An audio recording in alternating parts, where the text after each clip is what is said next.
What is up, interweb viewers? Looks like everything's working fine today. Working fine today. We're live, we're live. Let me get the chats up here.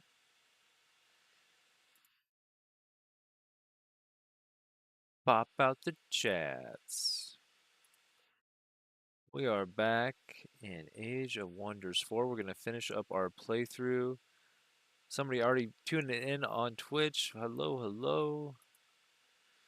Hello, hello. Last time, we ran our little Chaos Dragon Ratkin build, and it went pretty well. We're not quite done with the scenario, the story realm, as it were. But I was pretty well pleased with everything. We did learn a lot, and we went one tome off track, which led to a lot of branching decisions, which is really interesting for a strategy puzzle game like this, that everything is so nuanced that you can't just go in with a blind build every time, and you're going to have to change and make decisions. Stacking up searing blades, uh, lightning blades, bloodfury weapons, uh, for damage with flameburst champions, blades of decay, all seem to go really well. And I felt like we never even really missed out on the alchemist lab. Be I mean, we did get the enchantments earlier because we had so much knowledge, but I ended up spending a lot of Imperium just recruiting population in my main city so that I could build, draft rather, the Pyre Templars, which seems to me like maybe I undervalue some food. It seems like people generally say, hey, food is bad because of the exponential increase in food required to level your city up. However, 15 population is that magic number to get your town hall to tier 3. And that tier 3 town hall lets you build your Pyre Templars. Now, if your main unit isn't somebody that you draft, but rather summon, then you need to upgrade your Wizard's Tower instead. And I don't believe there are any boosts in the building boost system for your Wizard's Tower. It just takes gold and mana. So that would change things. I think next we're going to do some sort of undead zombie run. I don't know what units. I don't really play with undead. I've never tried undead in this game, and I avoid the warlock heroes and the death knight heroes because uh, they seem to be so undead focused, and I would really like to try an undead build next.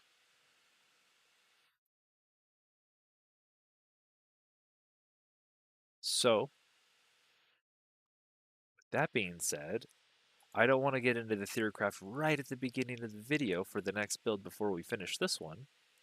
I really like this scenario. It pit the defending natural bird people against the uh, gunpowder aggressors, the Commonwealth against the Krazuran bird people, and we had the progenitor golem, which would attack your city, and it was immortal, and it would just keep respawning every few rounds. Uh, but if you chose to side with the bird people, you could get a feather that would tell the golem that you're on its side. And I'm assuming if you side with the Commonwealth, then you have to find the gemstone mine that houses the crystal that makes the progenitor golem immortal, and you could actually kill it. Um, However, I don't know about the the Commonwealth wanted to put me in a cage. Their leader wanted to take away my magical powers as our dragon leader, and I wasn't down for that scenario. I felt like he was going to double cross me, and then I'd be at war with both of them and maybe down my ruler. So we didn't do that. But if you feel free to try in your playthrough, if you want to try that. Right now, I feel like we have less elementals in our army than I thought we would. Because the Pyre Templars have Flame Blessed champions, let me open up a tome page here. They can ignite enemies on their own, honestly. Where is. Oh, it must be under dual tomes. Here we go. Flame Blessed champions gives them a 60% chance of inflicting burning on their own.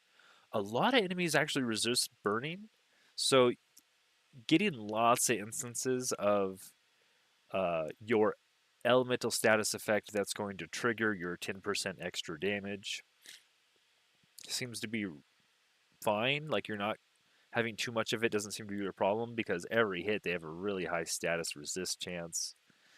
Uh, so I don't feel like it's a problem, but they can all inflict burning on their own. So we actually don't have too many of our magma spirits left in our armies.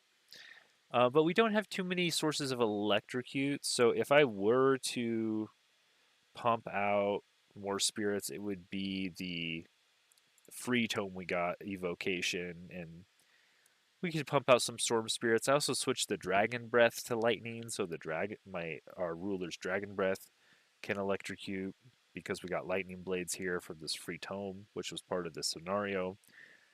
Um, a cool thing we lucked out on was that turning our dragon into a plant and all of our race into plants through the major race transformation from the Tome of Paradise, Gaia's Chosen. Plant type gives you +4 lightning resist, which was really good versus the progenitor golem while we were still fighting it. He does lots of lightning damage, like not just a little bit, a lot. So that was a nice happenstance. And the -4 fire resistance might be bad versus this last army we're fighting, but we're not really having trouble. Like, the whole idea was that the Pyre Templars have natural fire resistance, so turning them into plants counteracts that, and now they're just lightning resistant units with no drawback.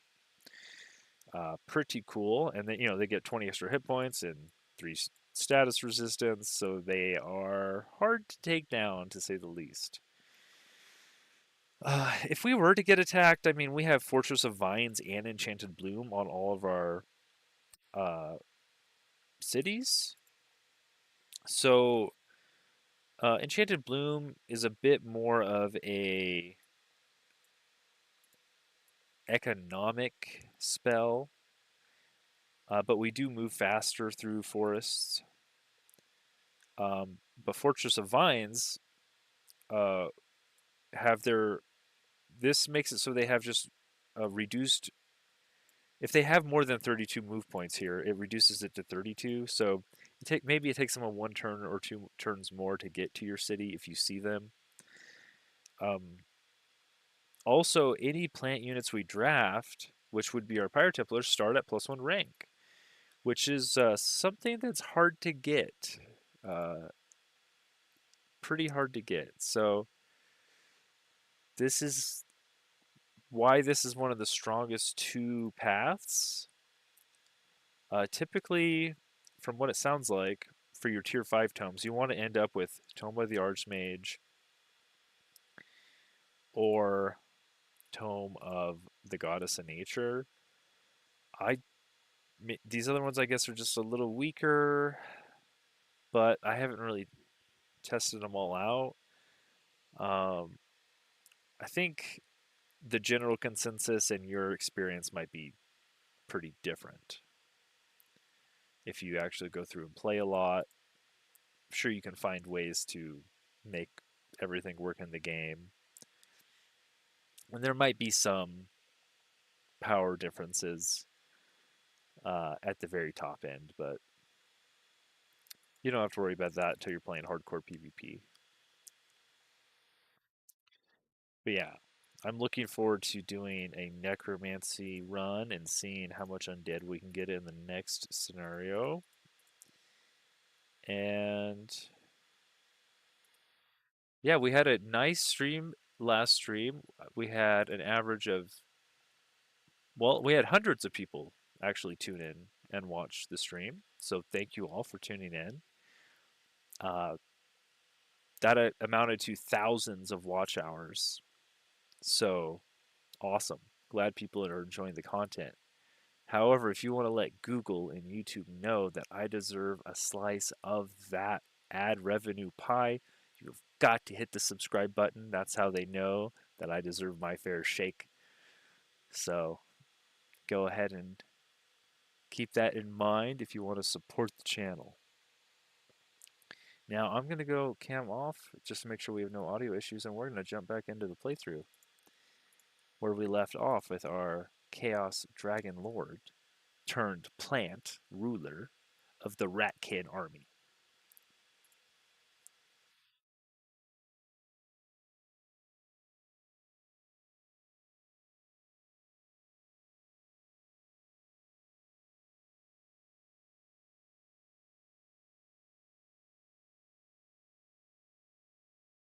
No, Steam, I don't want to see your ads. I just want to play my game.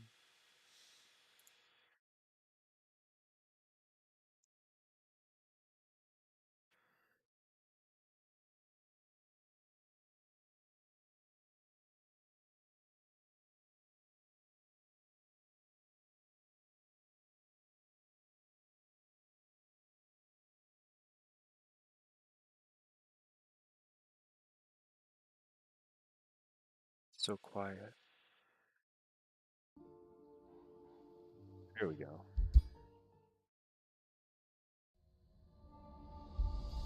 There he is. There's our big boy. I love the details they added to the bird nest and his horns and stuff.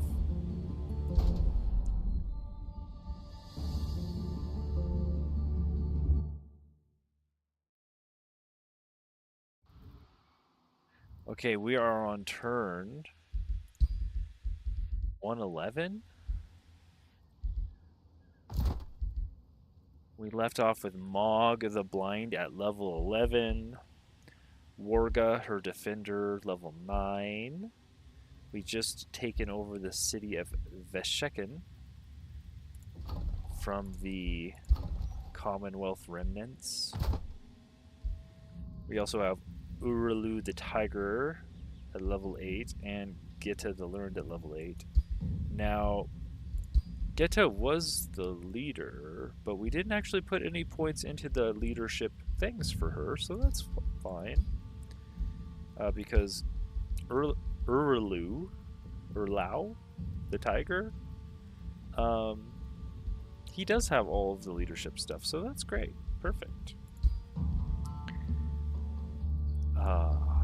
Our brutal vermin. And then we have Brimfang here at level 12. Warrior, we haven't crafted his weapon yet, but he does have Dana the Blessed as his personal healer, because your dragon takes a boatload of damage. Let's see if we can't craft our dragon weapon here. I would like a war claw. And now we don't have access to a ton of stuff. 20% critical hit chance. Frenzy. Retaliator. Inflict distracted. That seems good.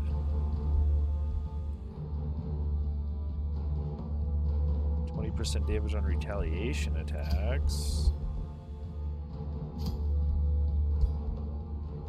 So this would take 100 binding fragments. And we could only get 25. You need to dismantle a tier 3 or higher weapon to get fragments. So if we took off the retaliator, it still takes 50. Yeah. I mean, I'd rather not make a tier 3 item just to get a charge attack. We might as well wait on that. The Shekin is being migrated to Brutal Vermin. It will lose some population for us doing that, but that is a price I'm willing to pay for incorporating another city. Everything's basically built in Slog Slot. Slam Pit has just a few parts of the Wizard Tower left and maybe a couple of Prophets improvements, maybe a few defensive city structures, and it's done. Axe Tusk, they have a lot to go because they had very, very little production and we got them pretty recently.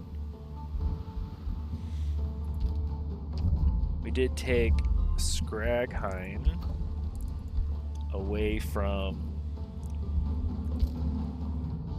the Commonwealth, and it had a farmer's guild here, but I think we are going to perhaps get a smith's guild or a scholar's guild. We don't have a ton out of the Scholars Guild. We only have 2 research posts, so it'll be 20 knowledge.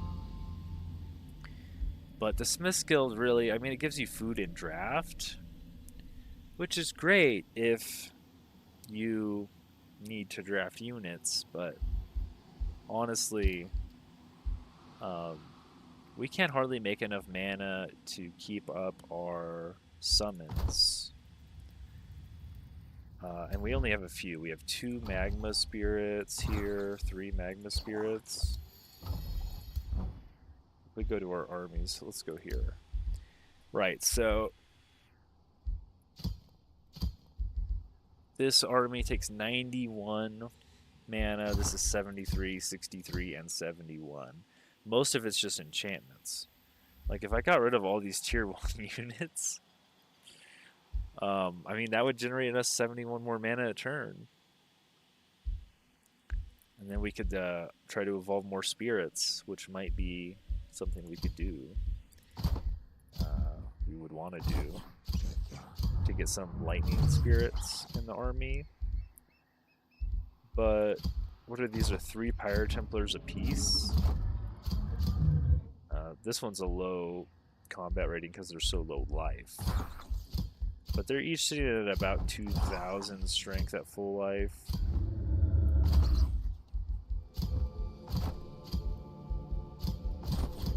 Oh, this one also has a legendary Magma Spirit, so it's got plus 10 damage, plus 1 defense, plus 1 resistance.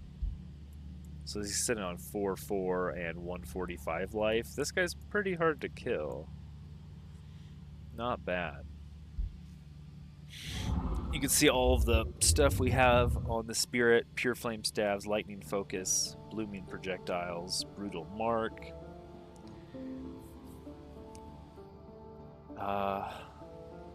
Pretty good amount of buffs for this guy. He's not our main focus. These Pyre Templars are. And do we have a Pyre Templar that's fully leveled up yet? No, they're all low ranks. Oh, we just have this one random Berserker in here too.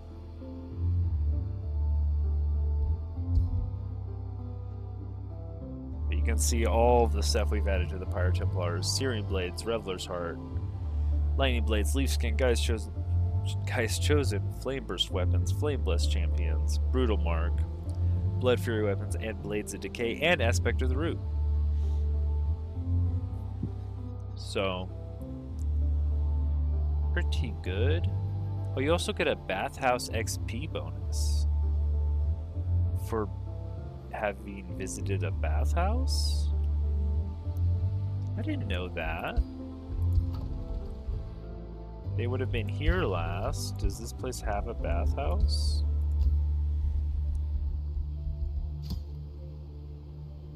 Grants bathhouse XP bonus to every unit produced in the city. Wow. I did not realize that was that valuable. Very interesting.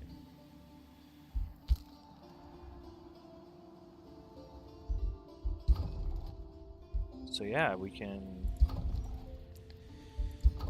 start. I think all of our units are going to sit here and chill. They need to heal. Hopefully before they get in another combat. Axe Tusk can produce its own Halls of War. It's a pretty expensive buy though. Let's just do a bathhouse here. Scragheim.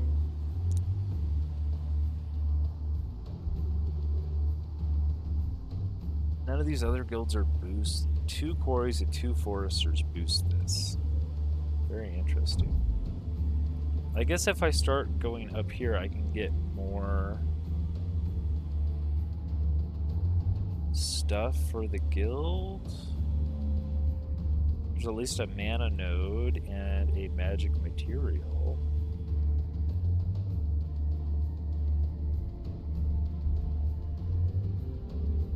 Which is something.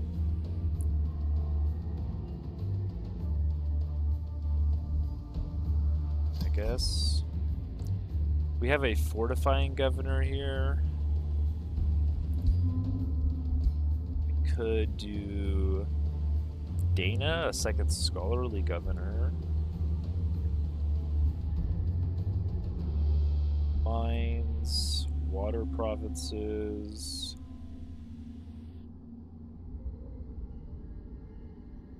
For more mana and gold. I guess we'll just try to go scholarly here. Seems fine.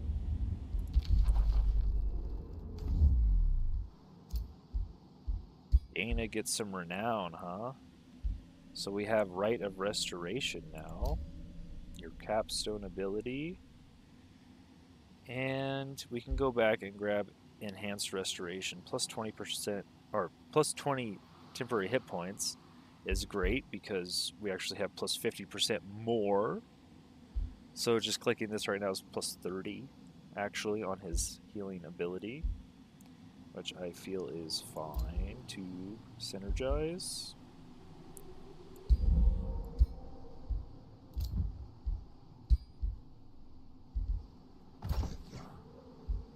And we'll start kicking off these turns.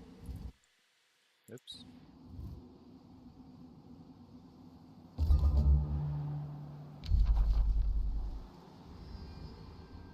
Bounty completed. We get mana and 200 mana, 200 gold for capturing the city that had a bounty on it.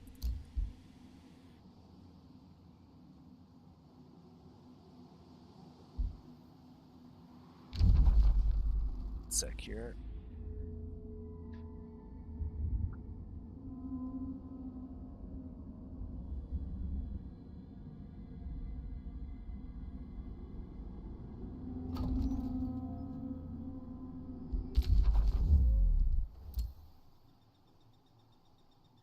We have our 4th army over here just doing its own thing with our tier 1 legends that never died, no matter how much danger we put them in. Receive 200 mana.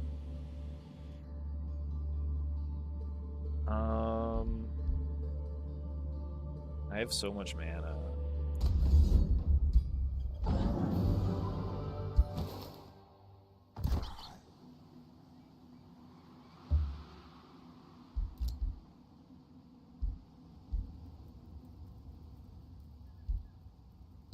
Oh, we got the city. Now it's Hartheim. Oh, you can click this picture up here to put your governor in. Look at that. We do a fortifying governor. We didn't burn down its walls, did we? Oh yeah, we did. You usually have to build walls again. Right away.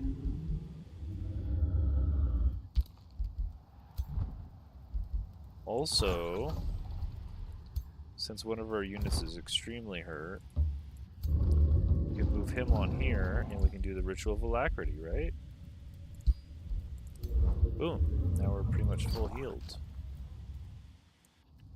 Now we can move towards Kelton, which is his throne city. Let's just stay in our zone at the very edge of our zone so we can keep healing. Where we launch our attack. And everyone wait. Teleportation circle. Sacred Meadow, Spelljammer. I guess Stone Walls is fine.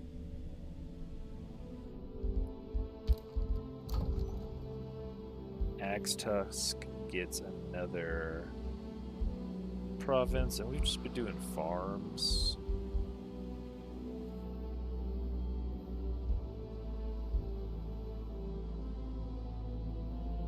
Lots of farms. We did miss a little bit of clearing out down here. I've got to be a little more diligent about that in future games.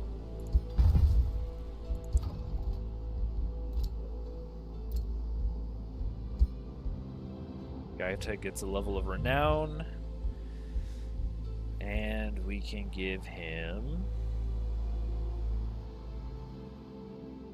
You know, now that we have Wildfire...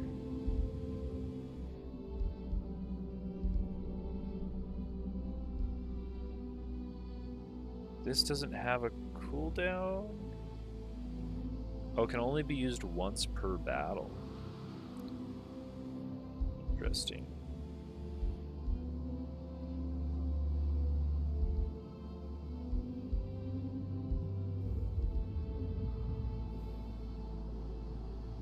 All attacks and abilities ignore 10 status resistance. Maybe Inexorable Cast will guarantee more burning.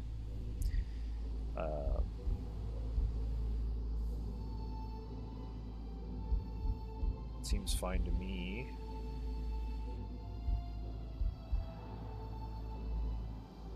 I kind of wish this guy was doing electrifying now, because we have very few sources of that. But that's, I mean, it would take 650 to reset him again, but I don't think we're going to do that.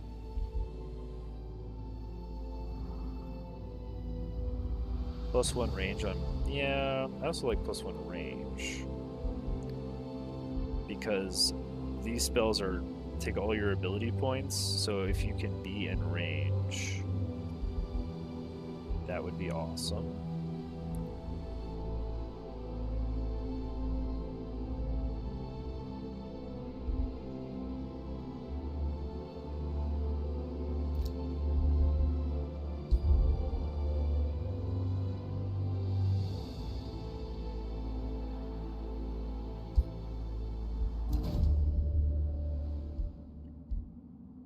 Our ranger is a conqueror. Clear infestations, slay a ruler or a hero.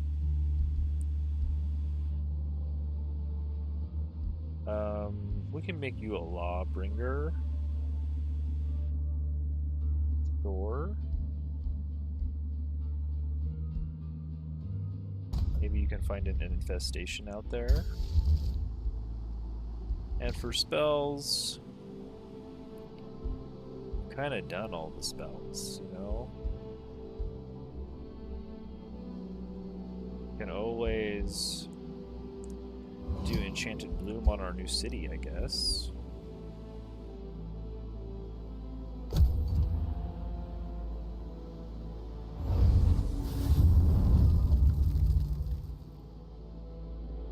What did you just cast? Concentrating firestorm. What a meanie. Why are you firestorming my base? We have one more turn to hit max HP.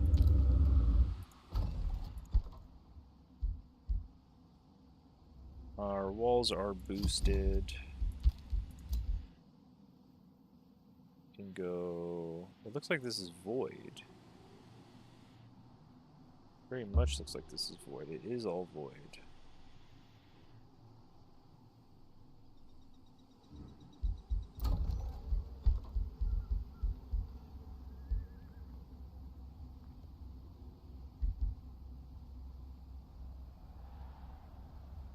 Teleportation circles, sure.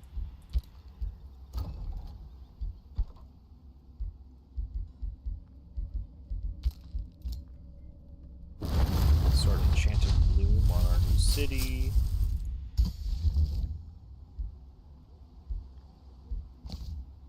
Could also Fortress of Vines it, I suppose.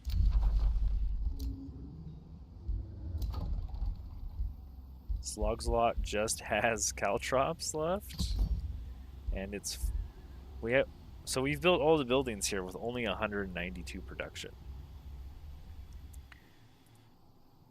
So that's good to note. That's our second city, 193 production. This one has 100. This one has 152.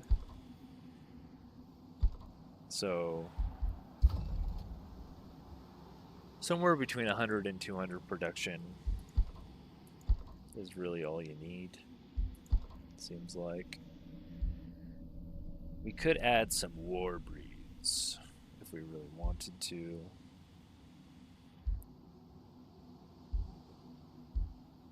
They're a little more likely to die. Polearm units seem so strong. Charging units kind of run in and they get countered by polearm units unless you can do a heavy charge.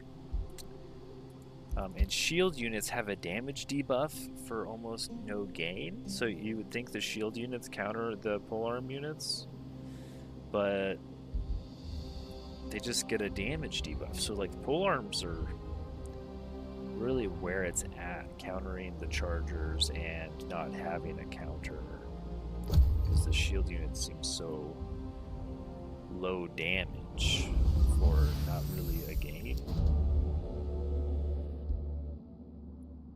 Rite of Autumn. From the tangled depths of the wilds near your city Slogslot, the cackling song of an autumn fairy entices you. Come, bless the land with apples, let the harvest rest. The spoils for all to grapple, feed bear, bird, fay, and nest. It is asking for this year's harvest to nurture the creatures of the wild. Will you make that sacrifice? Block growth for a fairy.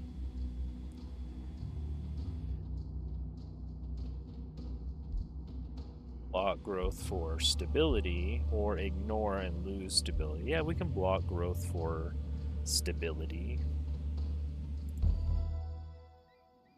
Now if we look, we are at 79 here, 64 there, over 100, so we're kind of overcapped in Axe Tusk. 79, 113 in our Slam Pit. So we are overcapped now in some of them, but just by a little bit, not too much. The most you ever need is, I believe, 80. Yeah, 80 gives you Harmony, which is all you can get, so you really only need to get up to that 80 number.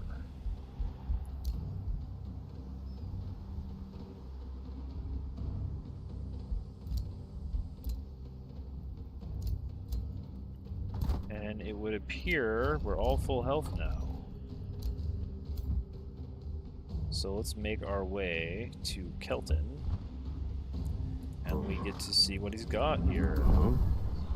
He has Pyre Templars and a Mage Lock Cannon.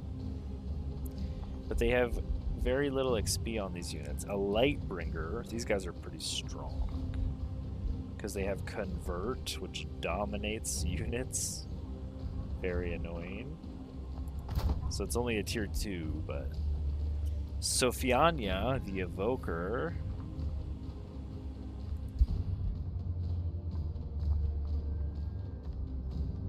is a Spellblade. Belindor the Merciless is a Death Knight. Interesting. Oh, he has a bird person here. Ungarth Skullcrusher is a Ranger level 10. And he has some gear on him, does he not? Oh. Okay. That is 1,500 army. I mean, we're at almost 3k, 2 to 3, or some of us are almost at 3k power. We're at like 2,000 power, so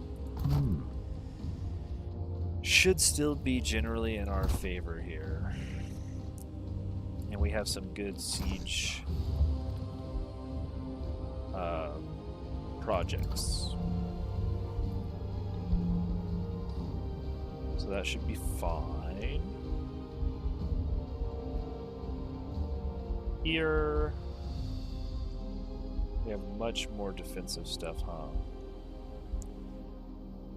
A sacred meadow we can build near our conduits. A farm we can build near our farms. Let's just get the Shrine of the War God built, I guess. Oh, you need another water province for the Grand Wharf. Well, we can get that later. Axe Tusk here. So many things. Wait, let's look at your provinces.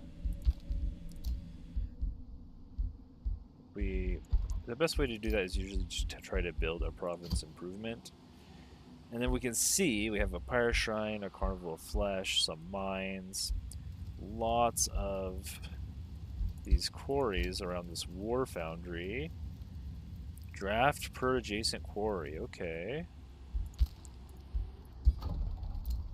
The Reavers Manufactorum. Draft per adjacent quarry, forester, or mine. Okay. And then you have a Carnival of Flesh and a Pyre Shrine.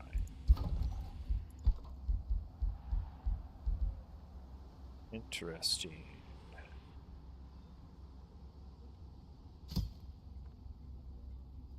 Well, we don't really need this mine, do we? But we would like to put this is a few foresters, but we already have a war foundry. I guess all of this makes sense.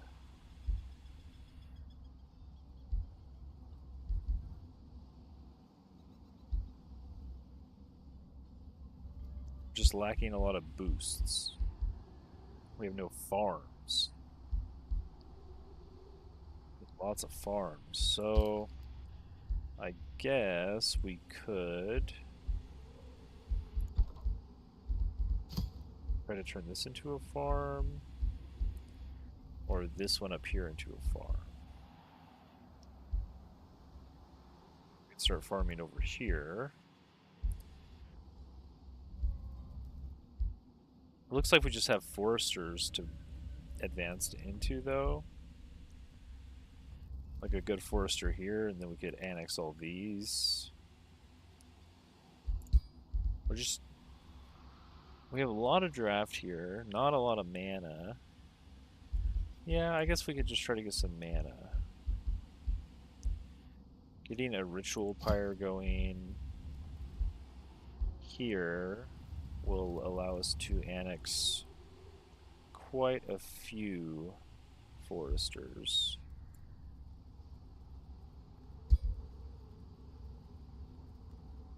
Suppose. Or we could get rid of the carnival. I guess we'll just leave that there for now.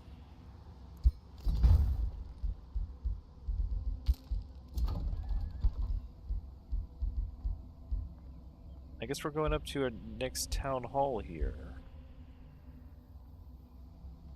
This counts as a farm, wants to be built near conduits.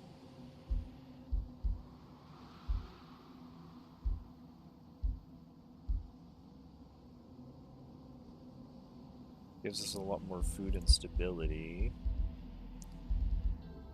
Don't need any more stability though.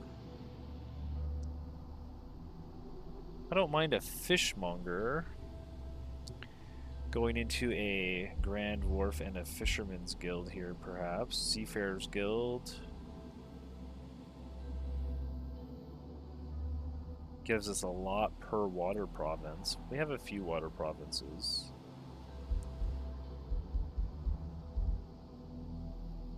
But it's not boosted. Need 2 foresters to boost these. And 2 quarries. So if we look, we could probably do another forester here. And another quarry somewhere.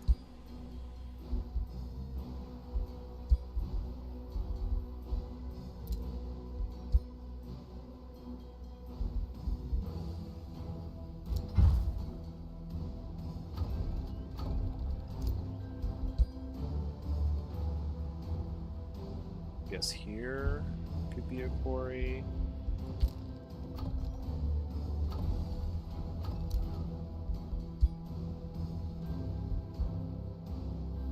Oh, these are all farms, that's right.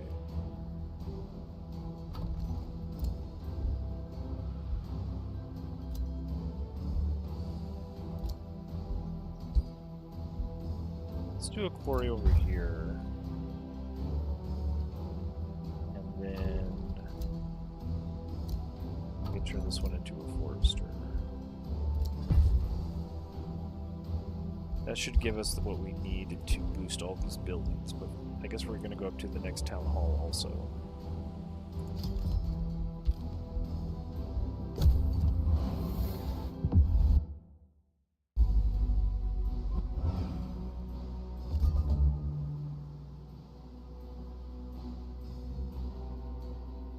Zandera, bound to wonder. That's fine, you're my ally.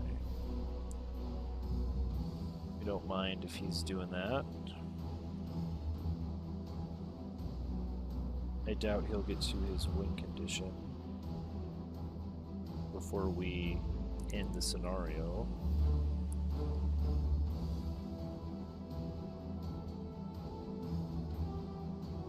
Welcome viewers to the stream.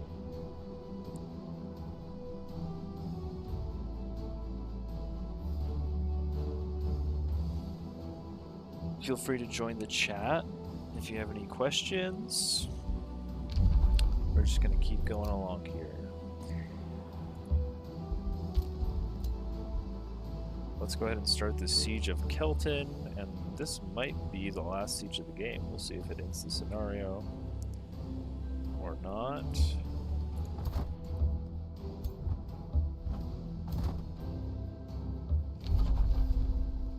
Start. It's a 4-turn siege because he has stone walls, I believe, or maybe it's the level of the city.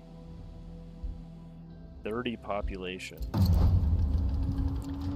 So we do have some good siege projects. We have construct devastator spheres. Detonate into the obstacles with these bad boys. It costs 100 gold and 100 mana. We also can construct onagers.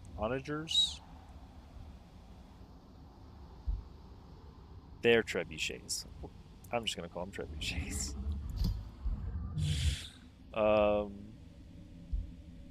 We could also burn his battlements, which is fine because I want them to start on fire. And he's got arcane battlements. Does he have mage units to use them? Not really. You know, that I'm not seeing a lot of mage units. He has a Spellblade champion. He can't even really use the battlements very well.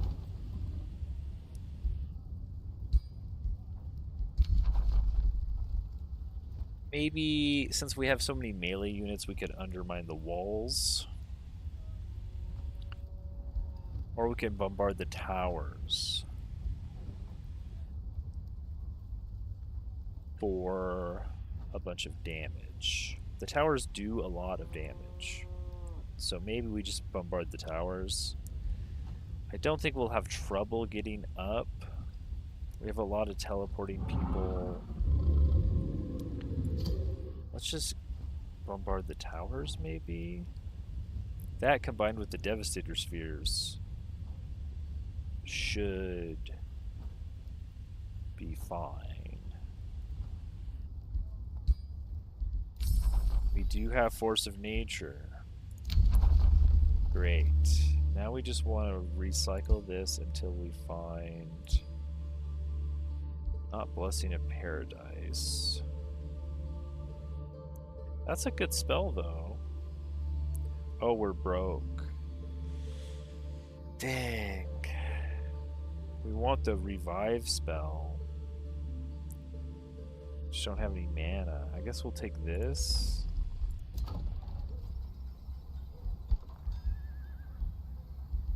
Broke on mana.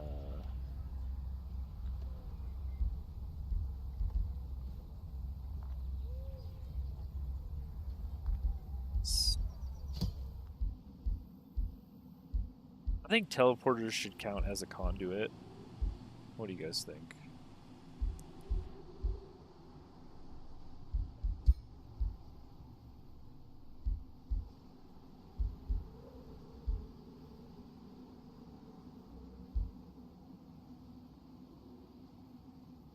I guess we'll just build our beacon. I don't know. Got nothing. Produce merchandise. You can actually click on this. I mean, it's the basic one anyways. It just defaults to it. So I don't know why you could even click on it, honestly. Scragheim can annex. And we could try to surround this forest estates with more foresters. But we needed one more water tile. I guess a dredger quarry is fine.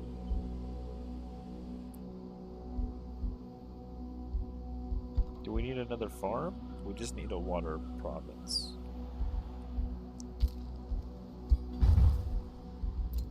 Fortress of Vines. I guess we could honestly stop concentrating on these spells if we wanted more mana. Like this Fortress of Vines is, it's literally 20 apiece, and we're not really getting attacked. We don't really need these.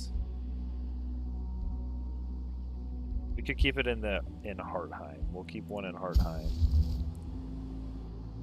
But the rest of them... Oh, these are enchanted blooms. Yeah, that's fine. Just take away the fortresses. We need the mana. There we go. That's some more mana. The enchanted blooms help us with production and food and draft, though. So we probably want to keep those going.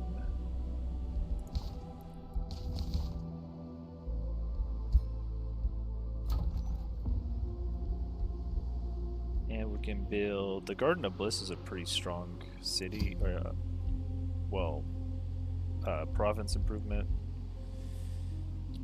42 food is a lot.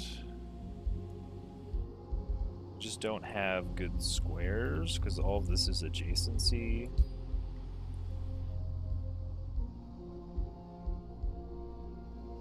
Well, we don't have a conduit. Thought we had... Guess we'll turn this into a conduit.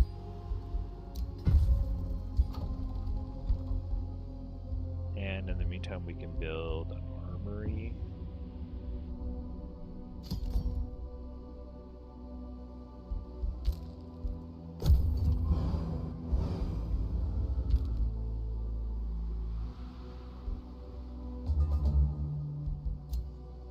This guy can keep trying to clear.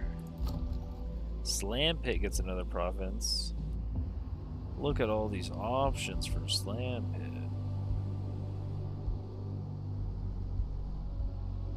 This is a good forester. Conversely, we can't quite reach the Father Oak, I guess. Too bad.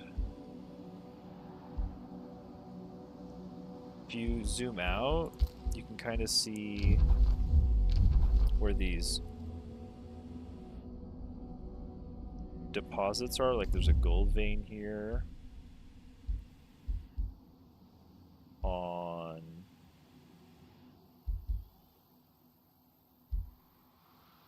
I think I already have it. I think it's on a tile here. Yeah, okay, we already have it. It's on the very corner of that tile. So we have gotten all of our... Well, there's some pastures here.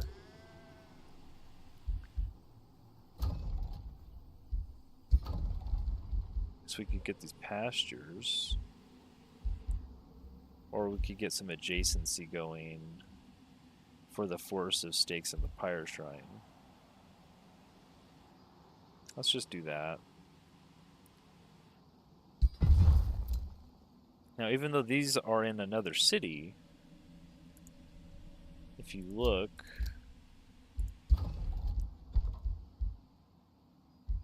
for the adjacency bonus, it is counting 5 per forester.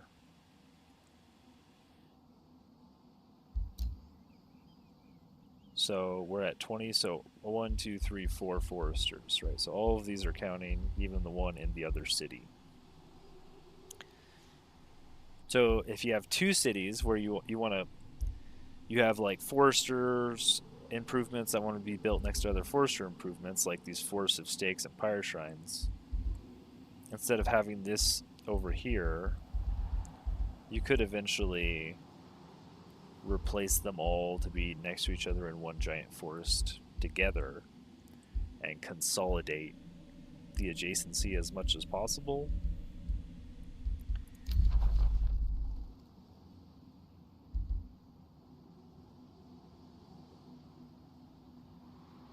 Oh, you want to end the war. Valerie of House of Vernos. Yeah, no, brother.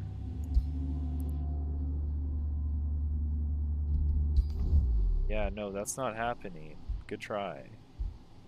What, because I'm sieging your city with Devastator spheres? You want peace all of a sudden? I thought you hated dragons. You wanted me to get in a cage a second ago. That's crazy how the tables have turned.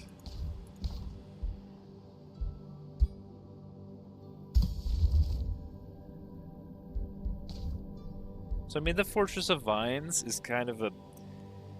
Oh, well, you get +1 to rank. That's true. I could have kept this in one city that I want to recruit units out of, but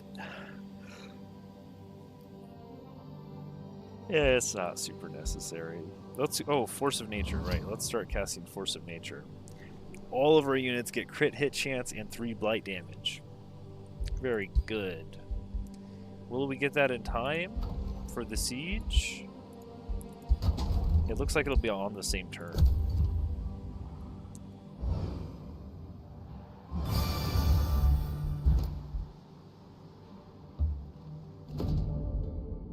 Attack.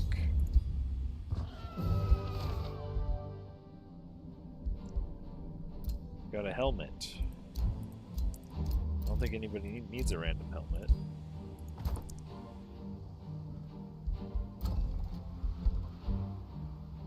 Can build the Grand Wharf. Halls of War is done. Oh, okay, cool. Everything's boosted now. The granary is pretty strong. Oh, we can do the academy though. Yeah, let's get the academy going. Slog's Lot can annex. Oh, let's get this so maybe we can get to the Father Oak. Another forester. Someday. Cast Burden of Guilt on me. Well, I don't feel very guilty about this. So that did a little bit of damage to some of the units in this army.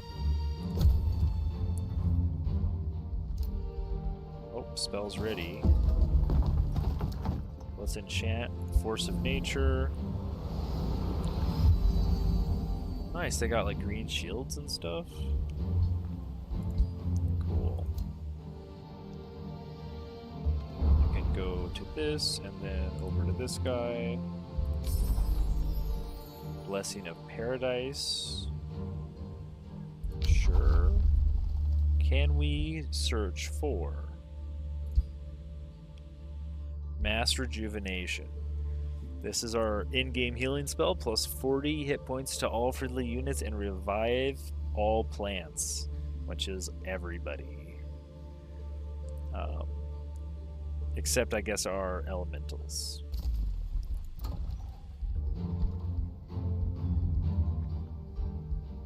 We have a boosted monolith now. But we have a fortifying governor, so all these defensive units right now are really cheap.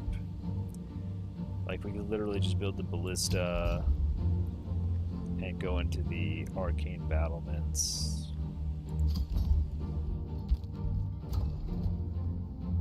The breach is made. Okay, here we go. 8,000 power versus 5,500. He's got a level 8 ruler, mine's level 12. His highest hero is level 10, mine's 11. He's got tier 1 units in here. He's got a few tier 3s and a few Pyre Templars, but I've got 3 Pyre Templars in each army, and they're all a little experienced, at least. I do have one lesser Magma Spirit. This guy's just a little baby. Hopefully he doesn't die.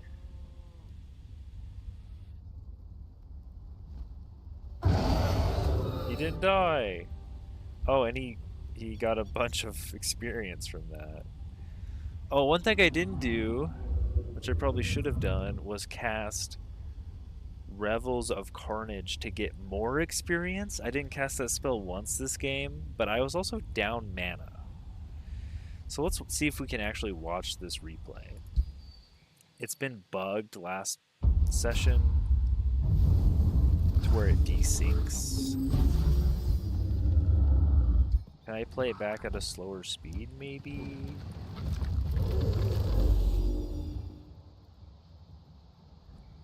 Where it doesn't desync. Okay, everybody's fortified.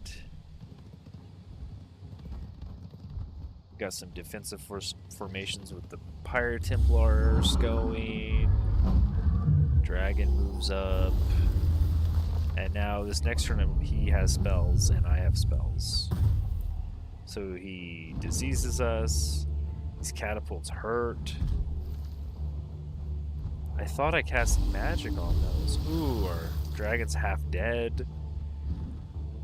Yeah, the catapults are still basically full life. Oh, there's our Devastator Sphere. I see it now. It's this little ball on the ground.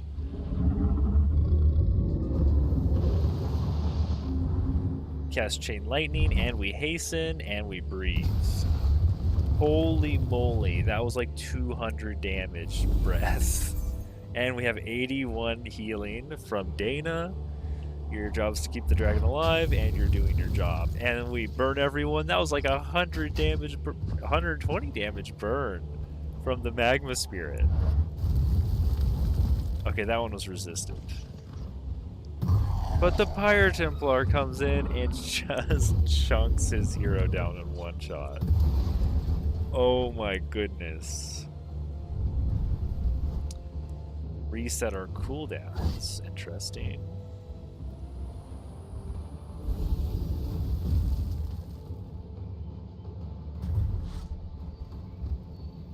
Wow. Yeah, the Magma Spirits are no joke, and they're like our secondary unit type. But the Pyre Templars, when they go in and they get a crit, holy moly. The retaliation attacks are killing them.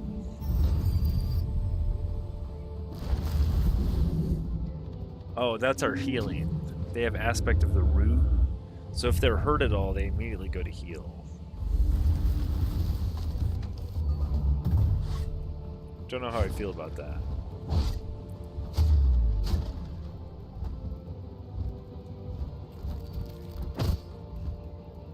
They removed some hastened with that slow from the web of the spider.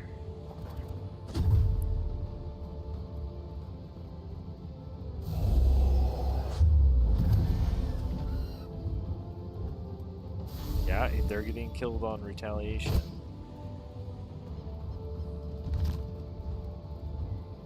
Well, this should be the last turn, right? Don't I cast Chain Lightning and just win? Ooh, tail swipe. Oh, that's a 200 damage tail swipe. And the Pyre Templar for 60 and another 50? Is that the same guy? And they're routed. Yeah. We've got... I don't think the Devastator Spears did anything, did they? Did you guys see if the Devastator Spears even get in there? I saw one of them up here. It's still rolling around. Maybe one of them down here went off and I didn't notice. Oh, now you summon your elemental? Okay, my elementalist is kind of chilling in the back. It'd have been cooler if he summoned the elemental on the first turn. 62, that's just our Berserker, by the way. That's our tier 3 barbarian unit charging in.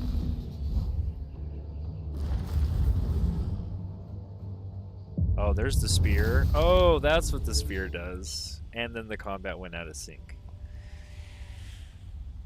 Well, the spheres do take those towers out, no doubt.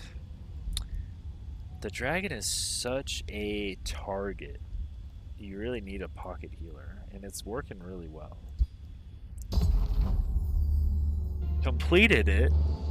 Are we done? We got a reinforced frostbringer. Look at all this stuff, though. The fall of Valerie of House of Vernos.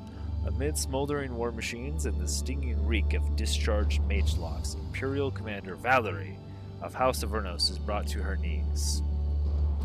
In this now, Brimfang, she screams like a roaring lion at its last breath. I am not afraid of death. Whatever comes after this, it will be better than all the horrors of all Commonwealth. Remnants had to endure since the invasion of Athla. You cast her into the astral void as a testament to what becomes of your foes. Their aggression was their downfall. Manuhari besieged aftermath. Through cunning and leadership, you have brought the fighting on Manuhari to an end. Not long ago, you were a foreigner to this realm. Today, The dense jungle and meandering streams of Manuhari invoke a sense of familiarity and echo the tale of your actions. Both Valerie of House of Vernos and Zandera the Phoenix had to acknowledge the grandeur of your deeds. With your goals achieved, your legend spreads further to Magehaven. Complete this chapter of your journey. Wow, we were so close to ending last time, but we hit the 12-hour mark.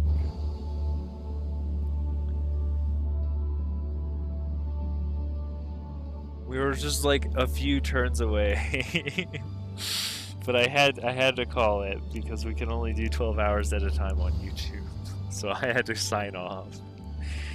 You have ended the conflict on Manuhari and unraveled the secrets of the Krozura and their ancestors. And you get a little show journey here. And this will show you where everyone spawned. So this is just a 3-empire thing. And if you play it wrong, you could be at war with both of them. But they advance much quicker than me, I think. He's got Veshikin. No, I have Slogslot pretty quick. On turn 10, I have Slogslot going. However, I don't get my third city down. He gets Yevekkamsk, and I'm fighting Arculus. This isn't even mine city. I'm just raising it. I guess I could have made it my city. Maybe making Arculus my city instead of raising it was better, because then I don't get a third city until I take over Weirdgate. Because I didn't really want to settle out here. There was nothing out here. There's nothing over here. This is mountains and void. The map is pretty small. I could have settled up here, but then you have a very vertical empire. It's hard to defend all of it. I guess over here where Weirdgate was probably fine. There was a couple magic materials here and mana nodes to build your research posts. I just needed to do it. But it's kind of weird because I want to full clear, but you kind of don't want a full clear because you want your army to be where you want to settle. I think getting those cities down is pretty important. But as soon as I went on my rampage, I mean, he just fell, right? And luckily I allied with this guy, Zandara, because I would have had to have trekked my army. I would have had to defend Axe Tusk, Skragheim from Stilgardis, or both of them, right? And then track my army up through here. So it would have been a lot harder if I didn't ally with one of them. Thus, by ending the conflict on the freed lands of Manuhari, a brave Godier revealed the knowledge about the legendary world seals. Many Godier had known about the structures which had once obscured Athla itself from the astral sea, but only the wizard named Merlin had ever activated them. Merlin? Armed with the knowledge from the seal's very creators, I know that guy. Larissa Mirabilis continued her quest to stop Edward on his path of destruction. Okay.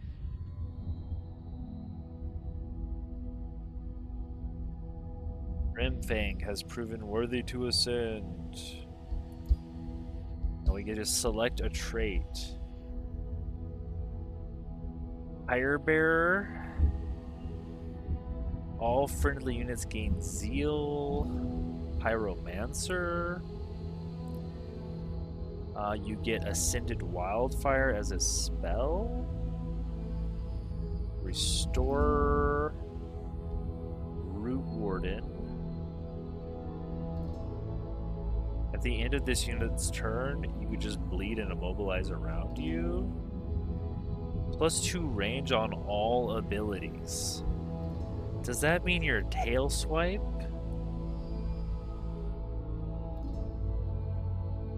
And your breath weapon? +2 range? Yeah.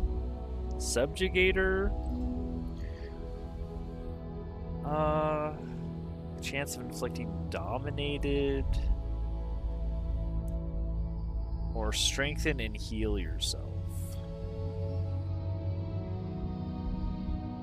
I mean, the range seems really strong just because you're a dragon. And you do dragon things. But also you're a warrior dragon. Trying to get in there.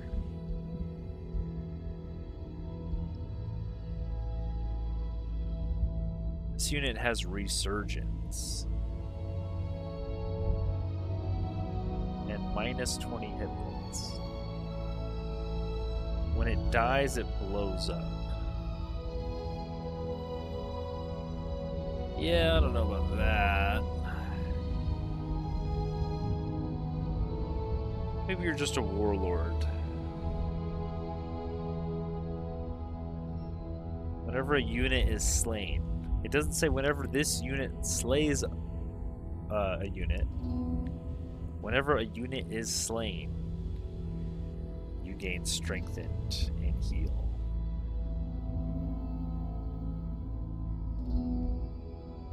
I'm caught between these two guys. What do you think? Is Brimfing more of a seer or a warlord?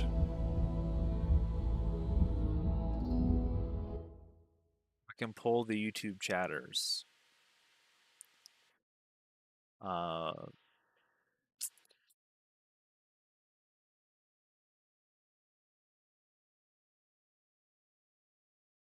Maybe.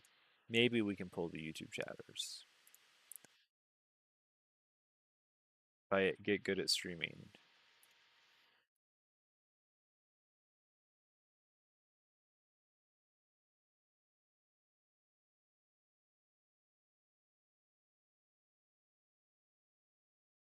I thought pulling... Oh, here it is.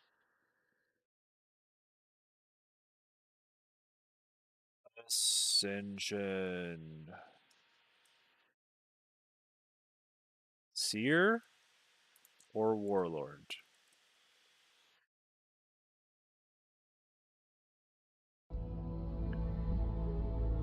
Okay. There's 34 in here. You guys can pick one. We can all take a little stretch, make a coffee, throw something in the microwave, whatever your thing is. And we will start. I guess, I have a lot more time to stream, so I guess we'll start the next playthrough. And I think we're going to do undead necromancy. So we can theorycraft a little build, make another character, and see how many turns we can get in there. In the next story realm. So I'll be back in a hot second. We'll see what the pool looks like.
Hey, we're back. We're back. And it looks like the poll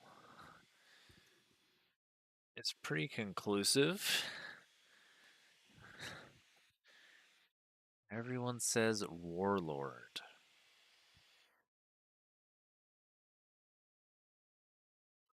Grimfang the Warlord, huh? I suppose.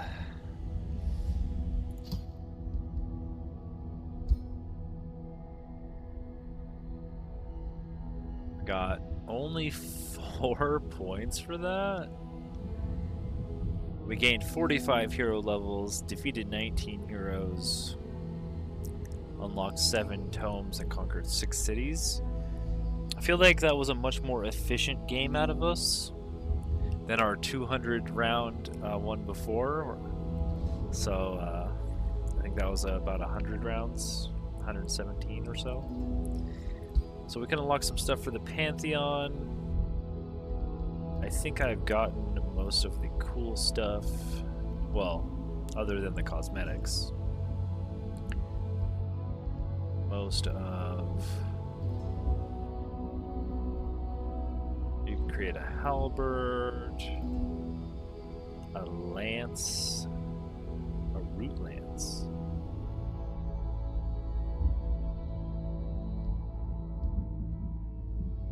Staff of the Necromancer.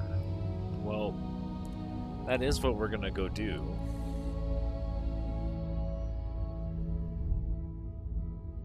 It's just a spirit damage staff, but I guess it's the look that we're picking here.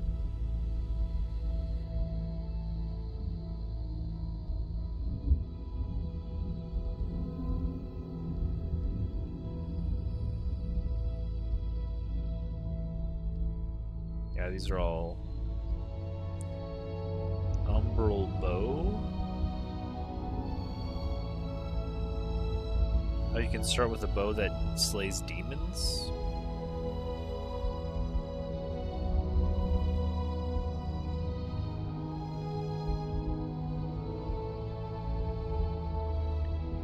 Veteran's Pike gives you an extra retaliation.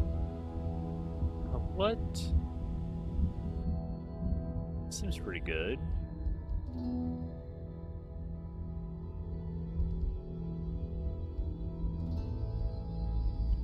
I guess we kind of want to buy that. Captain's Axe. Bleeding Axe with a morale gain shield.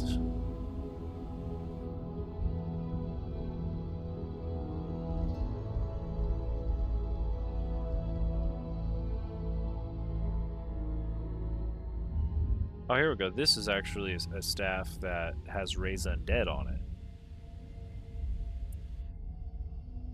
Yeah.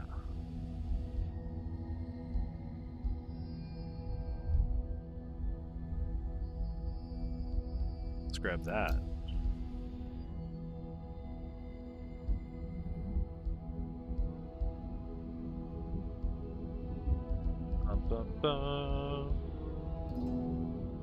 Titan's Great Bow. The third strike in a turn pushes the target back by 1 hex.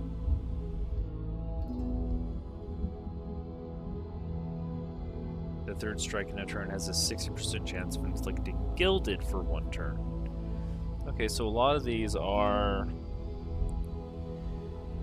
If you're already standing in melee, you can use all of your action points to attack. The third combo does something cool. The Giant Slayer Spear. Yeah, they have a lot of stuff against giant targets in this game, I've noticed. You kind of don't want to be a giant target. Like, that's kind of the downside of playing a dragon, is that there's a lot of pikemen out there with giant slaying spears of some sort.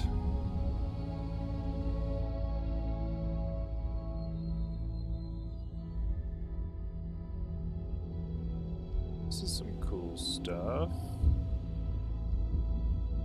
Maybe we'll take the overcharge cast active. Sure. All right. Choose your destination. Now, the next realm is also from Empires and Ashes Story Realm 2, the Sihiran Oasis.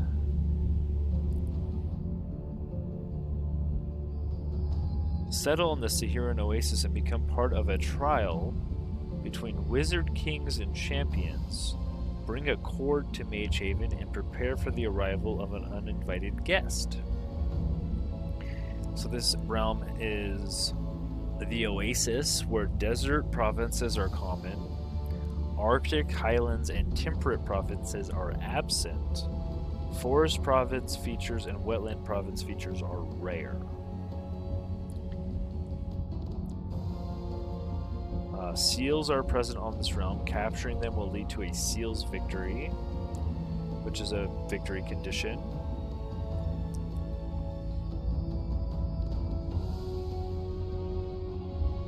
You gain 1 point each turn, but seal defenders will spawn every few turns at one of your claimed seals and attempt to take it back the seal from your control. If you control more seals, they will spawn more often. Okay.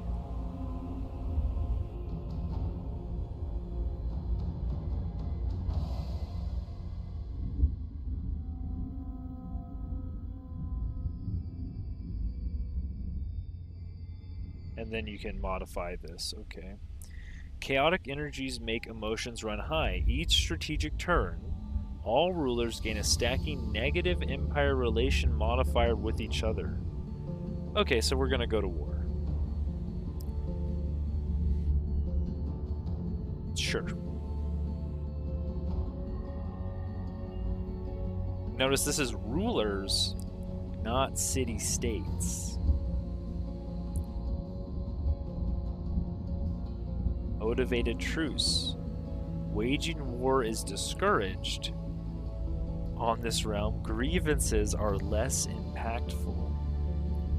Okay, well, normally I don't have to go to war. They're going to go to war. So that should be fine.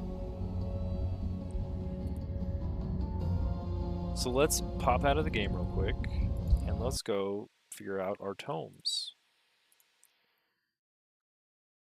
We have, if we want to, I don't know much about necromancy, but, well, it's in the poll. Bring up, where's my Twitch chat? There you are. And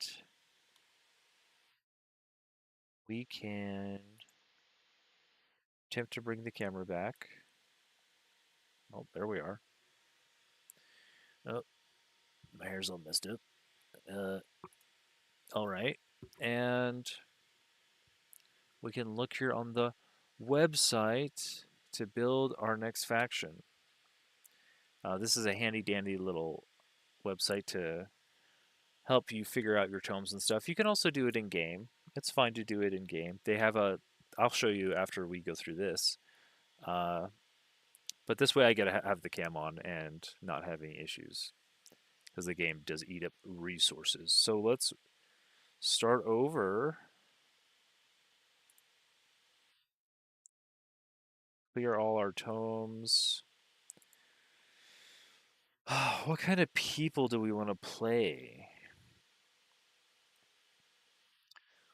We could do Toadkin, Orcoid, Molcan, Halfling, Insectoid, Siren. I don't know what a Siren is. Slender pale beings whose origins lie within the deep dark of the astral sea.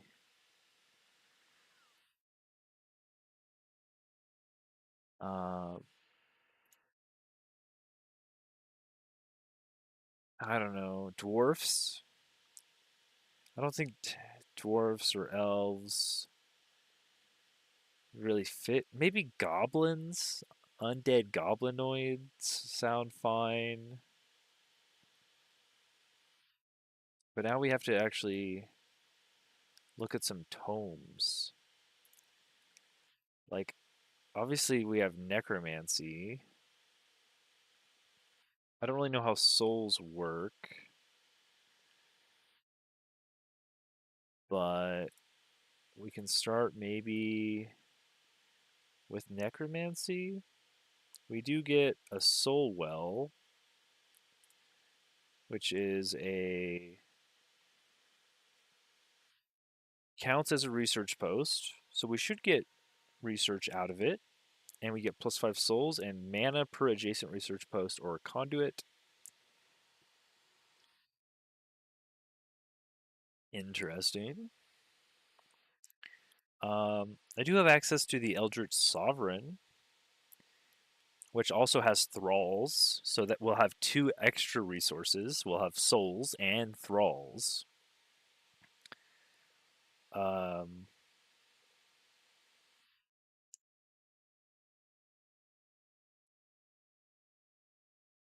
access to powerful control hero. I think that means abilities. They have control abilities, unique hero signature skills. Ooh, maybe we could play a warlock sovereign. That sounds cool with goblins, but what's our culture going to be? We can't do mystic with fabled hunters.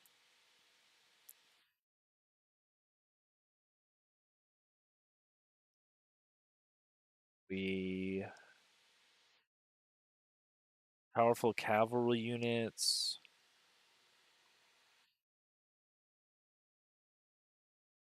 The high culture has a whole awakened thing about them. The industrious culture, master builders, structures with production income. Scouts prospect. Oh yeah, that's right. You have to build scouts and go around and prospect all of the mountains. I don't know if we'll have a lot of mountains in the desert.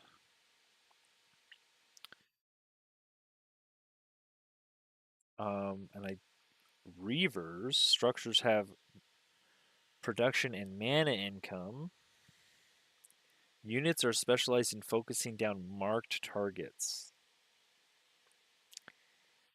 Uh, these guys are the mage lock guys. These guys have ancestral wardens. I could do primal dune serpent for, I mean, that's pretty meta to be in the desert with primal doom serpent. But these guys also want to do like animals.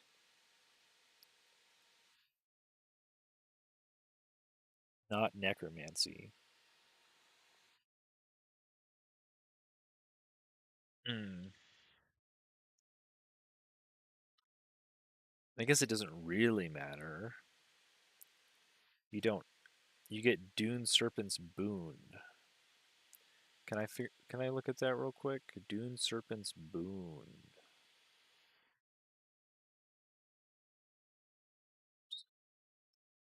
Culture primal. Dune Serpent's boon.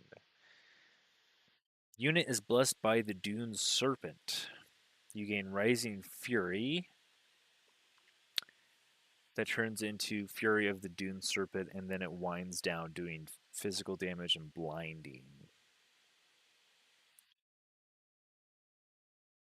Is that it?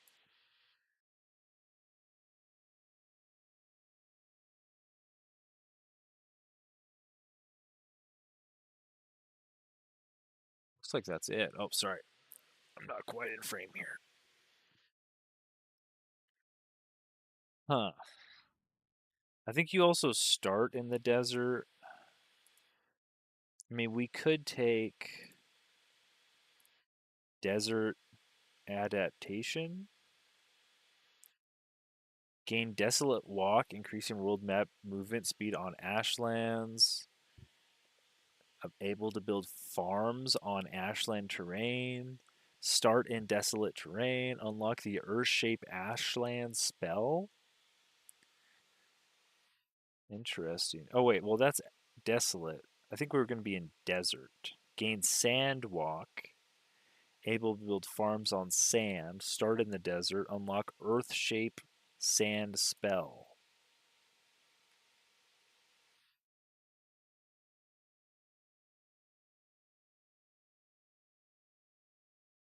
Or I think I have to take away hardy to give myself careless.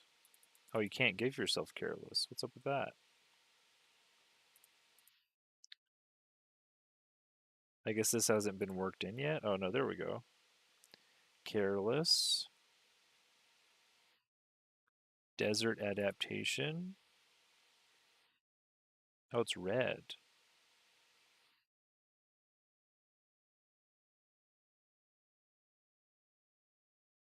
Oh, can we not take it with these guys? Oh, they probably already have it, huh?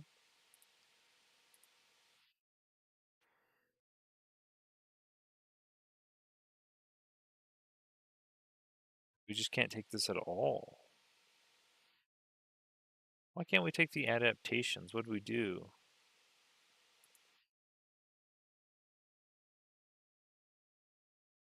No, it's not that. Is it primal in general? Oh, it is. I guess you get that as part of being a primal culture.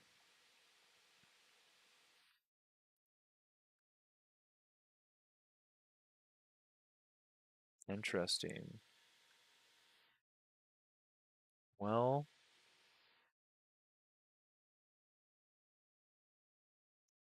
like I don't want to force undead. There's probably something cool here we could play in the desert though for the scenario. I wonder if I can bring those two worlds together. Desert goblins.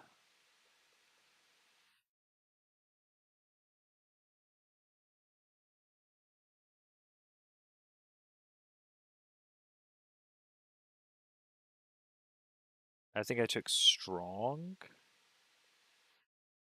because they do more damage. These guys don't have a spellcaster. They have a charging unit.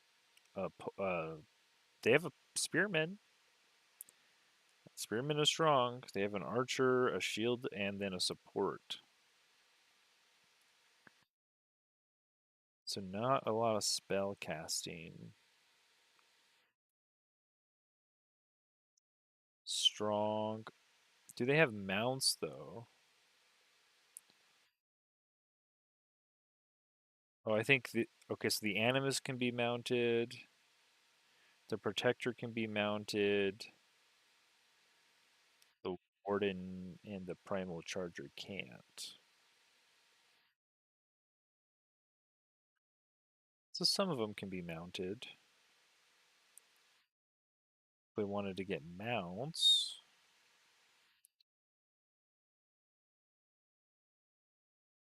I think I just usually take resistant and tough. We call it a day.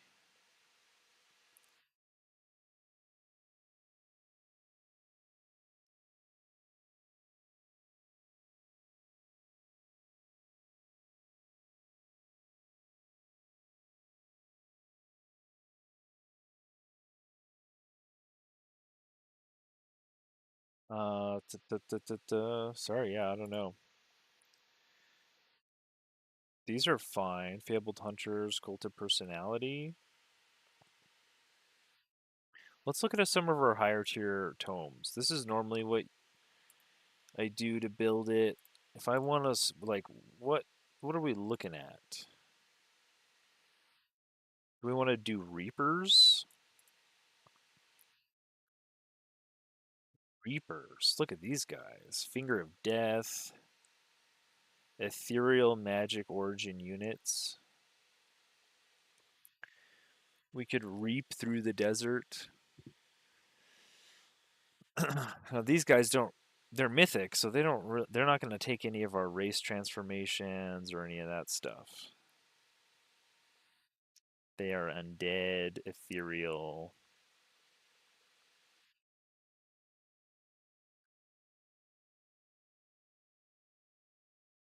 I don't like minus fire resistance in the desert, though. Seems like a bad scenario to do undead. No matter how much I wanted to start with that. What other tomes are there? I guess we could try to do animals. We just did a lot of nature in the last one, though. Materium are golems? Golden golems.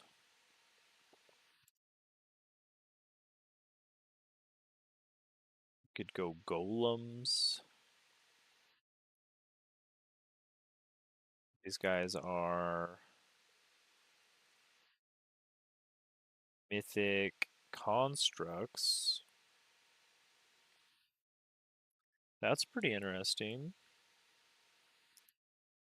And they have lightning weakness.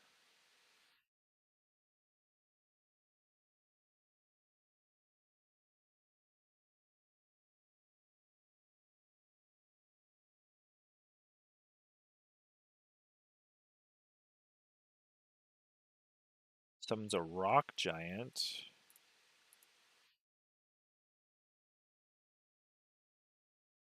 Do rock giant. Tome of Terramancy.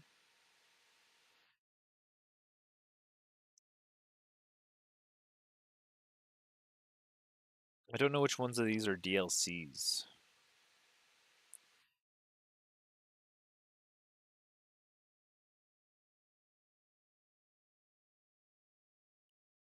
So I know the Dungeon Depths is, because I haven't seen that one.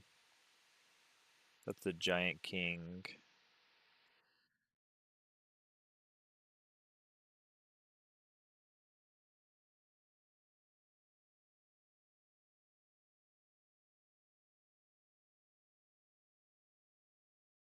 Leyline Focus. These don't have really high tier units, do they? Oh, a Transmuter. That's what they are. Transmuters with lightning weakness.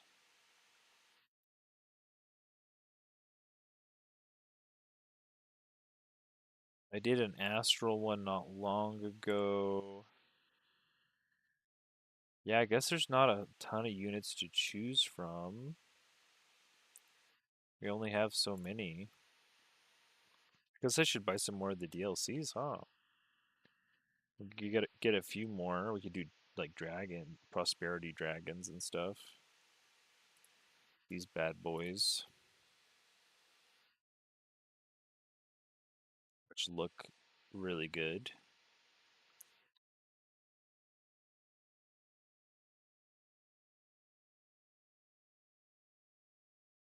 We got goblin hunters with an eldritch lord tome of necromancy.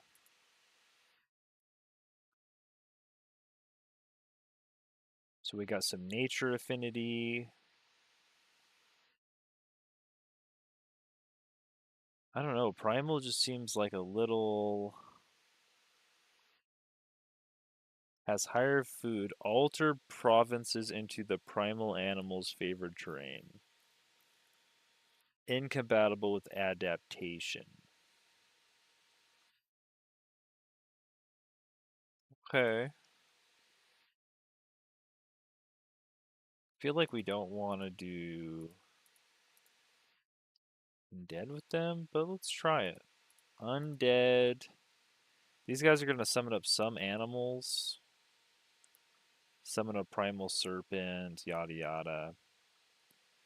But I think as long as we build right, it won't really matter if it's perfectly synergized or not. 50 people, welcome to the stream, everybody. What's up? How's everyone's evening going? Feel free to hop in the chat. We're just going to go over, let's just start building this out. So from here, it'll show you everything you have access to. And if we're going to go necromancy, necromancy will give us. We'll start at some shadow affinity. It will give us the tome of necromancy. So we will get skeletons we can spend souls on. Sustained world spell. We get necromancer unit. Necrotic projectiles. This is kind of what you want to build around. So if we're going to have necrotic projectiles, we kind of want a tier 4 unit that is a ranged unit to build around. And then we can like have maybe zombies and stuff as the front line and call that a build. Uh, so looking at the higher tier tomes, we get snow spirits. I don't think that's what we want. Do they have a unit to build around?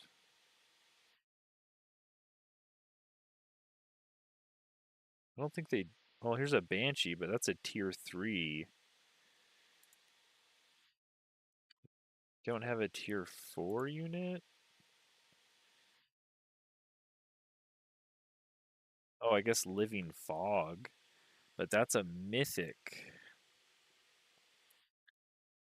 And then reapers. So we don't.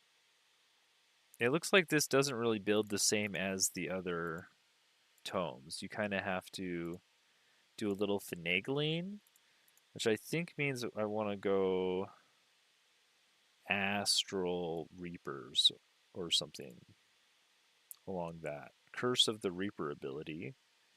Battle mages and supports. Huh. I guess we'd want to pick a culture that would have a tier 3 battle mage or support then. This revives all undead. Very cool. Withering Mist. Chance to blind, weaken, combat, enchantment. It's a pretty strong spell.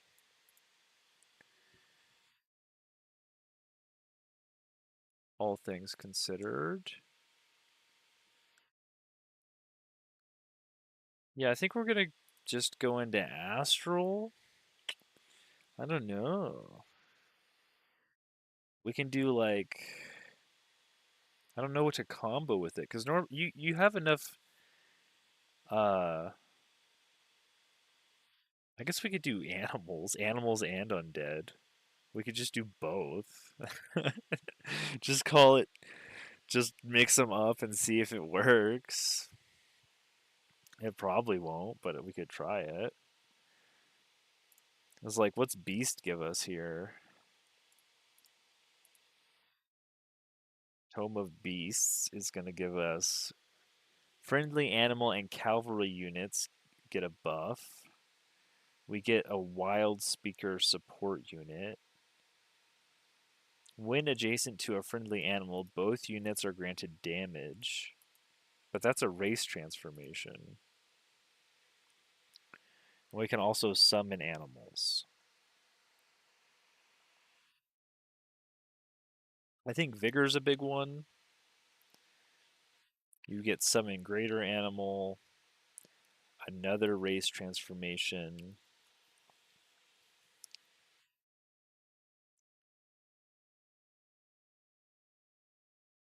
and then empowered beasts that affect all animals. Yeah. Are there any undead animals? Like what about the obsidian wyvern? It's not undead, is it? That would be sick. If you could turn all your animals undead, now that's a build. Uh, Paradox Games, you can put that in your next DLC if you want. I'll count that as a freebie from the ideas guy. Uh, If we could get undead animal hordes in the game, that sounds like a sick build, but I just don't see it. But I do see astral reapers if we wanted to do that. Uh, but it's really telling me that this is not the units to do it with. So if you look at astral,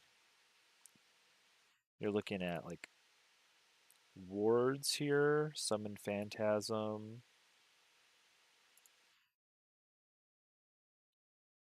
You can summon a phantasm warrior, but this guy's ethereal. He's not undead.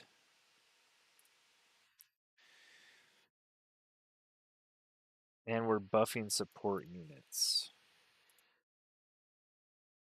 I guess we have animists. I mean, they're support units. They just summon primal serpents.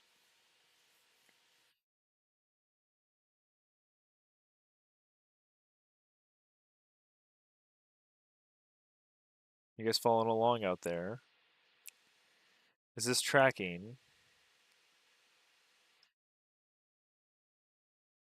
I guess technically these guys don't. He's the only one that summons an animal. Nobody else really summons animals. They're just mostly melee units with a tier 3 spearman. But we could not focus on that. Let's just do like the Tome of Warding here. We can get static shield. No. Where's our buff spell? It's just for support units, huh? And then this is for ranged units. So we do have a support and a ranged unit, but there are tier 1 and tier 2 units. I guess they'll be super cheap if that's who we're buffing. Alternatively, we could just focus a lot more on like income and stuff, but this gives us a good amount. Then we'll go into tier 2, and we can get summoning or Doom Herald souls. I think we want souls. Souls is the Doom Herald gets us a corrupt soul, which is a magic origin unit we can summon.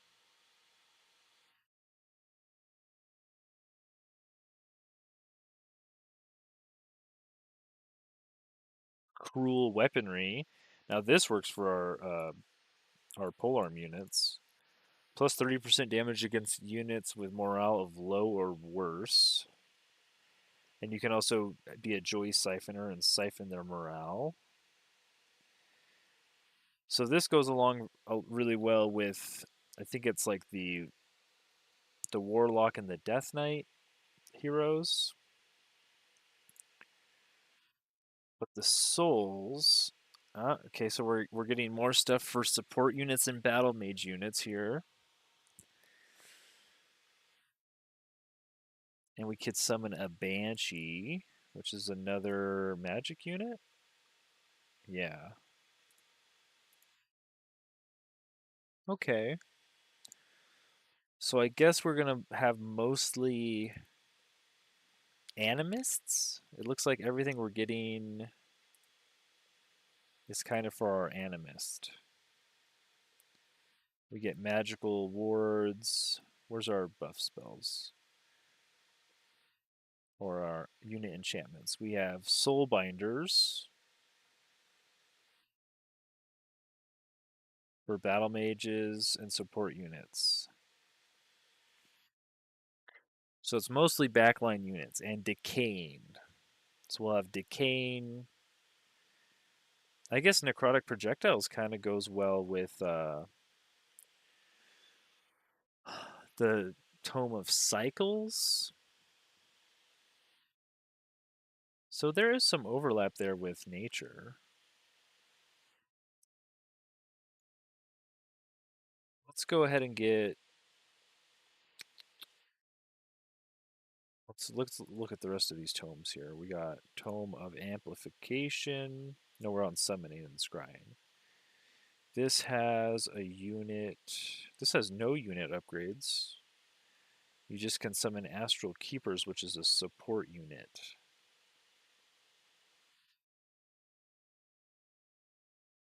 I guess that would be fine. Oh, this kills itself to heal people? Inter- Interesting. Or it could just heal people. Huh. I mean, that's something.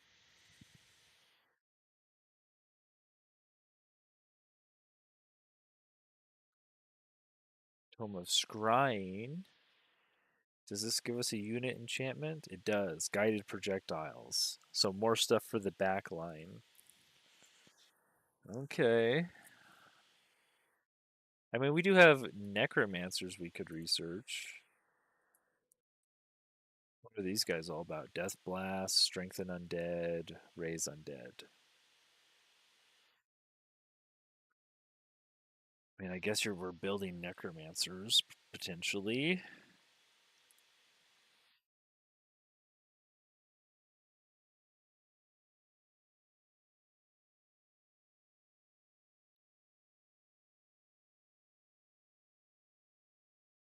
And we'll take Tome of Scrying?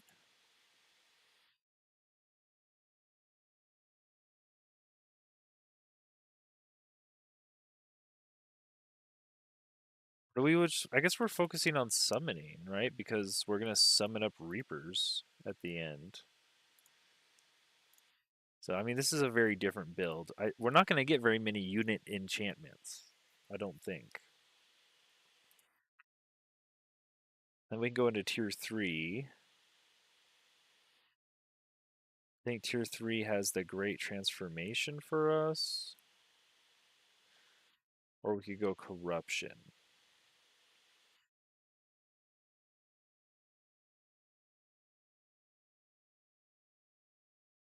And we've kind of left behind Nature. Kind of left behind Nature. So we're not getting the Toma cycles, but that's fine. I feel like this is better.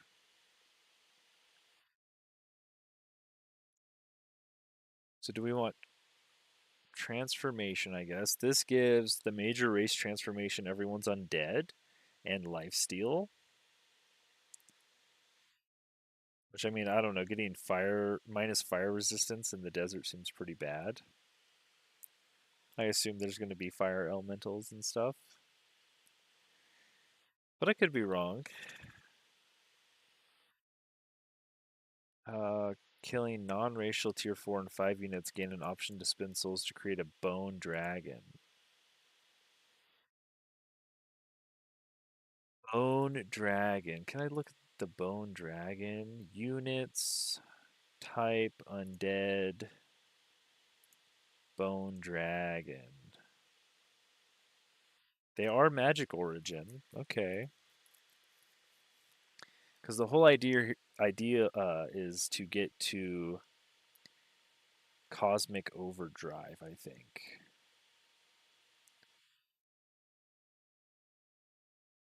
Unit enchantment for all melee units with weakening aura. Okay, so we'll take transformation and do we want teleportation? This will buff our support and mage units again. Gives us summon phase beast, which is another tier 4 unit. What we missed out on was under the dual tomes. Corruption. Yeah, we missed out on Umbral Mistresses. I don't. Do we want those?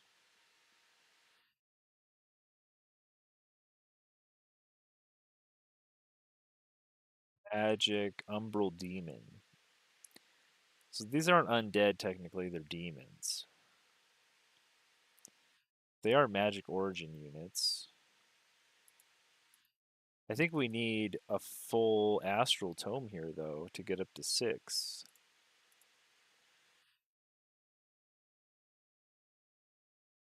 So maybe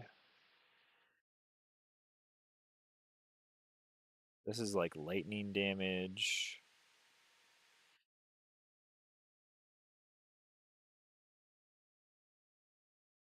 Amplify mind.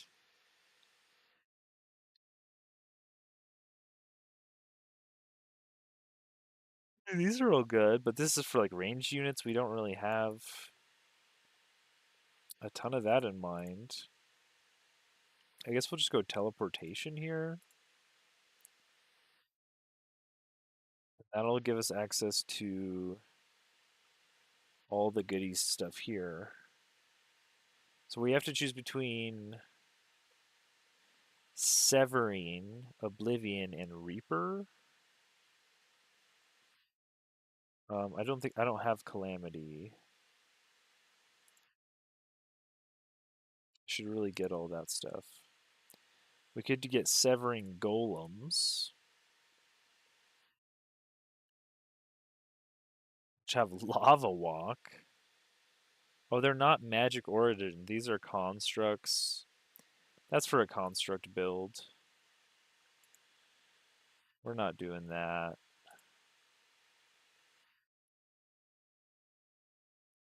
I kind of want to do Reapers. They are a higher tier unit than the Living Fog.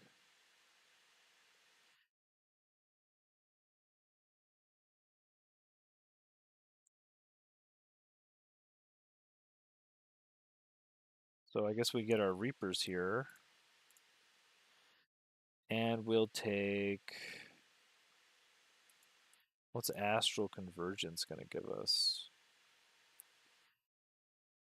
Mirror Veil, a Mirror Mimic. I don't think we need another summon unit, but...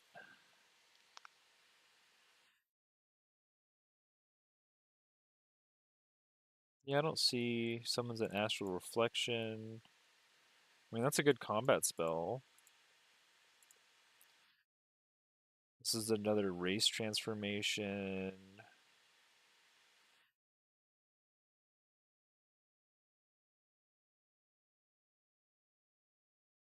This is a great summoning spell too. I kind of like this one more. We could copy our Reapers, I guess. That's kind of cool. Cannot. Oh wait, it can't target mythic units. Dang. It'd be so sick if we could multiply our Reapers. What the heck? I guess we'll just go with like explosive manifestation here, and we could have a really cool summon spell in combat. It's all about casting spells in combat, though. I guess it's fine.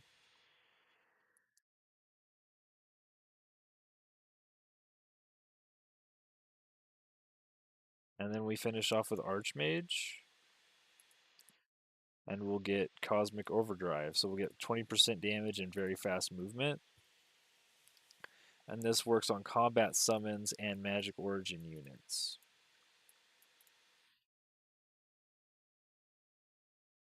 So we dropped nature.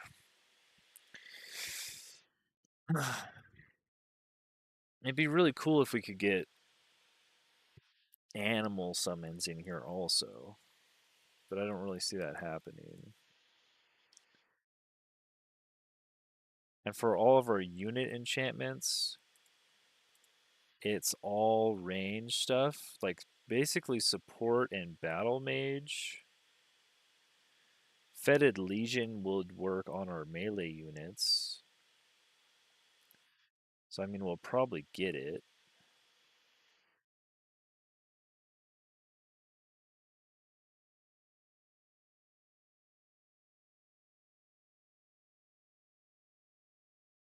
Looks like mostly we're going to be. Let's look here.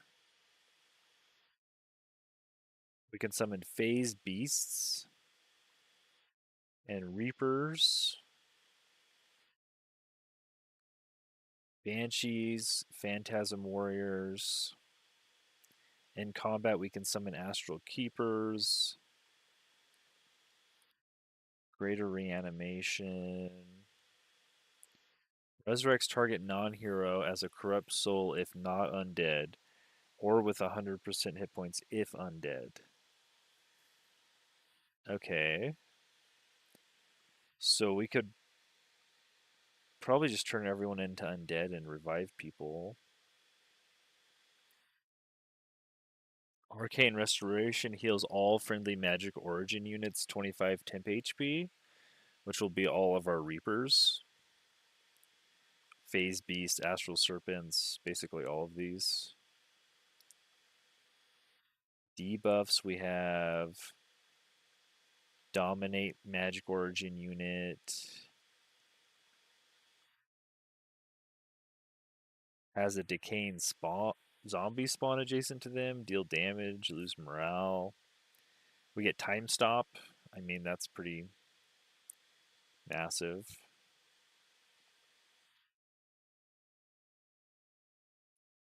We get a choice between Astral Attunement or Whiteborn.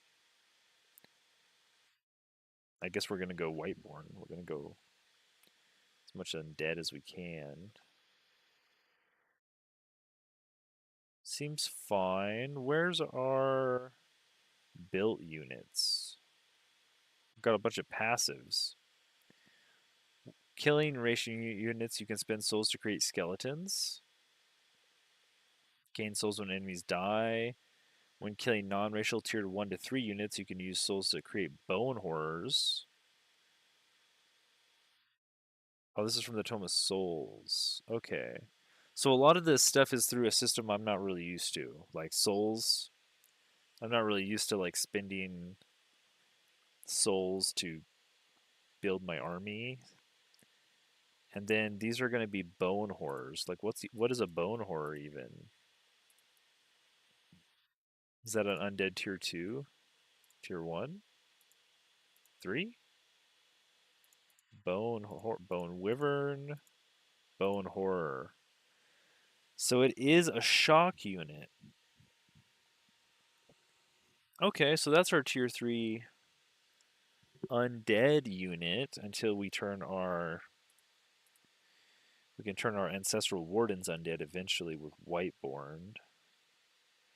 And then Fetid Legion will give all of these frontliners temp H or plus 10 hit points and weakening aura. But really we don't want a ton. They're kind of like gonna die a lot, honestly. Um, we do have some cool animists. These guys will be really strong. We just don't have a tier 3 support unit in any of these tomes. We only have necromancers.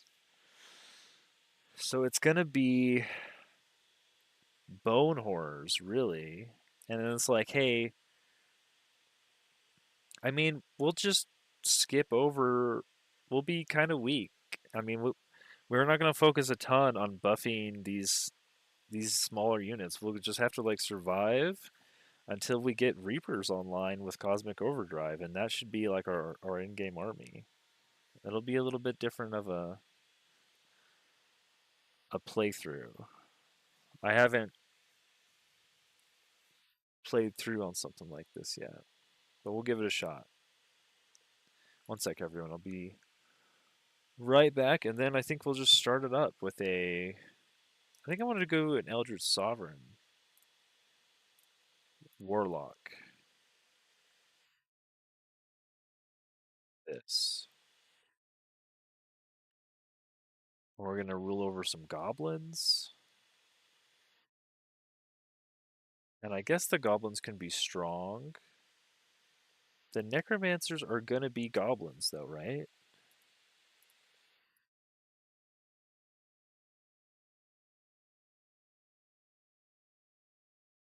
This is, yeah, they're going to be goblins. So if we want to build a bunch of necromancers, I guess we don't really need to be strong. Rather, it would help us early, but we might want something else here. One sec, folks. I'll be right back.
Alrighty. 57 people, awesome. Let's get this show on the road, shall we? I think this is good enough. We don't have to be perfect. We're just going to see how the build runs.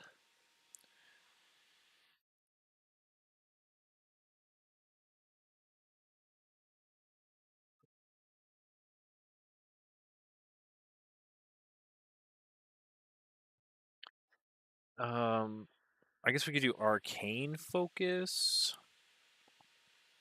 Magic attacks deal 15% damage.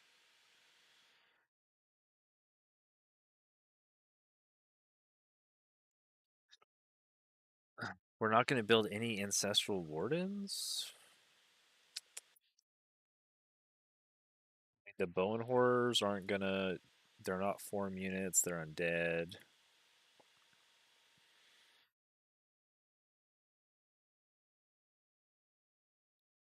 I don't even really think we need to do more damage. How about harder to hit by ranged attacks?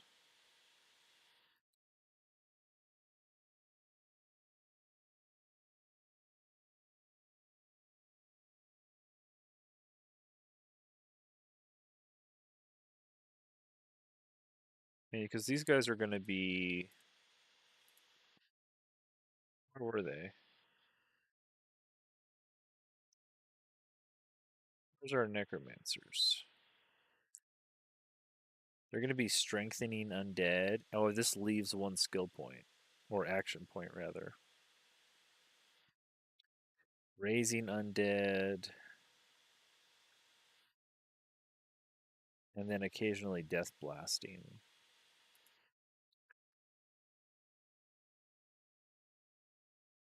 We're going to start with another primal darter. Probably not very many animists.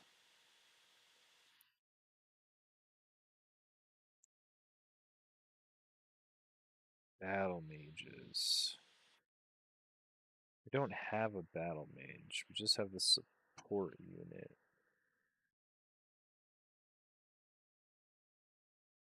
Yeah. What's our army gonna look like? Let's start there. We have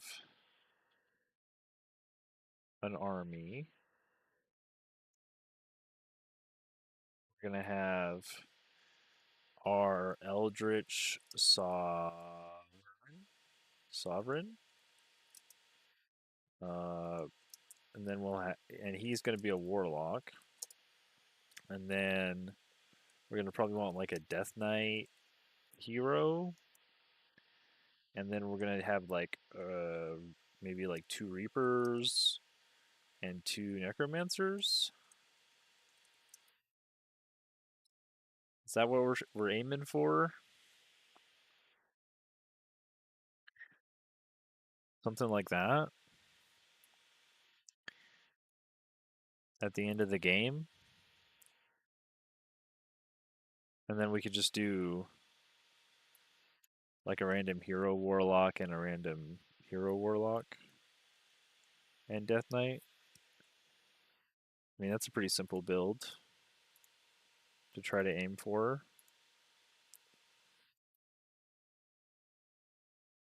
I don't really know what this primal. They have higher food income. They alter provinces into the primal animal's favored terrain. I don't know if this even makes sense.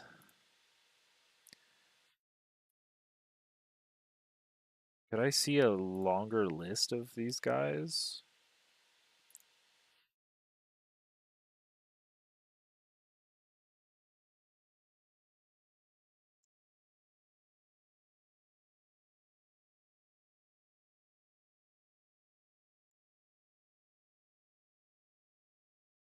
Just lots of inflict diseased, inflict frozen. Is that really all it is? What about their buildings? They don't have that on here, huh? City tree has the whole city tree on here, but oh, here we go. This will show you.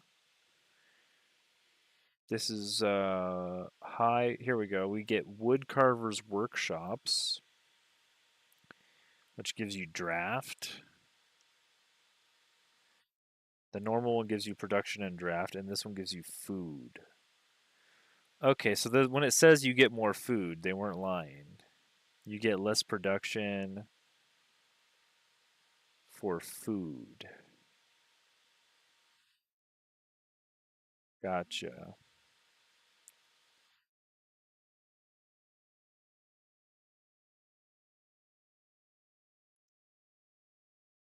And then you get food income per farm.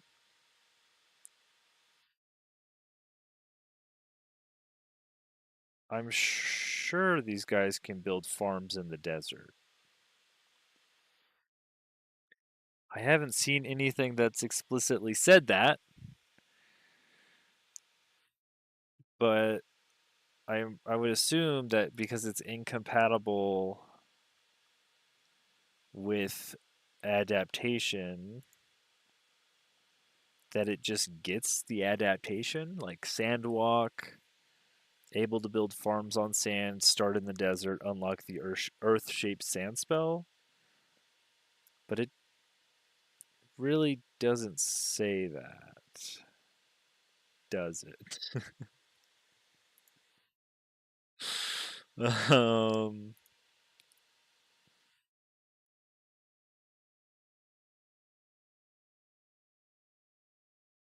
no, it doesn't.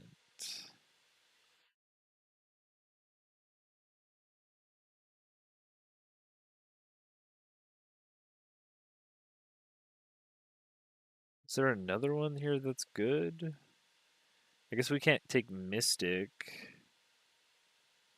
We probably should just play Mystic. We should probably take away the Hunters and take like Hermit Kingdom, and we should probably just play Mystic, School of Summoning, and then just take Desert Adaptation. Isn't this just better?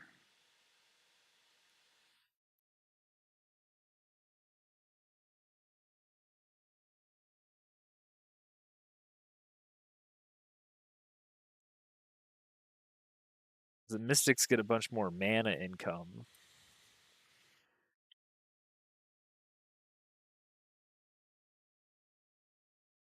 Like if all we're looking there is for the mana income, and look, these guys also get a summoner.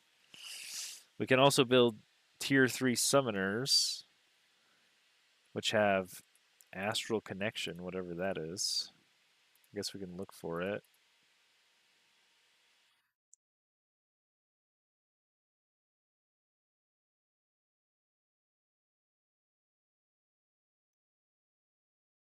Friendly magic origin units in combat gain +5 morale for each friendly unit with this property.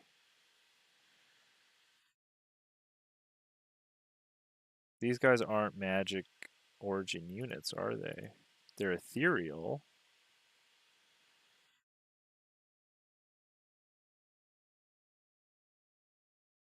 They have the ethereal unit type. But I guess our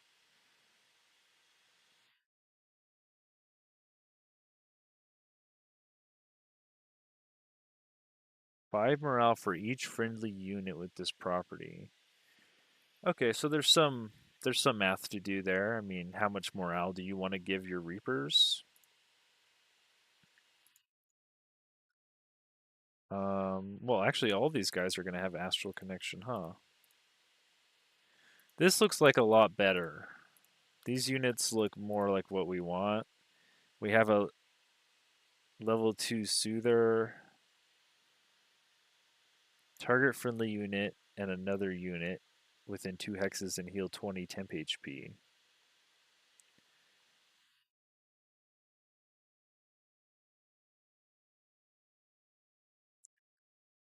Yeah.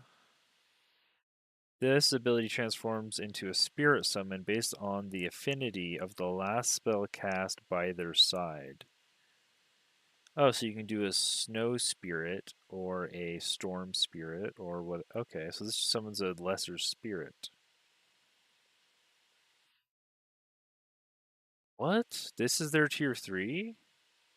I only played Attunement, which gave me the spell Breakers. The School of Potential. What do these guys do? Combat casting points? Well, that's good unless you have death magic, then you probably don't need that. And we're probably going to have death magic. So, I mean, this looks way better, honestly. We could even. No, I think this is fine.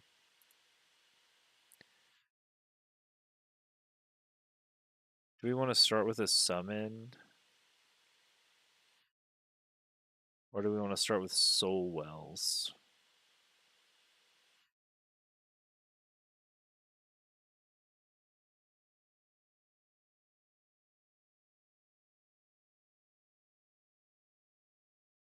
I guess we probably want to start with a summon, but what? Doesn't this give us something good? Well, I mean, we could research our necromancers right away. Let's take a look at the Reaper unit again. Where was that? He is magic, mythic, and undead. So he can be revived by all of our necromancy stuff, and he can be buffed by all of our summoning stuff. Oh, you can get a ghost ship? How do you get the ghost ship, though? What the heck? This is a unit?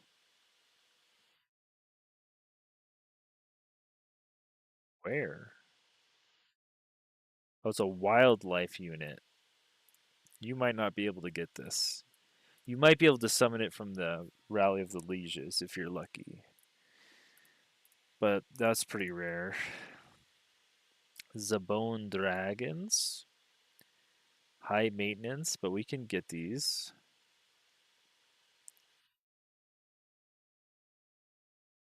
And we can get bone horrors, banshees. Okay. Pestilence crocodiles. It's another wildlife unit.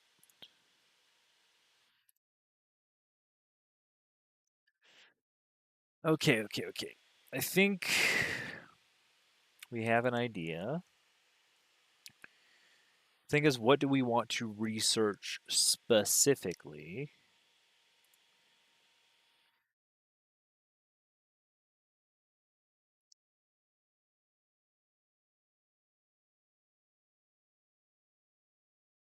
Specifically, let's go down our tome list and write down necromancy, warding. I do these in all caps. Necromancy, warding. Is this souls? Souls. Summoning.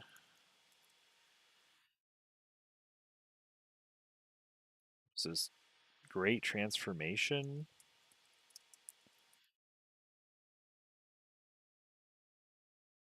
Teleportation.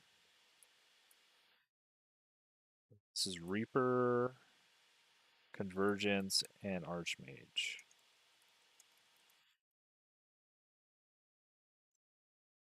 Okay. Now I like to pick like two things out of each of these that we want to try to get first. This one definitely has to be our necromancers. We have a lot of units that are fine, like the soother, the summoner. Well, we probably want a few necromancers in there, so let's get some necromancers. And then we have necrotic projectiles, which is our unit enchantment, which you don't really want to skip those.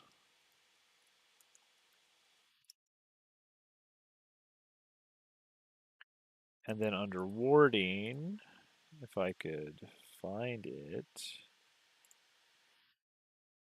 we had our minor race transformation and a unit enchantment. We don't really need to summon the Phantasm Warrior. I mean, this is our first summon. Yes. True. Uh,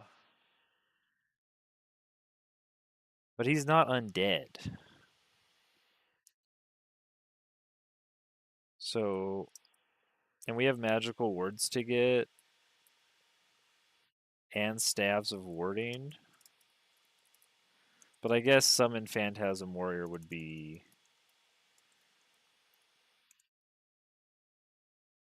It's kind of just too hard to build the necromancers. I wish the necromancers were not drafted units. Cuz like having these be the catalyst to all of your undead dreams is uh kind of annoying. I guess we would just switch these and skip the race transformation maybe.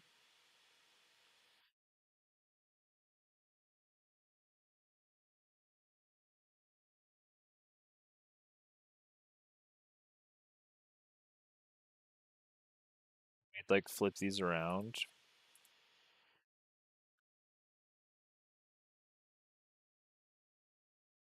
I guess we could start with the Tome of Warding. And then go necromancy, souls, summoning, transformation, teleportation, reaper, convergence, archmage. Like that. Just because I don't know, you kind of want your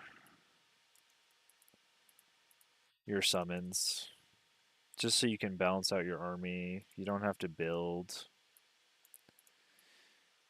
Kind of annoying, but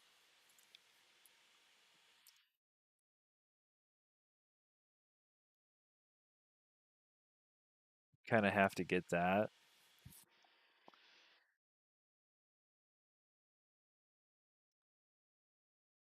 If we look at, we could actually skip a tome now. If we look at our affinities, one of these tomes we don't need. One of these blue tomes.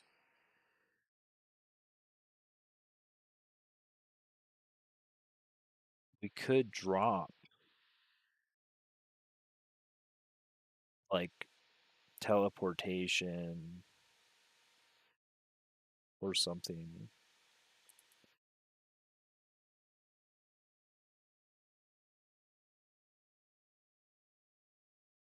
What other affinity would we want?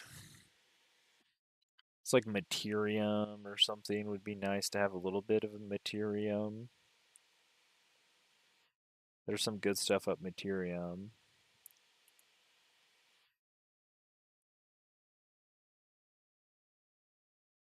But these are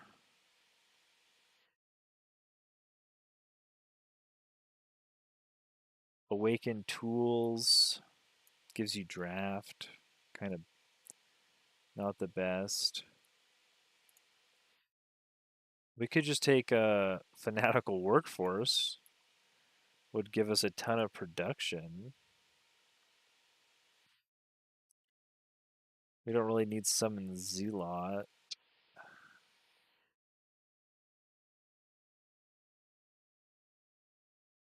Legions of Zeal. I mean, Tome of Zeal's pretty strong.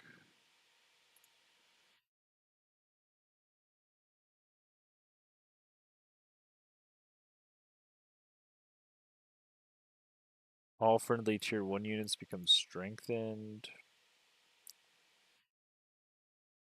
Yo, Unleash the Warhounds is a really early siege project. That's crazy to have 6 Warhound units. That's pretty strong.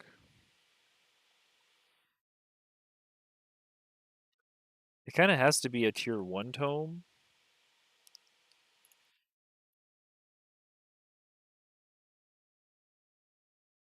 Sundering Blades. Purging Arrows. I guess we would want to buff our Necromancers more. I don't know if we can do that.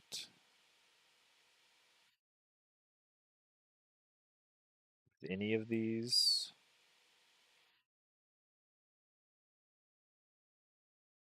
Other than what we're already doing. Yeah, I mean, we're a little over-indexed into Astral, but Astral's a great affinity to be over-indexed into. I mean, we could take one more tome somewhere else, but I mean, we're gonna get a lot of Astral up there really quick. The only problem I have is Hermit Kingdom. It's really easy to lose the Hermit Kingdom bonus. So, I mean, I guess you could do Mana Addicts.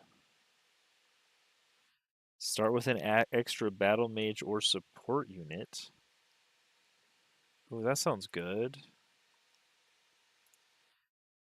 Kind of like Mana Addicts. Gifted Casters. Start with one extra spell unlock. Combat spells cost 20% less mana to cast. Summoning spells cost minus 20% mana to cast. Magic Origin gain 20% more experience. Oh. I guess we kind of want that, huh?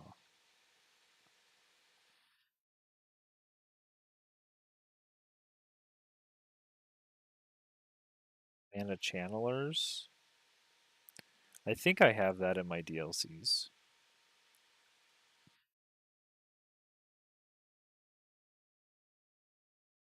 I think so. I guess conversely, we could change this to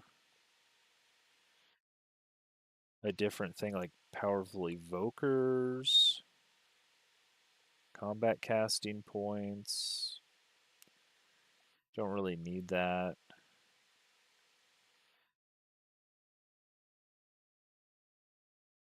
Yeah, we'll keep Hermit Kingdom on there. Plus 15% knowledge, food, and production. 20 city stability.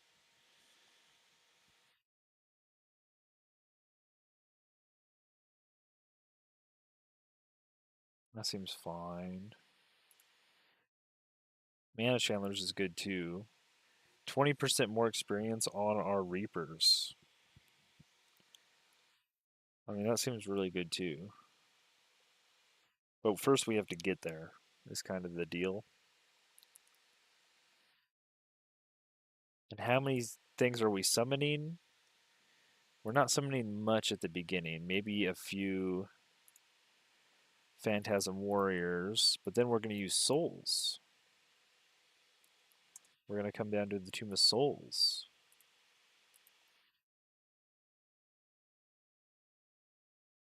I have both of these on Astral. Let's just see, what's our Mystic, instead of the Workshop giving Drat. Okay, so we lose production for mana. That's okay. I can get some more mana. Do they have anything over here?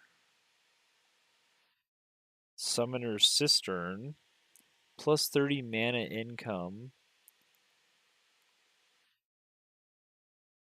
at Town Hall 3.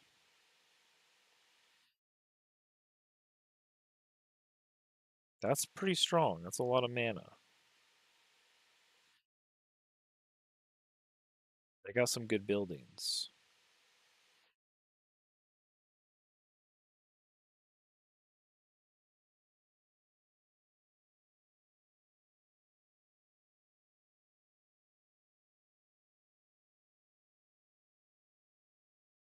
Necrotic Spires. Friendly undead units in the domain heal 12 hit points per turn.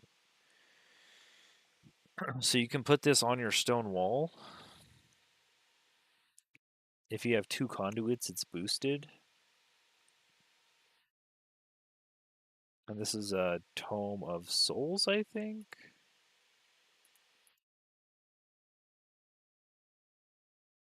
No.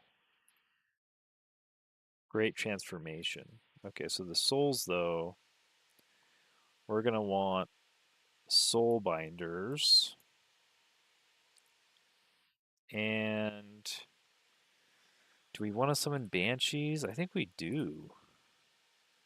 These are magic undead, so these work. These get the job done. Magic undead is what we're looking for. We're not really looking for just magic, because we're trying to combine the two ideas. So, but we could summon some banshees. These guys teleport in and wail. So basically, they're like ranged units. They threw cruel bolts, um, which deal more damage against low morale enemies. But then they can like phase in and wail, and then that uh, reduces a bunch of morale and weakens everybody. It also does frost damage to everybody in the area.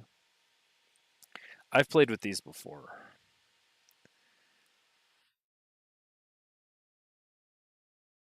They're interesting. They're kind of suicidal.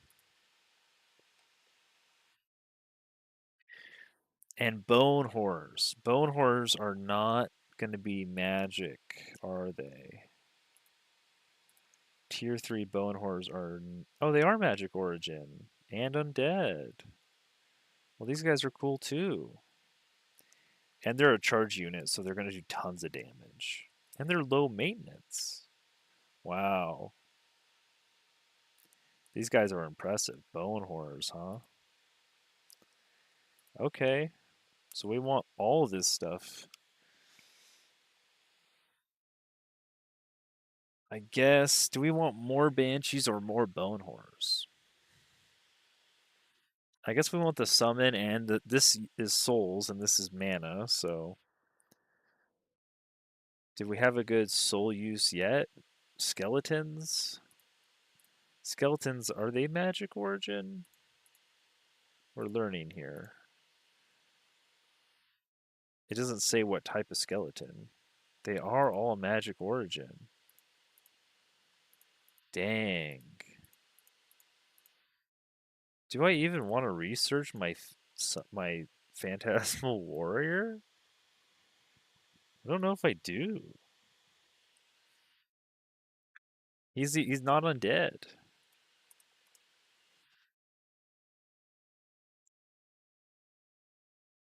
This, I mean, I'm gonna try. I'm gonna try to start with the Tome of Necromancy. We'll try it because we get Soulwell right away. Instead of getting our summon, we can start getting souls, which hopefully axes a summon. You get the Empire upgrade right here. I don't know if I wonder if you have to research this. Doesn't You don't have to cast it. It's just an Empire upgrade. You might have to research it though, because we want skeletons, not those phantasmal warriors.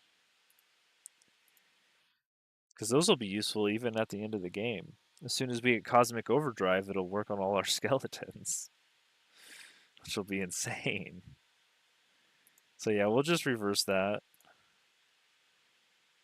Uh, Souls? Summoning. We skipped over Doom Herald, which summons a corrupt soul. And we took Tome of Summoning. Doom Herald. Do we want any of these guys? They are magic undead. They are fighters. This is more about crushing their morale than anything. And then what's our summoning book give us? Yeah, this lets us heal. And we can supercharge. Oh, we could supercharge. I think we do want supercharge. We get 5 strength in our Reaper. I don't think we need to summon these guys. But healing our magic origin units, that's all our skeletons. And supercharging them. I think that makes us want to pick between one of these. The Tome of Souls or the Doom Herald.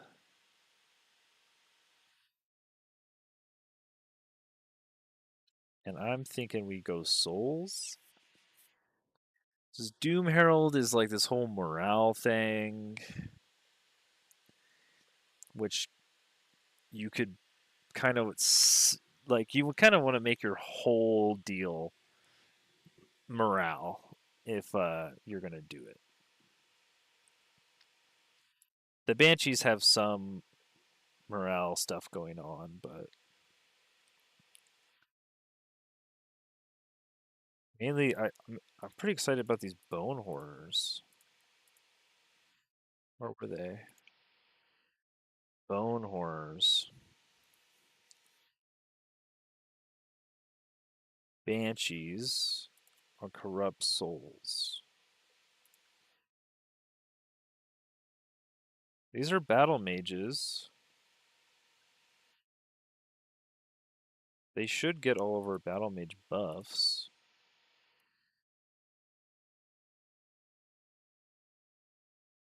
Right along the way.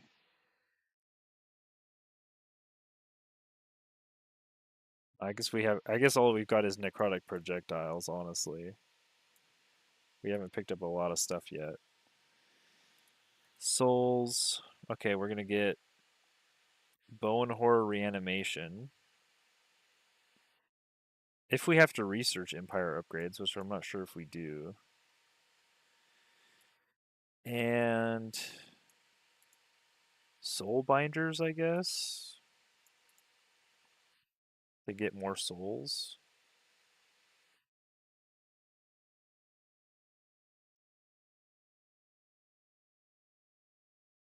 What was this one called? Bone Horror Reanimation? I'm assuming you have to research that. It'd be kind of crazy to get it for free, but you never know. Let's throw this at the end. Summoning or summoning. Summoning, let's just get Arcane Supercharge and Arcane Restoration.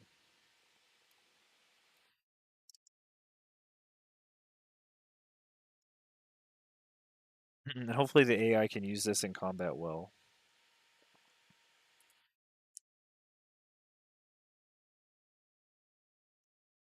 And then we grab Great Transformation.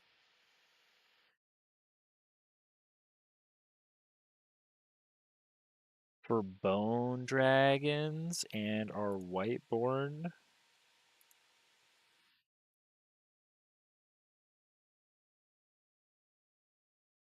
Got to get the major race transformation.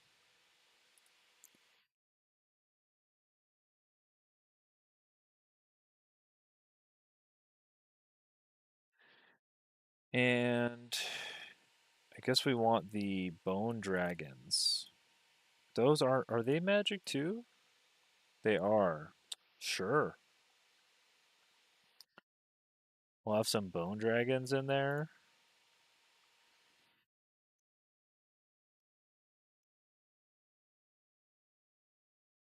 If we can ever see, the thing is this is conditional. You have to kill a non-racial tier 4 or 5 unit. So hopefully we can do that.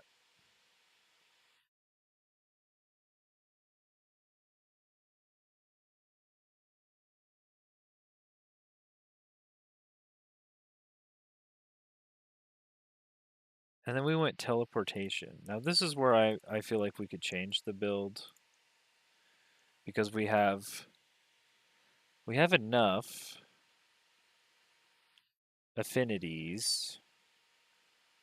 We could literally take anything here instead of teleportation. So we don't really need summon phase beast. Summon phase beast is not undead. These bad boys. They are magic, but they're ethereal animals. Oh, they're animals. Interesting. Interesting. We could instead go like a dual tome or a different tome entirely. Because there's like the Tome of Corruption, which will give us Umbral Mistresses if we needed yet another summon. This is a tier 4 summon. We have a tier 4 reanimation. We have a tier 3 reanimation. We don't actually have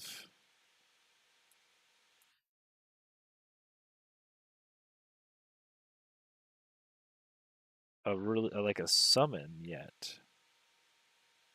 We have a lot of magical units, but not a legit summon. So I guess corruption. Well, these umbral mistresses are not undead though.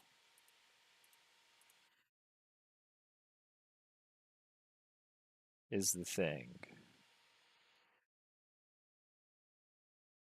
These guys are umbral demons.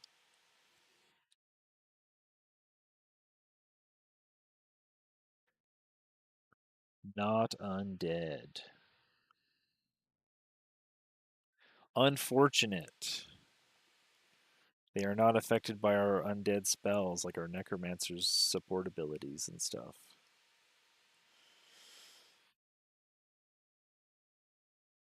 They are demons. Slight difference. Slight difference. Demons, undead. You would think there'd be some crossover there. But what what do we got then? Cold Dark? No.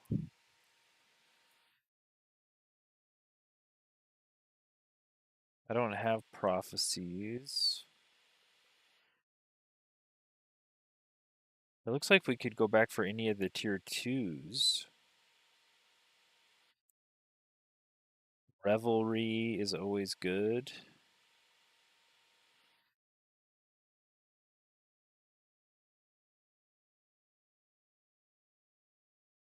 Beacon. Shades? Oh, I don't have shades either. Ooh, would shades fit in the build though? Man, what is a shade?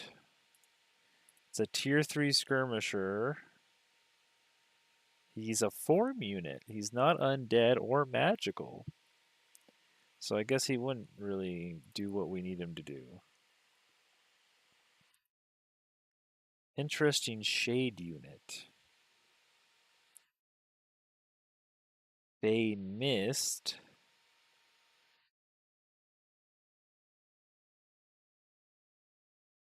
Look at the Fey Mist here real quick. I don't think we need to summon a Mistling, but we could give Fey Blessing.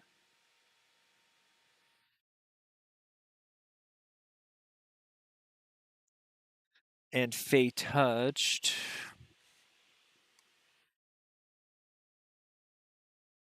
Um. Oh, right, and you could build Fey Water Ponds. I don't assume there's going to be a lot of foresters to surround these ponds with. Not in the desert. I guess in the oases in the desert, you could do a Fey Water Pond. This tome is kind of self-sufficient. You just make all of uh, your race. You do a minor race transformation, and they. I guess only your race. I guess it wouldn't work on all our summons. They would all have accuracy penalties.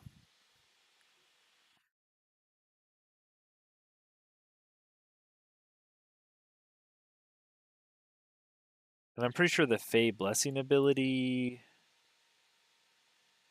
I don't know if this would help with that. I forget. I'd have to open up the game.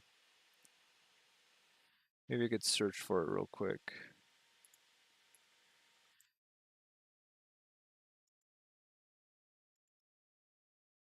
See if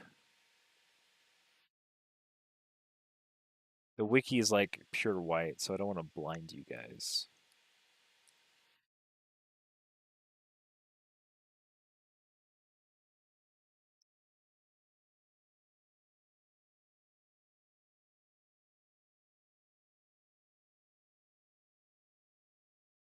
Oh, it doesn't tell you here either, not even on the wiki.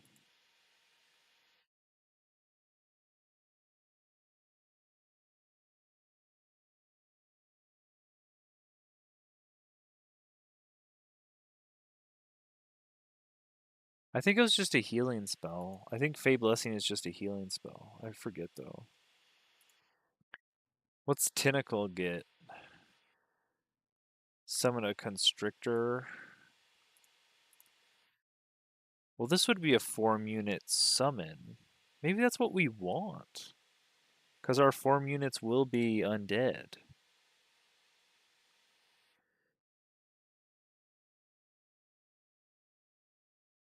Yeah,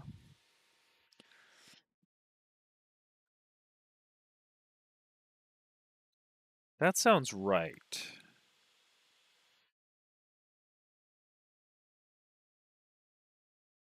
We would just rather have the form unit be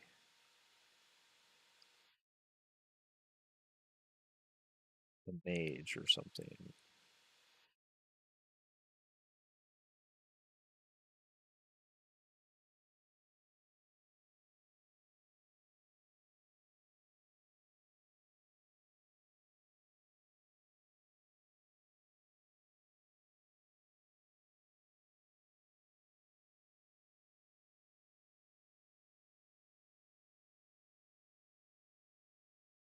Because what unit enchantments have we got?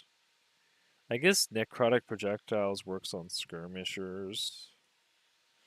I guess a shade would work. Where are we in this? We have no summons that are undead yet. Oh, well, we know we have summon Banshee. I totally forgot about summon Banshee.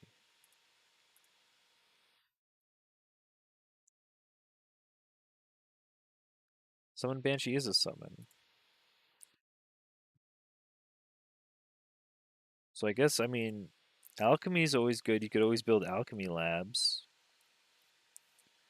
I mean, this is just never bad. Just getting alchemy labs to build for a bunch of extra knowledge. We're way over here. We could take a tier 3 tome of literally anything. But what does Tome of Evolution get us? Dual tomes, evolution, unit enchantment, units that evolve. Yeah, I don't think my guys evolve. I might just grab the Tome of Alchemy here, honestly. I'm not seeing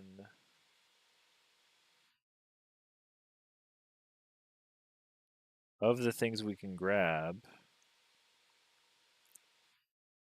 in the DLCs I have.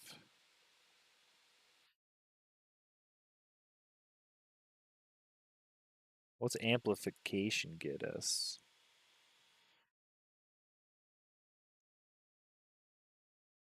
This is the more spellcasty version. We don't really have ranged or skirmisher units at all. We actually don't.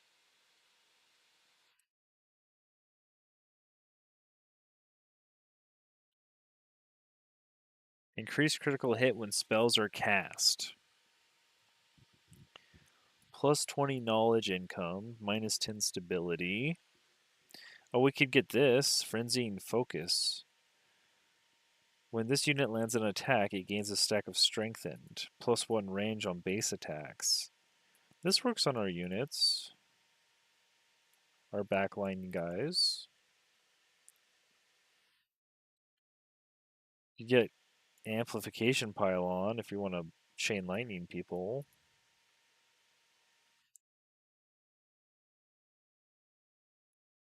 Maybe we grab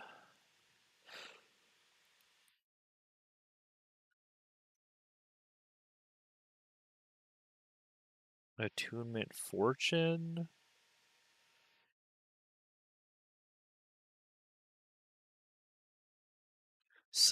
Amplify minds.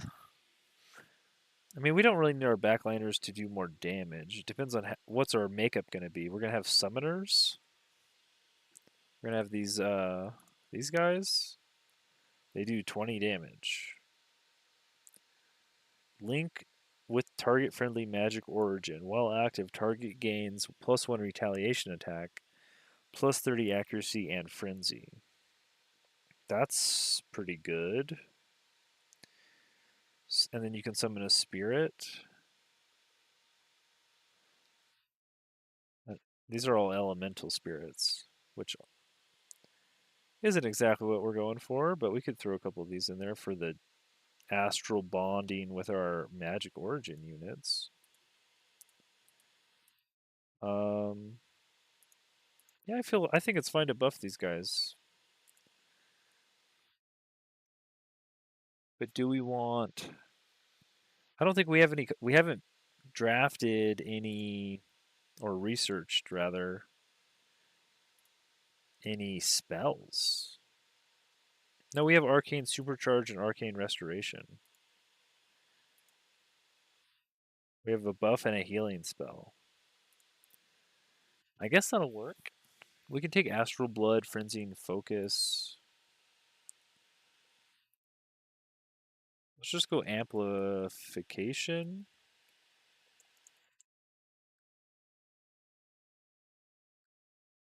That'll give us frenzying focus and astral blood. This will keep our backliners further in the back and doing more damage. Also, like amplified minds is not going to be bad. Like if we have more time to research another thing, that's all fine. The thing is, we do have a summon. We have souls. I didn't put that on here, did I? Did not. Oops. We have to make a choice. We need to get the Banshee. So we want Soul Binders, Bone Horror Reanimation, and Summon Banshee. That's a lot, but hopefully the Empire upgrade's free. You might not have to upgrade that. In which case,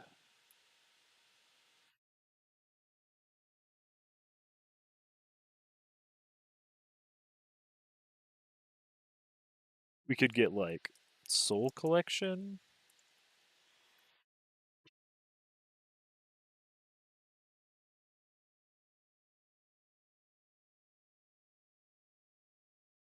We'll see when we play through what we end up with.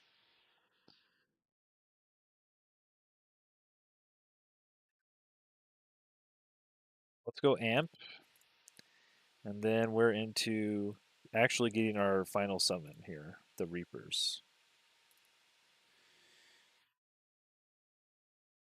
And then we'll research Summon Reaper and Greater Reanimation looks really strong. Because we're already, yeah, we've already transformed everyone into undead.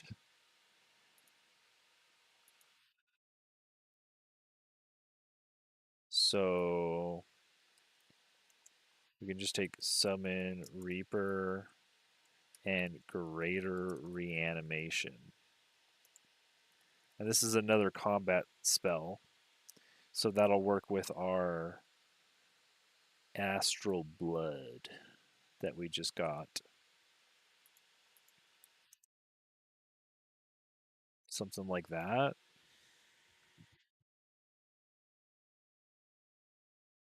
And then Convergence. We're picking up Convergence. I don't really know about getting explosive manifestation.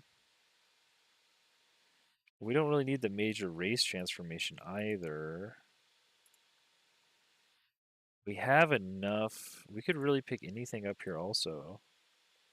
What's in the living fog? What is this? Living fog, mythic, magic, floating, ethereal. So he's not undead either, unfortunately.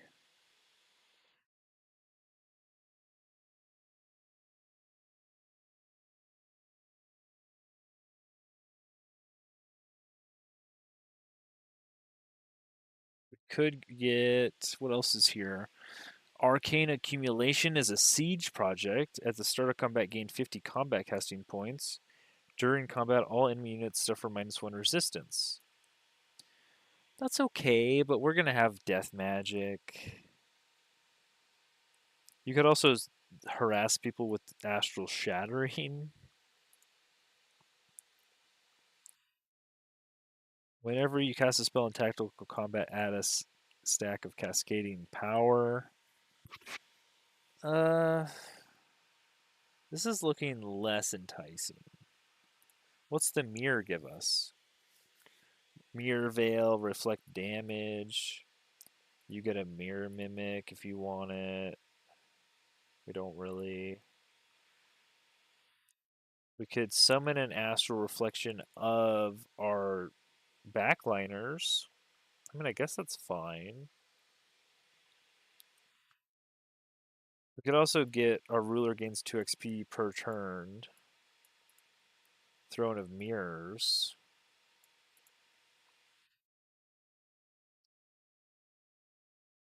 Yeah,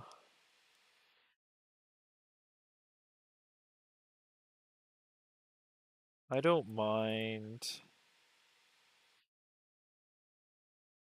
these three. All seem fine.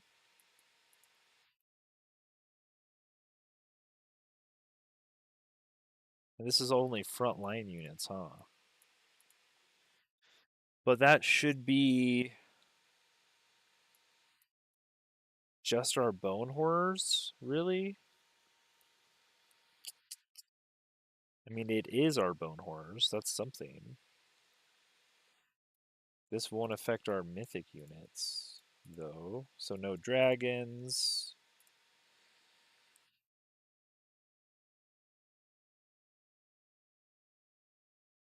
Depends on how many bone horrors we end up with.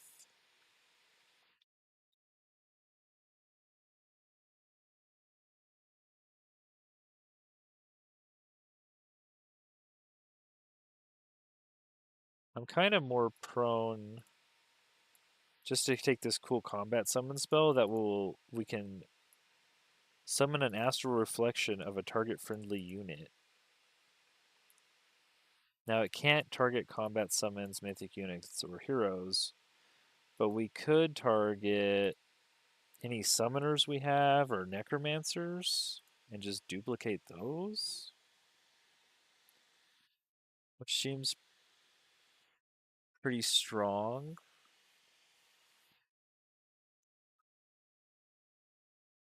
I don't know, this is a rough one. This is a real rough spot. Because this is a combat summon spell.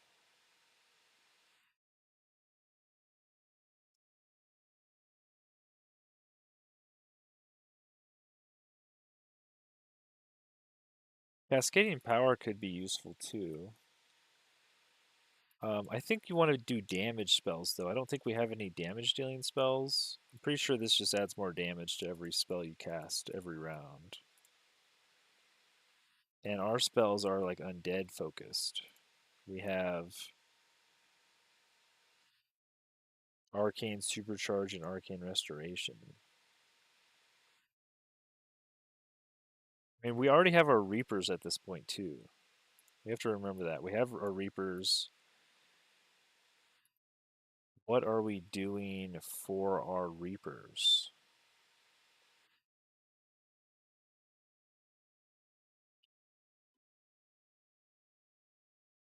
I guess we just go back for this. Give our support units a phase ability.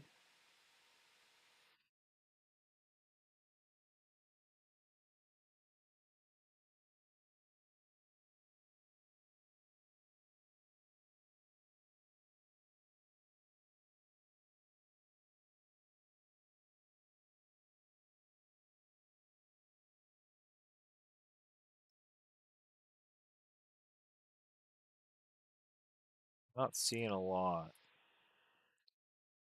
Go back for teleportation.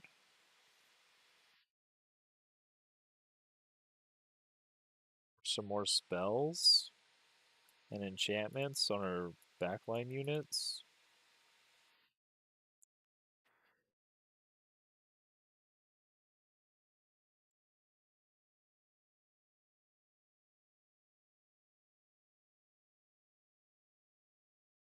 I'm just not seeing it. If we had a bunch of bone horrors, this would be fine. But I don't know, like, our makeup's going to be so crazy. It'll be so dependent on what happens during the playthrough. What we're going to get. I guess we'll just move on. We'll move on. We'll call it Toma Teleportation. Ooh, if I had this, I could get Revenant. Yeah, I gotta buy those DLCs, man. I gotta buckle up and do it. Uh, for now, go back scrying. Ooh, what if we go all the way back to scrying?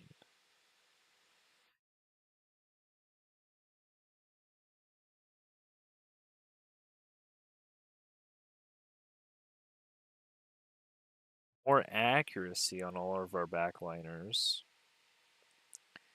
and we get this cool city structure.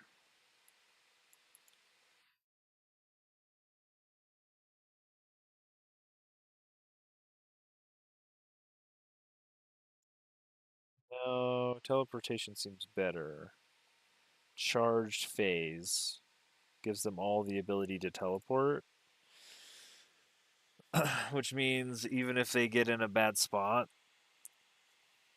they'll be pretty hard to get a hold of. The AI might use this to teleport forward, though, but hopefully not.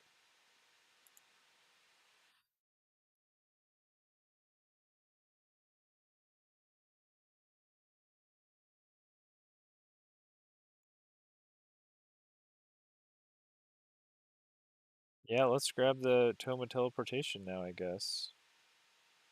Because those seem like useful abilities. We have Stormborn available. Um,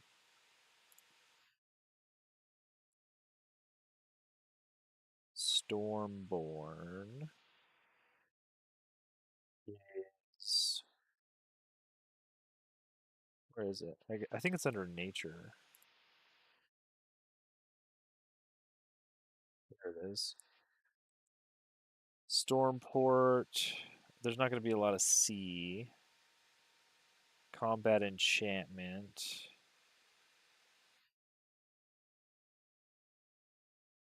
Yeah. I don't think we're making Stormbringers. Let's just go ahead and grab teleportation and we'll call that that. And add a teleportation. We'll take phasing enchantment. We probably don't need emergency teleport. We could take it. Or we could just take the astral trade relay.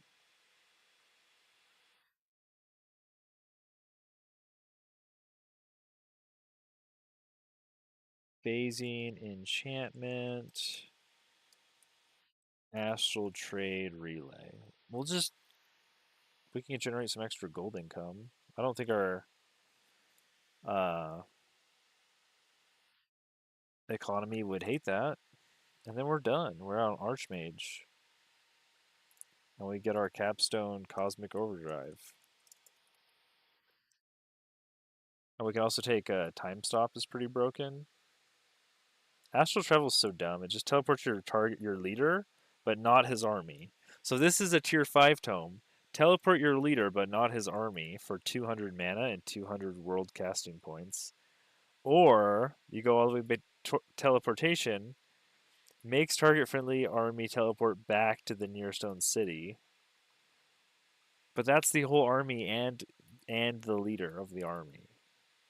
This, I don't know.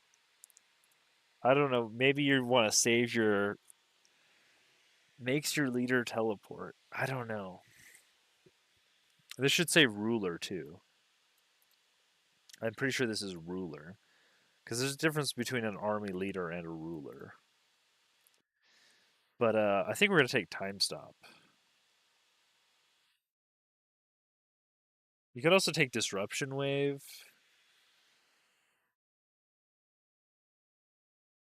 That's not bad.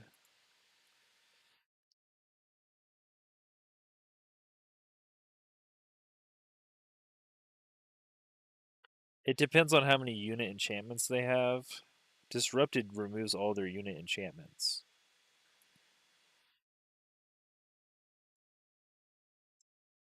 So you could totally take Disruption Wave. It also buffs you. Dispels 2 negative status effects from allies and dispels 2 positive from enemies. Or you could stun them for a turn and mark them and distract them. This is a little bit stronger, considering what stage of the game you're in. They're going to have a few things that just disrupts them. Because this is its own thing, and then this is additional down here. Just being disrupted. If you go to the Tome of in Materium here, I'm pretty sure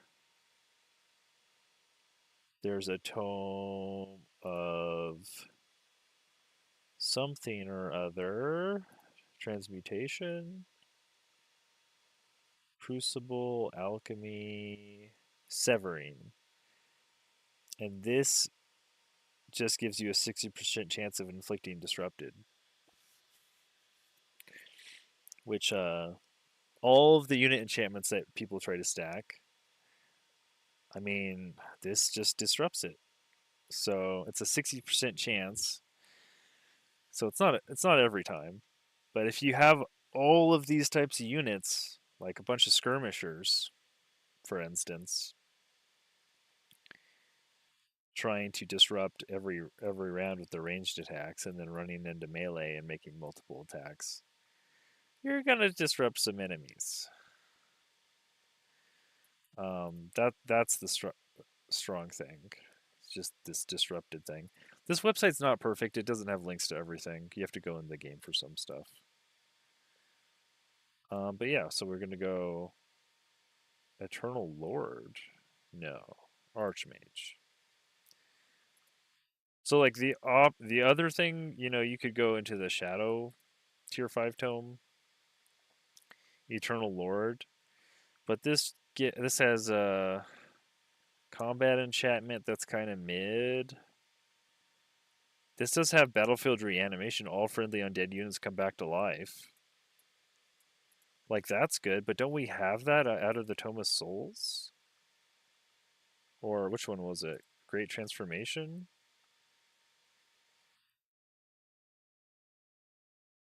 Maybe it was Reaper. One of these. Combat Summon. Oh, this is just healing. I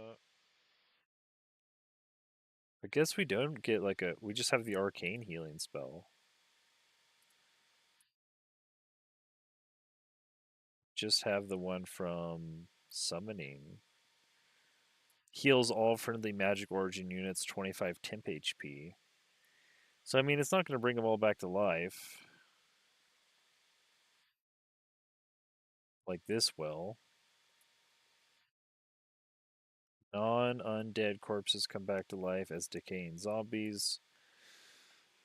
Everything we have is going to be undead. So, like, this would be really cool to bring everything back to life at 50% HP if it all dies in a combat. But we have Cosmic Overdrive. All of our Reapers will have very fast movement and deal plus 20% damage. That's got to be good. And then you could also summon a full stack of low tier undead, which are going to be. I mean, there's bone horrors in here. There's corrupted souls. Spawn chance 33%.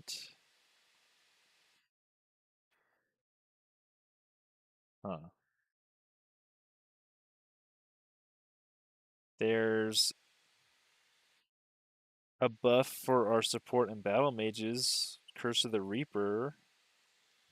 Chance to instantly kill a target. I mean, that's pretty good. We're gonna have some. We're gonna have these. It's not bad buffing these more, but they're not like the main characters anymore.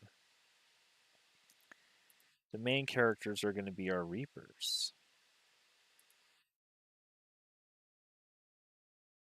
These guys deal 22. They can hit up to 3 times.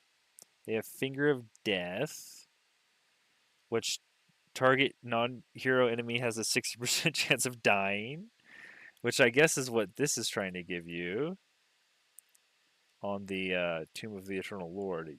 True death magic. It's kind of like Finger of Death. Chance that the enemy dies. If a non-undead unit dies this way, it transforms into a decaying zombie under your control. If resisted, the unit still sustains 45 frost damage that ignores resistance. That's a lot, man. It ignores resistance. That's pretty potent. Cooldown of 4. So these guys are basically skirmishers. They're gonna all Finger of Death. This is a 3 range. They also can consume corpses to heal themselves. So these guys might want to eat the corpses that we would revive, right? If we revive them with battlefield reanimation, any Reapers that are alive couldn't eat their corpse for free, and gain 3 strengthened and 40 temp HP. So these have control loss immunity. When an enemy unit dies, they gain 10 temp HP and strengthened. They're demolishers. They're fearless, heartless. Heartless works both ways. So when you're winning the fight, you're going to get 50% less morale when you're winning. You're going to lose 50% less when you're losing. So this isn't good or bad. It's just you're not going to rout, but you're also not going to crit more from high morale, which is kind of bad, but if you have high morale, you're going to win anyways. It has pass through, which is really cool. You can just go through the enemy's walls and stuff. And it has soul maintenance, added 5 soul upkeep. So these guys are going to be pretty strong, I feel. We can't buff like their resistances. They have 8 defense and 6 resistance just flat. And they can gain ranks, right?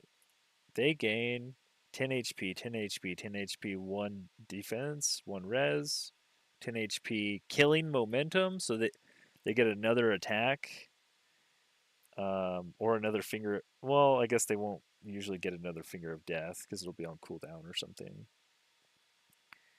But they can hit, killing momentum hit for 4 attacks. Or they could hit, kill something Finger of Death in 1 turn, potentially. And then at Legend there, another 10 health, 10% damage, and 1 defense and 1 res. So this will be 10 defense, 8 resistance. They'll have 50 more health. They'll have 200 health at Legend status. Yeah, the only thing is like their damage doesn't scale, but that's what the Cosmic Overdrive is for. They have plus 20% damage. And very fast movement is...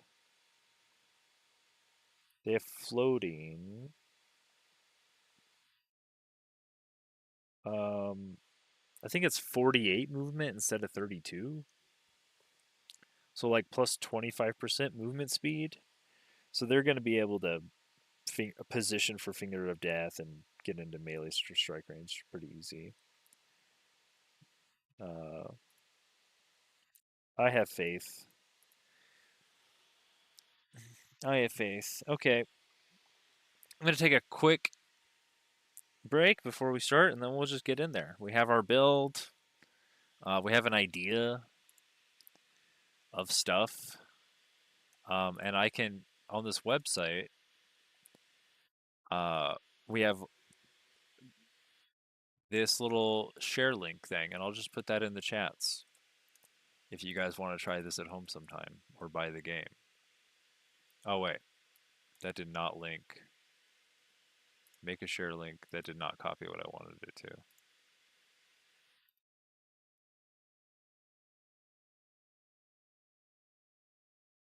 There we go.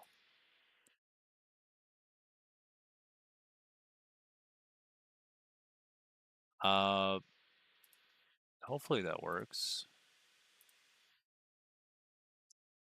Okay, it works on YouTube, but on Twitch you have to copy and paste the whole thing.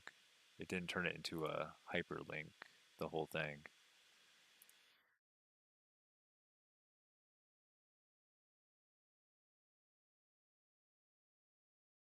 Should be fun. Yeah, I'm gonna take a hot break. Everybody take 5, stretch your legs, move around, put something in the microwave, make a coffee or a tea or whatever you do, and then we'll jump back into the game and start um, making our faction.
All right, thanks for hanging in there.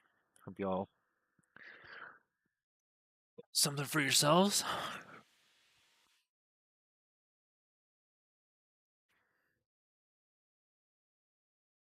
Let's get this party started.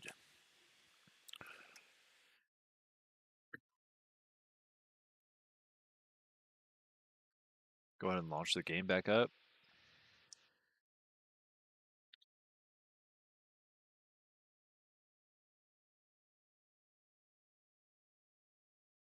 And we'll see how well this does. Now, we could change this up a little bit to account for the units that we actually have. Like a couple summoners.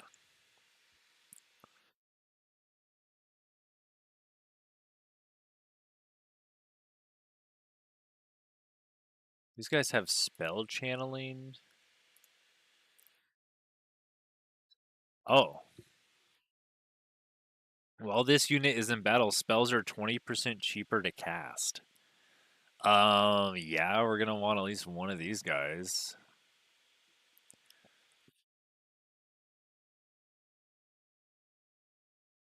What the heck? They're the only ones that have spell channeling?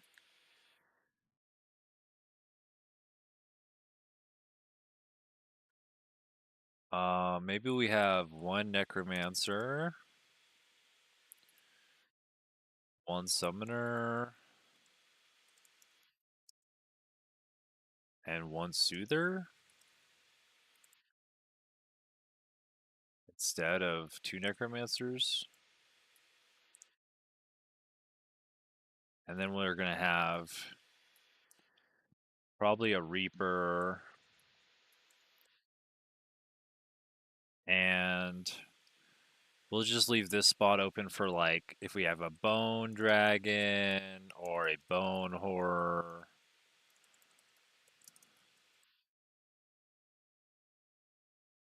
Well, all these are gold. These are all gold units, huh?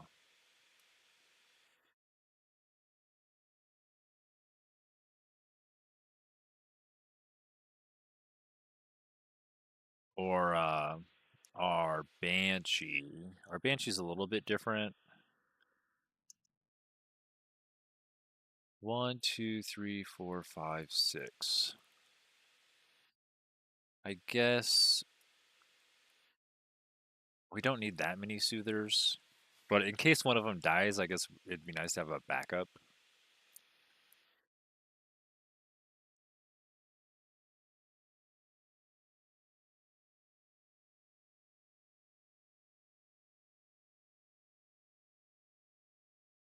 Where do our banshees fit in?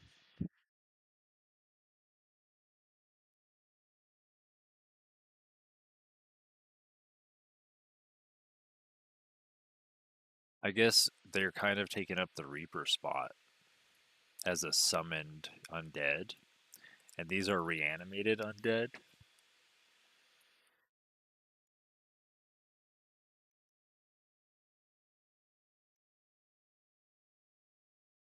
Or like skeletons, like random skeletons.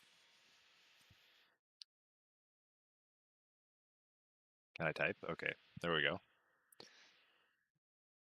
So maybe.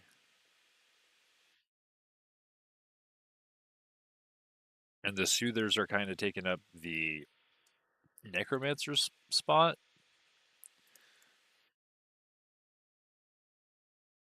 So I guess, oops, this is. Oh, I messed it all up here, didn't I?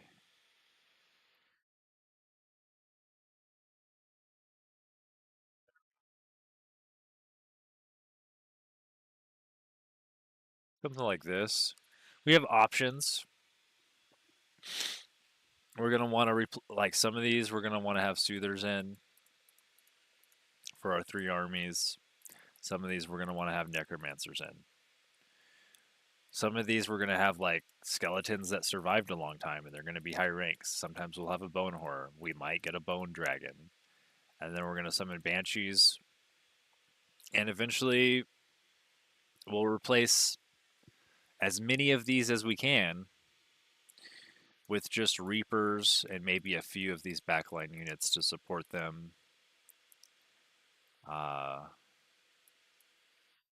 Bone dragons are fine. Can we have a second look at the bone dragon real quick? Because this is a pretty high tier unit here. Inflicts poisoned with a pretty high damage. That's like 29 damage a hit. And he's going to get plus 20% damage. Tail swipe. It's a pretty big 33 hit. Putrid breath inflicts decaying. Control loss, demolisher, draconic rage. Plus 30% damage when it's 60% health or lower. Heartless, high maintenance, juggernaut. Siege breaker. Immune to bleeding. Terrifying aura. So this is helping with the morale a little bit. But we're not like full in on morale. What was our morale unit? It was these corrupt souls, right? I mean, they're undead magic origin. But it was like a choice between these or the banshees.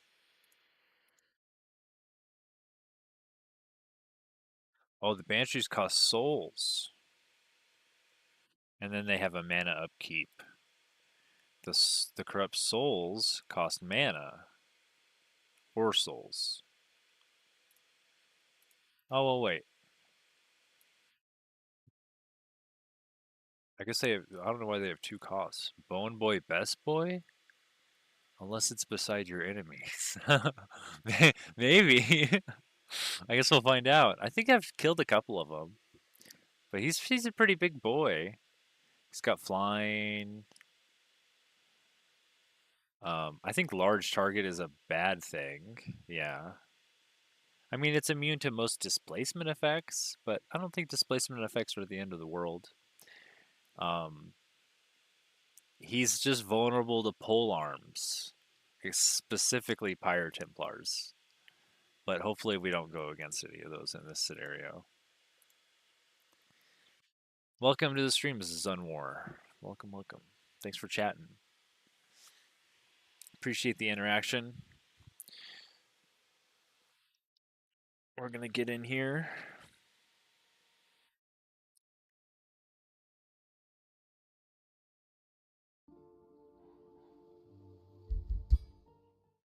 Start up our next playthrough.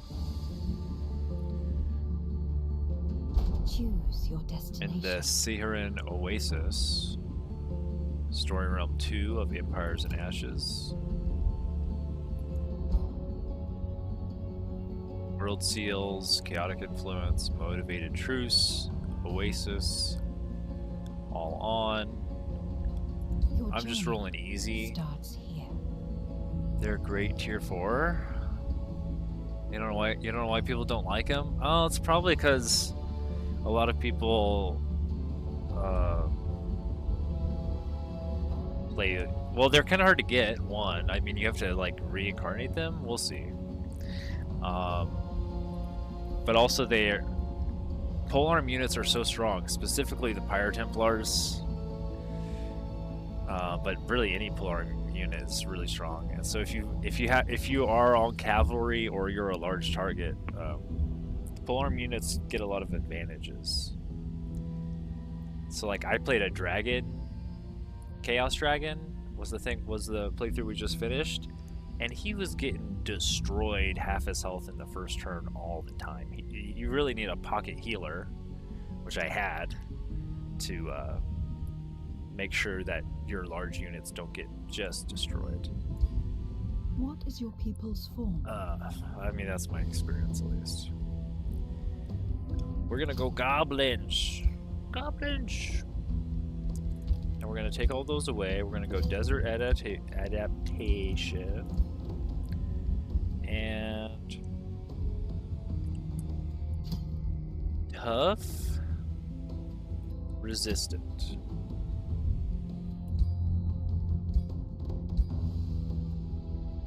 Because most of our units are support units, right?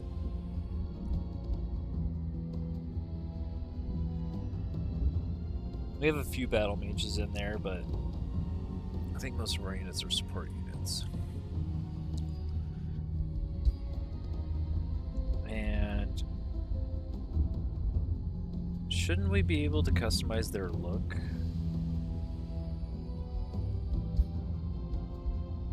Is it not right here? What is their origin culture? What is your people's form?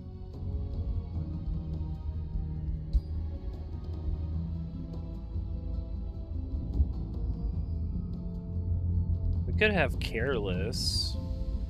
Do we want anything for careless? Would we get anything? Not really. Hardy. Bulwark, elusive.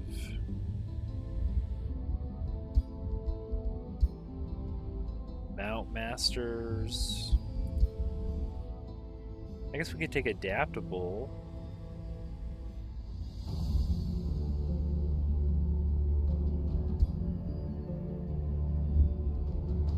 I might want adaptable.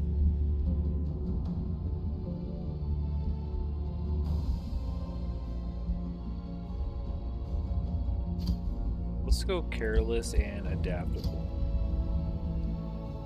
Some more experience.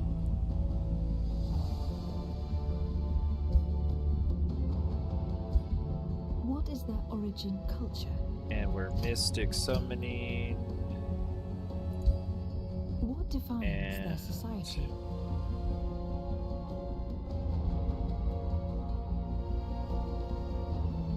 Mana channelers looks really good.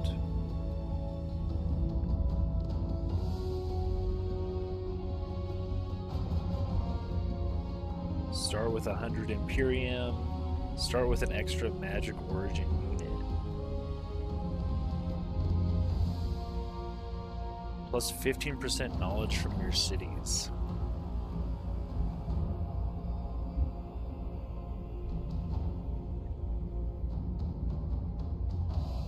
Hard to say which one of those is better. We're definitely taking Cult of Personality. For our build, we have a lot of magic origin units. Basically all of our units are magic origin that I can think of. So if there was a time to take mana channelers, I guess it's now. And we don't have to worry about our borders being encroached upon and then Hermit Kingdom turning off. Right? If we end up with an ally, they can build right up to our borders, annex right up to them. Choose your first tome. It won't get turned off. We're gonna go necromancy because we want soul wells right away.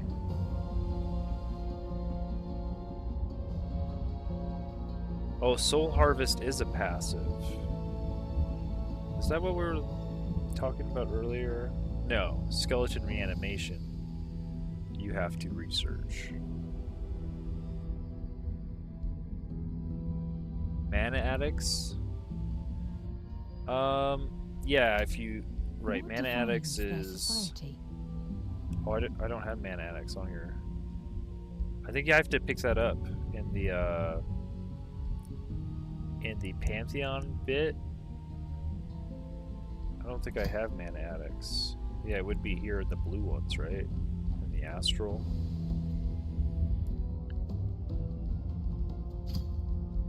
We'll get it eventually. Actually, no, I think it's in the other DLC.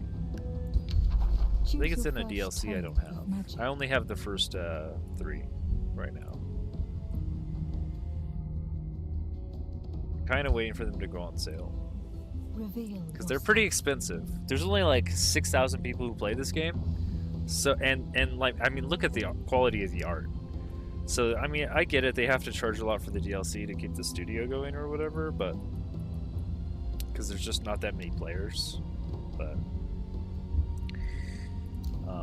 that means that the DLC is really freaking expensive for being what it is. Like in a normal game, it'd be like $15, but in this game, it's like 50.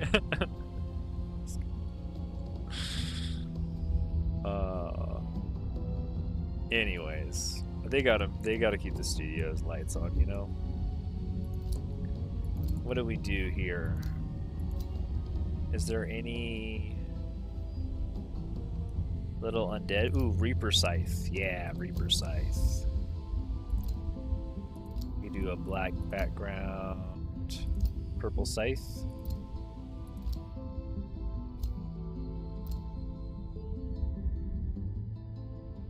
Like a Stellaris, yeah. I know a lot of games in this genre, the 4X genre, they sell the game for like crazy. Like, look at Civilization 6, and like if you were to buy all of the DLC for Civilization 6, it's like $500, and they put it on sale for like $5. So it's like, why would you charge so much for it all the time and then go, oh yeah, we don't really need that money, like just put it on sale for $5? Like, okay.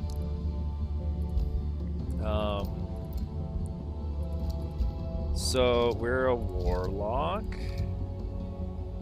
All right, we start with a special relic.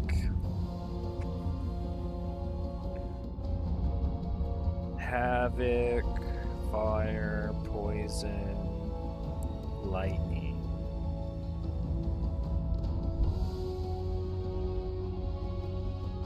You can summon wisps.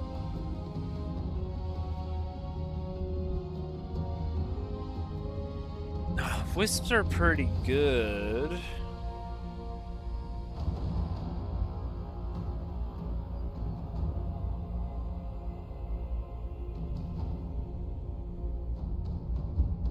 Or you could gain knowledge with thralls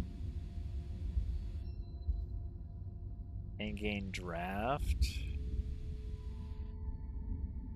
with thralls. We don't need draft really, do we? This gives you a teleport, fire damage. Delirium gives you chance to cause insanity. Sundered defense and sundered resistance. Total war fantasy. Oof. Ouch. Yeah.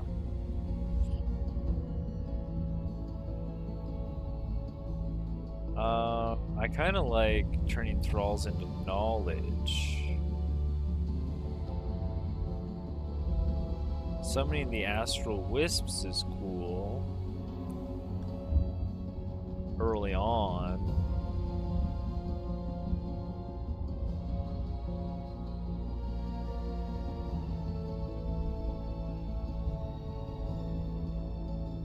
For clearing. I think we just want maybe the flesh one. We got all these cool body types here. Maybe we go with eyeballs. Ooh, what's this? Spikes?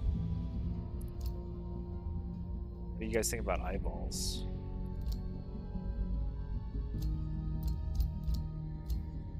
More eyeballs. Is there any shoulder eyeballs? There is! Look, we even get shoulder eyeballs. That's a lot of eyeballs. Ooh, we'd be a chunky boy.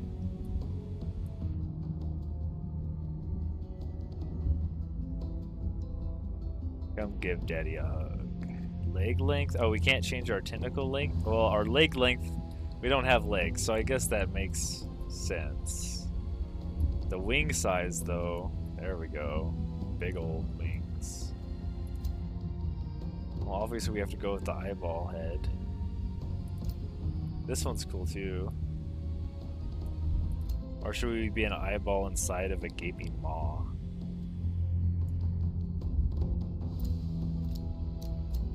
That one's kind of cool. Nah, maybe we can do something better than eyeballs. This one's sick. It's not just weird for the sake of being weird.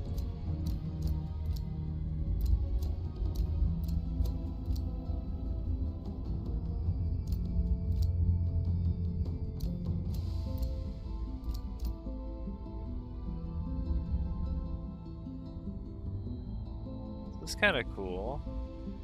I like where this is going.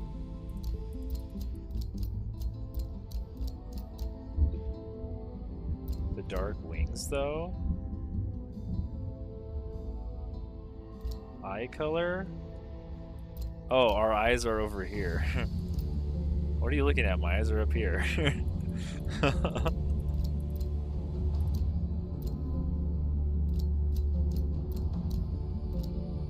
I guess, purple? Base skin color. We could accent with purple. Be like bluish. A little more fleshy.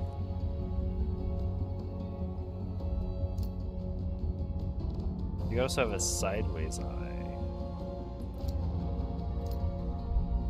I like the little blue accents.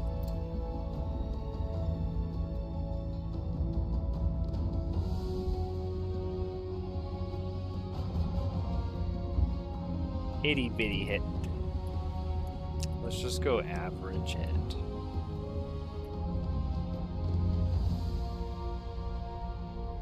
Let's just be very average. We're a very average ruler. Nothing to see here. I don't like how the shoulder pauldron sticks through the wing. I guess it doesn't really stick through it. We're just barely not clipping. Oh, now we're clipping. Dang shoulder pauldrons. Do we have anything cool here? Ooh, this one's kind of cool. It's definitely a lot of clipping though. That one's kind of cool. Here's some cloth. I like the cloth. But we do have a metal color now. It's a little blue accent. Gives it some variation.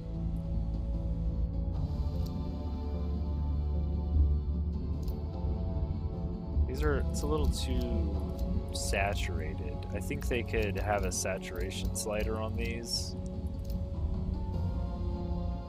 I'm just an average guy, said the Eldritch Horror. I'm just your average Eldritch Horror. I mean, that's black. That's super dark. You have like a metal color.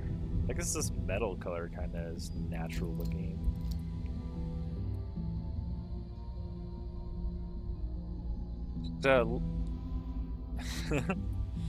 Look into my starry gaze. That's pretty cool. Oh, here's the race. This is the tab I missed last playthrough. Our goblins. Our summoning goblins who have accidentally summoned an abomination eldritch horror mistress. Maybe these guys are a little blue from all the magic they've dealt with. Their armor. We could, maybe they follow her and they got a little purple going on.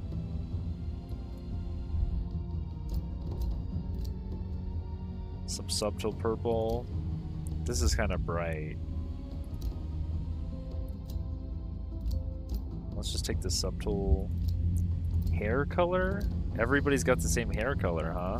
You guys have no variation in hair color. Maybe you've all done too much magic and your hair's all white.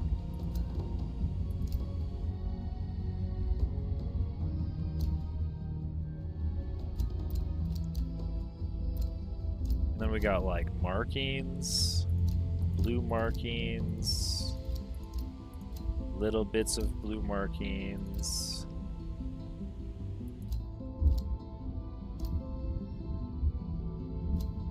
That one looks pretty summoning-esque. I wish I could see more of them with that screen up. It's like I can't see what this guy looks like. My spearman.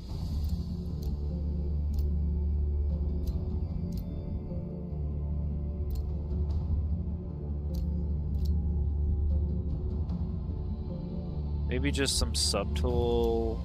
I don't want anything too crazy. I feel like you can really overdo it here. Give him some crazy stuff going on, like all this gold. It's a bit much. How about just some blue?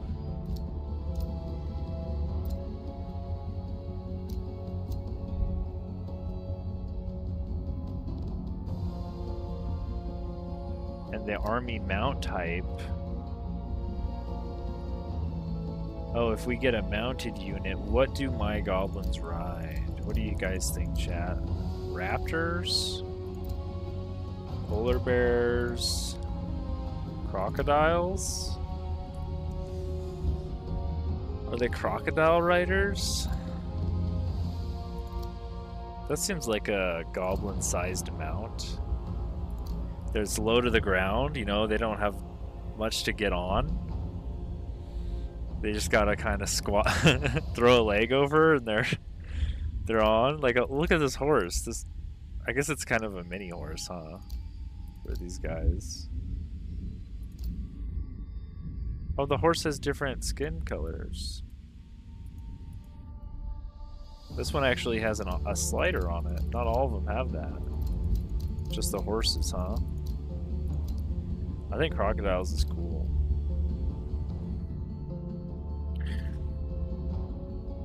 I think it's thematic. They're a little blue. I don't know about this much blue. Maybe like a gray. A grayish blue. Like this one. It's a little more normal.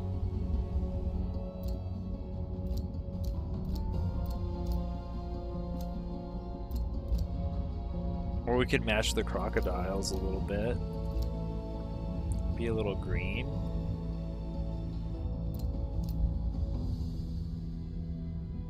This is like a greenish blue. That helps the tattoos stand out more. For like a greenish color too. Otherwise these the blue tattoos don't really stand out very well.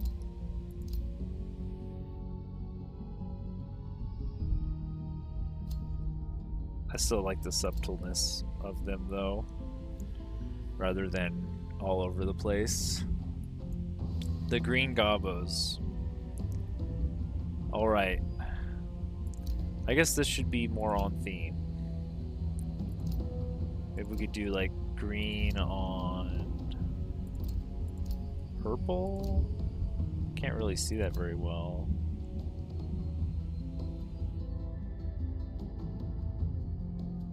Or maybe the background's going to be our brighter color. Yeah, that's a little bit better.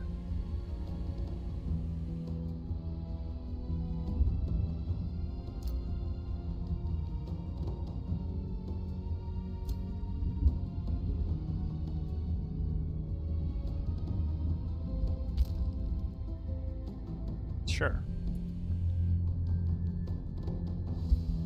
Your journey begins. Oh, we're definitely a female sovereign. Oh, did I not choose Reveal yourself. my body type to be a female? I mean, it just kind of looked like I was a female, honestly. I guess there's not an option here. I guess Eldritch sovereigns don't identify with our normal gender conventions, if you could imagine that.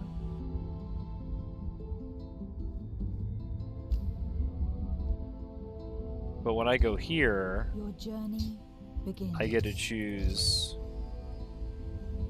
she, her.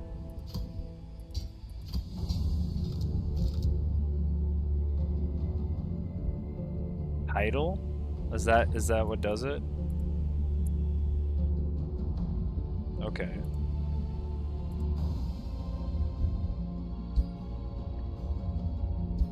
What's our name? Acnix. Oh, these are hard to pronounce. Somniel. Tanit.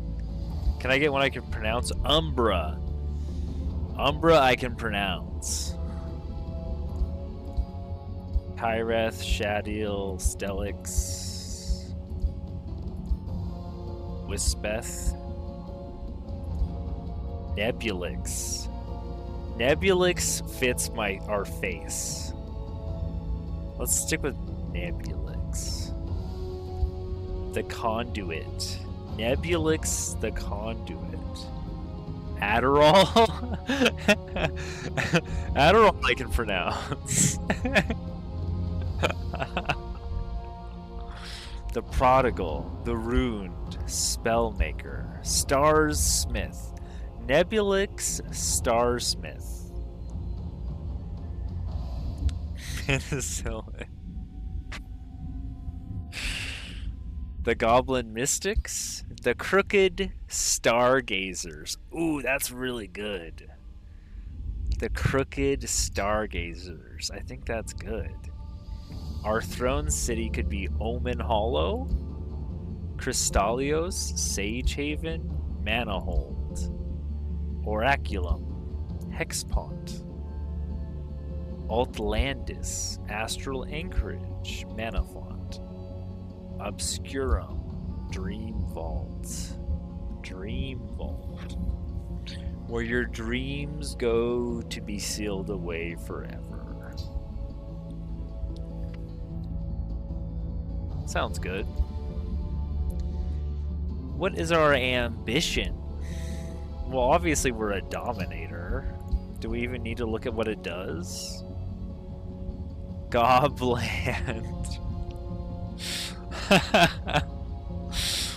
Oh, we live in Gobland. Grants a 90% chance of we get a domination ability once per battle.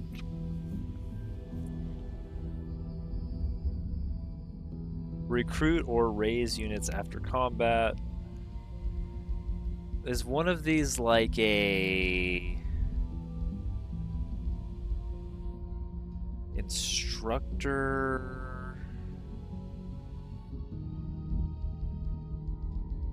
Explorer, duelist, delver.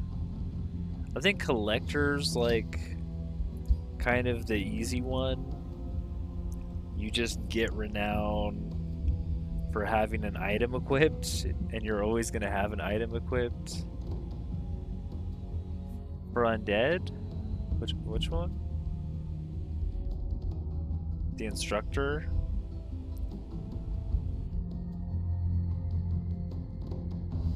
While army leader, all non-hero units in army gain plus 50% experience.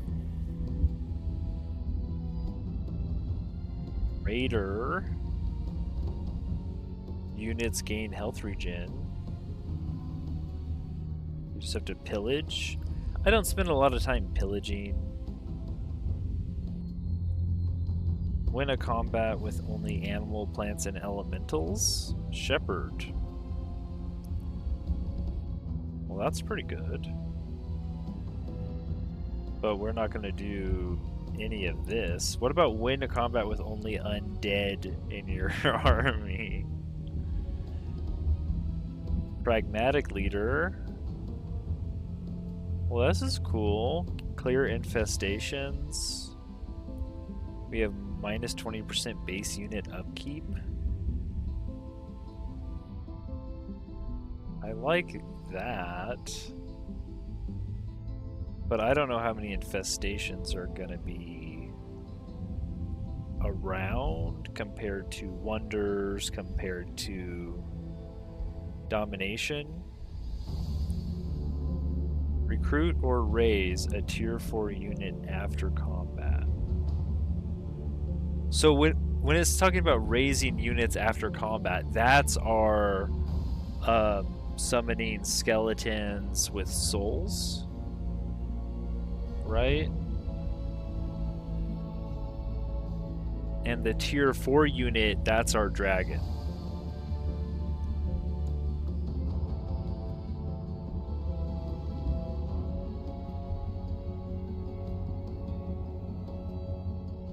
I mean, we should be doing some of this.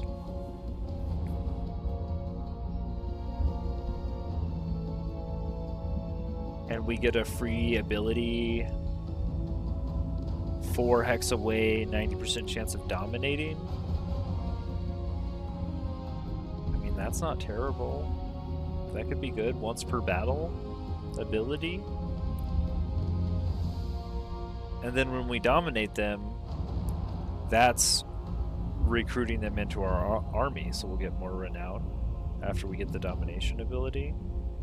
Does that mean that we want to change our weapon, though?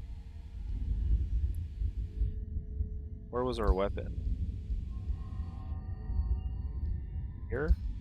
What is your ruler's origin? Because our weapon, we took Relic of Flesh, but if we took Relic of the Mind, we'll get Delirium. Oh no, this is Insanity. This is not Domination. I thought Relic of the Mind, Mind Rebuke, Mind Spike. Now, wait, no, I think we do get more options later. Let's take Relic of the Flesh. Your journey begins. We can try Dominator. I have no qualms. I think Collector is like a free one because you're always going to have items equipped.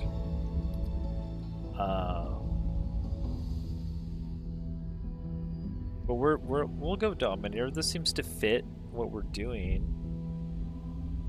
And there's some mechanical stuff. Now in advanced settings, you can customize a hero. And our first hero, maybe we want a Death Knight. Or do we want a Ritualist? Ooh.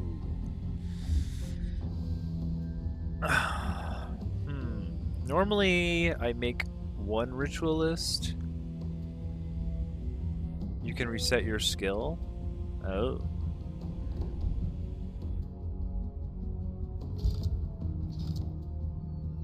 A Mystic Mace. Sundered Resistance. Okay. Or you can get Mace and Shield. Is this a two-handed weapon? It is.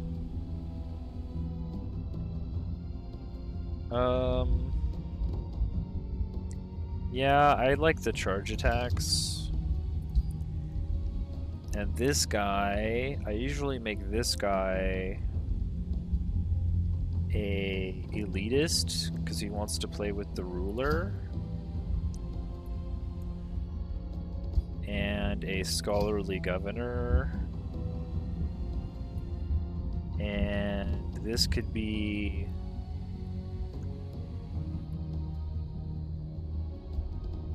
yeah, the ritualist gets some of the leafy summons and stuff, but if you go down the right side, it's just healing stuff. But it used to be the meta where you have to take a ritualist because they could hasten your whole army, and that's still true, but it only lasts for one round, I think. Rather than the whole combat or whatever it was before they did that last update. So I don't think it's 100% necessary, but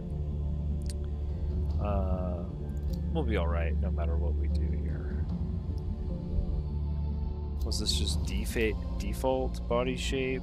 Voice override? Physique? Where's your helmet? Can I see your face? There we go. We could do a purple crown. And you're a death knight, huh?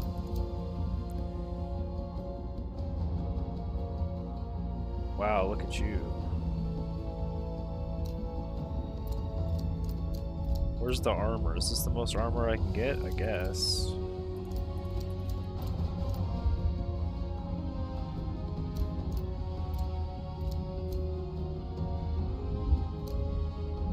That's pretty Death Knight-y.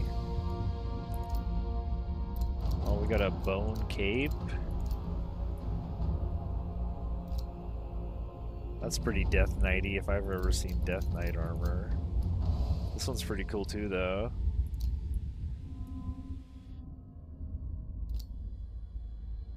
I mean, my whole point of playing this was to make sure that I could try out the Death Knight and the Warlock that I never pick. I always get those options, and I never pick them. You could do like a bit of a blue sheen. Bit of a blue sheen on the armor.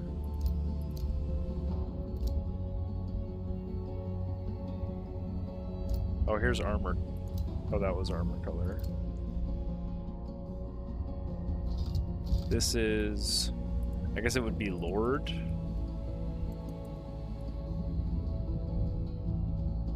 Lord. Oh, you can't randomize these. What's this guy's? Oh, no, yeah, it's right down here. Never mind. Eridani the Executor, Jata the Blade Master, Zinduka, Skriva the Dagger, Donna the Conqueror, Fortuna the Ox, Nebula the Brutal, Ursa.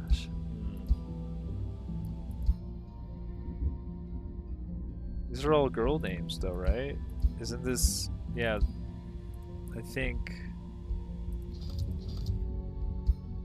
it's caught up on it being a female still, even though I changed the title. Gabale the Mage Hand, Socrata the Cleaver, Lyra, yeah, they're all, we're gonna have to come up with our own. It's not randoming.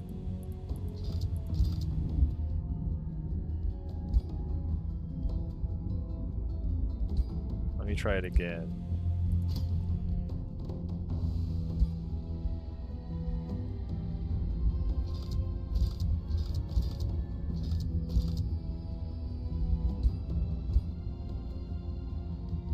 Yeah, you can't, you have to change this manually.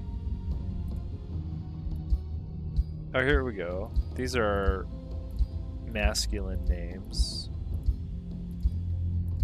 Now, more Mundus. These are way too, like, not goblin. Koss. Orion. Estoc. Orbios. I mean, Taco. Fear Taco the Ox. Makai. Echo. Well, that's a League of Legends character. Halo. That's a video game. Tarl. Tarl. I could believe Tarl. The Dread Knight. I could believe that's close enough. Close enough.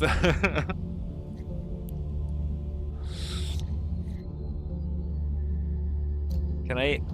Is that a human face on a goblin? What is this? Oh, that's definitely Tarl if I've ever seen Tarl. Look at that maw. Maybe he's got a little... a little eldritch power in him. Oh, his eyes glow purple. Sack. Let's give him the mohawk, dude. This guy, he gives no Fs. We're gonna go. Yeah.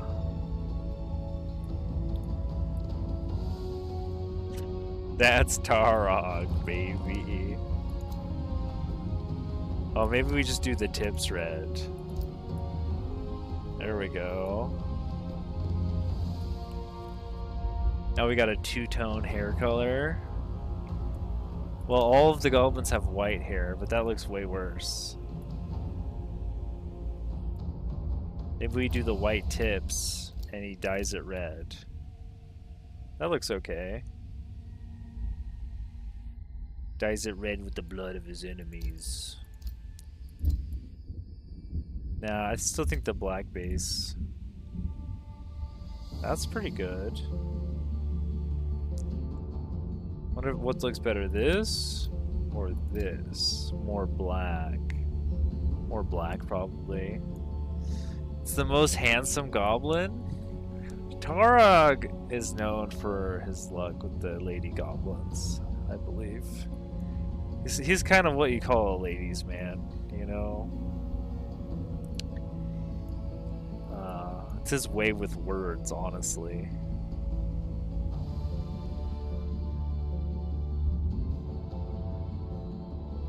I want to change this helmet, though, now. None of these are very good.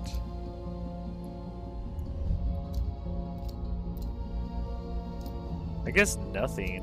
Oh wait, we could give him a little helmet. Oh, that one's actually sick. What's cooler, Tarog's face or this helmet? What do you think, Sunwar? This little guy looks like a Death Knight.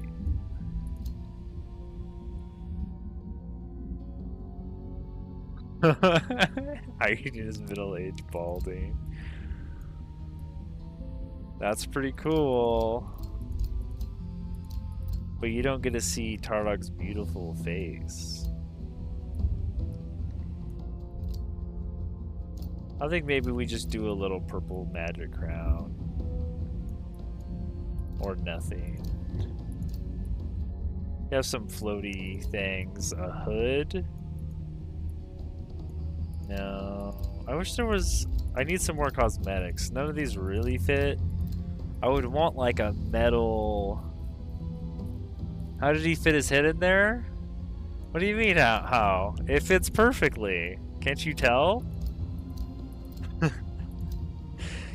You just gotta smush it in there a little bit. Fold up the edges and grease up the helmet a bit. We'll just keep the little floaty crown, sure. Oh, what's our biography? Hail. Why does it still say lady?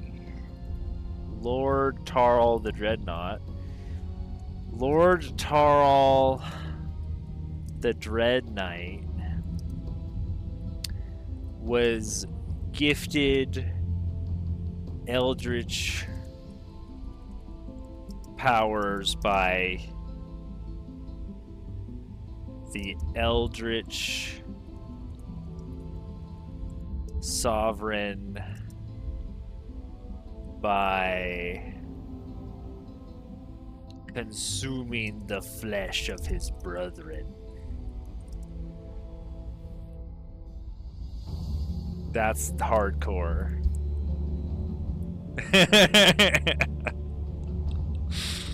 Now you can give the AI a personality if you ever fight them.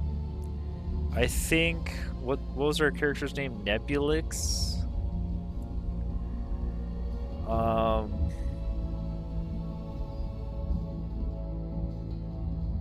Nebulix is probably a sage.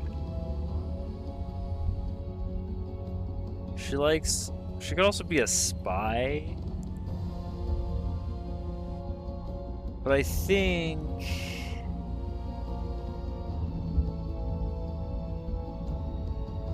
I don't know if she's necessarily a warlord or a diplomat. Or an isolationist. A fanatic sounds right. Fanatic isolation. Values purity of mind. Dislike empires without relationships with free cities. Oh no, she likes empires without relationships with free cities. Dislikes empires that have many alliances. Yeah, maybe a fanatic isolationist. That explains balding. The helmet explains his balding. Cunning ruler, a self-centered ruler who prefers to deal with the weak. I don't know. I feel like it makes more sense to be like fanatic.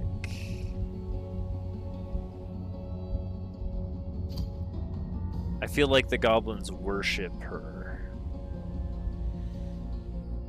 And then you get to pick her tome path. So this is essentially what we did on the website, but in the client. This is where I said you could do it in the client here. But you don't get to see absolutely everything quite at the tip of your fingers. So we went, let me remember, chat, we went warding, and then we went souls, summoning. Did we go summoning? Let me bring up the notes. We did go summoning. Oh, right, for the buffs. Chivalrous? I'm just a normal Eldritch Horror. Why you gotta be like that? And then we wanted to go teleportation, but instead we went amplification because the teleportation stuff looked kind of silly. And now we're on tier 3 and we get oh wait, no, we want transformation first, right? Yeah. Transformation, amplification, Reaper. And then we get, after Reaper, we're gonna get Convergence.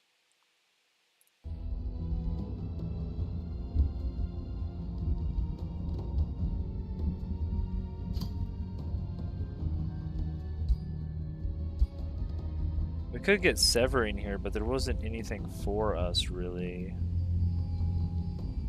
Null Shield, Disrupting Blades. Yeah, not a whole lot here.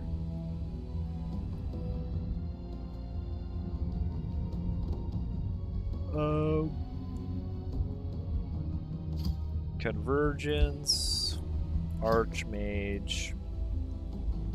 And that's really it. We didn't go past that. Normally there's one more tome past your tier 5 tome that I put in there.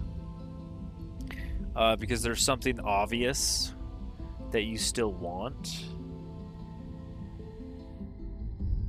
I don't know if that's the case here, honestly. This should be very interesting.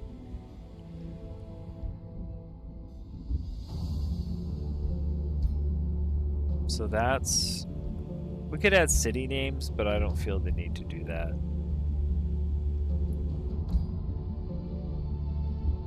I think we're good.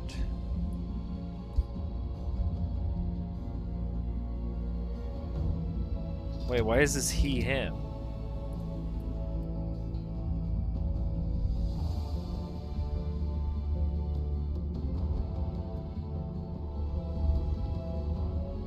Okay. Yeah, onward.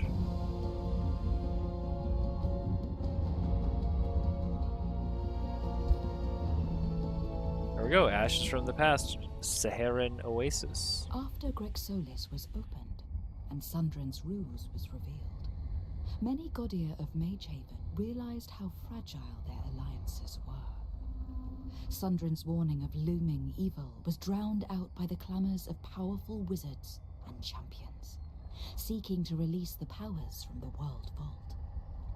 Fierce arguments rattled Magehaven, and only its spell of protection kept it from falling apart in its entirety. Next. Among the Godir of Magehaven, Meandor was one of the few who remained composed. Tired of the bickering within, he had a suggestion. Groups of quarreling Godir would travel to realms where rediscovered seals had emerged. There, they could settle their differences by competing to become the master of the seals, without unnecessary bloodshed.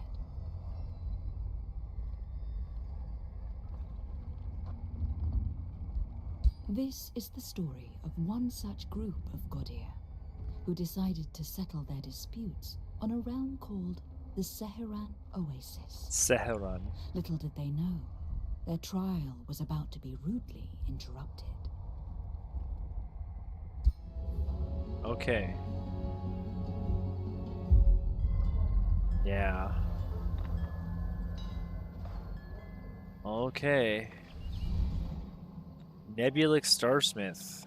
A new ruler emerges. Explore your surroundings and expand your domain. Prepare to face your rivals and become the master of this realm. Your choices will shape the new Age of Wonders. Tome of Necromancy, Crooked Stargazers, Goblinoid, Desert Adaptation, because we kind of met it. Resistant, Tough, Adaptable, and Careless. Mystic Summoning, Cult of Personality, Mana Channelers. Let's get into it. We start with Necrotize and Conjure Astral Ward. This just takes damage for you.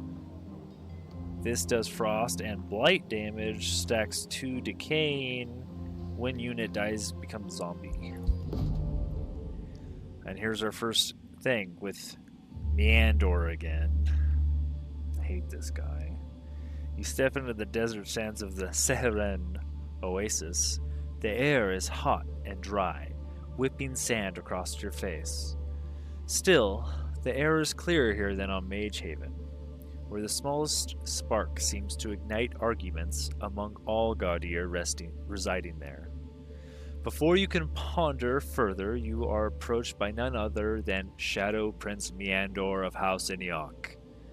Greetings, Eldritch Sovereign Nebulic Starsmith. You have arrived at the Seheran Oasis, where you will attempt to settle the differences between other Godir through a form of competition. The rules of this trial are simple. All participating Godir will either settle their differences or compete for the emerged seals on this realm. Waging wanton wars is discouraged. You can just skip all of this. Why are we doing this? Meandor of House Enoch's expression darkens. When I first found Magehaven, it was a refuge for Godir who found themselves adrift in the astral sea. Now, since the World Vault was opened by my ambitious niece and those Shadrai fools, anarchy has overtaken the Pantheon. Meandor shakes his head in disgust. It saddens me to admit that of the entire Pantheon, you lot currently seem to be the most reasonable. Whilst I try to return some sense of order to Magehaven, you will settle your differences so the Pantheon can once again concentrate on more important concerns. The Seheran Trials, unique Pantheon quest. 0% seals control reached, or meet 3 participants. So we need to find a seal or meet all the participants. The Seheran Oasis was chosen as the cradle of this initiative. You will find the 3 other participants have settled around it. In my past experiences, it is common for simpler minds to revert to skullduggery, especially now. Petty violence seems to be the first response for many Gaudier. As such, I am interested in the outcome here. A thin smile creeps across Meandor's face. Good luck, Eldritch Sovereign Nebulix Starsmith. Perhaps you can show us all violence is but one of many ways to resolve a conflict. With these last words, Meandor severs the connection, leaving you and any other participants on this sandy realm. I will settle these disputes one way or another. Okay, so it sounds like the whole challenge of this story realm is to actually get a seal's victory. They're trying to introduce you to a new way to win the game, and that is controlled points of interest on the map known as these seals, these gate seals. So, oh my, did we choose the right subrace? We still have astral echoes.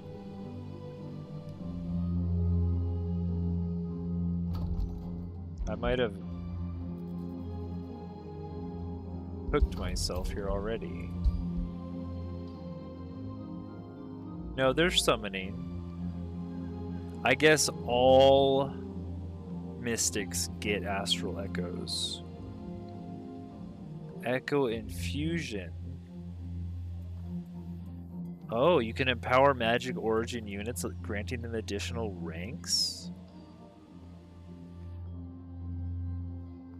So we use astral echoes for echo infusion instead of echo casting because we're summoners instead of the other one. Attunement.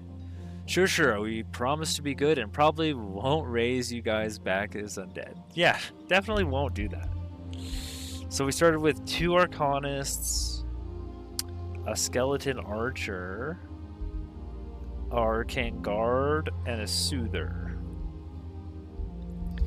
And we have our Mystic Projection, which is our Scout unit. These are the Astral Echoes, these little things on the map, pretty hard to see sometimes. They show up as question marks. This is probably guarded by something, but we just can't see it.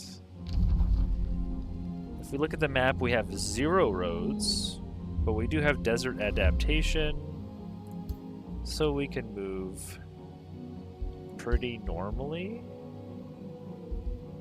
Everybody's got 32 movement. But you're floating. Sandwalk.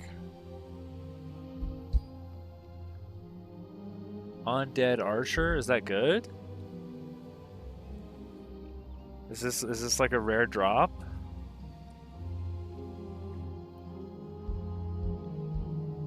Set Arcane Research. And we get, yes, we do have to research Skeleton Reanimation. Soul Collection is a sustained world spell that costs 30 gold upkeep.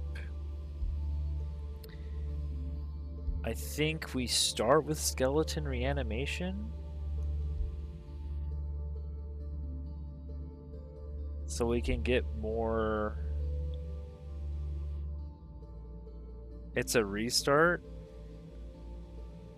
Oh, I'm not restarting. We're gonna roll with the punches. We don't restart. Unless I make a fatal error. When killing racial units, gain the option to spend souls. So I could kill a free city and use this. I think I'm just going to take the necrotic projectiles right now, actually.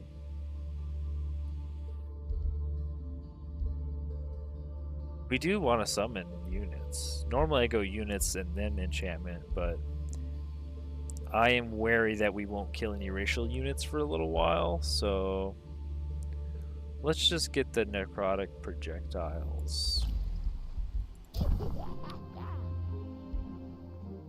Oh, and we get another hero, and we can take. Wait, Vangela? It changed. It changed his name again. Undead cost mana upkeep. Oh, so they're like the same as summons.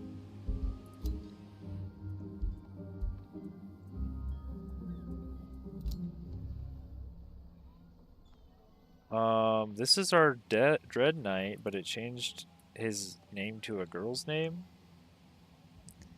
Oh well.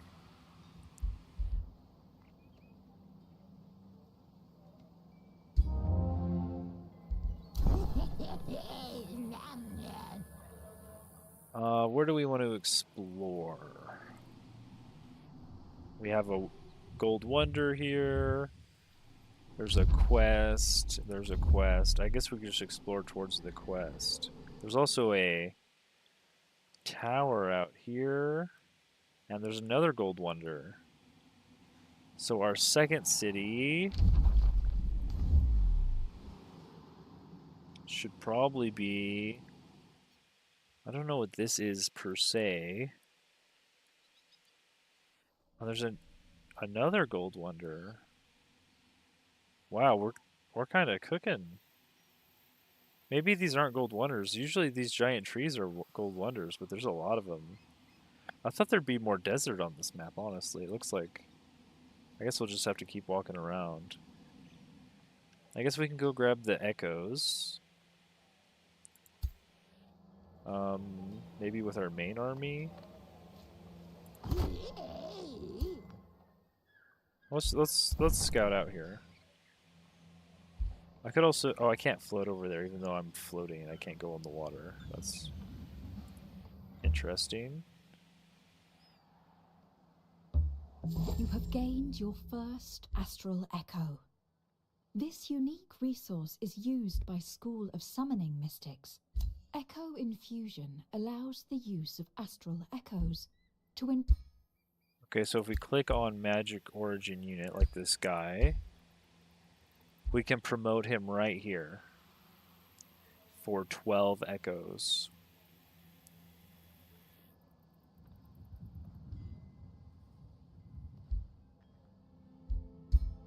Interesting.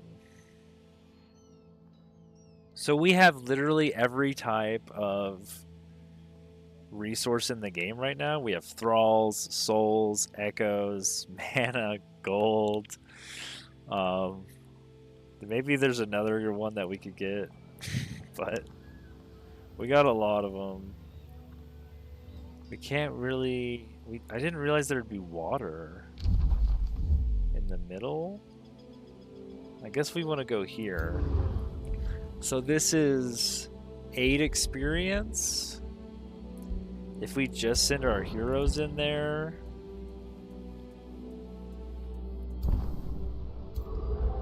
we will gain...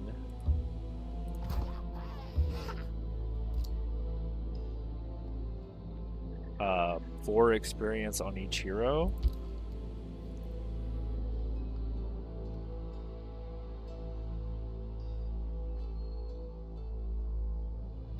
From the Reavers. Gotcha. Yeah, so it's going to be a little bit more complicated. But I don't want that. So we could, if we go in here with 3 units, we're only getting 3 XP on each of them. So I think we just send our heroes into this one. And we can leave everyone else nearby. But we don't need to send them into the fight.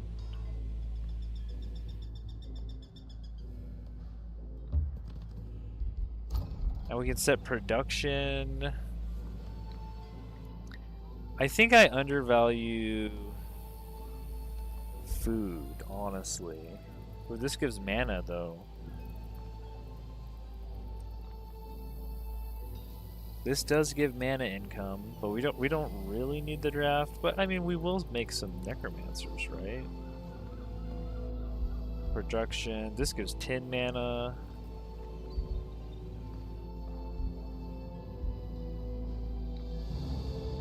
Build one forester. We're probably not going to be able to boost that. We could build one farm though, correct? Yeah, oh, here's a forester. So we do have options. We also have options to build on the water, which I normally don't have. We actually have mines here. We are an Eldritch Governor. Special province improvements cost 20% less gold and 20% less production. Each special province improvement grants 10 stability, and each population is 2 mana and 2 knowledge. It's pretty good. I probably should have looked at more special province improvements in our tomes, but that's okay. Maybe all these are 7. We could start with a forester. We can definitely build one forester. I'm just going to start with food. Start with a storehouse. And then we'll build a forester here.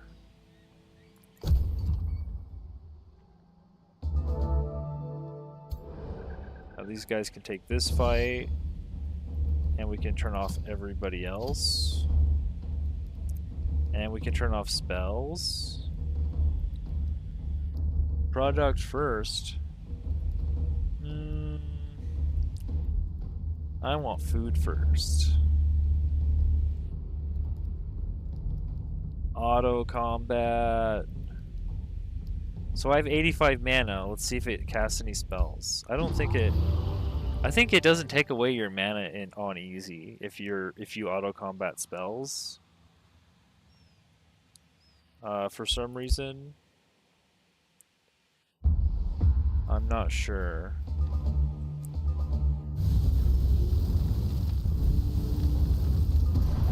Yeah, so we did cast a spell right there.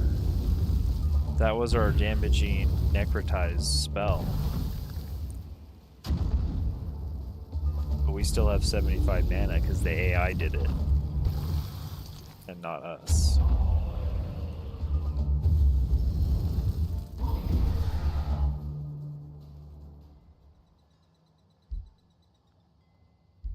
Maybe that's part of easy. Not sure.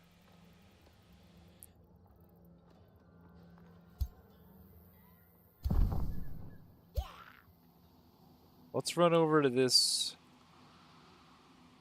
tower, I guess. Ooh, there's another combat. This is another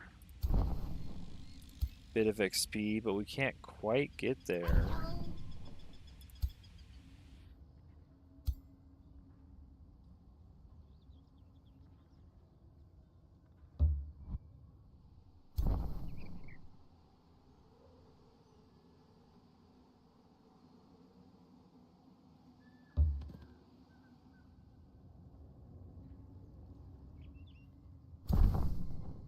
Can't quite start the fight. We can annex. Let's annex this forester. And that'll speed our storehouse up to 3.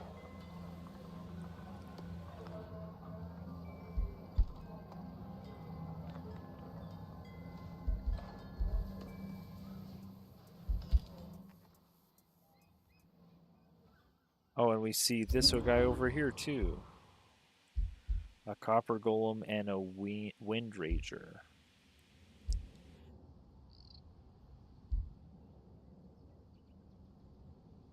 I think that's our turn.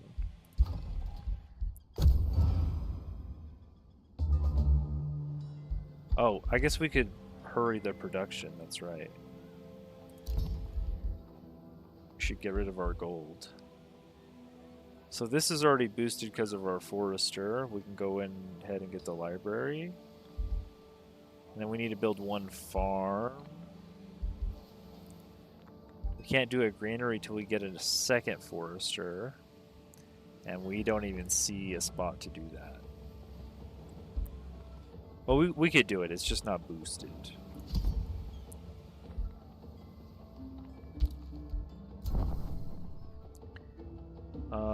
Let's send this guy over to the tower. You have discovered a seal. Oh, there's a seal. These structures can be claimed by any of your armies.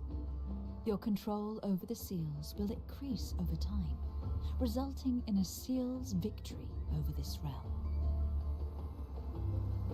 I can't kill this army. This is a 1,000 power army.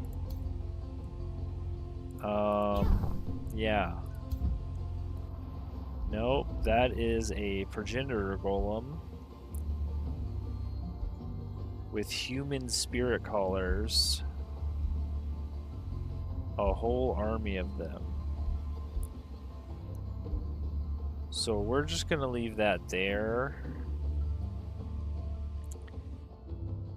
Here's a ritual circle. I guess I could go over here.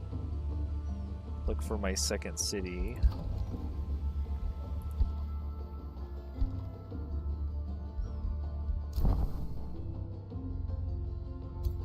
This is for a 12 experience. So for 12 experience, we could split it 3 ways for 4 experience each. So I guess we'll take our Soother.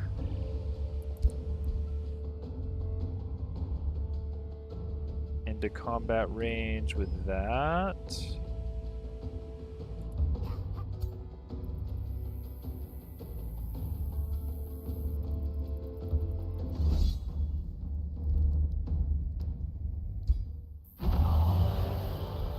And that'll give us a level on our... Oh, we got a Wind Rager fighter unit.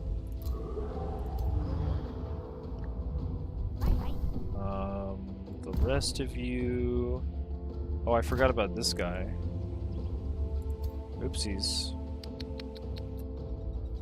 I've totally forgot about this guy. I guess I'll come back and get this guy too. Well, that was a little suboptimal, but not a big deal. This guy can move a lot. I'll just use this Wind Rager as another scout. Let's look a little bit over here.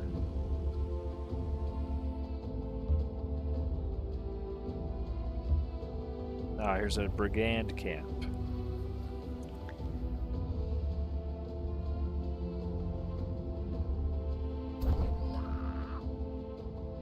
I suppose we could leave the Soother with our heroes.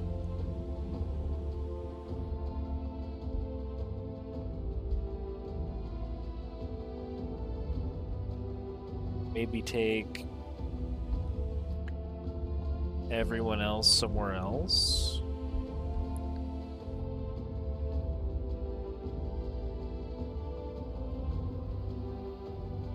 What's this over here? Another 3 fight.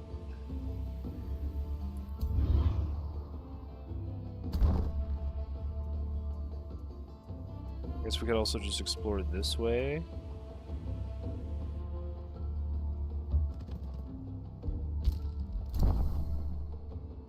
Oh, you could start this fight. Awesome.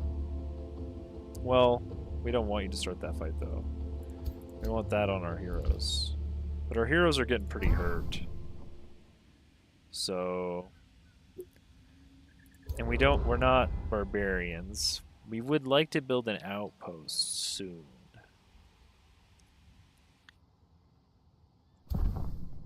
I think it's fine to take this now.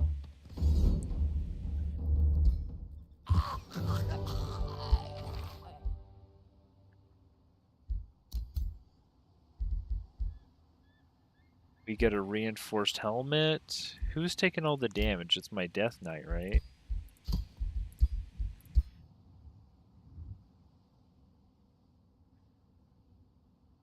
Won't all your units just get XP evenly?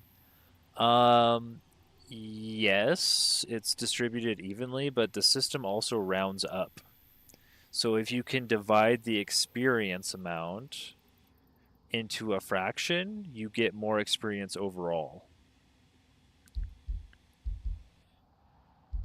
Does that make sense?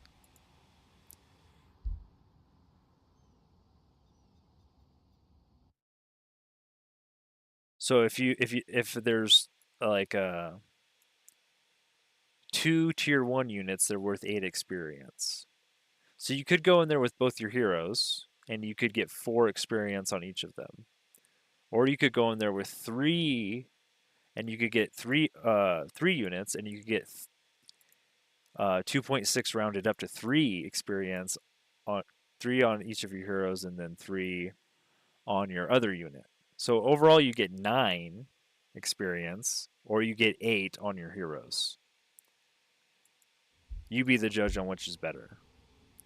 But also you're trying to balance how much damage your heroes are taking and if you're in range to like heal them or what's going on with that. So our Death Knight, I haven't looked at this. It looks like we have our melee abilities over here. And you can go crit, execute, or reckless, just like the warrior.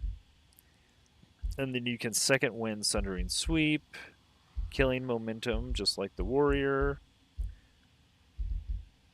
So this is like more tanky. And this is more killy. And then we have curse, which is like debuff, inflict disease, weaken, decaying, disrupted. Well, that's pretty good. You can get disrupted right here.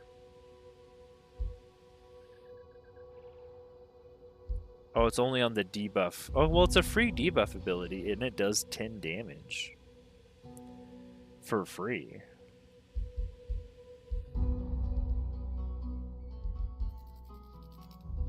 Yeah, I like free actions.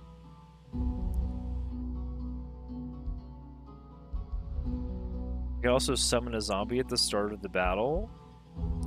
Or summon a bone wyvern at the start of the battle, and this replaces Soul Keeper. So the zombie upgrades into the bone wyvern. I think these 3 are probably the strongest. Getting a bone wyvern for free in every combat. Oh man, this guy's only down. This guy's down to 12 health.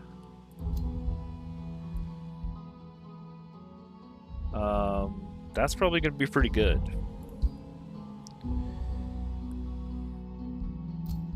And our ruler, so we got warlock stuff, and then here's our eldritch sovereign stuff, and this is also warlock stuff. Transfer life.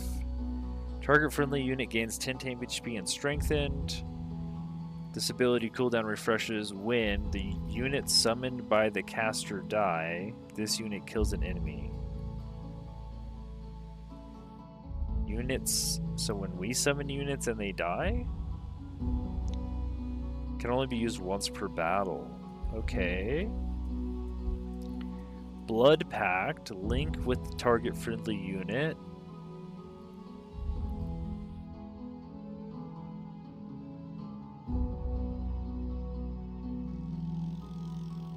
While active, target gains any damage dealt to the caster is dealt to the target as well. The caster gains plus 20% damage. What? Ignore 2 status resistance. What the heck?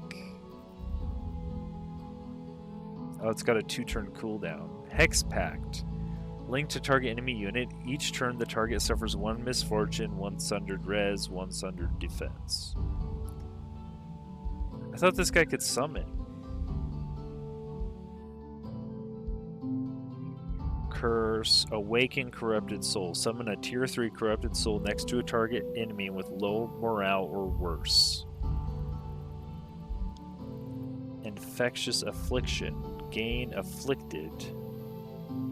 Target enemy and all connected units.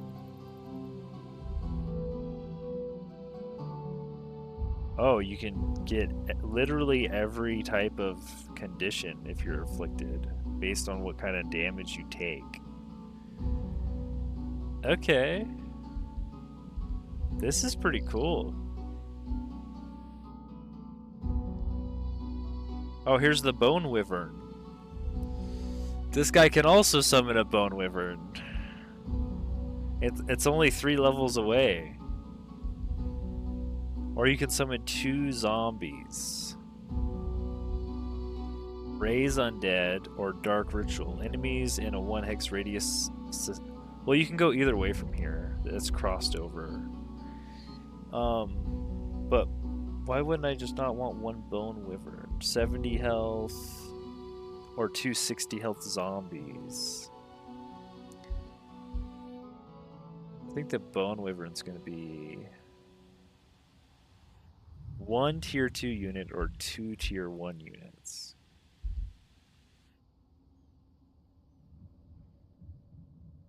I mean, the Bone Wyvern's probably better than 2 zombies. Could depend. You could want some fleshy frontliners. Not a Bone Wyvern, I guess. So we just get Raise Undead? Or we could get an 11 damage Dark Ritual spell that takes our whole turn and all corpses turn into zombies. Don't like the sound of that. Units summoned by this hero have Aura of Disease and Immunity to Disease. You can only get that if you go Dark Ritual. Whenever a friendly unit dies, this unit gains Grace.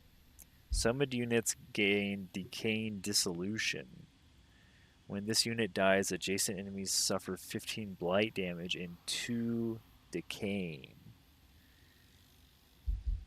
I'd rather have Graceful Servants.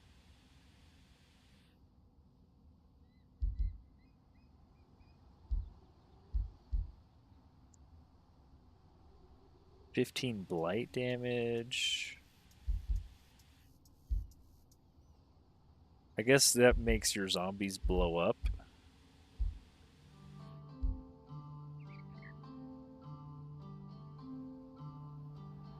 Diseases -4 resistance. Okay.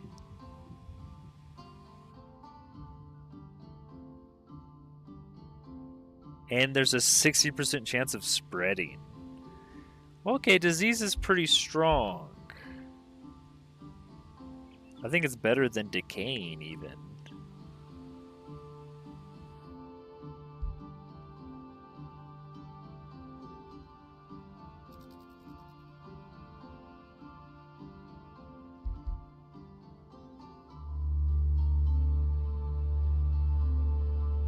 Whenever a friendly unit dies, this unit gains grace.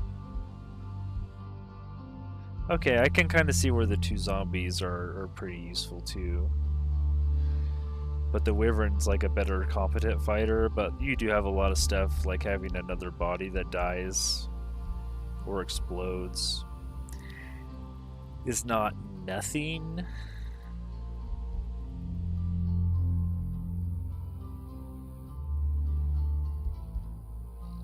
That's actually a decision, which is cool. And then over here we have like morale stuff and a corrupted soul.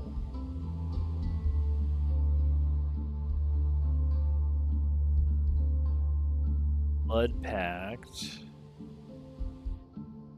Siphon Blessing, Sundering, and this is like debuff stuff.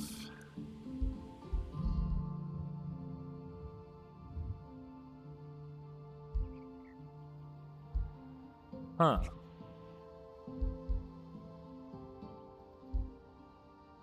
So there's no like tankiness on this warlock at all. It summons and mess up your enemies. Pretty cool. Eldritch Caster gives us world map casting points. Delirium is a full turn, but you inflict insanity. 90% chance in sundered defense and resistance, which is pretty good. Eldritch Phase is a free teleport. That's pretty good for a warlock. Or you could get the Astral Wisp ritual, which gives you just like a summon right away, which is good for clearing early. Oh, we're already at -2 mana per turn.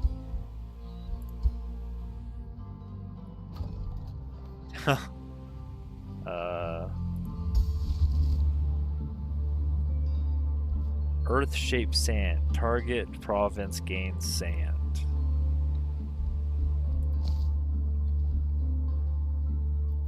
Create 3 thralls out of 30 souls. And we can dark knowledge ritual with 6 thralls.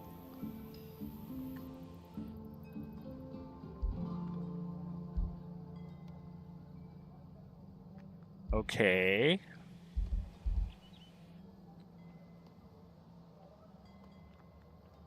Interesting. I kind of want to start Thrall Effigy right now. That would put me up to 5 Thralls. I want to maybe spam this Dark Knowledge ritual.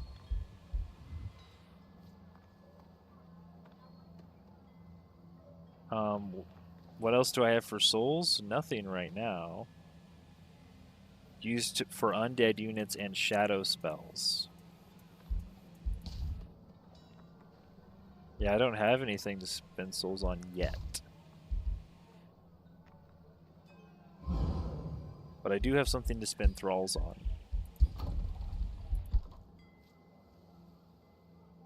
I can't rush this. What I want to do is make sure I have positive mana. So we're going to want to build a quarry and get this shrine going. I see a couple camps up here, and we're going to want to get our second city down pretty quick. So we've used all our movement. Almost. Send this guy maybe out towards here. Well, we have a whole army going that way. Be out towards here. Hopefully these guys don't come off the seal and attack. Looks like they're just guardians. Oh, and we can also put our Whispering Stone in our main city, which we forgot to do. Got to make sure to do that. And now I think we're good. Oh, actually, did we actually level up? I didn't actually choose a thing to level up. I think I'm going to go for the summon.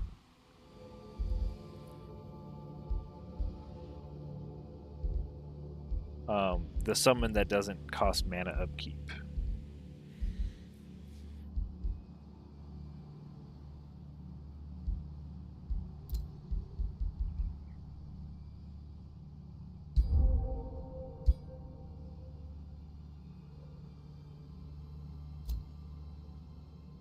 And we gotta look for a second city spot.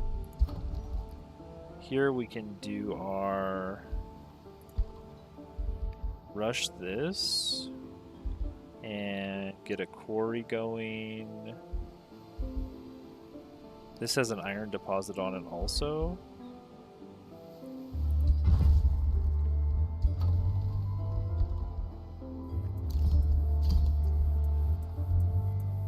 That's good. I mean, it's fine to be at -2 mana when we have mana, but try to keep that positive. I guess we could also just run over. What's a little closer? Like this brigand camp, brigand camp, rather, or this ritual circle. This is 2 turns away. 2 turns away.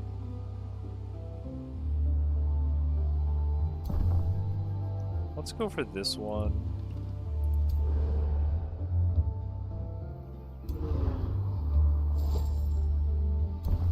So we just have 10 XP here on these guys. So it's just a simple, do we want to split it? We could get on 3 units, we could get 4 XP on 3 units. That's probably what we'll do. Or if we split it into like 4 units, we get 3 XP on 4 units.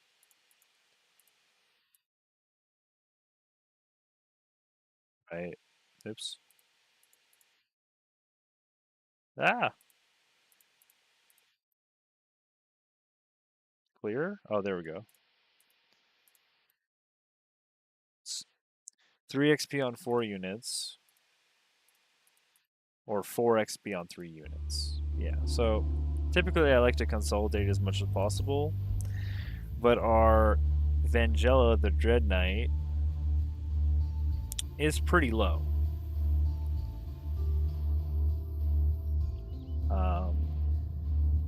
But we should be fine. We could actually start the fight if we could get in range, but we can't get in range. Let's move these guys up here.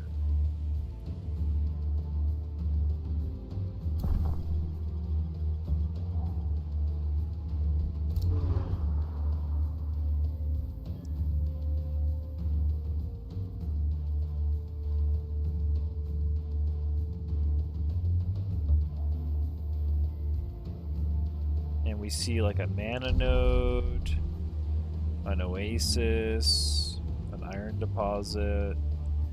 Here's 2 mana nodes. It's kind of close to our city.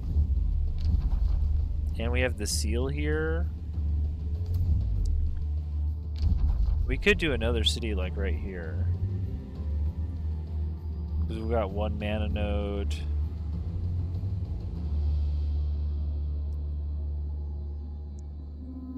There's a knowledge stash.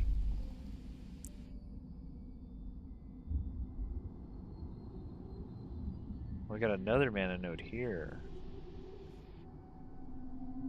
I kind of want to annex from my main city out to these 2, which leaves this one for maybe another city over here somewhere.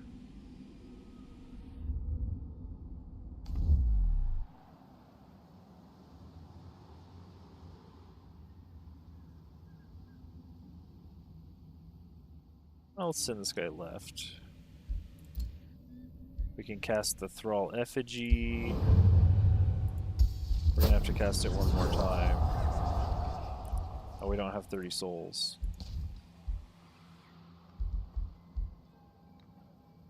And then you could soul drain ritual to transfer it back.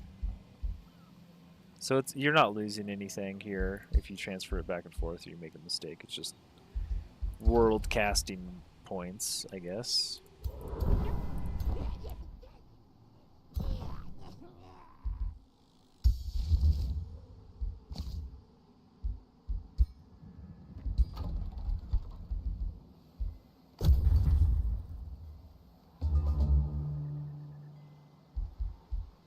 So let's rush this.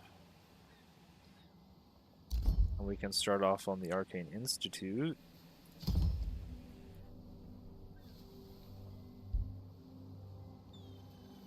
Now we got positive mana. Love to see that.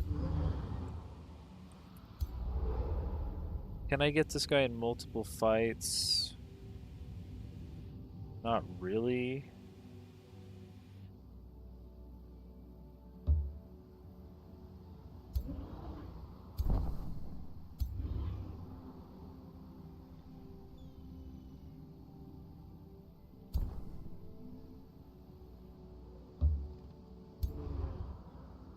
You're not quite in range there.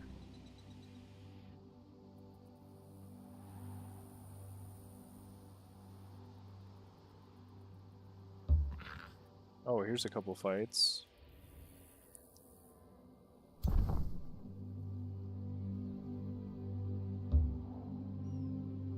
Oh, there's some knowledge or a mana stash on the ground. Nice.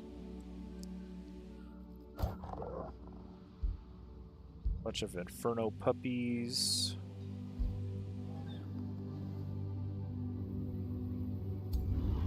Well, I could start this. Shouldn't be too bad. A war shaman and a sunderer.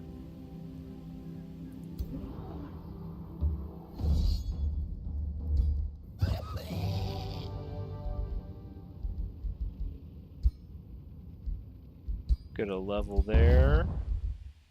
We get a bunch of production and mana and a ranger weapon. Boo.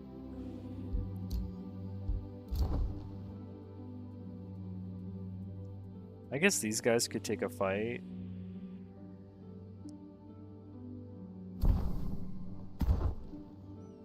On their own.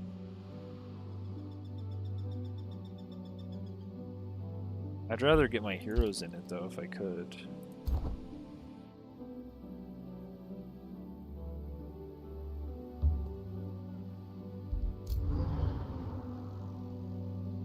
And you could take another fight, but let's just move you up here.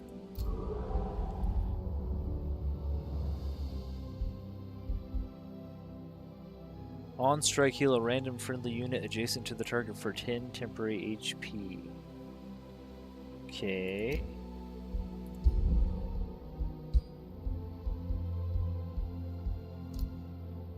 Can't believe it gave me a ranger weapon. I don't have a ranger.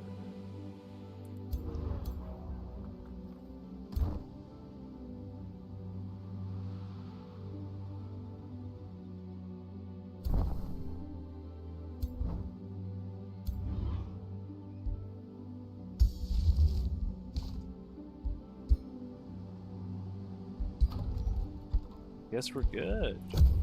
We really need to put down our city, though. So maybe we could fight these guys. Like right here. And you start the fight with these guys.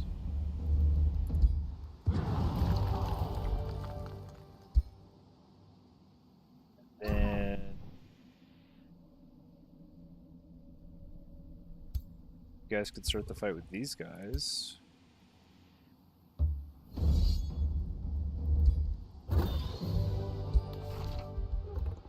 Or another helmet. Sure.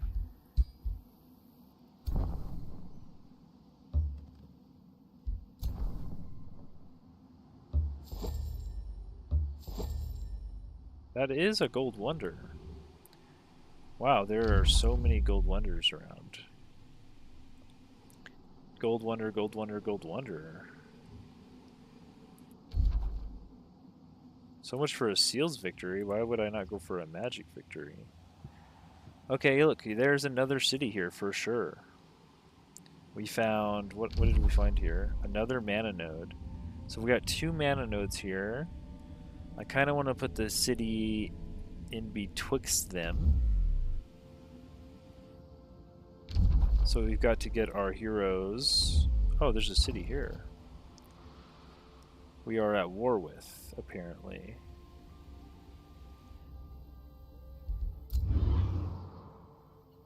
Who would have thunk?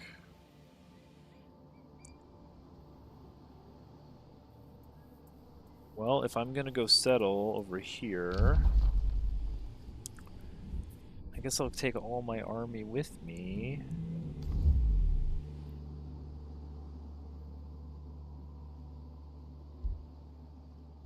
Or I could take the sand spirit and go explore. He's not really, or this wind spirit. He's magic origin, but he's not undead, he's elemental, so maybe he's not the most important unit in the world to get XP on. Although he is very, very quick. I think I'm going to go this way. Oh, look, there's a monster den.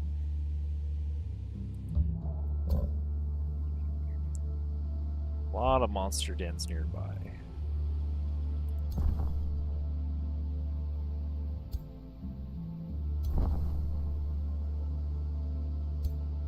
Well, I don't really want to go to war with you guys yet.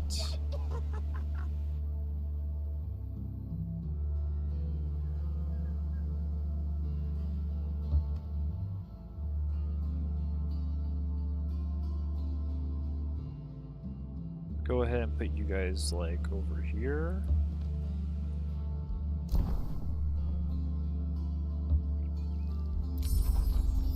Get necrotic projectiles. And I guess when we research our necromancer, that is one of our units we want.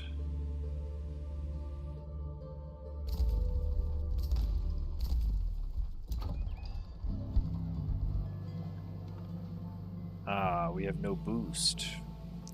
Even though I built food first, we have to attract population to get a boost.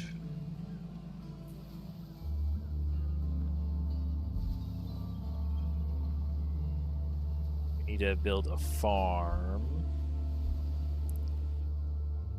2 quarries, 2 foresters, or a farm.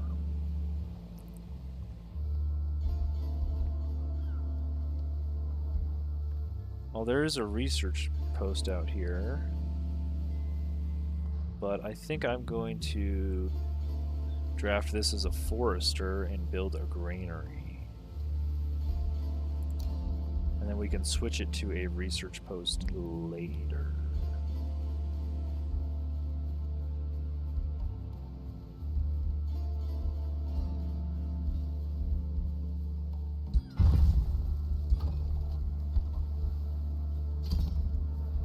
After our granary's built. Then we get our zombie summoned. Oh, and we get our bone wyvern summoned.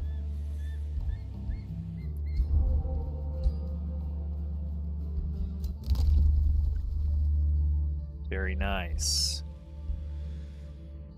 Knowledge per hero defeated in combat. Casting a combat spell reduces the cost of all other combat spell types.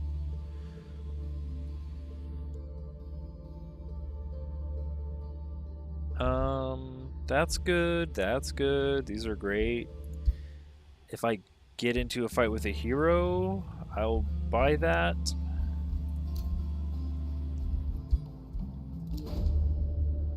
Meeting hostile North Peak. Chiefess Ibika Stagheart of the Free City of North Peak greets you with hostility. We melodious looters of North Peak will fight for our freedom and stand against anyone who threaten our free city. Even when they are led by an eldritch sovereign like you, the brood of invaders, thieves, and spies will nourish the fields. Oh, I could spend a 6th thrall, and we could go neutral. I don't think I'm going to do that.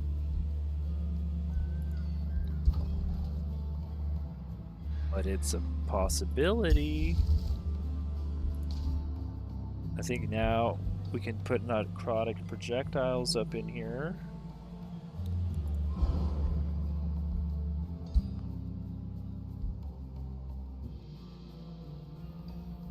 I would like to not be so low in front of your city, though. Maybe we just start the siege. I mean, I kind of want to go put my city down. Maybe I just take their city, though. They have a mana node, and they have another mana node. That's good enough for a city. Rather than this mana node and that mana node, I could just take these 2 for research posts. I guess we're just going to go collaborate in front of your city with all of our units.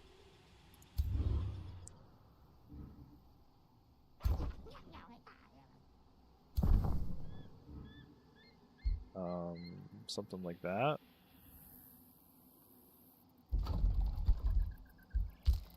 And then I'll just convert their city to my city. And annex out to this second mana node.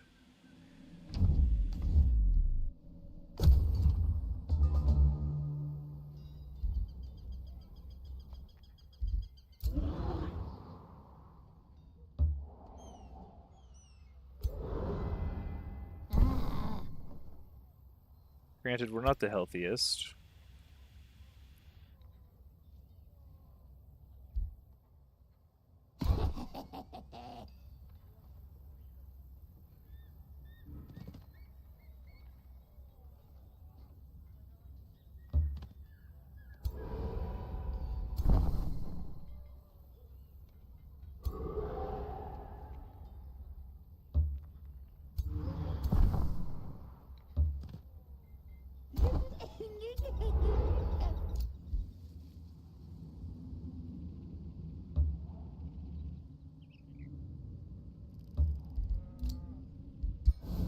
But we have one unit upkeep,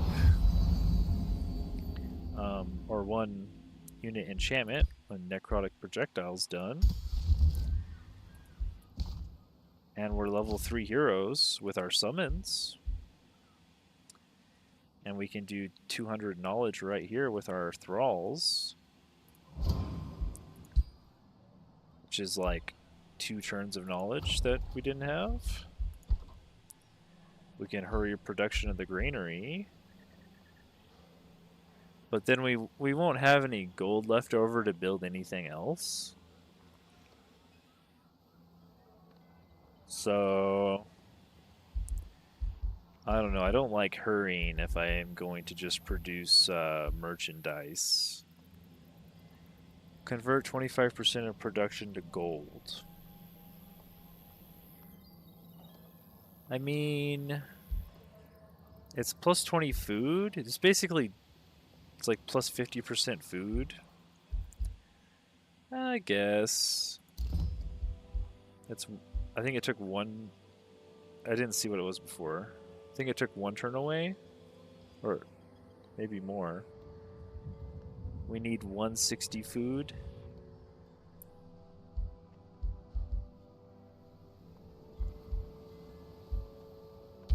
It's all good.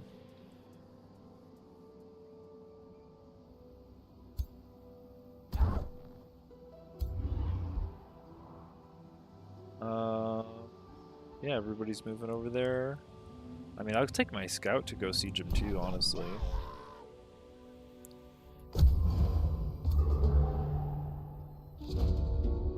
The Mistress of Fire, it's Carissa the Red. A gust of heat announces one of the participants of the Saharan settlement. Greetings, Grand Eldred Sovereign. Fire Queen Carissa the Red smiles, surprised to see me. After my visit to Obadoth and the constant war raging there, I grew bored. It is amusing to stoke arguments between the Gaudier of Magehaven, but without true carnage, the strife of old wizards becomes bland rather quickly. When I heard of this amusing initiative, I volunteered. Besides, I sense the heat of battle in the desert winds. This may become more interesting than we think. Carissa winks at you. Let us exchange knowledge on war, Carissa. Just in case, you and Carissa the Red will gain a wizard's bond.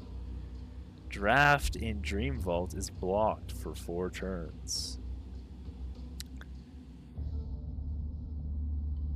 I mean, I probably want an ally.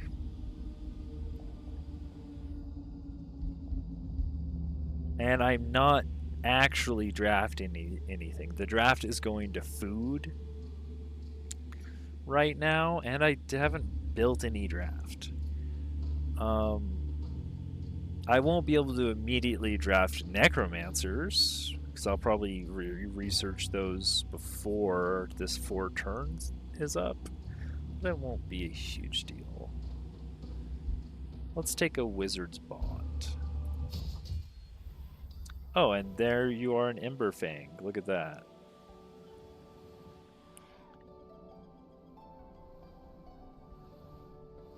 Great. So now I just need to worry about whoever this is.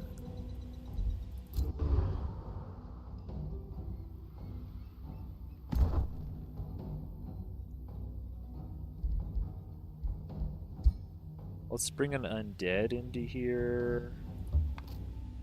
Let's bring our scout over here. Let's bring our spirit.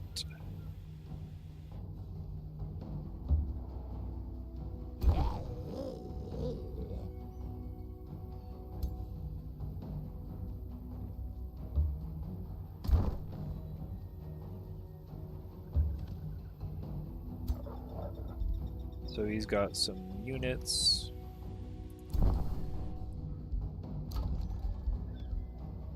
We can produce not quite what we want yet. Let's go ahead and rush a little bit more population. We can get a farm. Our draft is blocked, so we don't really want to build more draft. If we get a farm, we could get the vendor. That seems fine. Our mana is only 9. Another quarry would be great. But let's start with a farm. Where can we put a group of farms? Probably out here. We do want to make sure we're annexing towards our other mana node.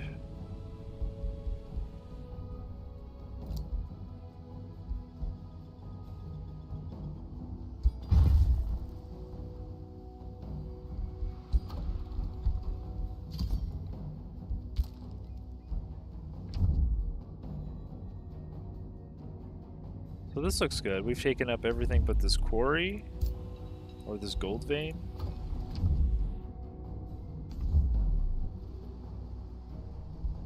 Which we'll probably want to grab pretty soon.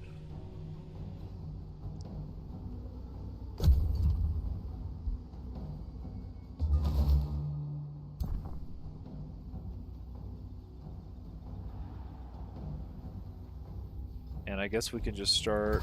Ooh, he's got a 415 army. Yikes. It's going to be a tough battle.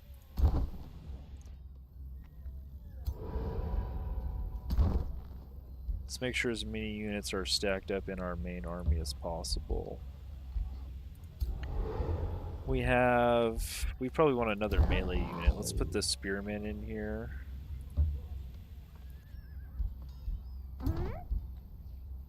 And then you can go up here and siege. Oh, this is they don't have walls? They don't have walls yet. He's got a level 4 hero and a bunch of warriors and a sunderer. I've got a level 2 level 3 heroes. I'm pretty sure we wreck them. Oh, we lost our Wind Rager. Let's see exactly what happened.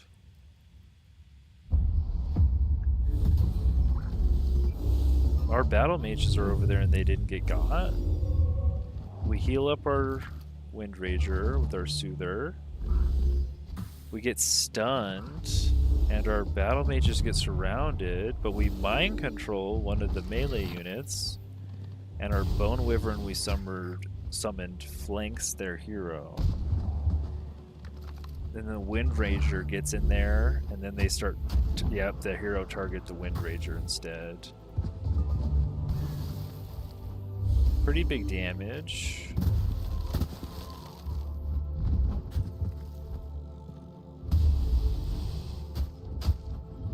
They take opportunity attacks. I should have left the battle mages with a melee unit. Putting them alone was a bad idea, but I mean, at the end of the day, they didn't die, and the Wind Rager did.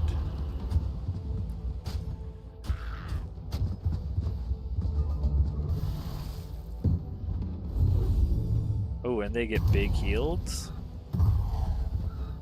The hero gets shot in the back by our bone archers.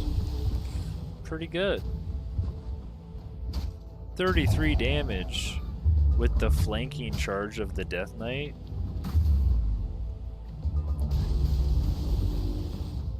I think we only have one summon, right? We don't have our other summon on our ruler. I think only the Death Knight has it, or vice versa.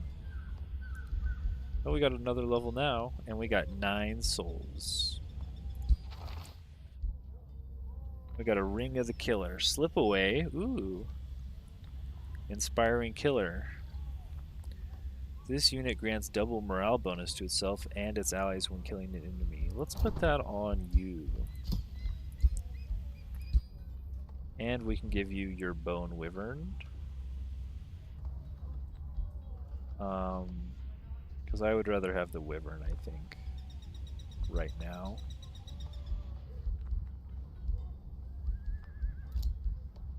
And we can take Fleshweaver, Mindbreaker, or Madcaster. Inflicting Madness or Insanity.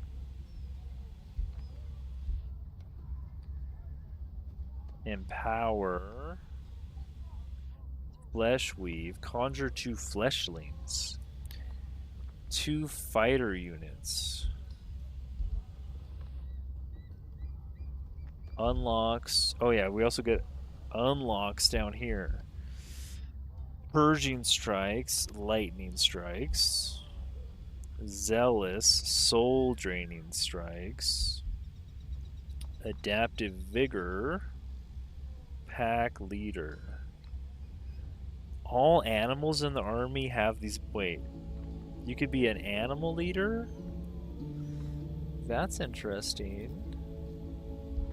I think we're in Soul Draining Strikes category, right? We want Soulbound to get more souls.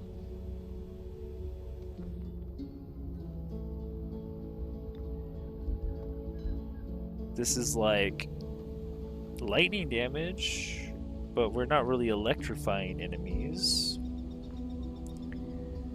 Purging Strikes, I mean, that's just good. And that'll also give us Eldritch Truth, which can inflict madness. If unsuccessful, it inflicts insanity. So madness just is insanity that does 5 damage each turn. But this is 100% insanity. Mindbreaker. So, I mean, that's pretty good. They're just -1 unit. And we can get Soul Draining Strikes on our basic attacks. Seems to be where we're at.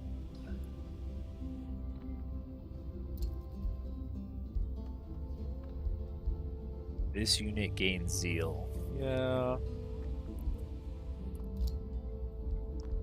Okay.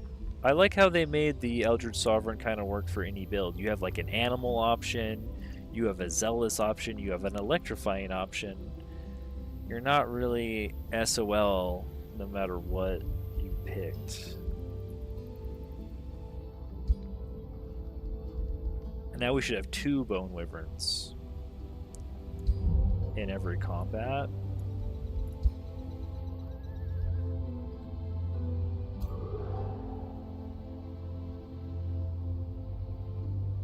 Plus there's a spell that lets your zombies explode. That'll be cool. Right, so North Peak. Yeah, so we're just gonna migrate this to us. Because it's within range of enough. Oh, there's another mana node right here. So this is like a triple mana city. Love to see that. You're now Crooked Stargazers. And we're slightly evil. But, come on guys, we're playing an Eldritch Sovereign. Of course we're slightly evil. What did you think of this was?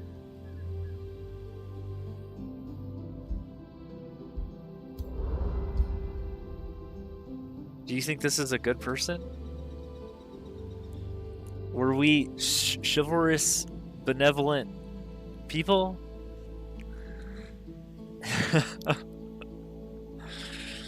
All right. We've been going for. How long have we been going for?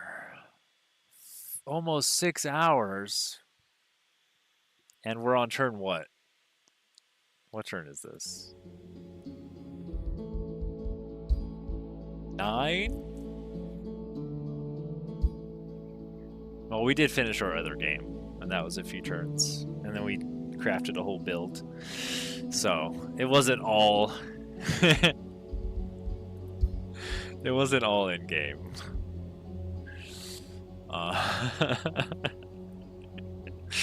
But I'm gonna take a 5 minute little break here. If y'all are enjoying the stream, please, please, please let Google know that I deserve a piece of the ad revenue pie and click that subscribe button. If you're on Twitch, do the same with the follow and let them know. Let them know the creators make the platform. Give us our cash.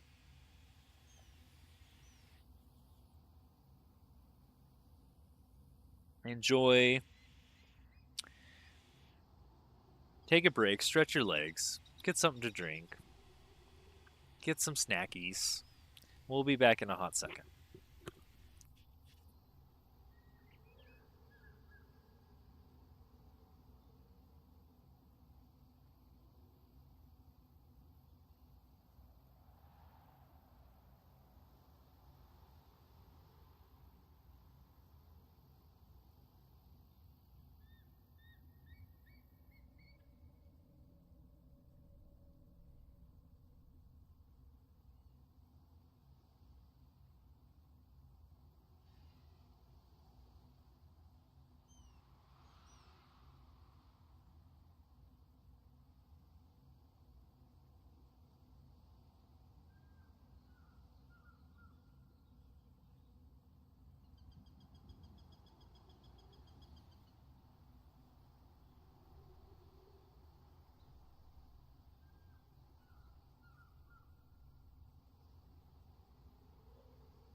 We're back. We're back. Are we the bad guys? Yes. Yes, little goblin. We are the bad guys.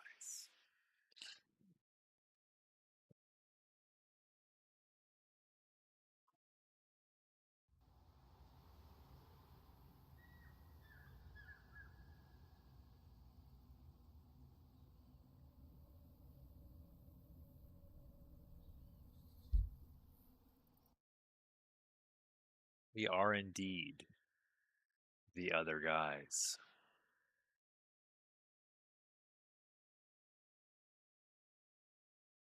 Got one subscriber. Let's go, whoever you are out there.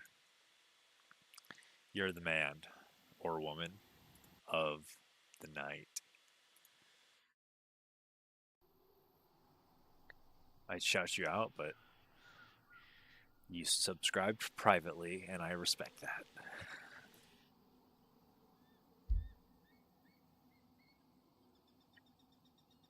Ba-da-da-da-da. All right, all right, all right, all right. Where are we at? This city is now ours. In 3 turns, it will transfer over. We can continue our path of destruction. I see some astral. We get. Oh, there's our necromancer. Now we can get skeletal reanimation? Question mark. So we could turn our souls into thralls into knowledge until we get units that we actually want to make.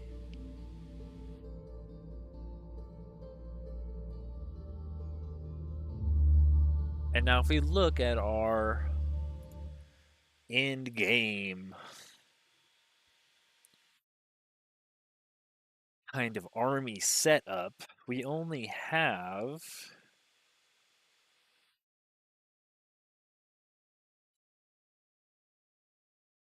like one spot in the army for an undead soul creature that we reincarnate.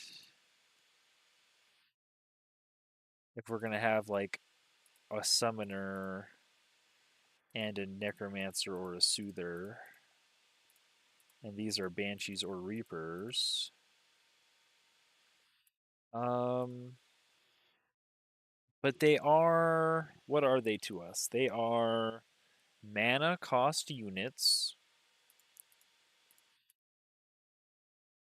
right? You said they cost mana when you summon them with souls after a combat.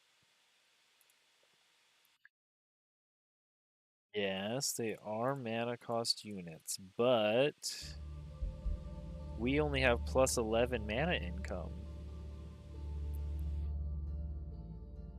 So I'd rather build units right now, or rather draft them.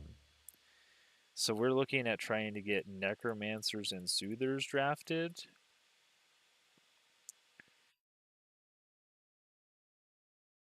Until we have at least 3 of them. They cost souls to produce but mana to upkeep. Right. Well, we are kind of in a mana shortage for right now. When this number gets to be about even with this number, then I'm going to consider this. This costs 30 gold upkeep for soul upkeep. I don't really like that either. But I guess our souls, this is passive soul creation, and we can turn souls into thralls into knowledge. Tier 5 units need souls to upkeep. What's a tier? What do you mean? What tier 5 unit? The Reaper? You're saying the Reaper? This guy? It's just mana and Imperium. Is all it says here. If these guys are summoned, and I guess it counts as summoning, then yeah, they cost mana. Does it say down here? No, it's soul maintenance. You're right. You're right. You're right. You're right. You're right. You're right. You're right. It's down here. It's in the passive. They didn't put it up here. It's down here in a passive. It has soul maintenance. It's down here. I gotcha.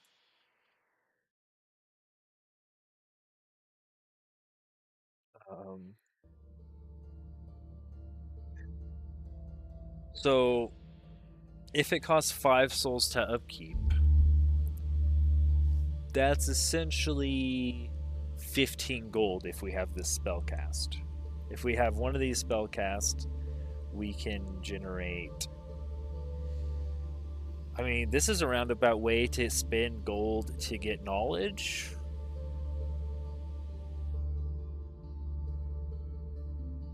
Maybe I'm just gonna grab this, because I don't feel like we have the mana to create a bunch of skelly boys right now.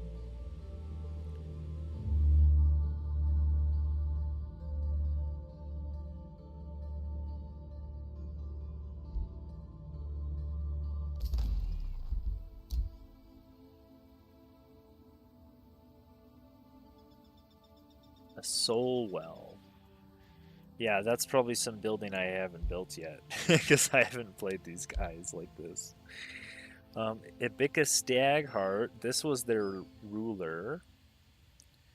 I'm going to sell her remains for gold, because I did.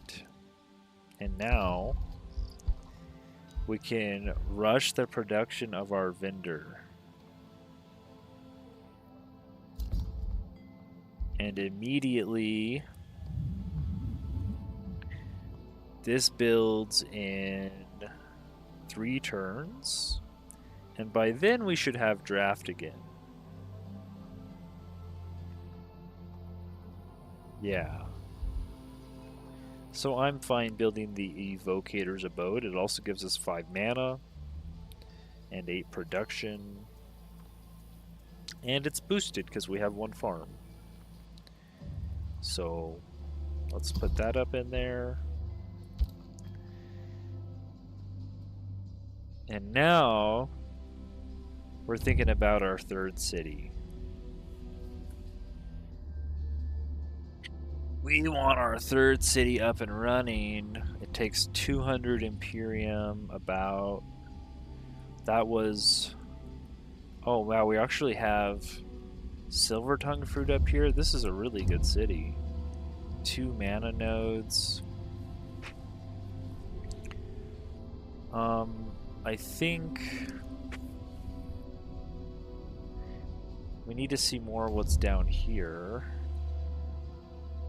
I think I walked over all of this though, and there's nothing. My scout scouted all of this. Maybe.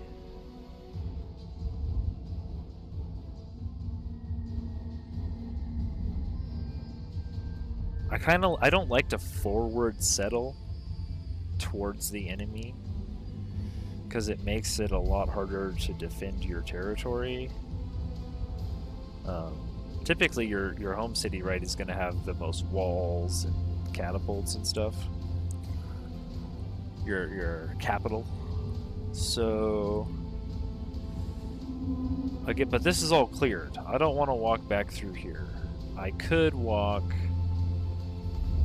around this mountain, see what's up here, and then loop back down around the outside. That makes sense to me. That way I'm not retreading previously cleared ground, and I can find a spot for another city. Instead of... Yeah, I mean, I haven't actually cleared this ritual circle. Or I could just do a smaller loop and go derelict workshop, ritual circle. There is a tower out here I can send my scout to.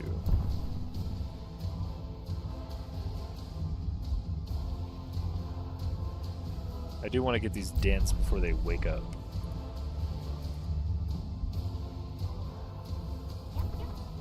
Also, if we sit here for a hot second, we'll heal pretty much to full.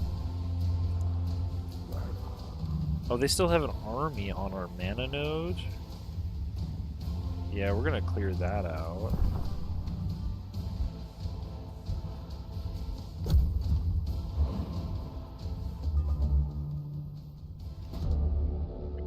The Athlan Unifier. I think I've played with this guy. Yeah. Wait, this was my old character, right?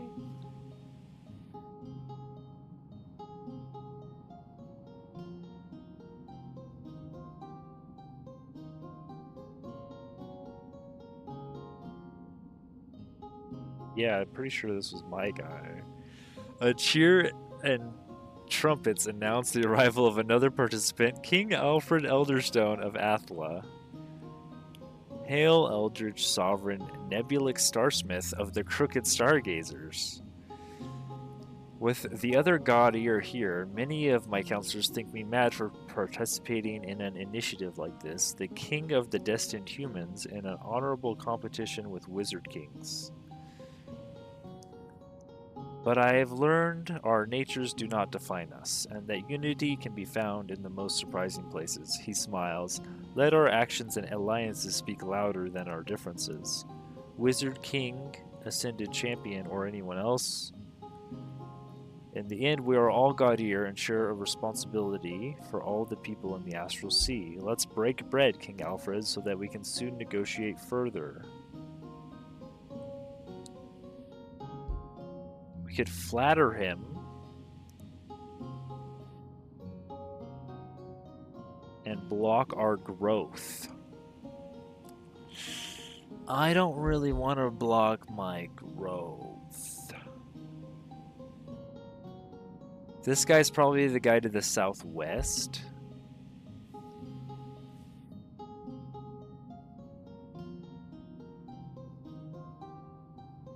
I get permanent flattery with him, though. We're in peace.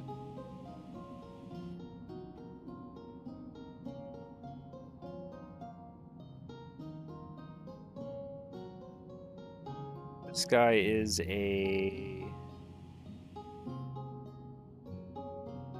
Where is it?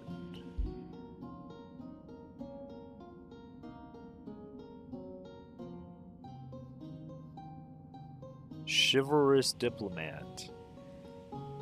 Likes empires that have many alliances. Likes empires with good relations with free cities.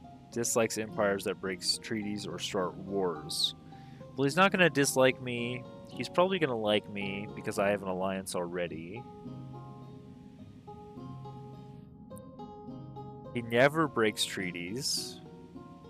He's trustworthy. I'll break bread with you because I'm sure somebody will hate me on this map.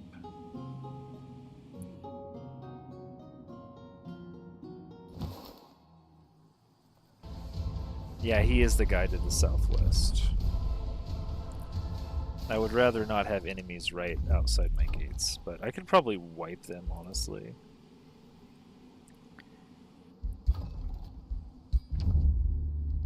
Can I negotiate a wizard's bond?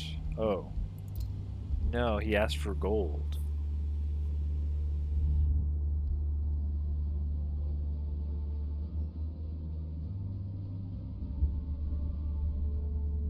He has a wizard's bond with Carissa, but not with me.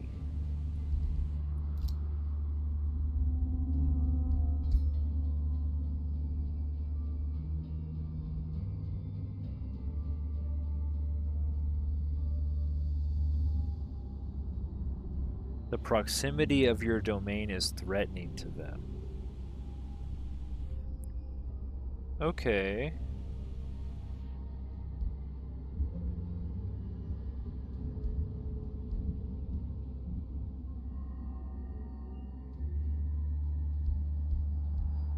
Well.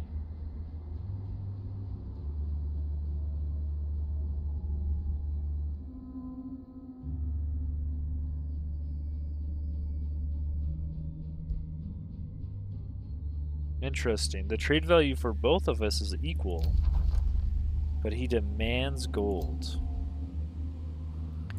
because he's vigilant of me. She's also uneasy of me, but we at least have a wizard's pact.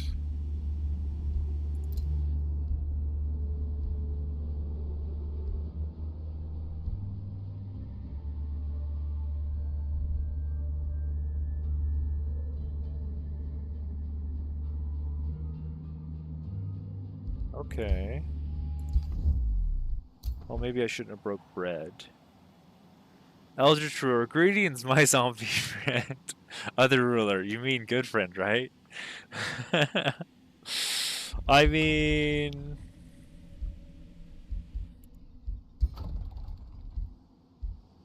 He is awfully close to my city, and I haven't built walls yet. No, I think you have... I think you start with walls. Yeah, you start with palisade walls and ballista towers.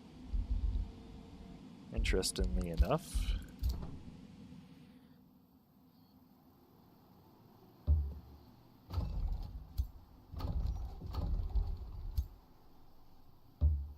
This is a tier 1 and a tier 2 unit. So that is 10 experience. I think we take 3 into that.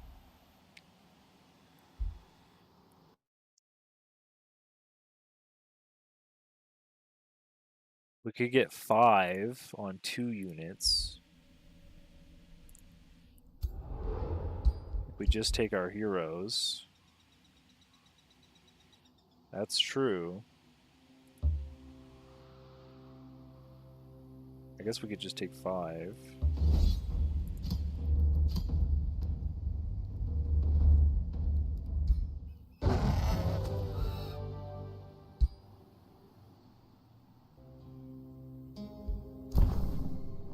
And you can run over here.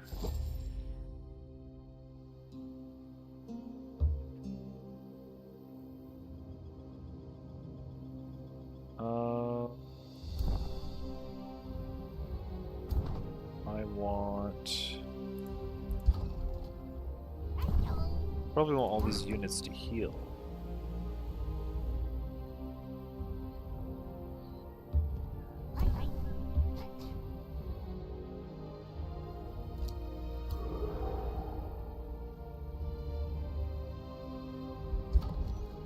Oh, it's gonna take 2 turns.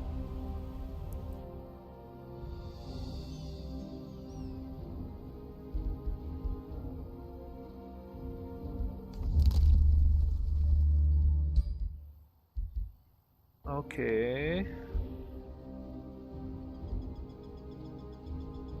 Well, he's got a trusting relationship with me. She's indifferent. Why wouldn't you negotiate a wizard's bond? You like me more than she does, and she negotiated a bond.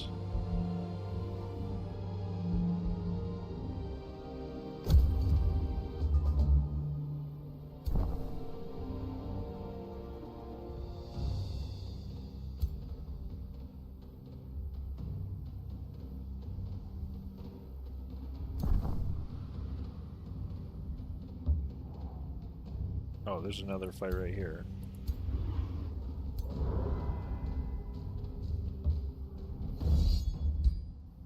Oh. No, my scout died. I didn't even mean for the scout to be the scout to be in the fight. I forgot. I didn't realize that she was in range. Okay. That's a misclick. I'll take it. I deserve that. I clicked auto combat too soon.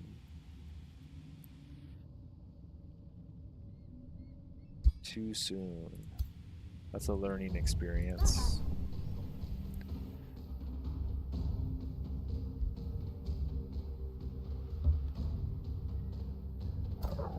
Yo, this is a huge fight. What the heck?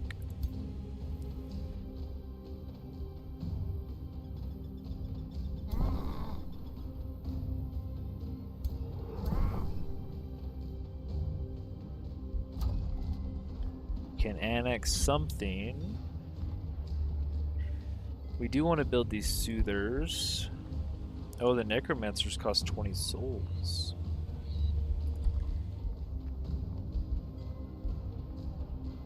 We need another quarry for our academy.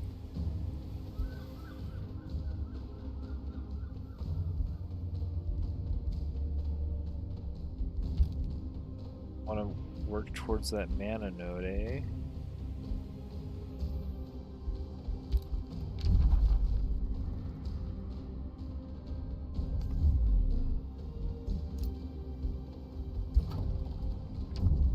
I guess we have all that. We have this mana node. The forester.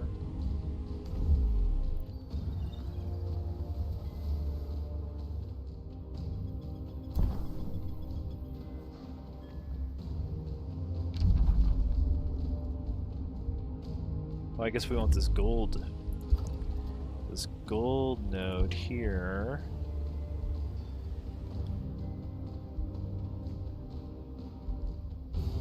I guess we could do another farm.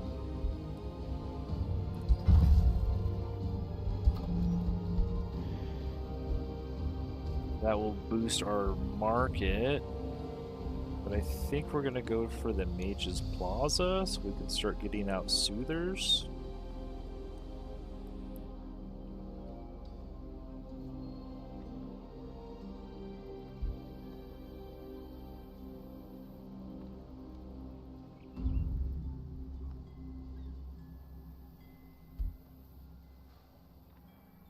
Mana and production.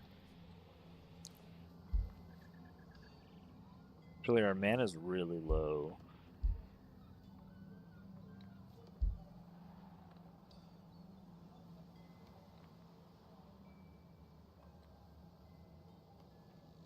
Really, really low.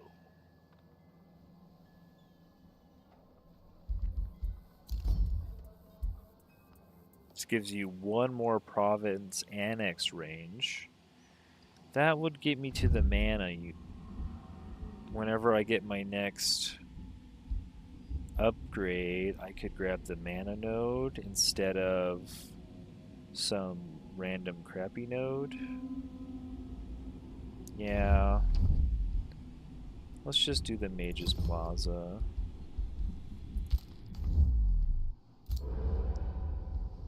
This is Aura of Disease on our summons. Dark Ritual, Melee Mage, Unyielding.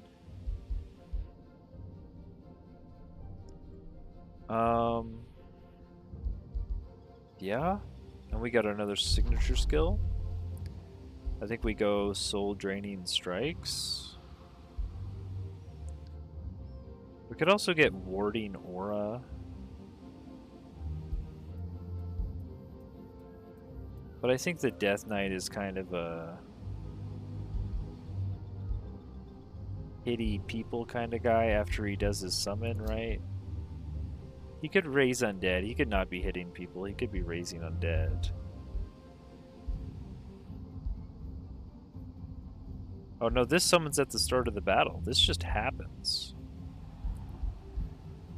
But raise undead takes an action. Dark Ritual takes an action. I guess if you were over here, you'd be hitting more.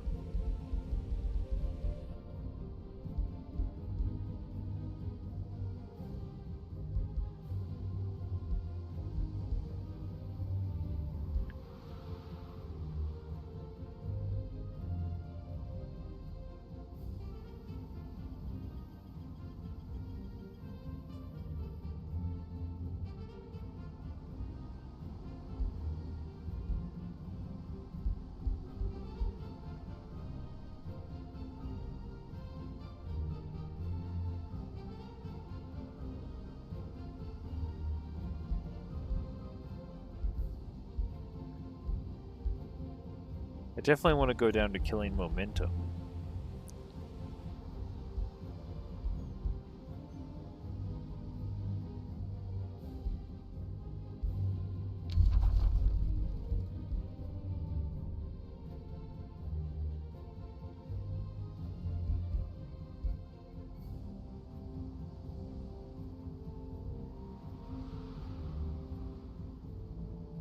Yeah, if you kill a unit, you get another point, right?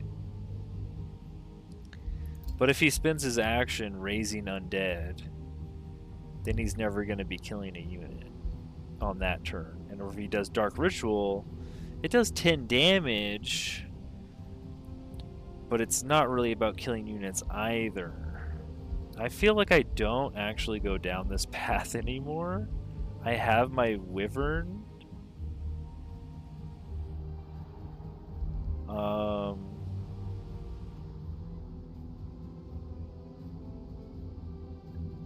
Curse is a free action. Always hits one range. Sunders defense and resistance.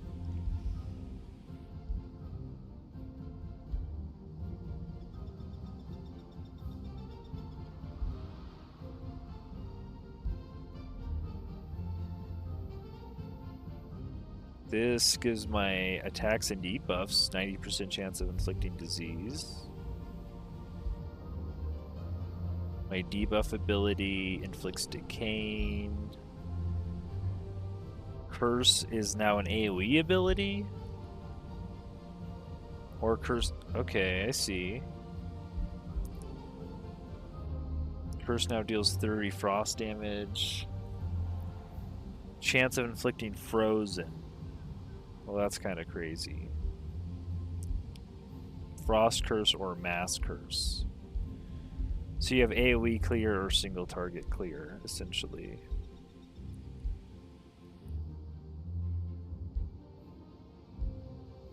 I kind of want to get curse and second wind because they're like free actions.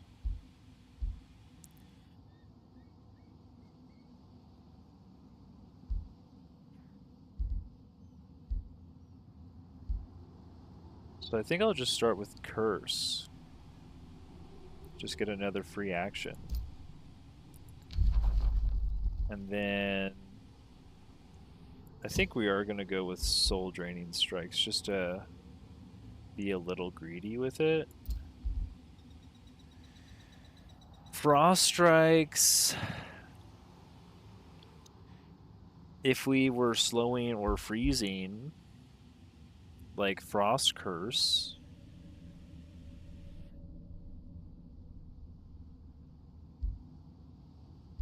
But it doesn't slow, it just has a good chance to freeze. I think I'm just going to take the soul green. 90% chance of inflicting remorse. Oh, this is also morale. This is also morale dampening. Interesting. I didn't realize the soul draining strikes was also morale dampening. That makes me more likely to want...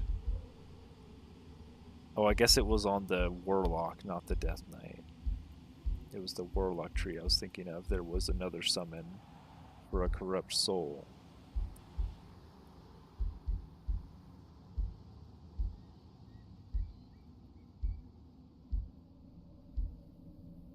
Critical hit, execute, reckless rage.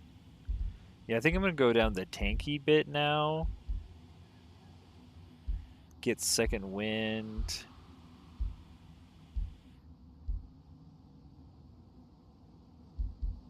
And all this HP maybe.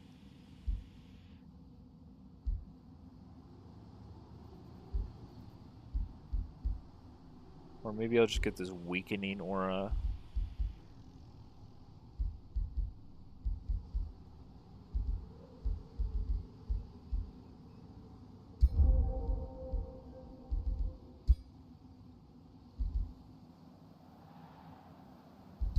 Either way, everybody could heal pretty easily. 200 knowledge, soul collection, rotting explosion.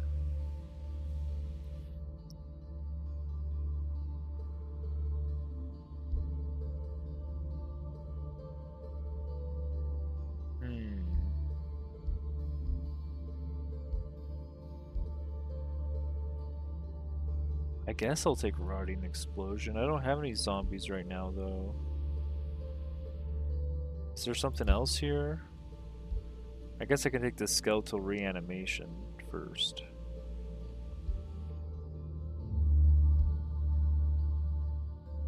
Oh, you get a reward for researching this. Interesting. I didn't realize that that's how I was getting astral echoes. Was by researching.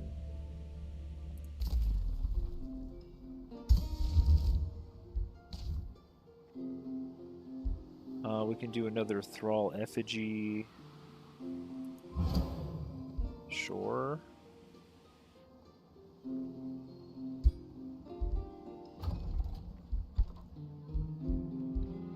And this is going down. Oh, here's our astral manalith.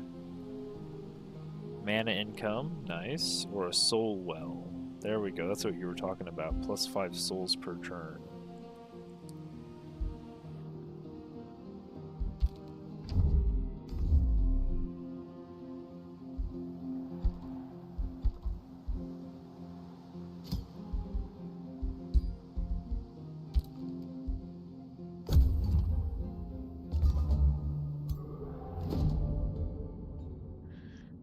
The Eternal Archivist. You are greeted by the dusty smell of parchment, and oddly enough, the scent of dried bones. Another participant appears before you and nods. Allow me to properly introduce myself. I am Noctis, High Chancellor of the Erudite Orcs. I represent my people and the souls of our forefathers, who aid us even in death. As you may know, I am closely acquainted with death and betrayal, which seems to be an inevitable even for those who want nothing but gain and to share knowledge. Magehaven has become an unreasonable cesspool of petty arguments. I believe we can write history here in the Saharan Oasis. No, I'm not going to block my knowledge. Oh, we are both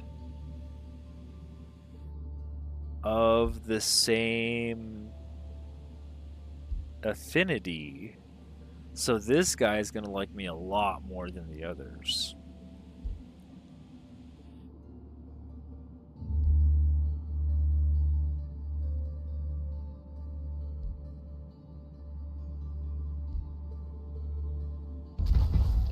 Oh, he's underground. I'm sorry, bro. You are the worst ally to have. Why are you underground, my friend? You want a wizard's bond? For 271 mana? No. Nope. In your dreams, brother.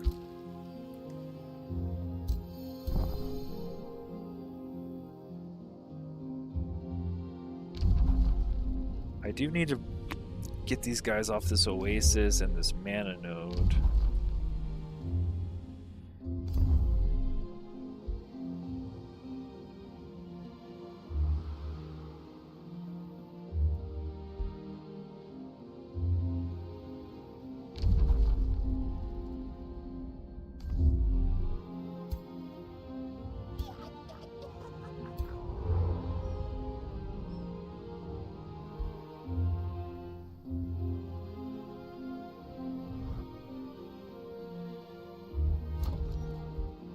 Scholarly governor, let's go.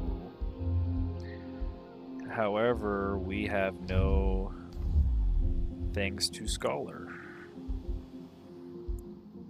We need...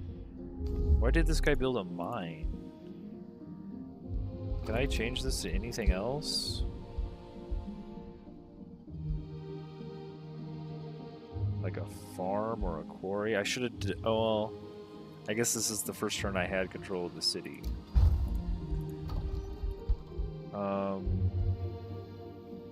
I need probably a forester.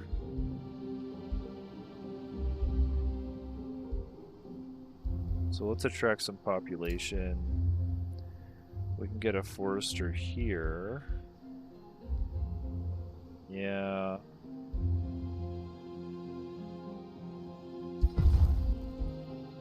That will let us build a storehouse.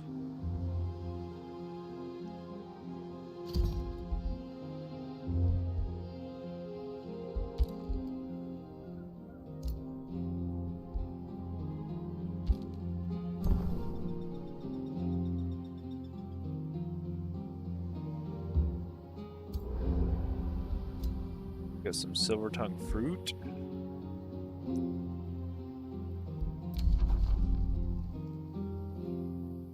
Oh, she declared a friendship. Nice.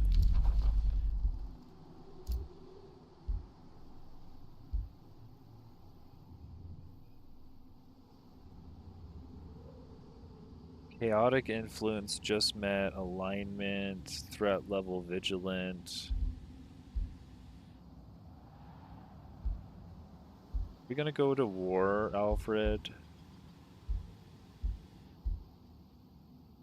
This guy's neutral. He doesn't like that I'm evil either.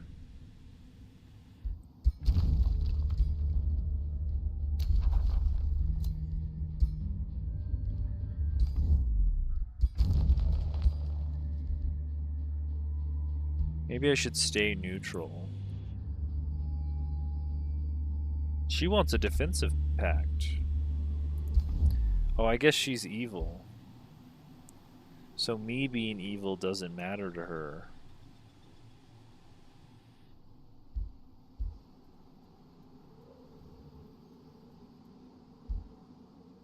Interesting. Everybody's allied.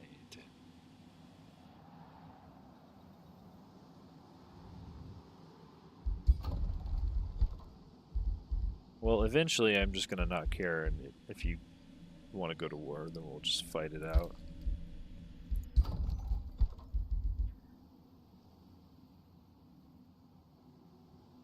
I felt attacked because I like starting underground. Oh no.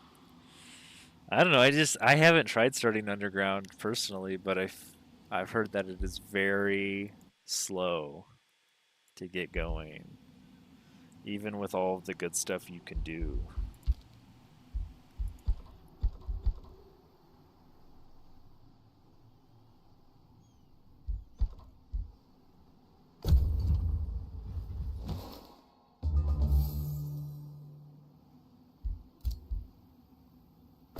Okay, this is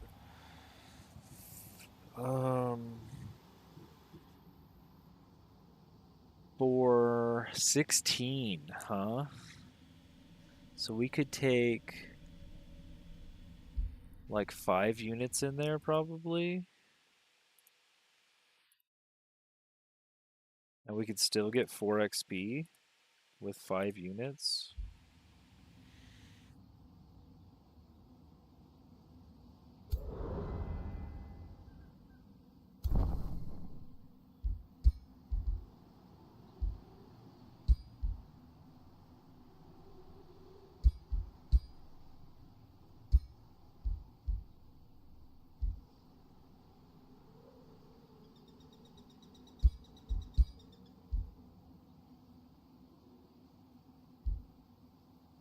Do I care about getting XP on the skeleton or the battle mage? Probably the battle mage.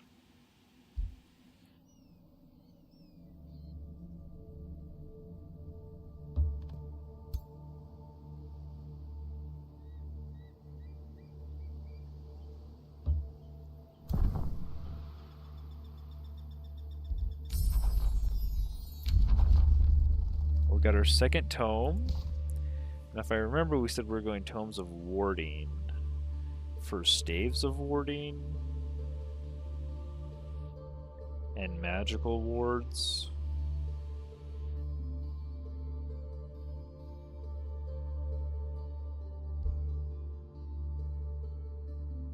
So we don't really need. I guess we could take lightning focus technically, but I don't think we need that.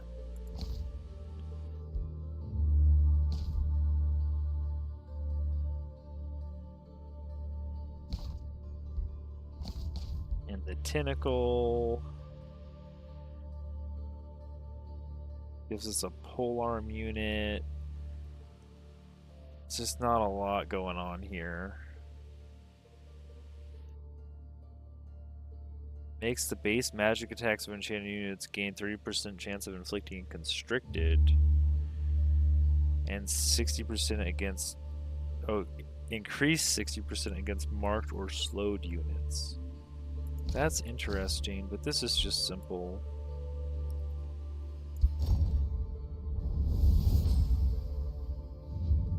Right, we get magical wards and stabs of as a warding. soothing breeze upon their allies, cushioning them in a protected...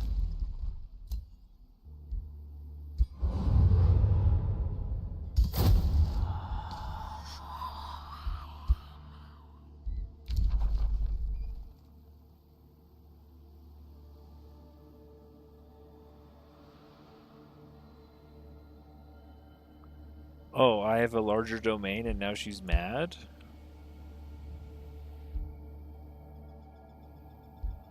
Well, look, if you want to go to war, you start the war. I'll finish it. You know what I'm saying?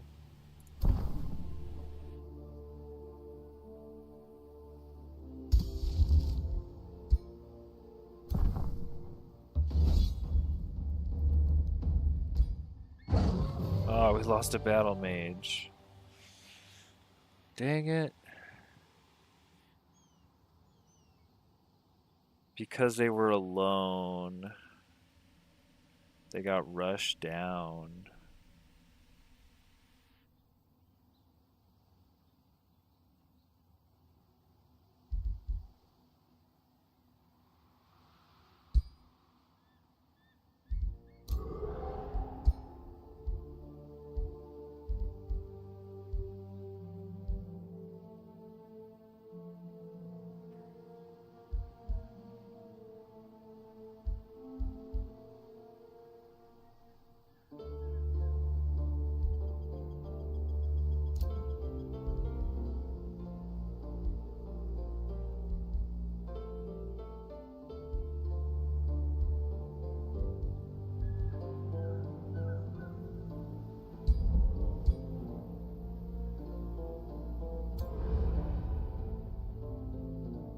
Got it.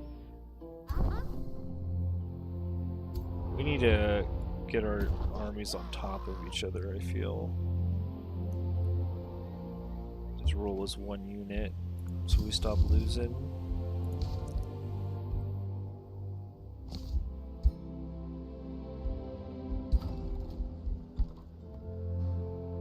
We can almost start producing necromancers. So we'll get one of those. Do I still have my soother? I do.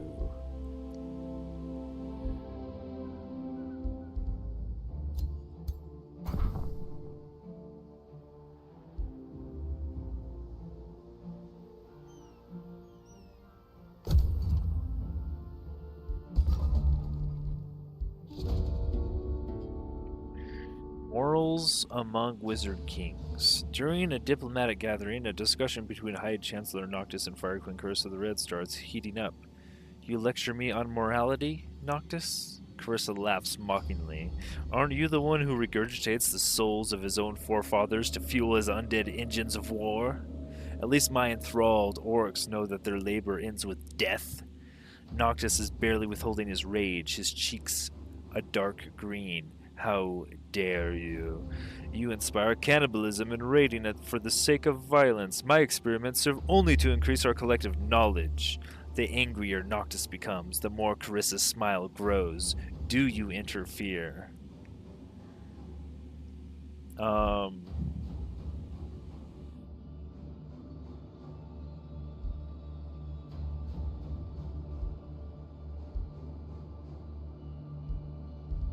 I could pick one of them. Carissa, I believe I am more aligned with Noctis than Carissa.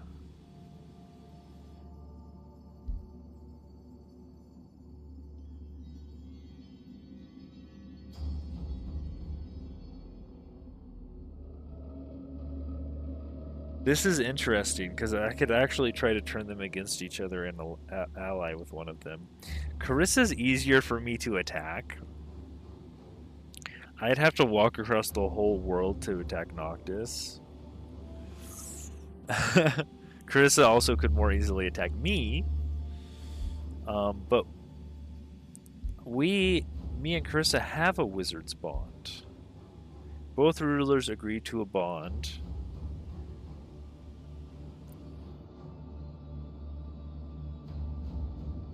But that doesn't mean she is evil. Like, she would break the bond and attack me, correct?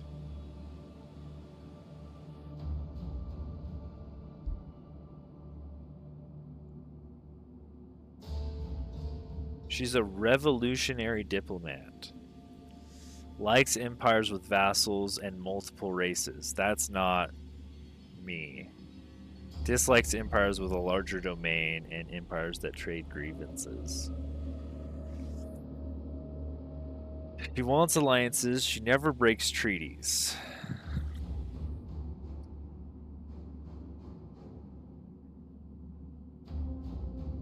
Okay.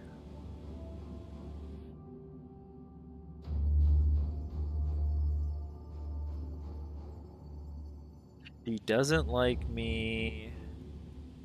She has a declaration of friendship.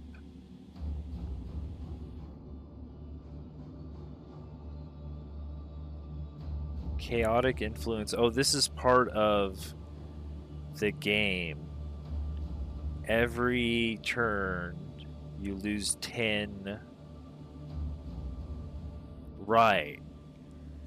So this is the thing. We're all here in the desert trying to get the seal victory, but every turn we lose 10 relations with each other. So war is inevitable. It's just when does it break out and with whom?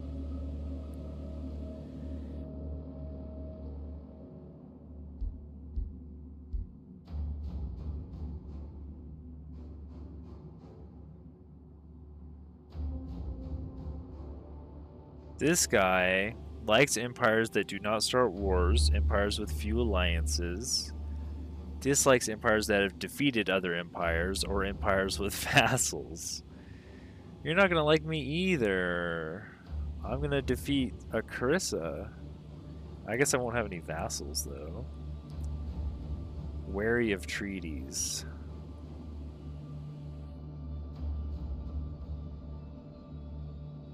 They are reluctant to call another ruler to war and to answer any incoming calls to war. So this guy's not really going to help me.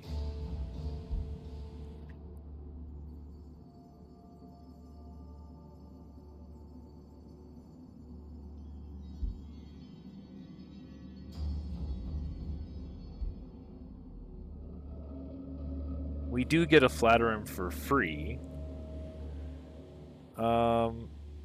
You know, so our current relationship is 155.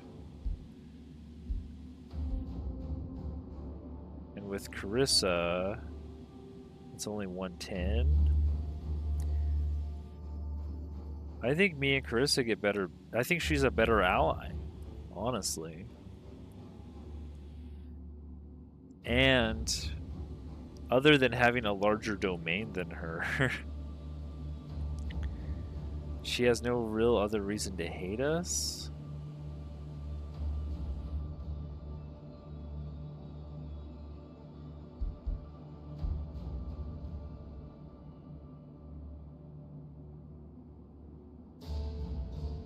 We already have a wizard's bond with her, though. Plus 200 and minus 100 with Noctis, or minus 100 with Carissa, and we get a wizard's bond. But the wizard's bond with this guy is worth jack all. I guess I will say Carissa's right. You have no right to lecture her on morality, Noctis. If this guy wants to go to war, Carissa is actually in between us, and she'll go to war with me against him, more than likely. I mean, she really wants to be my friend. She spent gold to declare a friendship.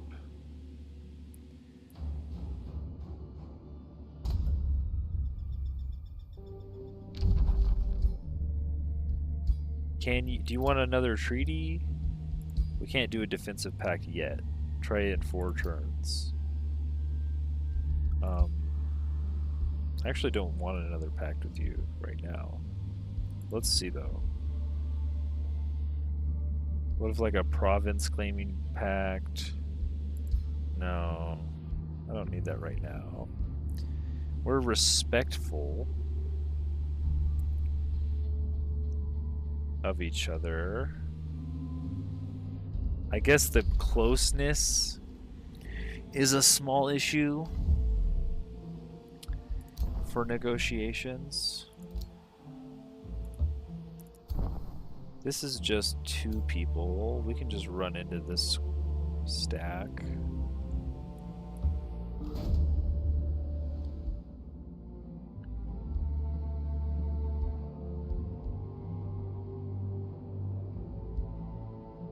Oh, we could use 3 Thrall to dominate a Soother of the Arcane Molmen.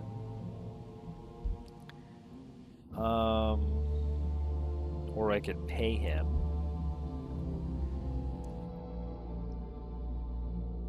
I could get some goody two-shoes points. I think we just attack him though.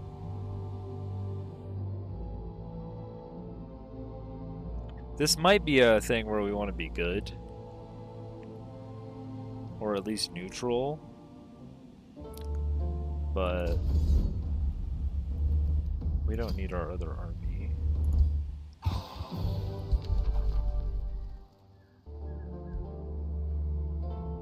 Skeleton Battle Mage. Okay, so this is the recruitment.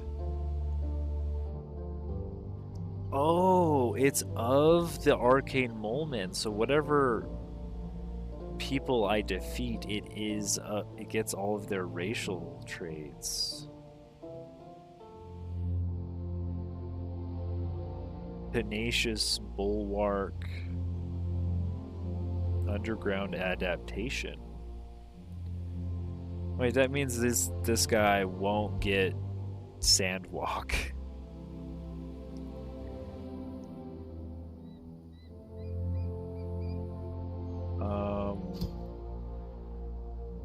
I guess I raise a battle mage.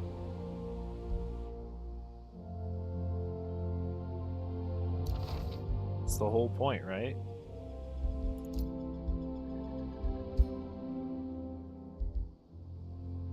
We get raise undead here.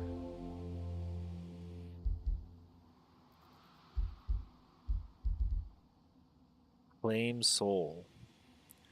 On target killed, heal the caster. Target non-hero unit is immediately revived as a Whiteborn. Okay.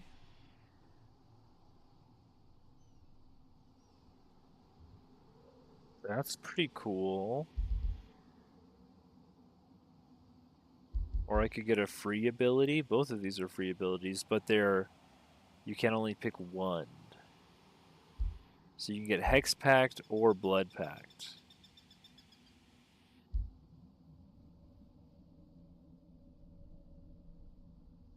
Well, I think because all of our soul draining strikes are inflicting morale damage, it's not terrible to go down and get the corrupted soul.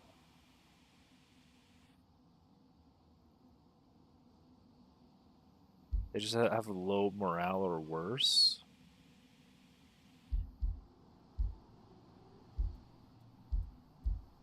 Not sure. Not sure if I should lean into that. Since I didn't go Doom Herald. Attacks and debuff abilities against the target of the hexpack always hit and ignore status resistance. Soulbound is something you can resist with status, right?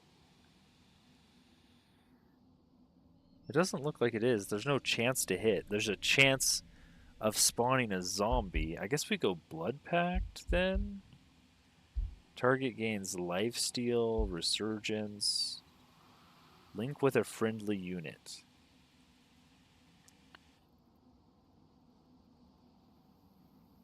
This just gives us 20% damage. but we share damage with another unit.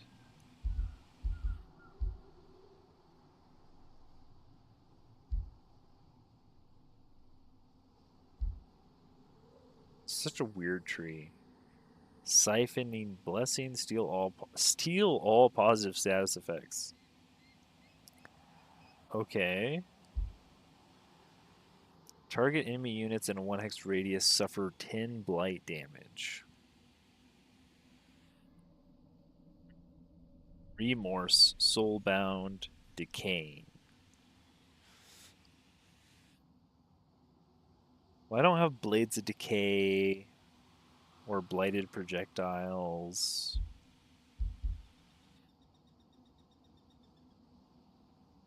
I guess I'm kind of down this siphoning all their blessings path.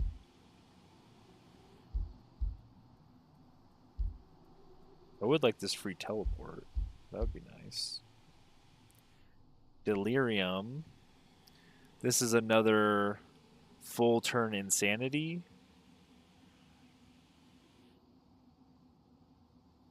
There's just no counter. It just instantly happens. That's pretty strong. Didn't we take... We have Eldritch Truth, which is 70% Manus, 100% Insanity. And that's a 3-turn cooldown, and this is a 4-turn cooldown. It's a lot of Insanity.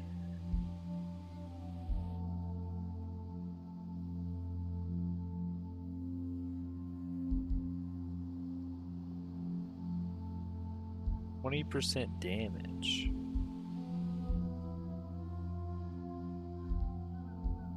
None of these spells really do damage, though. It's just like Curse.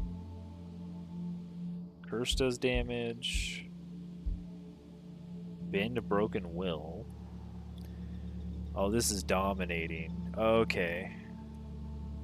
I mean, we did choose to want to dominate units, did we not? As our thing, this is actually dominating.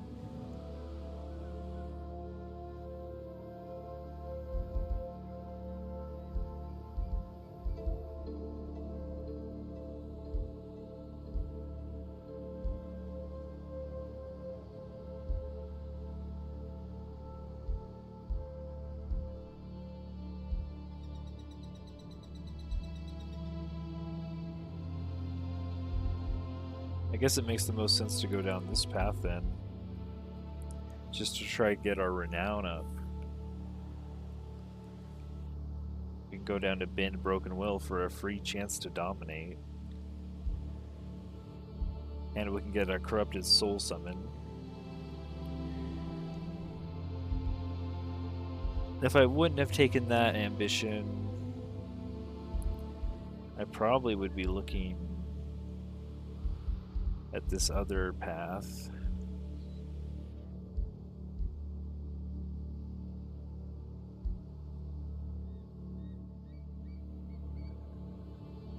Oh, this gives 20% critical hit chance to whoever you empowered.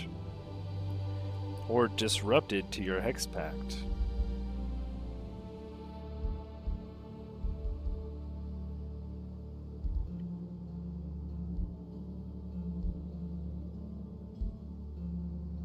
Magic attacks to gain damage.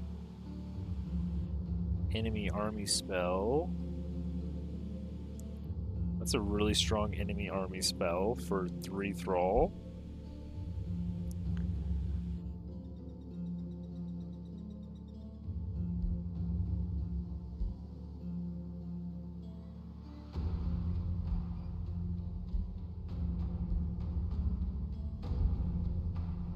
Wow.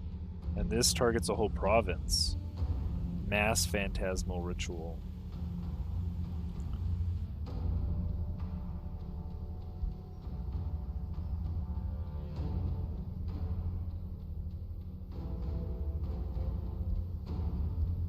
What's Forgotten Tome? Forgotten Tome's signature skills.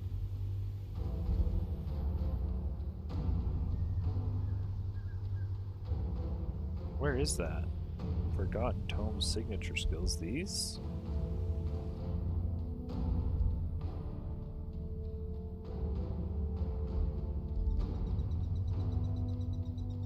Give their next spell 1 turn faster? Maybe that's down here somewhere. I don't really see that on here.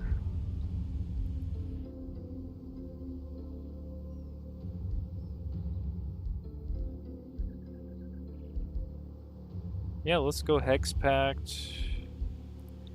Hex of the Broken Spirit, Draining Magic, Will Breaker, Bend Broken Will.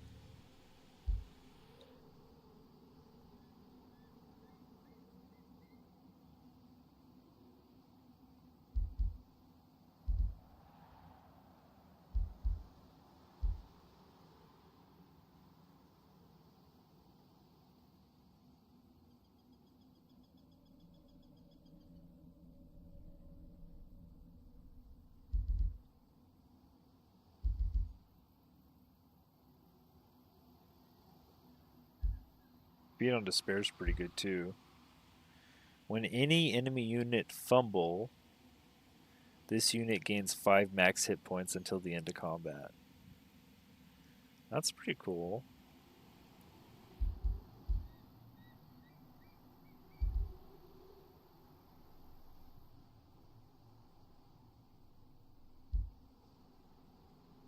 And we give them Misfortune, which is 15% fumble chance.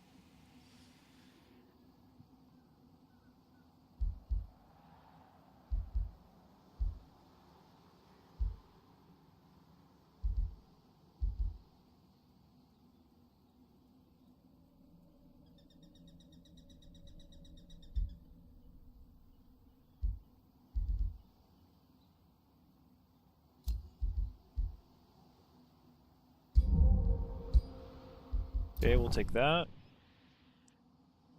And I guess we're going to go up to this workshop.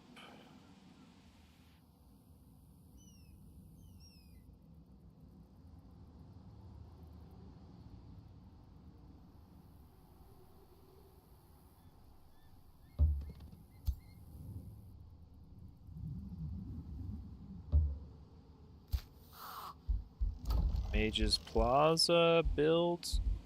Now we can almost get this mana node. Almost. We can get this mine. We do need to work on our wizard's towers for sure.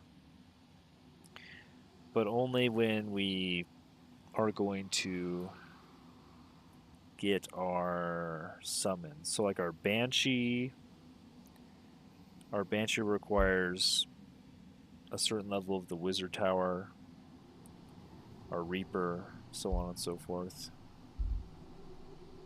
We don't have very great stability.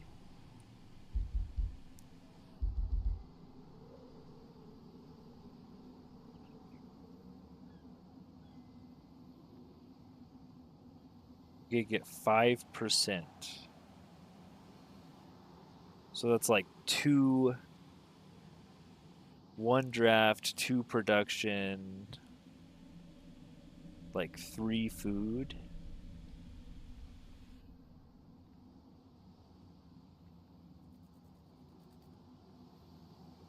That's actually stability doesn't actually do a ton.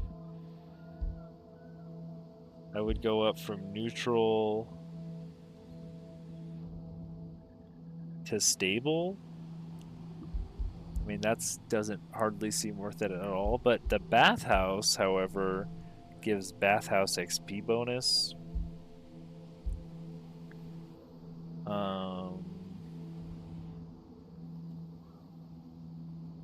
Let me double check the. I just got a unit, right? Yeah, this guy.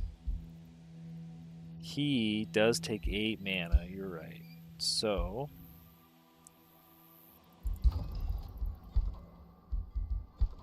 I can also craft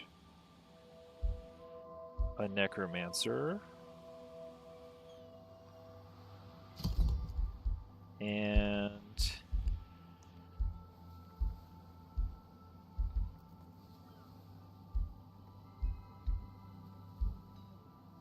I guess we'll grab a stone conjurer. This is production and mana. And it's boosted by 2 farms.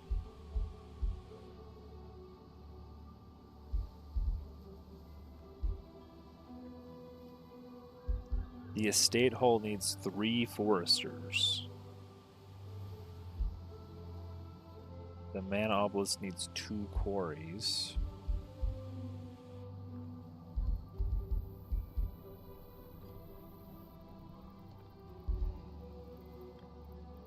Alternatively, we could focus on these research posts.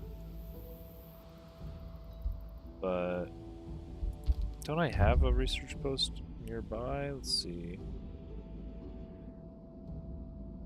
No, it would have to be this one on this mana node, which is currently a forester. So if I really wanted to, I could build a 3rd forester and get my estate hall, and then move off of foresters. At least that one in particular.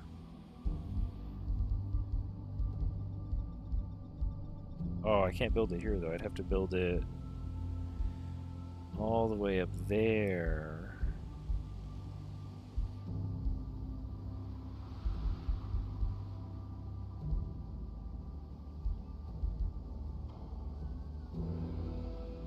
Yeah, I guess. We're gonna lose a little gold income though. I don't really think that's worth it. I kind of want this mine to be annexed, which would be another farm.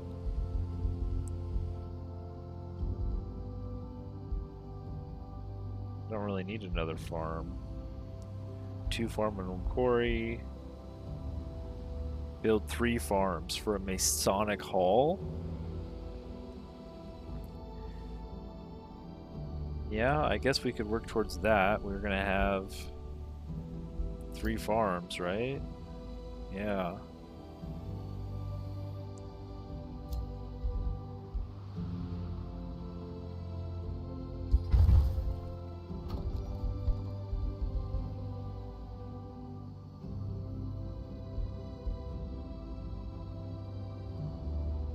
Oh, did I build a mine? No, I built a farm. Why does it say...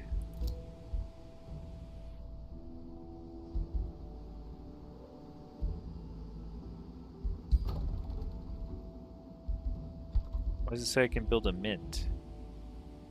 A market. Oh no, the mint requires a mine. The market...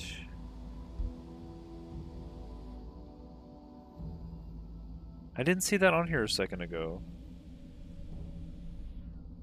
Boost.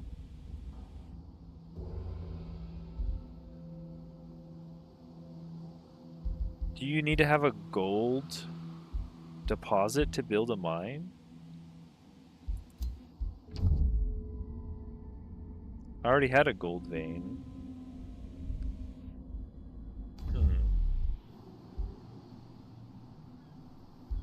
Well, anyways, we're gonna get this Masonic Hall.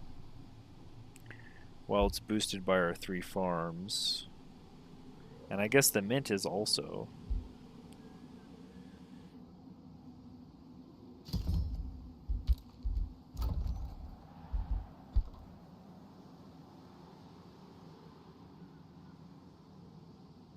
These guys, Prime City, huh? We definitely want a library. Need a quarry to boost that, and 2 foresters for the granary. 2 farms, 2 foresters. This is an iron deposit. I want to pick up the iron deposit probably.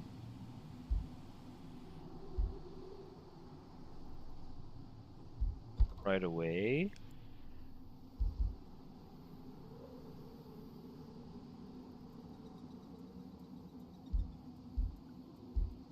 So what do we want there? A quarry? Or our second farm? I guess we'll grab our second farm. There's a lot of spaces to build quarries and farms.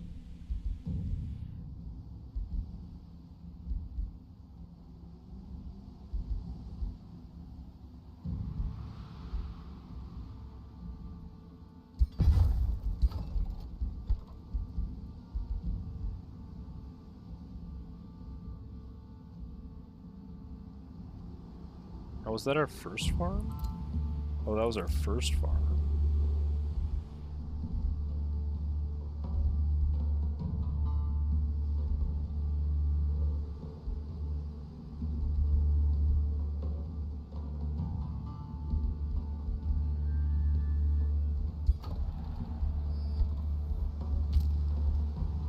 We can rush the storehouse. And then start on the library. Seems fine. Or we could get the Mage's Plaza. +1 annex range. Let's get the library first. You just need a mine to build a mine for miners to keep on mining. True. Definitely true. Locking and shuffling research skills cost 50% less. Research city structures cost 25% less gold and production. Let's grab that. We're not quite in place for our next city. And we are building research city structures right now.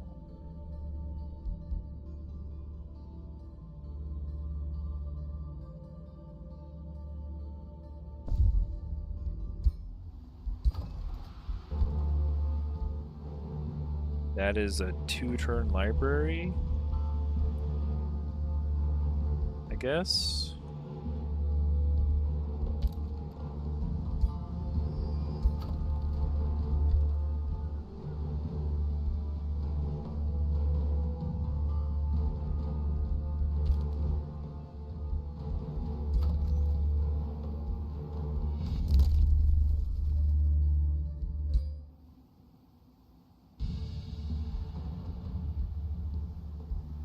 Okay, so my alliances with these other people are going to devolve into war, surely. I would like a defensive pact, but we have to wait 4 turns.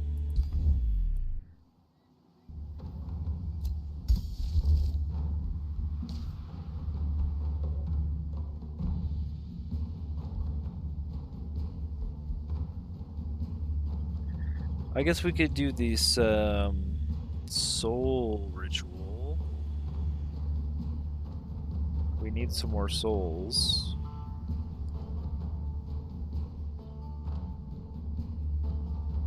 Oh, this is a world spell.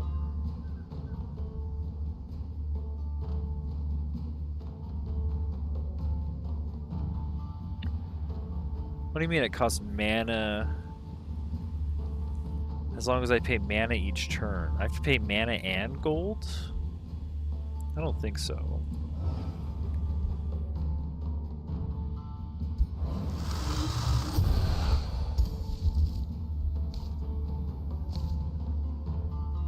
No, it's a gold every turn. So we get some more souls. I forgot we had that. I could have probably cast that a few turns ago. But it's okay. Not the biggest deal, I guess.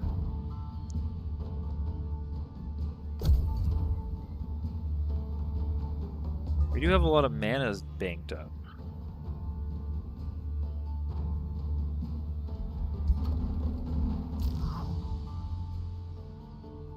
Let's get these guys in the army.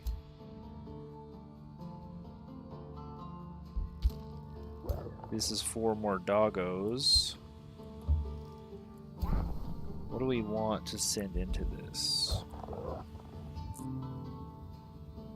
It's 16. I think we want 5 units.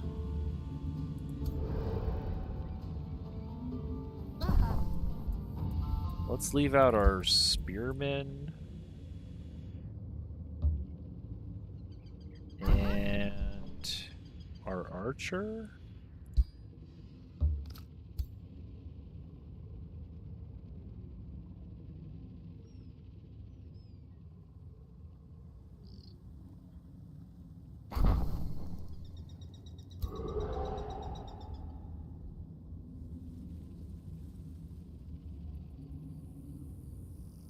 Yeah, this will work. We'll move everyone here. And then engage the fight with 1 unit. Like this guy.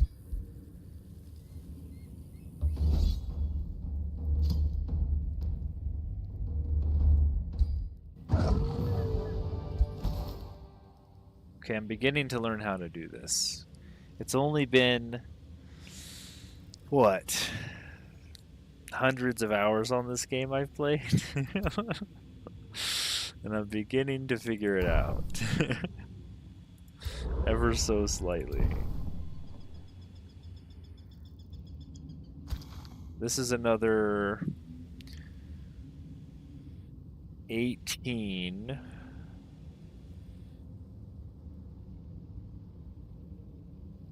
This is a hard fight. I think we send the whole stack at these guys. This is 3 tier 2 units. Mage locks, scrap hermits.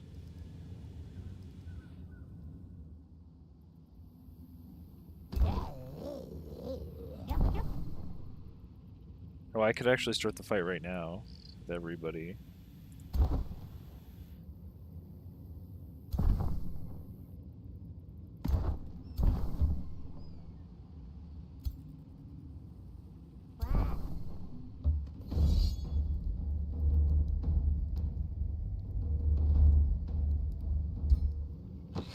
Oh, we did lose a mage. Dang.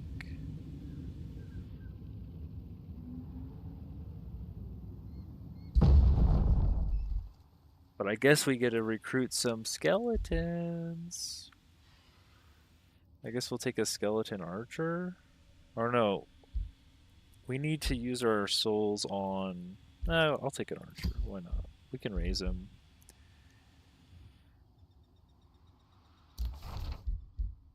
Paladin winged helmet.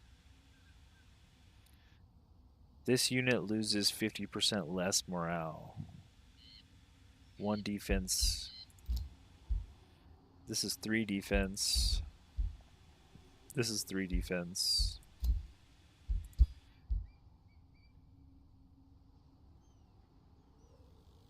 I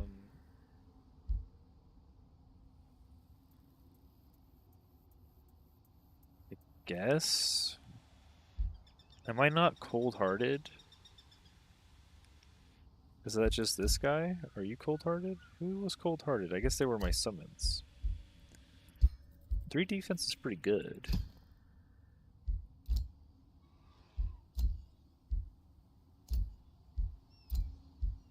But there is diminishing returns on defense.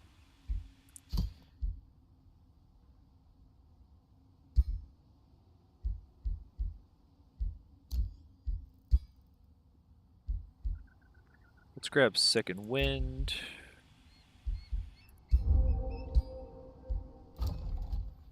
We produced our library.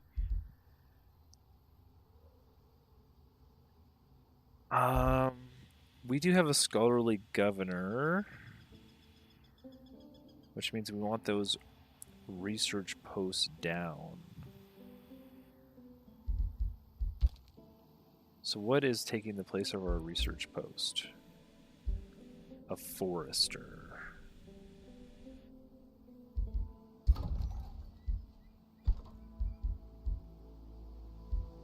So what's boosted by our forester? The walls, the Arcane Institute.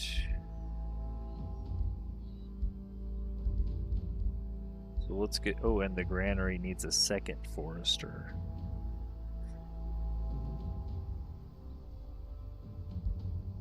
I guess we'll start with the Arcane Institute, assuming we're not at war right now. We can actually rush that out right away. And then we could build some walls.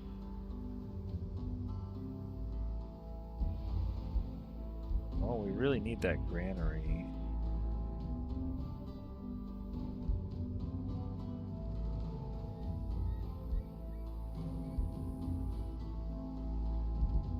Oh, we also have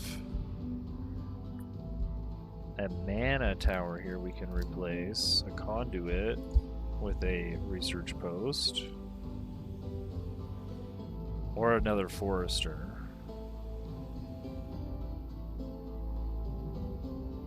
So we can build the granary and then go to a research post.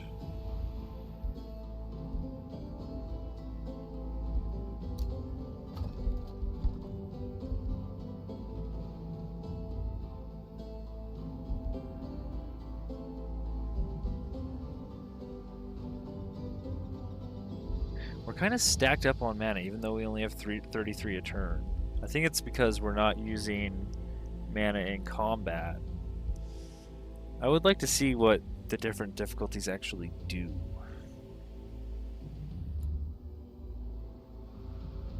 Let's go ahead and just take the vendor.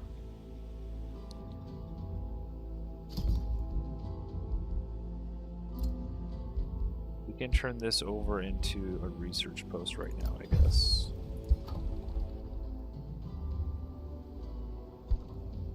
We have plenty of stuff to build. Oh, I didn't take the knowledge per hero defeated when I took down the city. That was my bad. I could increase my hero cap right now. Free cities with the Whispering Stone assigned instantly provide you with vision range. Free cities or vassals assigned grant you with the Whispering Stone assigned grant you 15 knowledge. Don't have anything for that. What I do have is the ability to rush hero cap. So let's do that. And we have a defender, a warrior, or a spell blade.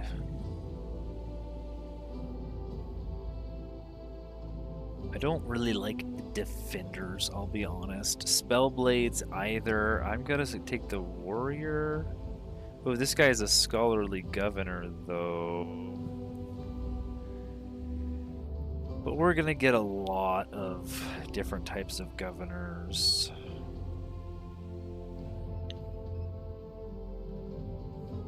A prospecting governor. This guy wants mines in his city. I like that. Research posts. When's our next hero? 20 turns. We are surely going to want to have some governor in a city before then. But I could spend Imperium on that. Dang, a scholarly... This guy's a defender, though.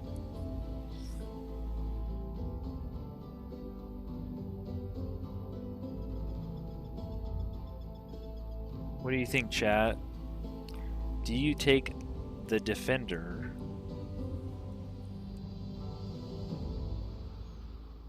because he's a better governor, or do you take a warrior who's gonna pump out the big damages?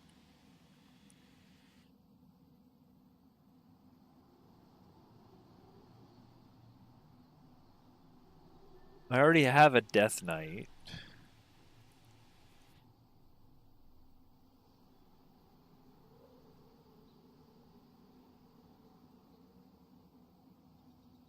Anyone want to chime in? Sunwar, what would you do?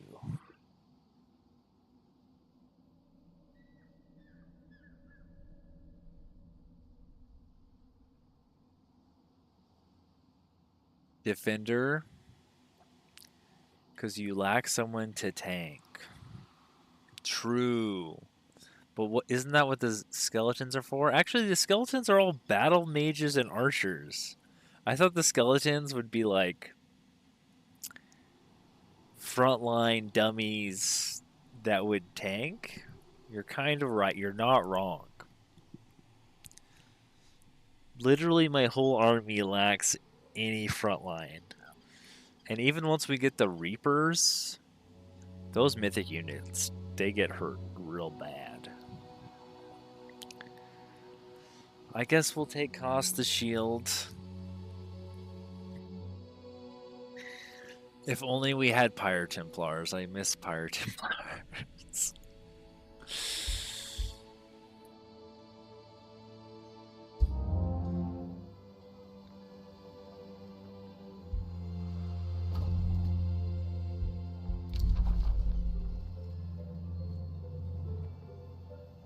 She likes us. I like you too, Carissa. Oh, he's only level 1. You're gonna have to go get in the army, bud.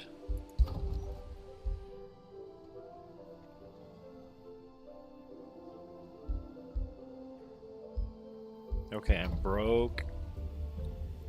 But I have a ton of mana. I think I need those banshees. I think I need to summon up those banshees. Now, we went banshees because we got bone horrors and soul binders. And then summoning for these.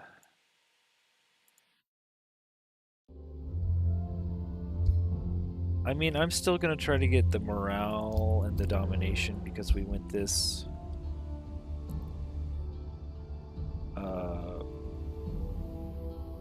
Did we go here? Where is our... Oh, over here. Dominator. Just to get our renown up. I'm going to try to dominate. Go for the banshees. Don't have good DPS or tanks. Yeah. Yeah, that's what I'm going for.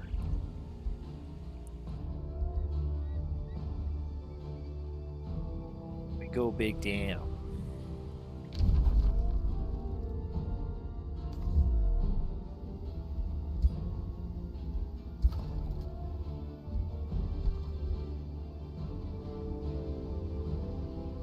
Guess we're gonna get an academy here. Bone horrors are good, yeah. I mean, they're just charging units. All the charging units die really easy because they charge. it's just kind of what their job is. But when they charge, they do big damage. You know, they do their job.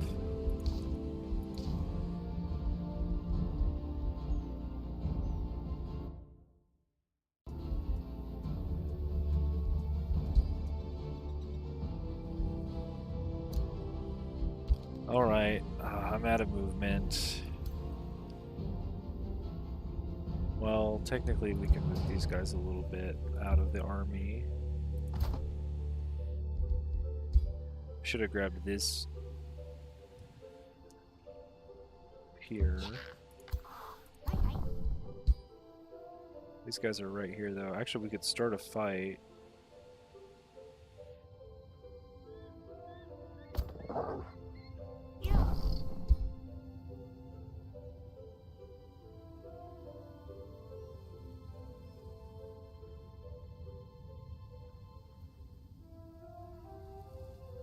I don't mind waiting a turn.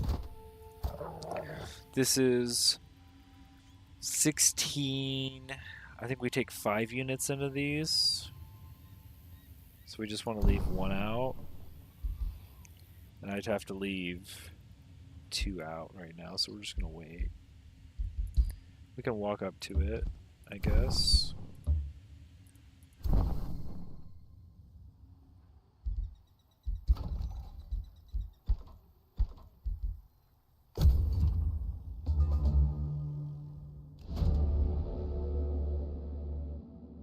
Admit it, Carissa says to King Alfred with a grin. You hate me. You hate what I am. It was a wizard who invaded Athla and killed your kin. Someone like me. Do I provoke you? Enrage you? Alfred's jaw tightens. Whatever game you are playing, Carissa, I'm not joining in. Carissa continues.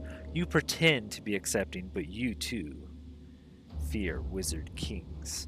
Why is it that people love those who are granted power, but hate those who take it? What is so great about self-righteous passivity? What do you think, Nebulix? Are ascended champions better than wizards, as so many with their granted powers believe? Or are wizards better for taking what they have earned? Oh, geez. Carissa, we get a defensive pact with Carissa. Or I could get a wizard's bond with Alfred. He only likes me 15. Carissa likes me 320. Okay, Carissa, you're my one ally. We're gonna murder everyone in this desert together. Wizard kings and eldritch sovereigns unite.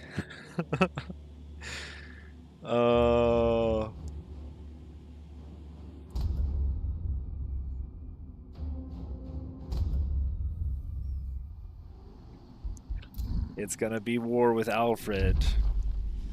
I guess that means we might as well go down there pretty soon. We're gonna want to like do a mini clear, kind of take out this spawner between me and Carissa, and then wrap around here and then take Alfred out of the game. But we need to put a city down. And honestly, there's one mana node right here next to the seal.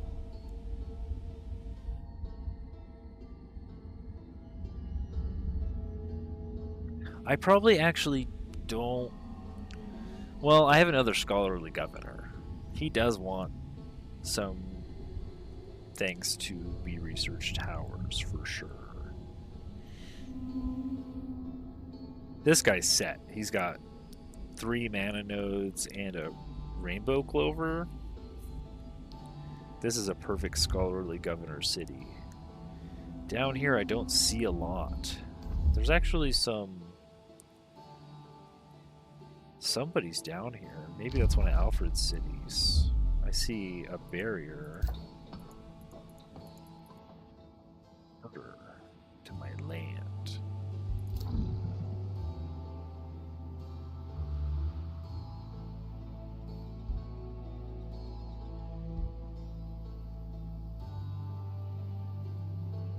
Maybe we break up.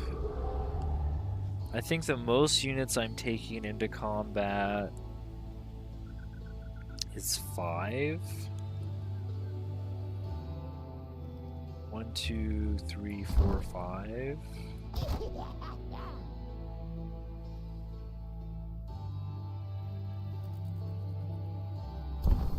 Maybe we send him an archer? That's not enough. He's level 1.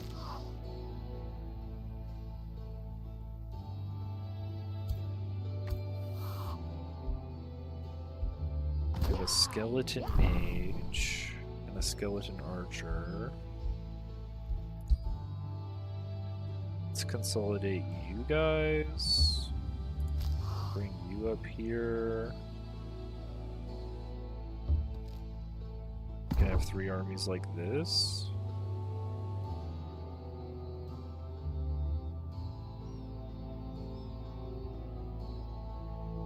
That's one too many units. Oh, I guess I could take this archer out and stack him with the other one.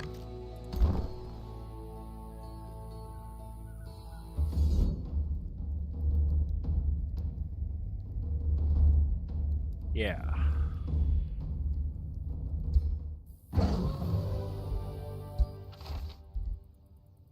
Got a mask. Gain fortune whenever a friendly spell is cast.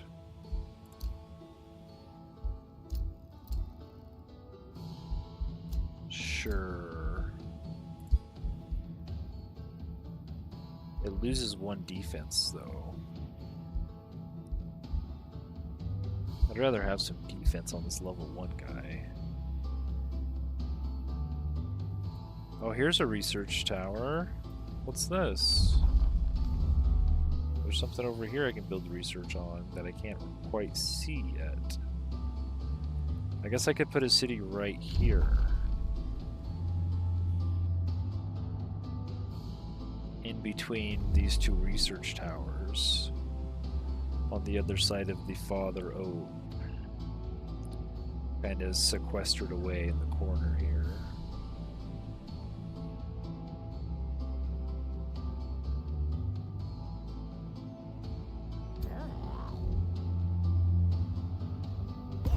Let's go get that down. We'll have enough mana or Imperium to do it pretty quick. Let's just rush the ritual circle.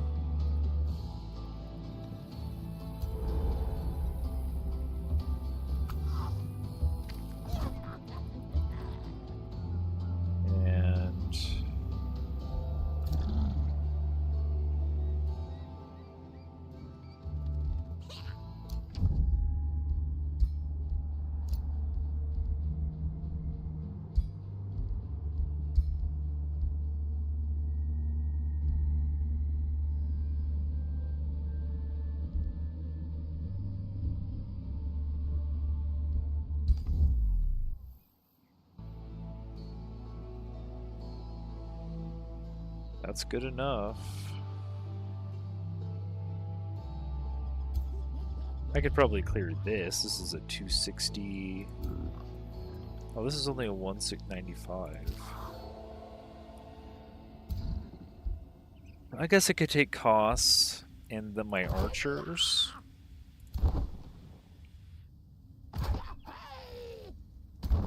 Maybe my arcane guard. That'll leave 4 units and 4 units. We'll split up into 2 groups of 4.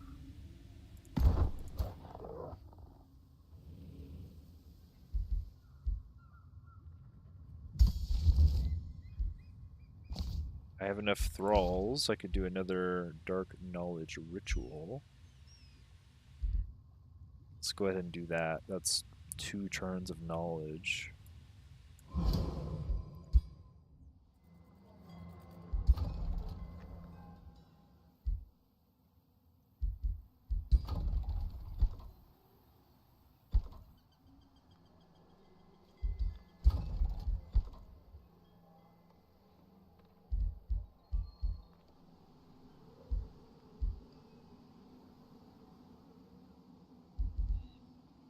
We are making a necromancer. We can start another. We could hurry him. I don't really like hurrying out units all that much.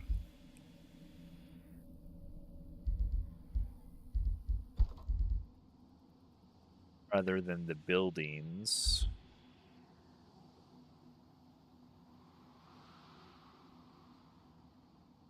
I guess as long as we're positive, we're making gold progress. This is mana and production. This is a vendor for more gold.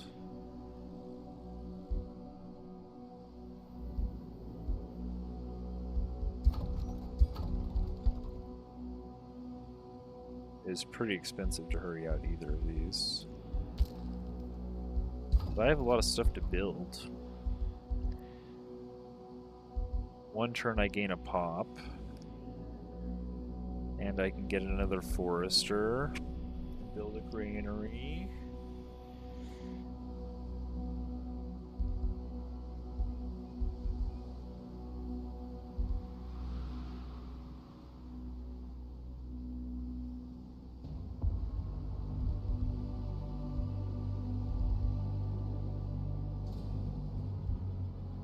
Yeah.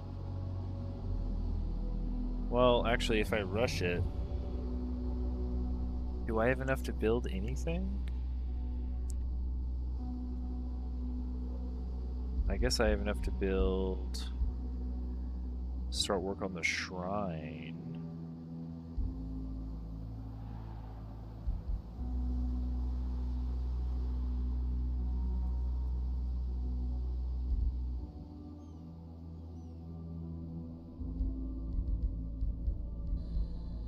I don't really super... I guess I need to build the palisade walls. As soon as I'm in war, I'll build the palisade walls.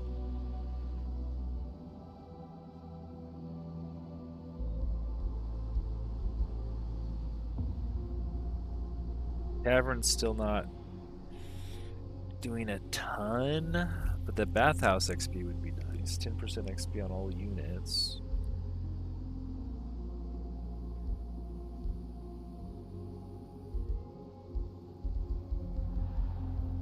Yeah, I just don't have a ton of gold to rush these out with.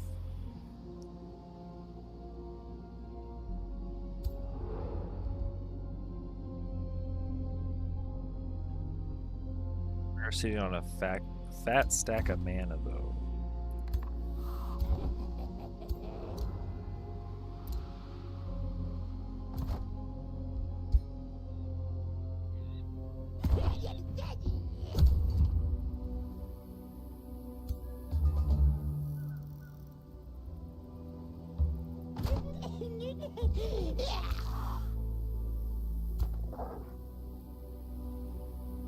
So we might as well bring 5 into this. Oh, this guy can move a lot. He's got a crocodile mount. Let's go.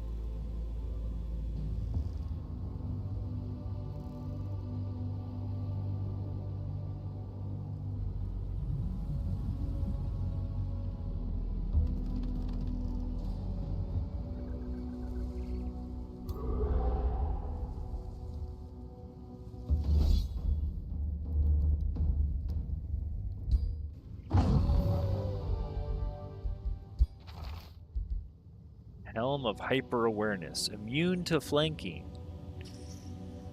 That's pretty good. What about our Death Knight? Do we make our Death Knight immune to flanking? Because he kind of is just going to run in there and get flanked, yeah.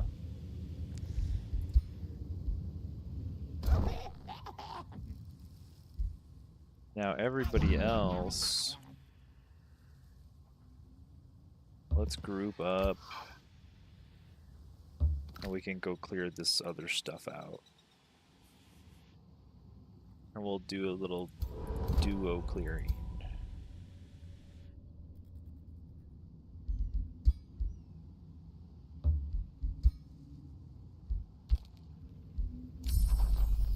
Do have magical wards done. Oh, this is from the Mystic School of Summoning. See, I didn't look at these. So this is a Summoning Rift or Astral Divination. You can create new astral echoes in provinces near you. Okay, that's pretty good, but it costs 100 mana. I guess we do have a lot of mana to go through. Conjures a Summoning Rift on an empty hex in the target province. This structure allows summoning spells to be cast on or adjacent to it. Provides vision in a 5 hex radius. Wow. On an empty hex in the target province. So this is a spell that summons a structure. And it, so you could leave this Because normally you have to summon next to an army or into a city. You could leave this and you could have to have a summoning point. And it also provides vision. So it's like a mini lookout watchtower. That's pretty interesting. I guess like a late game summoning mystic might have these all over at the edges of his normal vision range to extend that. I guess you'd want to do it like 5 hexes away from your vision range so you get max benefit of all the extra vision. So you're like kind of outside of your domain, just barely all over. But it is 60 mana. Don't know if we need it right now. I will take Astral Divination. We have 260 echoes. And I haven't used any yet, but we could rank up our summons. But I think I want to wait until we at least get Banshees. And we could rank up our Banshees. I don't really know about our skeletons getting our Astral Echoes necessarily.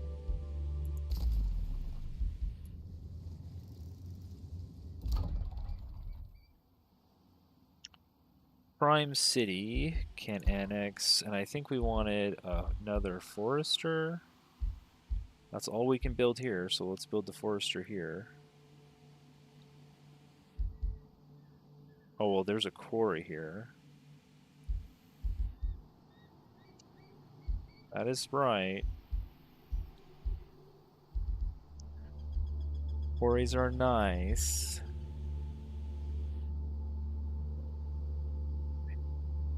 Do you want the granary? What will the quarry boost? Our mana obelisk.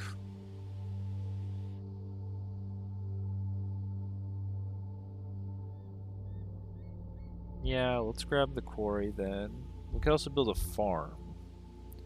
The farm will go to the market. I guess we'll build a farm.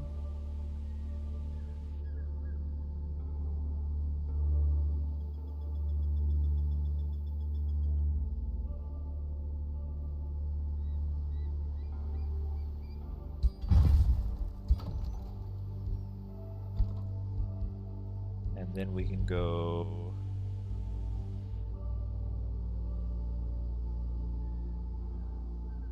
Oh, the conjurer. Let's just grab the market. Shrine's 1 turn. I guess the shrine is only 1 turn. That's something I didn't look at, how much production it costs to actually build the thing.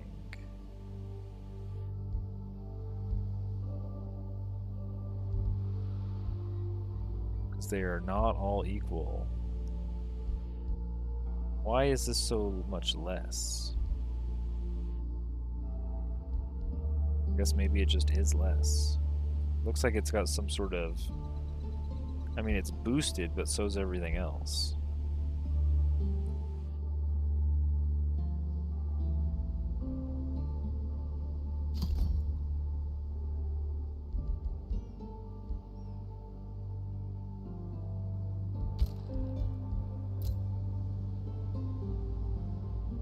Our ruler leveled up.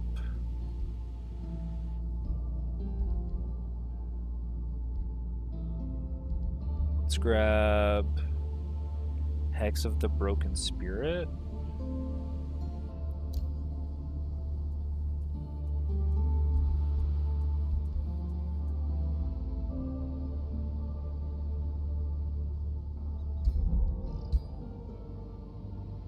We can start down towards this ritual circle.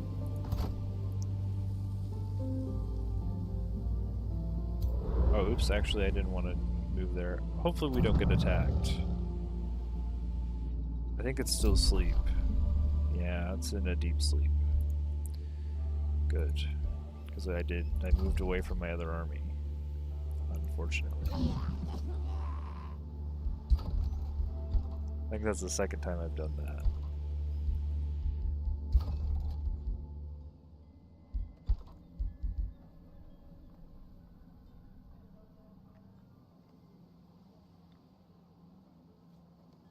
We can spend a little gold, maybe? Rush this. And then... need quarries. We need a third forester.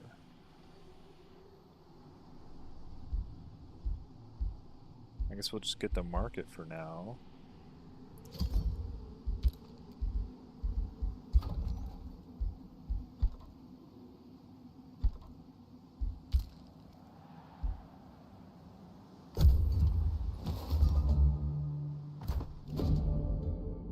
Price of knowledge. During a diplomatic gathering, King Alfred and High Chancellor Noctis have an argument.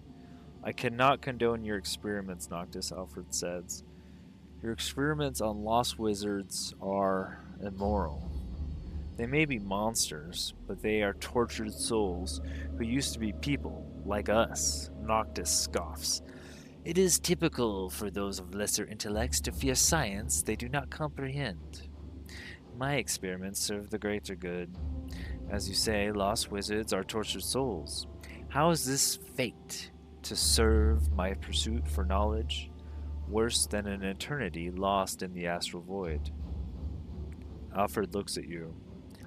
Eldritch Sovereign Nebulix, what do you think? Is the torture Noctis harumphs experimenting of lost wizards immoral or justified?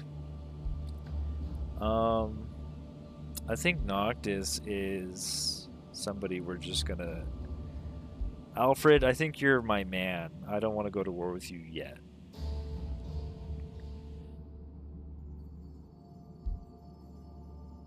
You and Noctis will gain a wizard's bond. I don't care. Noctis is a...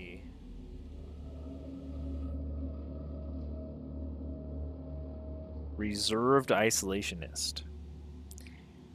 He wants to be alone, wary of treaties. He does not like empires that start wars. Or he likes empires that do not start wars, empires with few alliances. So he's gonna piss everyone off. Even though we share affinity, also I'm kind of balancing this because Alfred's about to not. Alfred doesn't like me. We're at minus 100. I could put him back up to plus 100. Noctis, we're at 300. I could put him down to 200. So I'm going to balance this and say experimenting on lost wizards is immoral. They were once like you and me. And flatter Alfred and disagree with Noctis. Now we're playing the game. Now we're playing everyone against each other. We have 500 with Carissa, and we have a defensive pact. If anyone turns on us, we can count on her. She's evil, we're evil. It's all good. She loves war. I love war. We will go to war with each other. She will never break a treaty. She will never break the defensive pact.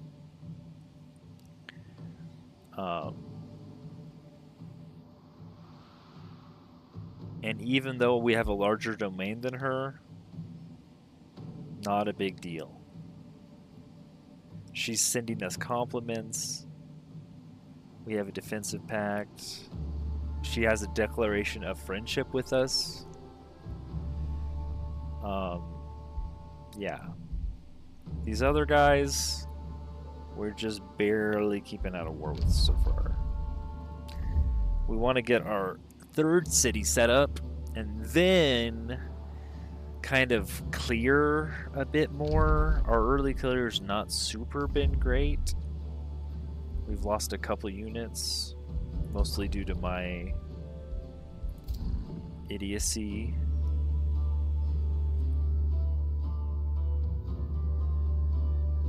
Oh man. This is a hard battle. We're probably going to lose units. I think I need to give these guys another guy.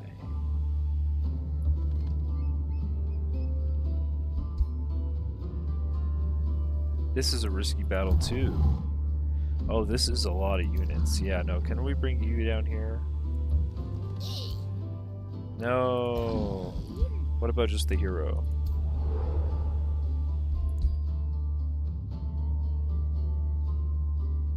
Well, that's a little bit better. We got a 5-stack versus a 5-stack. This is 20 XP. So that's 4 XP each. Or we should bring one more. We should bring one more unit into this. But we can't do it this turn.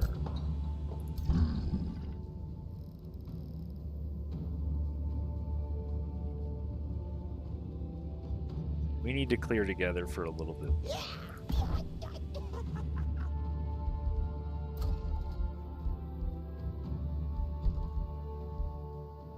Eventually, I'd like to send him off, but he needs a slightly stronger army. Dream Vault can annex a province. We need to set production here. We will set production.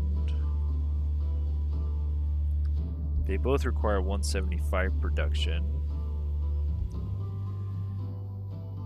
I think we'll just grab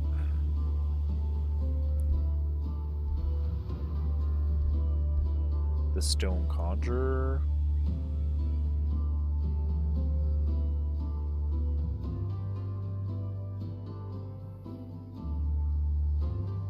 The Academy's not boosted because we don't have 2 quarries and 1 forester.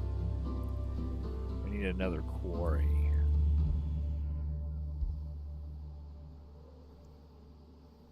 Let's just do this for now.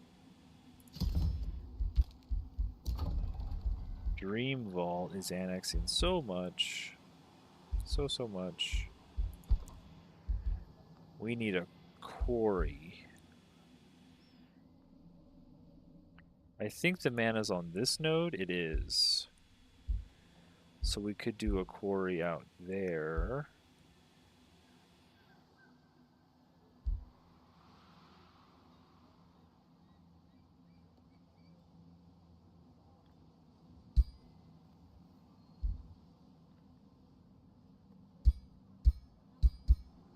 Can we not? Wait, I think that's outside my annex range. No, there it is. Quarry. Now basically everything's boosted. We just need a 3rd forester.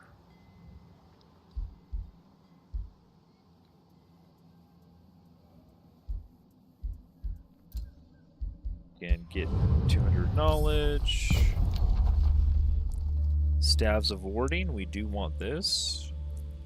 Support abilities grant bolstered resistance.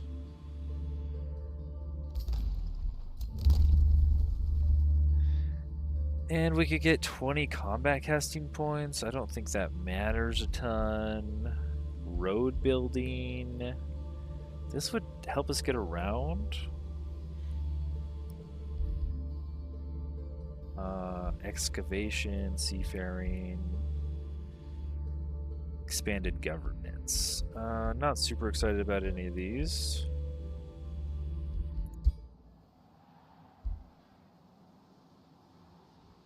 Considering we're going to get death magic and then our casting points don't really matter. Magical wards. Yeah. We can dump our mana on this real quick.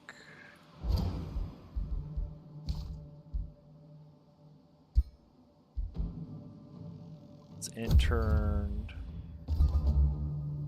We get one more unit in here. Let's choose, I guess, our arcane guard or our skeleton archer. I guess our skeleton archer.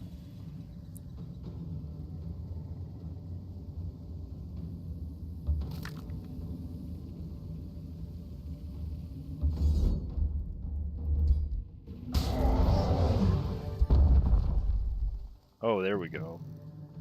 Now we can get some shield units, some skeleton warriors. Now we got some tanks. We can raise a boatload of them.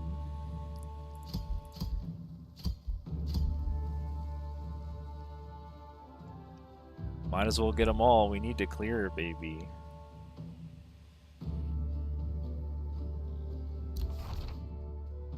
And we get a resistant tier 4 chest plate plus 15 HP.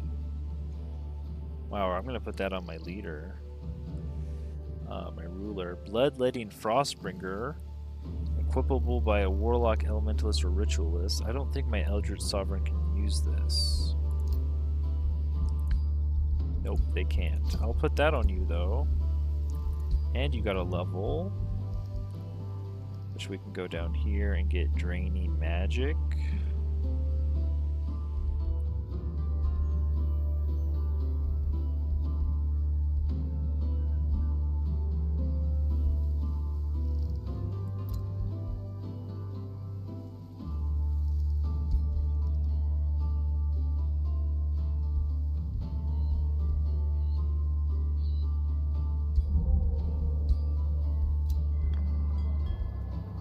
We have our first necromancer. You can run over to our army. Toss the shield levels up.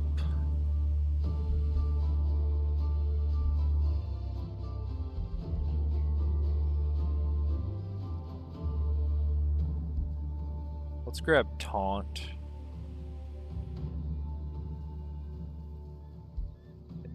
Well, we have a bunch of shield skeletons also now.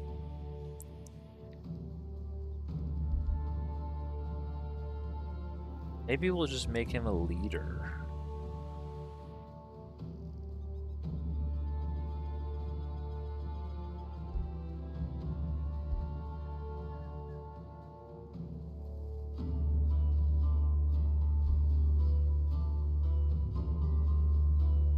Thinking, yeah.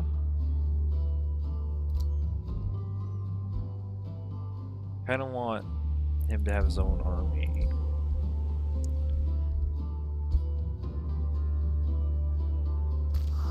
We can bring 4 skeletons, huh? So let's give him his whole own retinue. I don't want all melee units in it, though. I want to leave some room.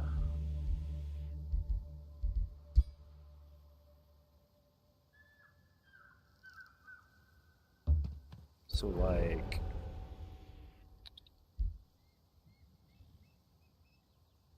who's gonna have the Soother? I guess I'll keep the Soother here.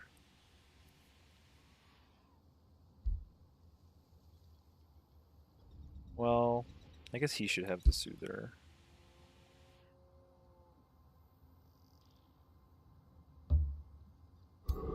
And then you can take this Archer.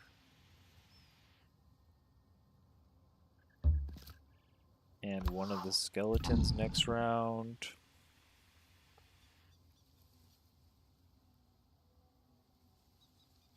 I guess he could take 2 of the skeletons.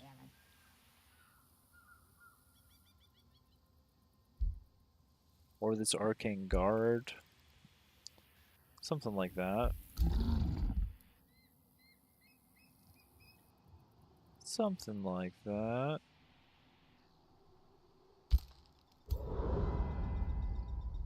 What's this?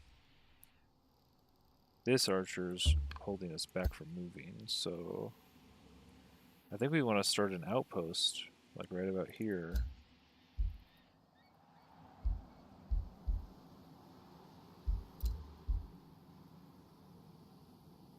Should I do this Father Oak?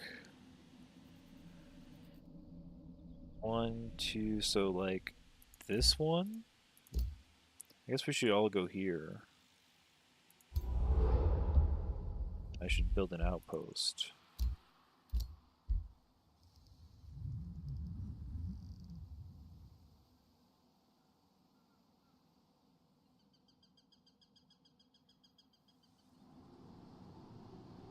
Uh, 1, 2. Well, I can't be right equidistant away from each of them, unfortunately.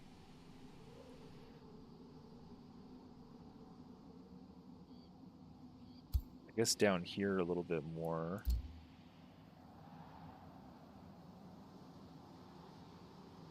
Or this one.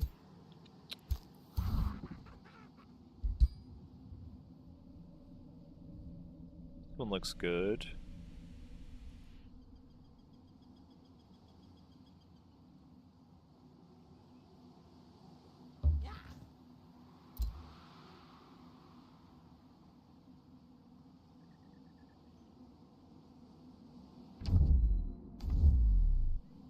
I guess I don't see a whole lot. But this is like 3 away from this one and 2 away from this one.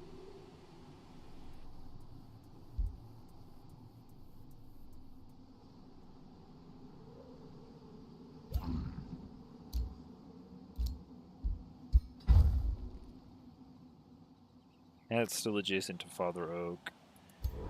I don't know if my army's even like 1,000 power. Maybe if we get absolutely everyone together.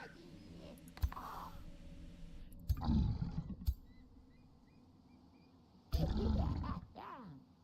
think we need to come back for Father Oak. It's a 3 skull. Or it's food.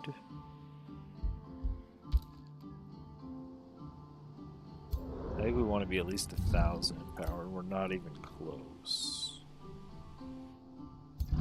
300, 4, 5, 6. Yeah, we're like 600 power army right now.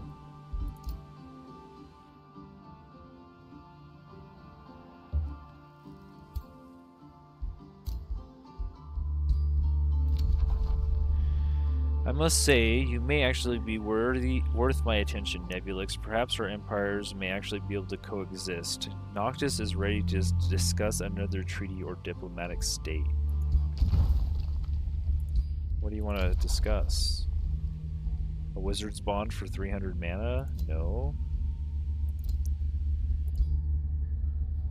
What do you mean? Didn't I just disagree with you?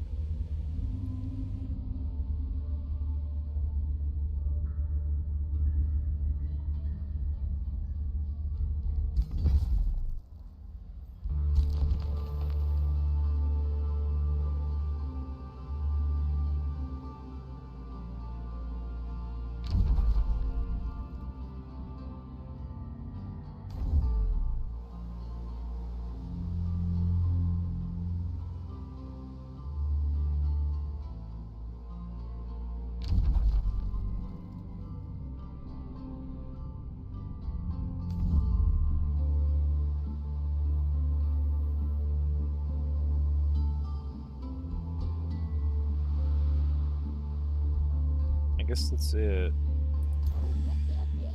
Next turn we need to figure out our army composition.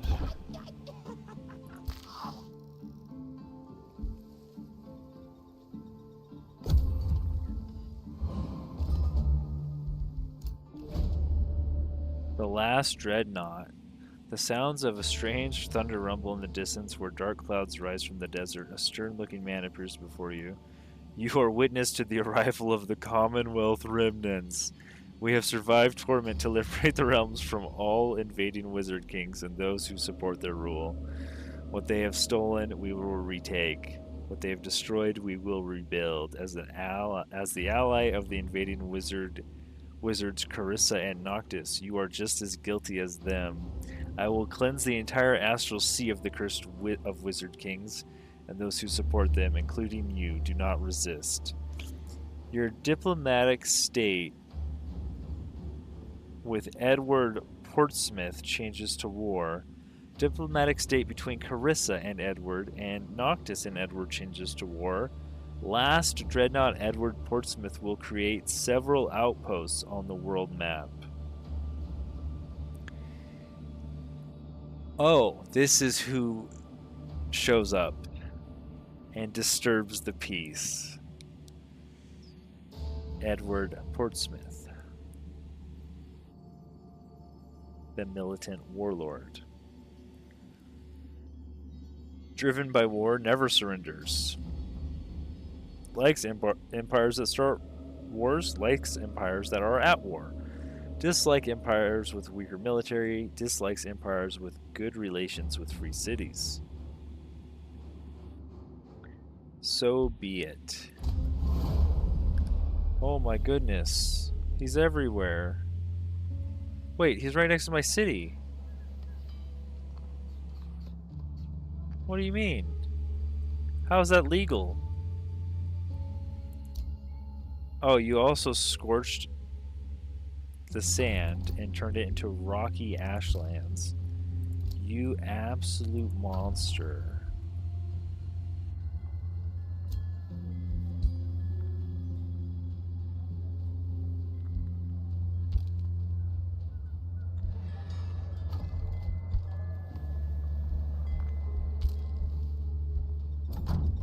That's a 490 army.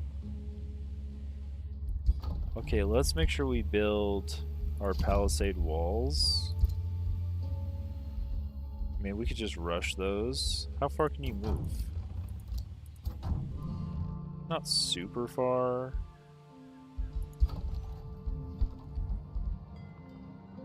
Are we gonna have more arcane or archers?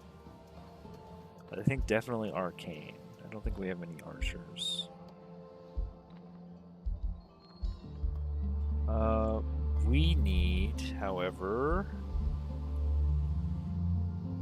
to use our foresters. So we should really build that third forester.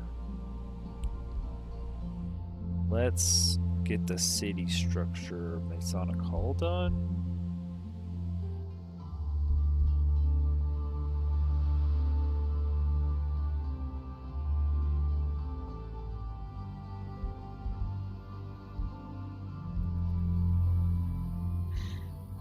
Could also do an Austral Monolith or a Soul Well.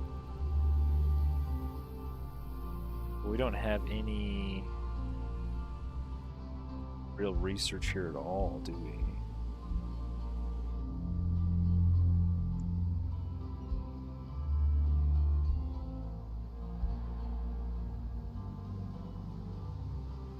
I think constructs are weak to magic. I think they're weak to lightning.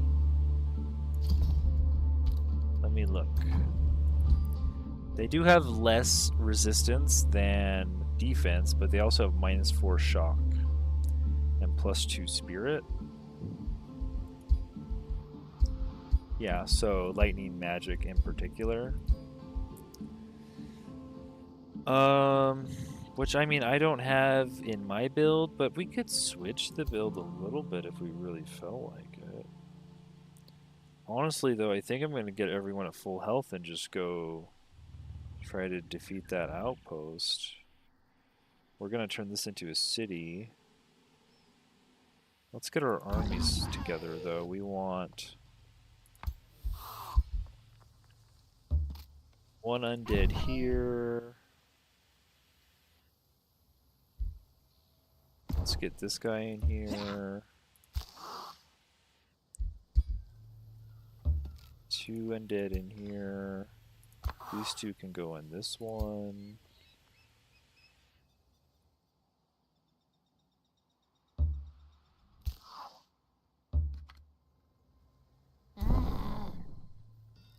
These guys, you need some ranged units.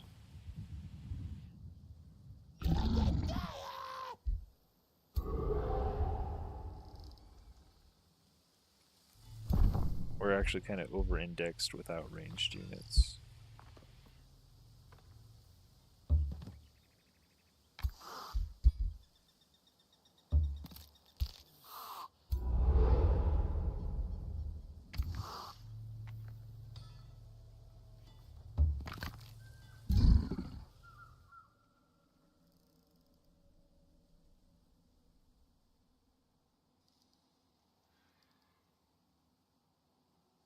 They have extra defense for rangers.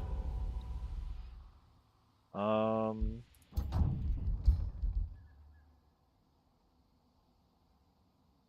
they do have reinforced +3 defense and resistance against physical ranged attacks.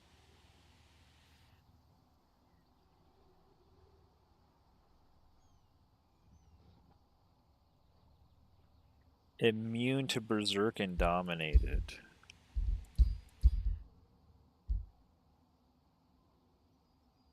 Oh, they're also heartless. So my morale stuff is not going to work very well, but they have some people in there too. I'm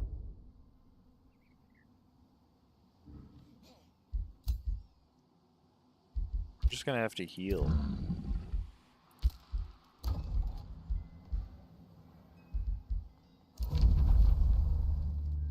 Wizards bond with Alfred. Sure.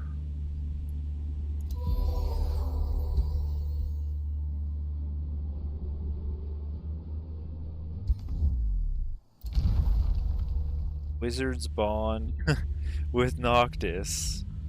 Sure.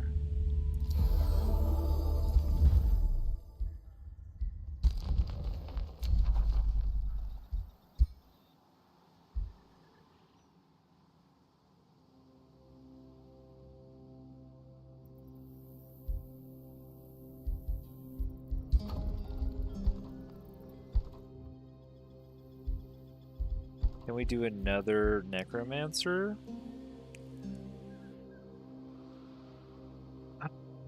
Because we have room for a lot of these types of units in our assumed army. Because we have 3 summoner spots. And we're not quite there yet. So getting... What did the summoners have exactly? They had something that we wanted to stack a lot of. I think it made our summons stronger for every one of them we had.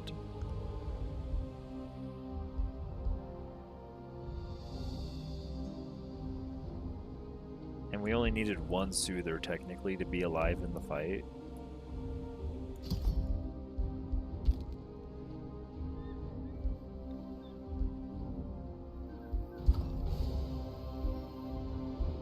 He didn't even move. What if I end turn? Are you gonna move?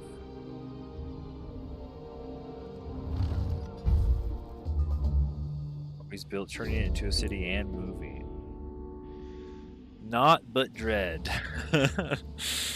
Edward Portsmouth defeated. After the last dreadnought Edward Portsmouth left to prepare his war machines, an emergency conclave is called on the Saharan oasis. I did not settle here to be provoked like this, Noctis exclaims. Alfred is surprised. That was Edward Portsmouth, a legend on Athla. Surely we can bring him to reason. Even Carissa seems startled. Those war machines, they are like anything I have seen before. Meander appears. I sense the same energies around this last dreadnought as I do in Magehaven. Whoever he was, he is now in a danger to the realm. He must be stopped. So be it. So we have to defeat him. He's pillaging my farm. What a jerk. And he could just run in and take my city if he stopped pillaging. So let's hurry production on the palisade walls. We can wait on that. We're going to walk up here. We're not quite at full life, but if we keep the armies together, we shouldn't lose anything to him.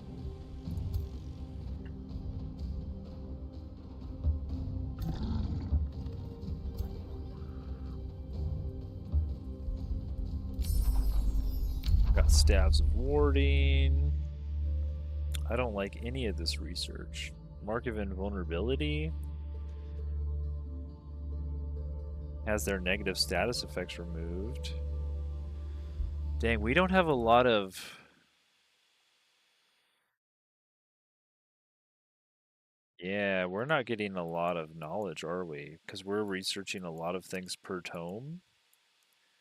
So we're not progressing through the tomes as fast as I usually do. Because we're only at 129 knowledge. Usually I have twice this much. I guess we'll take Mark of Invulnerability as another spell.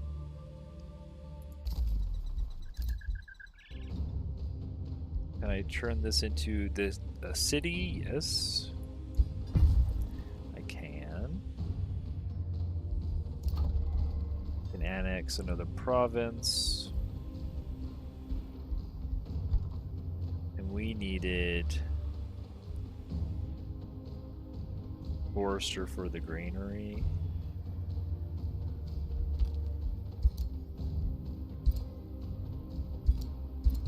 Oh, do I already have that? Oh, I already have that. We need a quarry or a forester. Oh, I guess so. Here's another forester.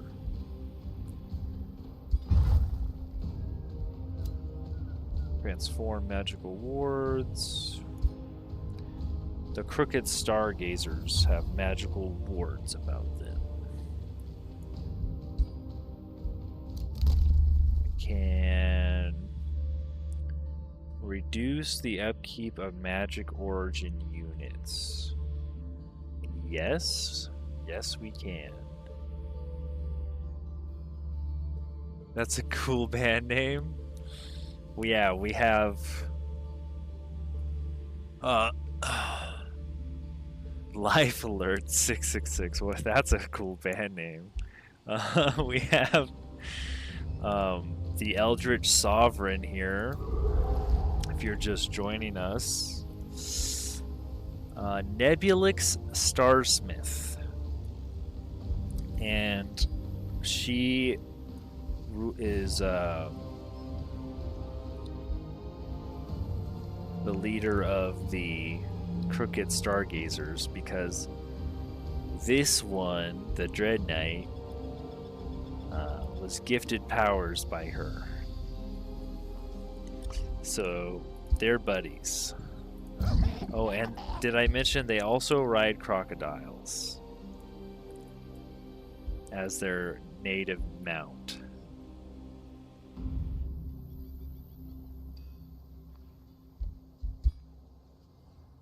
We are in the story realm of the Saharan Trials, where all of the Gaudier, both champions and wizard kings, are placed after the world gate is opened.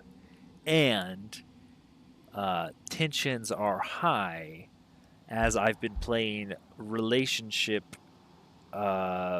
simulator with the three other rulers of their kingdoms until Edward Portsmouth came in saying he's going to murder every one of the wizard kings, being two of these other allies.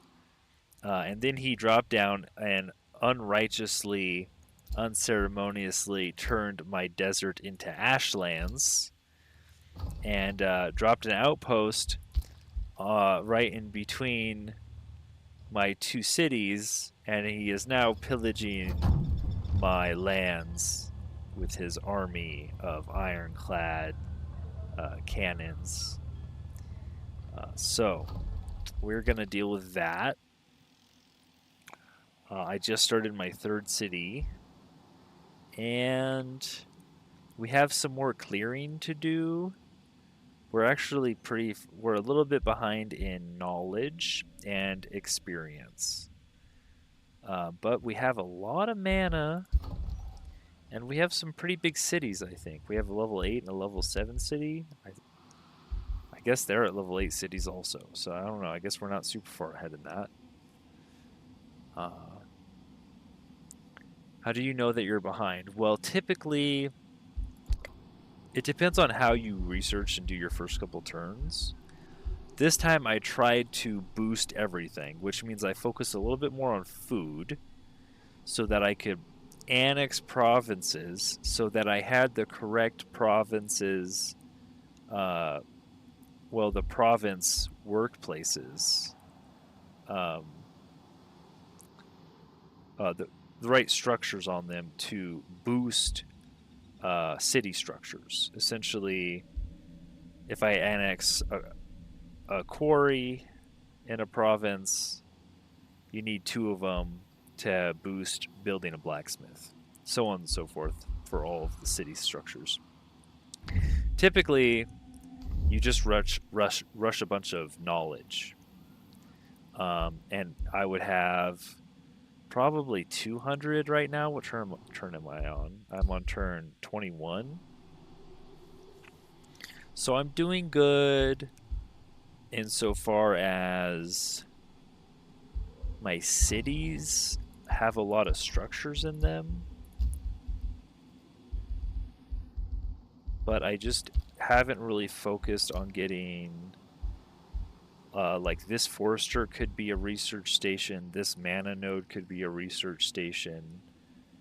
I have one over here, but I'm gonna get more. But you know, typically I end up in a point in the game where I have so much stuff researched, but I can't build any of it. I can't produce the units. I can't really fully leverage it, even though I have access to it.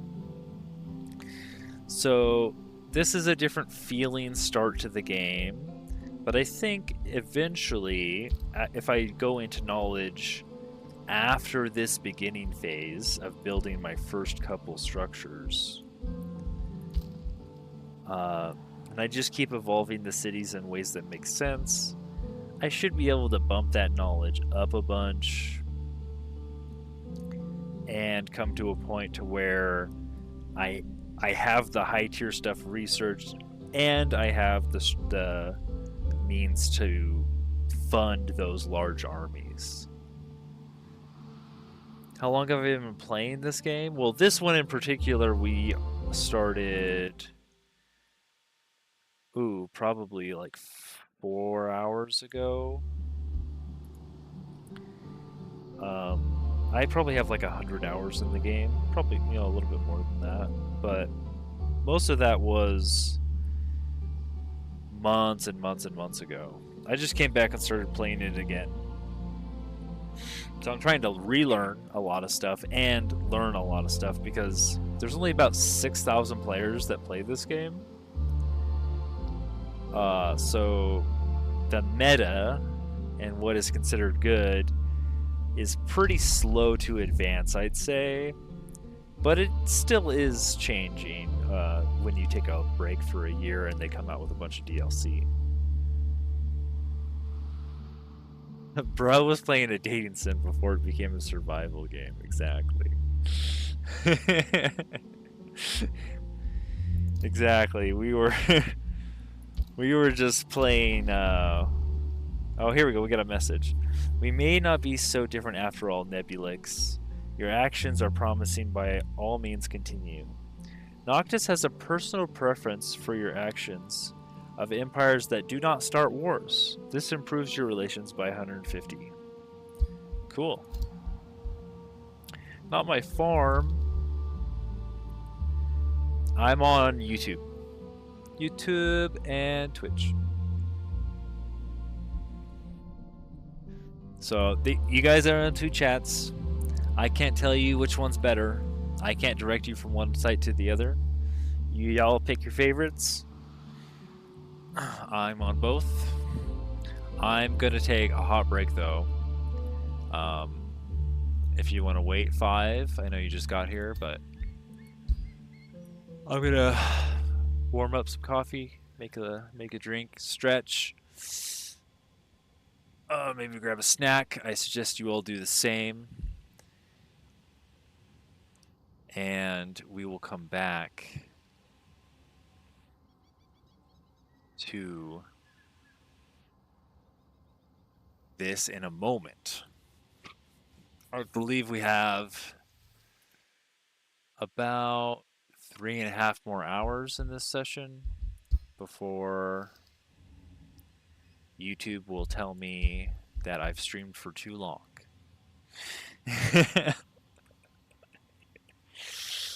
And then we'll call it a day. And I gotta edit some stuff too. But yeah, I'm going back and playing all the games I didn't play over the past 15 years. You know, going to college, getting a job, yada yada. So I didn't play any games for about 15 years. And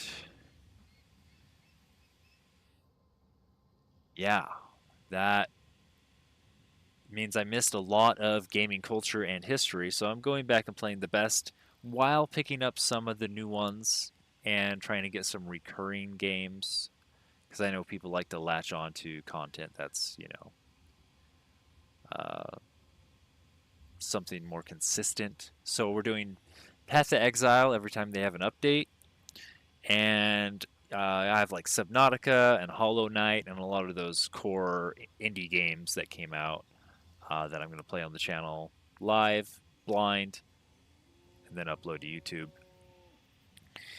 And yeah, we're just kind of vibing. Eventually, I'd like to start up a Discord if enough people are down to find like-minded gamers, get together, do cool stuff in games.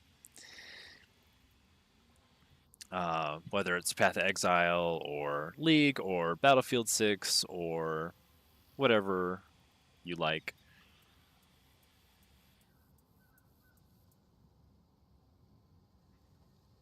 Or Age of Wonders 4. Uh, I would like to get to the point where I feel comfortable playing this online multiplayer, even though I know there's some issues with desyncs and reconnecting. Um, but I still have a lot to learn.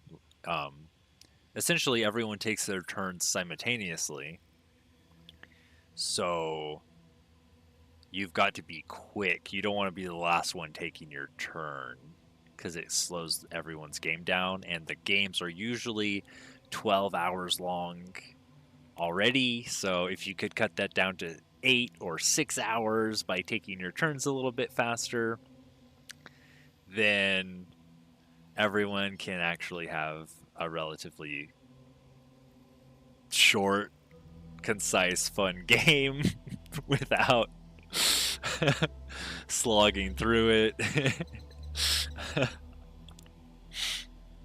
But yeah, I'm gonna take 5. I'll be right back, and we'll get back to it.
Alrighty. I'm back. So Zunwar Shin says the meta's probably Materium and Astral, then getting Transmutation. I haven't played Materium Astral. I've played some Astral. I've played some Shadow. Played some Chaos and Nature. I think I should probably do Materium to learn more about what's in there too. But I think it seems like there's some better Materium stuff in the other DLCs.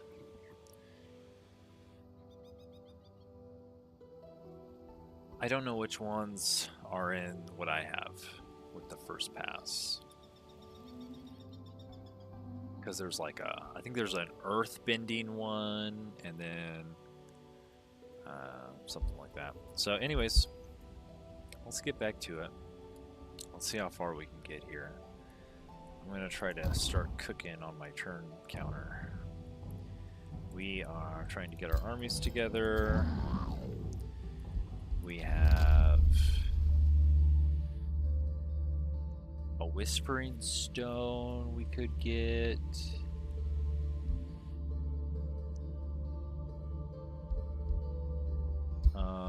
Or we could...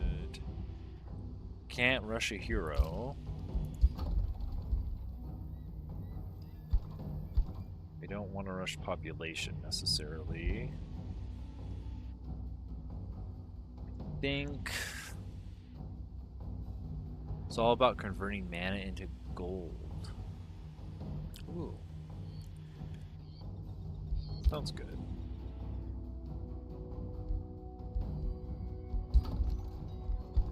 Then the gold can rush all your buildings.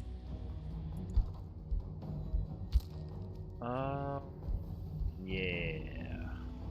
So we're gonna deal with this. And then I guess we're gonna clear up and around. I guess we could deal with his outpost too. We're not going this far, surely. I will duo clear all that, and then we'll come back to the Father Oak, and hopefully we'll be strong enough to take care of that. And we'll do another sweep, that a little wider.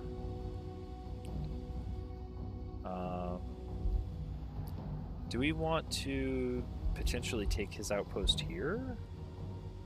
I guess we'll see if this is a good outpost to take or not when we get there. And we do have 300 Astral Echoes. Speaking of that, well, we can do our Staves of Warding. Let's do that. And end our turn.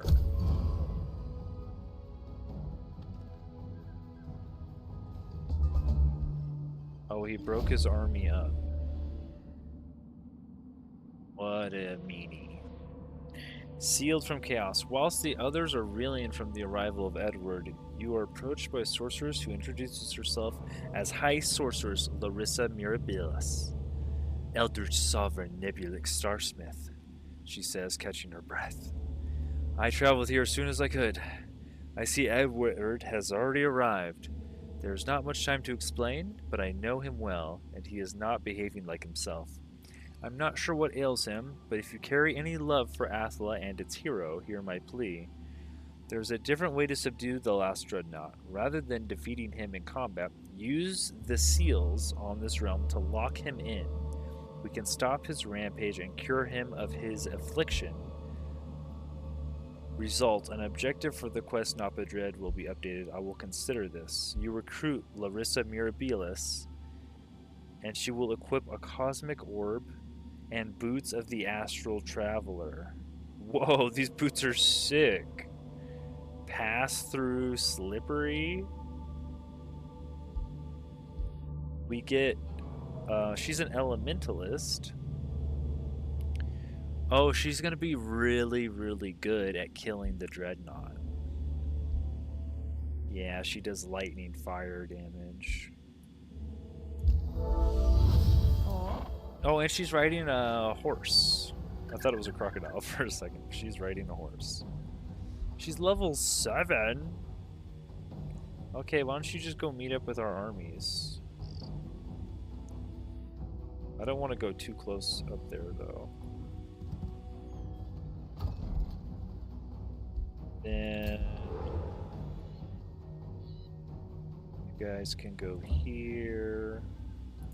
This is a necromancer.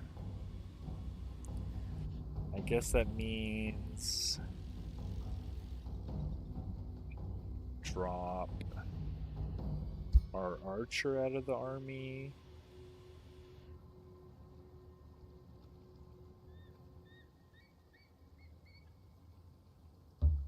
And pick up our necromancer.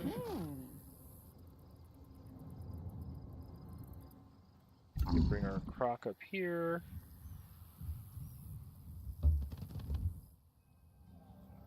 What are you doing over here? Where are you going? You're gonna go pillage something else?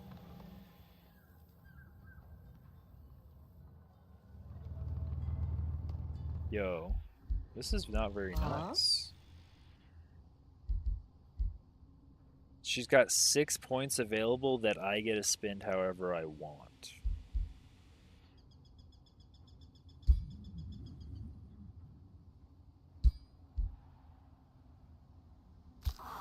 Well, unfortunately, I already made you a leader of an army because I thought you'd be the highest level second hero I had.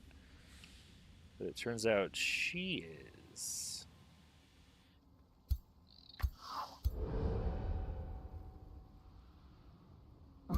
They would make a great duo.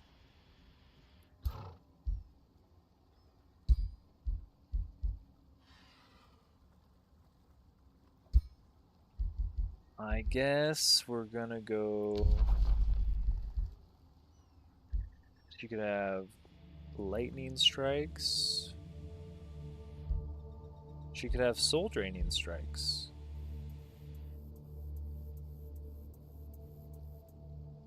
Not as good against this man's machines.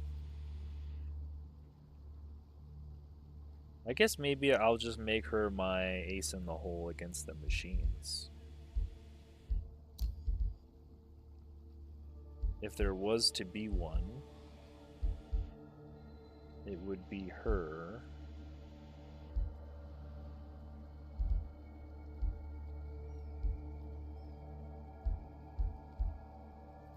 So we go Discipline of Storms, Chain Lightning, Sundering Magic, and the Chain Lightning has a chance to shock. Yeah, Electrified. That means we can grab Lightning Strikes.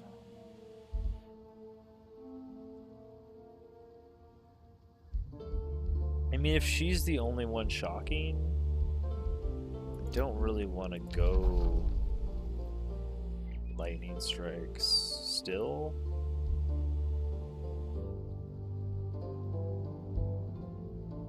+2 flanking, attacks ignores 2 status resist. I'd rather just keep her on soul draining strikes. Then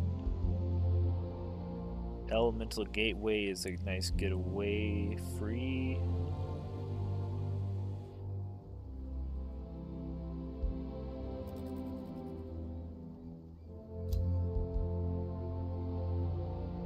Tax gain.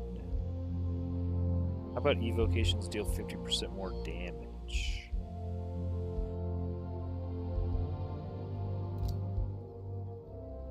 Refreshes all abilities on cooldown.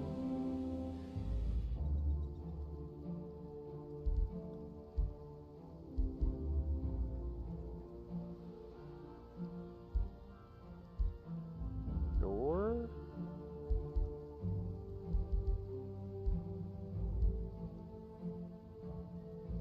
All ability cooldowns. Oh, I guess that's Elemental Gateway also.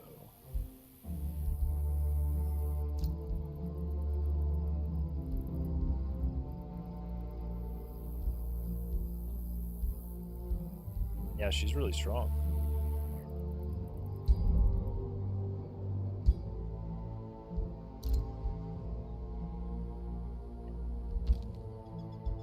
To get up there. Don't have a lot of gold or gold income. We have a lot of stacked up mana though.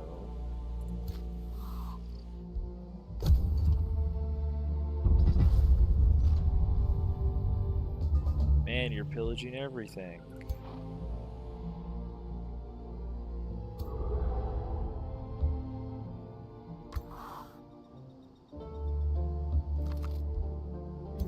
I guess she could lead a third army.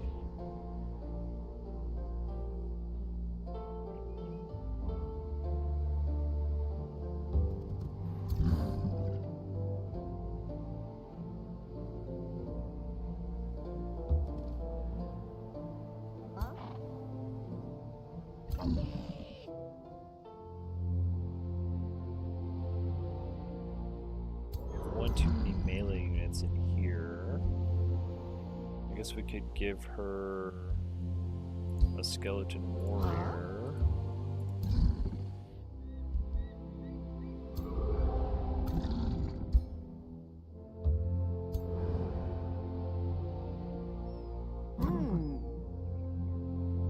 And one more skeleton warrior. Now we have somewhat similar strength armies. Staves of Warding is done.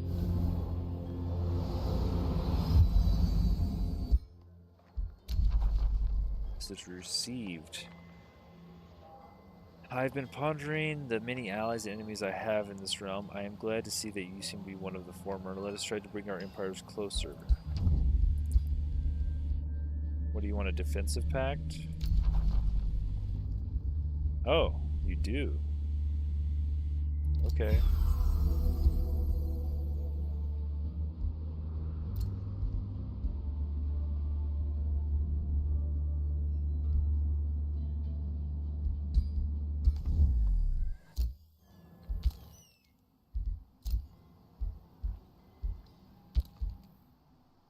At least they're not sieging my city, they're just pillaging my lands.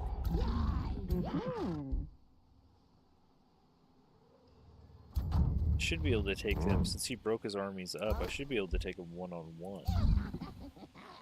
Actually. As your troops enter the domain of last dreadnought Edward Portsmouth, you start to sense something is affecting the realm. Meander appears, so you sense it too. There has been a shift in the energies in the astral sea. I'm starting to suspect that this is the cause of the erratic behavior of the Gaudier in Magehaven, but I am unsure of its origin. I have warded myself against any unwanted influences, but this also impairs my ability to look deeper into the cause.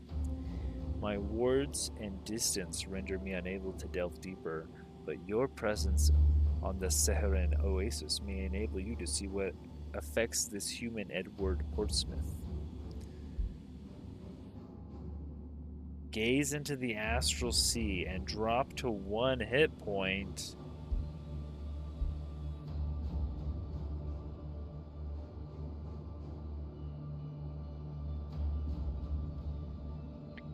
Nebulix Starsmith gazes into the astral sea.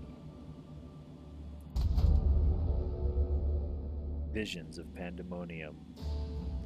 The chaotic energies of the realm collide in a cacophony of sounds, scents, visions, and emotions, which threaten to overwhelm your senses. Rage soars through your body, followed by the greatest joy and the deepest despair. In the midst of this ever-changing maelstrom, you sense an identity, an entity, observing your response. It is not here, not truly, but its presence is everywhere, surging through the entire astral sea. These energies, Larissa says, I have felt them too, mainly around Edward. The energies seem threatening, but also liberating, ever shifting, ever enraged, ever alive. You accept them, For 6 turns, Nebulic Starsmith gains 1 Chaos Affinity, receives 255 mana, receives 300 draft in your cities, and you get an Astral Crisis. Deflect them, you get an Astral Boon. All cities of your empire, affects 2, gain 13 stability. Why would I want 13 stability when I could have all of this for 6 turns? Oh, I guess it's only for 6 turns. I get a bunch of draft. A massive amount of draft. I could draft so many necromancers.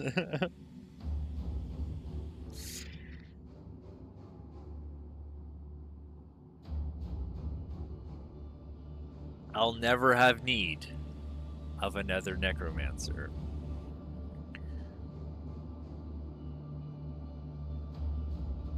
Meander, I feel sus, so you must drop to 1 HP. Reject them. Deflect them. So, like, 6 turns of 13 stability is really nothing.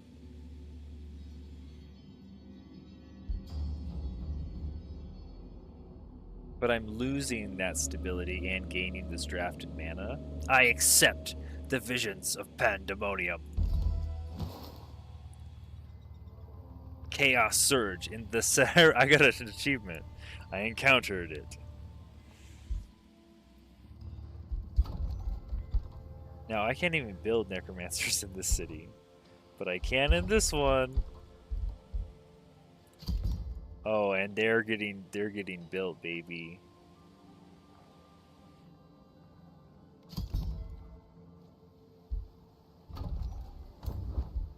We got 3 necromancers, and we have minus 15 mana a turn.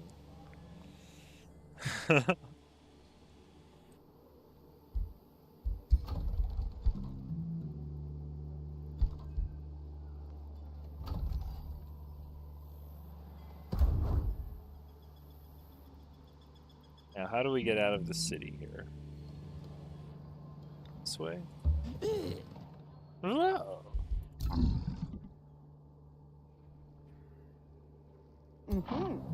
Oh.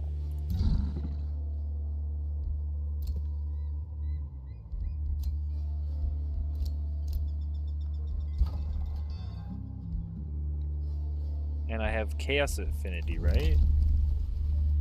Not right now.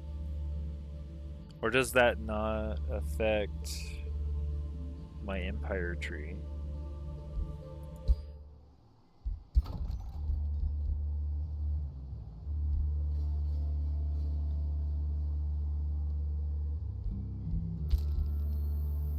That's a lot of draft. We definitely drafted. I could also draft some scouts, some arcanists. Not really, I don't really need them.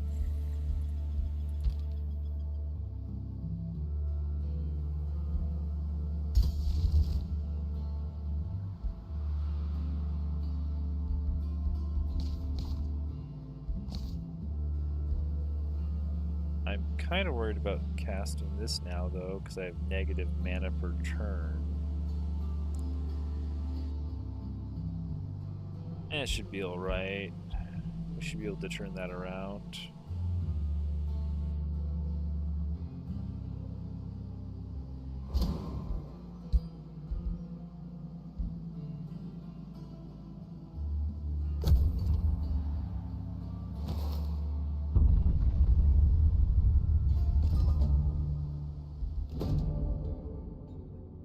Torchbearer, Vault Breaker, suddenly sends another presence, requesting permission to enter the realm. Eldritch Sovereign, Nebulic Starsmith, if I may, Sundrin of House Iniok says. Before you respond, I ask you to allow me to elaborate. After Grexilus, I left to find the Indialon. It seems you all found them before I did. It saddens me to see Edward so affected. The journey through the astral sea must have taken its toll, and perhaps I bear some responsibility for his current state. I know what affects Edward and the Gardier of Magehaven. With your permission, I will elaborate. Speak, Sundrin.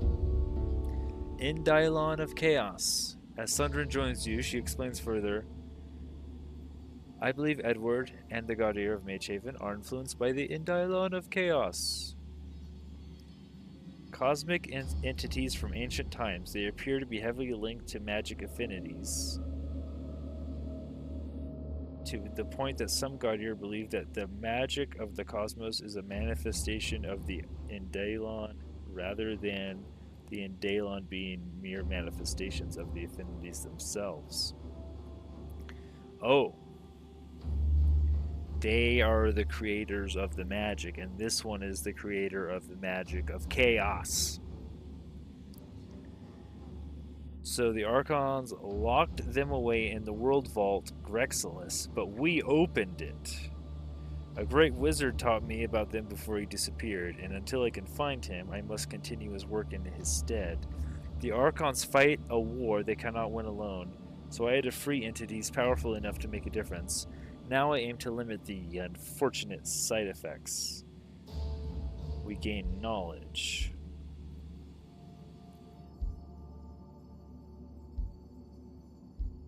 Any powerful cosmic entity deserves to be known and perhaps channeled.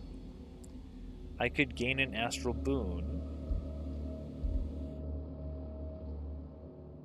I could receive Imperium. I think I want to receive an astral boon and channel the entity more. Because I don't like having red numbers. Red numbers bad. Okay, we could start this fight. But we have to get everybody up in range.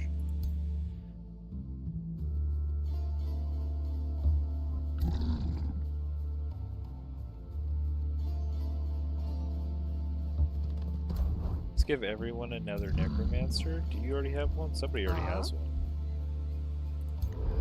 You guys already have one.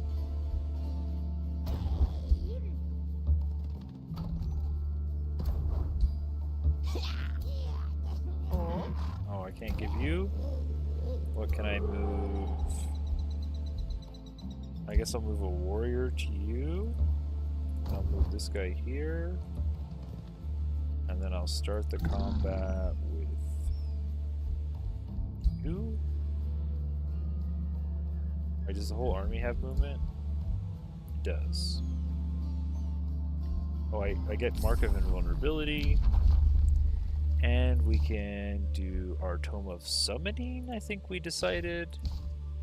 Doom Herald.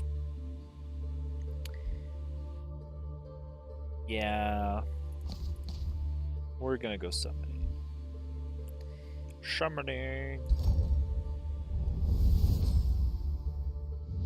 Through the art of summoning, And this will let us one get may become a master in Arcane every sense of the Restoration. word. Call forth arcane minions, So we and can bend them to heal your all will. friendly magic origin Strengthen their units connection with to the world which and are watch all of as they lay our. down their existence for Will you be quiet, Warlock? the one who willed them into being. We can heal all of our magic origin units, such as our undead summons. Basically, our all of our undead summons.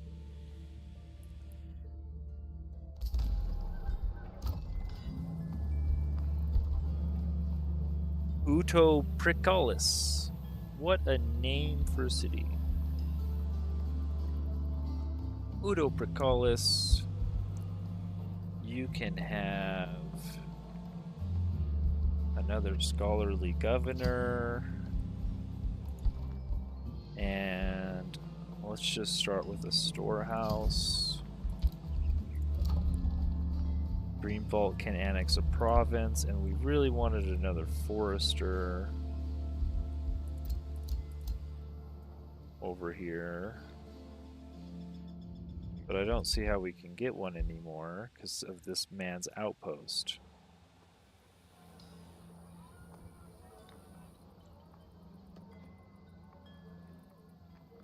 So we could do another farm.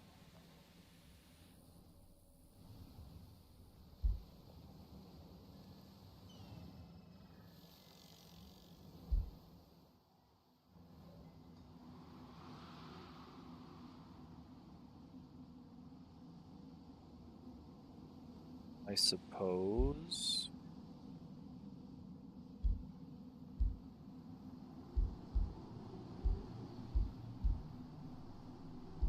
That farm's next to a river.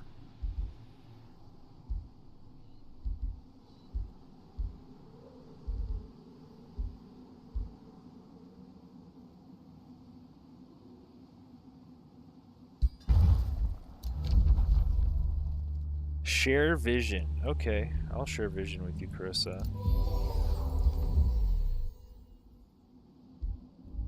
What do you see? Where's your... You have an outpost. You have a bunch of stuff you haven't cleared. You have a 600 army. And a level 1 hero. Guarding your ancient wonder. Okay. We all gang up on this one guy.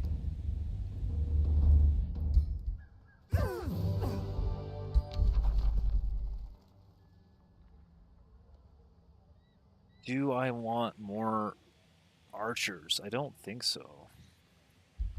Actually, I can't even do it.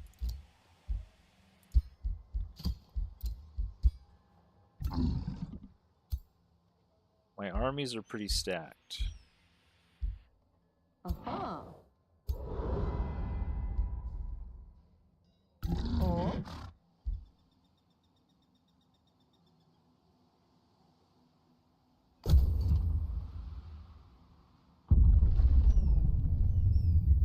Yo, y'all need to quit pillaging my stuff, though. Lithial Sundrin. Sometime after your conversation with Sundrin, you are approached by the other residents on this realm. Was that who I think it was? Alfred demands to know. Sundrin, my niece. Why don't you reveal yourself for all of us? Meandor says with a slight smile. We have so much to talk about. Reluctantly, Sundrin joins the conversation. Before she can speak, she is interrupted by Alfred. You! Answer me, deceitful elf. His hand reaches for his weapon in a sudden surge of bloodlust. You are the elusive Empress Lithial Nightweaver. You destroyed my kingdom and killed my father and mother. Lithial has returned. My time for vengeance has come, Alfred yells. Sundrin closes her eyes for a moment. No, Alfred, I am not her. Explain yourself further, Sundrin. Lithial Nightweaver. Sundrin sighs. Yes, I was Lithial Nightweaver, and yes, she is the one who invaded Athla, but I was not her then. When the World Gate opened, Lithial Nightweaver was one of the first wizards to invade Athla. I stood alongside your parents when she arrived, Alfred. It was not until decades later that she and I fought in a deadly clash. I re-emerged from the Astral Sea victorious, her mask in my hands. Sundrin's expression hardens. When I came back, Athla had returned to its old petty conflicts. None would listen or act on the horrors I had seen. I decided to take on the mask of Lithial. If Sundrin could not unify Athla alongside her, perhaps Lithial could unify them against her. Wow! The plot thickens. This is so deep. What the heck? Ends and means. For so long I vowed to avenge my father and mother, Alfred says. I don't know what to believe anymore. I need time to think. You played us all for fools, Meander says to Sundrin. A feat I had not expected from anyone on that side of my family. Sundrin grimaces. Believe me, uncle, deceiving you was not the goal, but merely a necessity. I must continue my search for the other in Dylon. But first, Sundrin turns to you, I would aid you to sever the influence chaos has over Edward. He is a hero of Athla and a friend. He deserves this mercy. If you wish to resolve the problems you have caused, join me here. You recruit Sundrin of House Iniok, a ranger that will equip True Shot, Circlet of Mind Protection, an Obscuring Mantle, Boots of Freedom, and an Assassin's Dagger. It is best you leave. I can resolve this without your aid. Yeah, I'll take Sundrin. She's only level 3. But if you want to give me another hero, oh so soon, and raise my hero cap. She's level 11! Don't tell me she's level 3. She's level 11 with 8 points to spend. She's an absolute monster. Excusez-moi? Sundrin? With your soul-draining strikes. And we can take Sundered Resistance, I guess.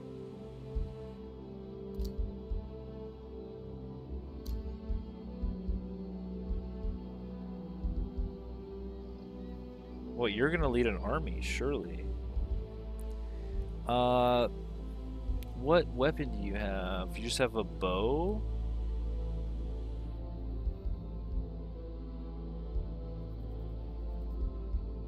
I guess we can take sniper shot.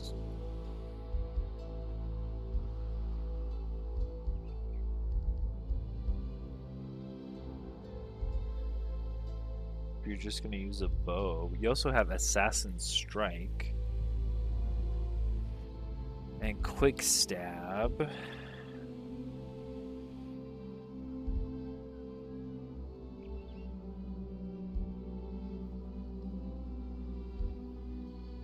Sniper Shot is super strong. I feel bad not taking Sniper Shot. But Snapshot is free. So if we shoot our bow 3 times, that's like almost 60 damage. It's basically a sniper shot.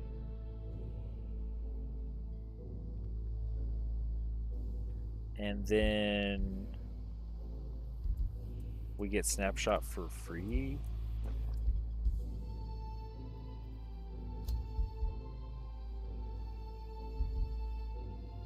We can also cancel defense mode and remove a retaliation attack.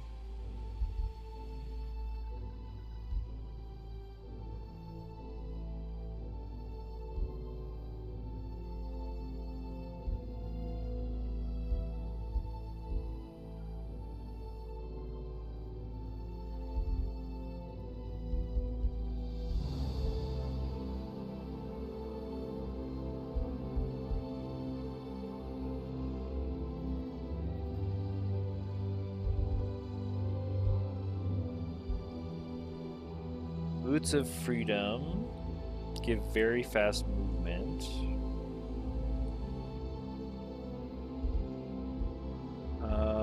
Critical hit chance. I think I kind of want to go for the kill. Blanking deals more damage. You do have an Assassin's Dagger.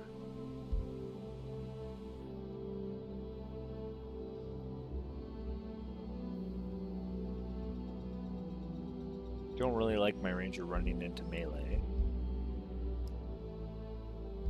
Yeah, I don't think we need bleeding either. Let's avoid bleeding. I'm not gonna get a ton of crit. I guess we just level up Snapshot. Big Game Hunter. Invigorating Takedown. Kill Shot. Reduce all our cooldowns, so we could do another free snapshot.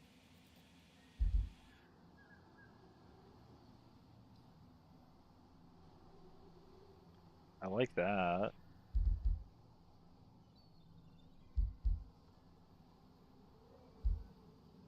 Also have Assassin Strike as an ability cooldown.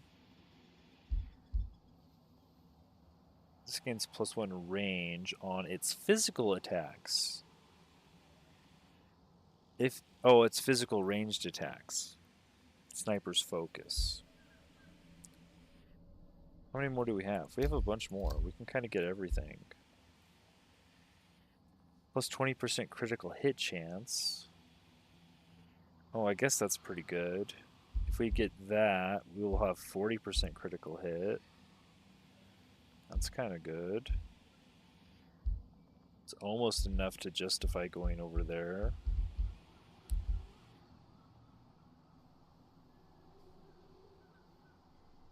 Or we could take plus 30% accuracy. Accuracy is really annoying.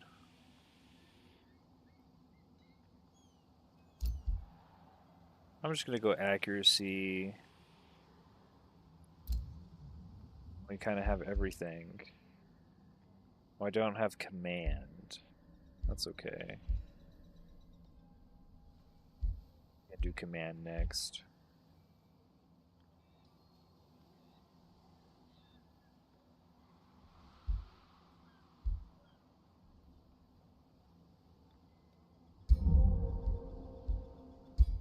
What's your bow do? Oh, it's got true shot on it. I guess we could get 60% crit. Oh well. We could still get 40% if we wanted to go over there. I should have looked at what her bow did before, and I probably would have went more into the crit stuff. You can also run over here. Now we have a massive army.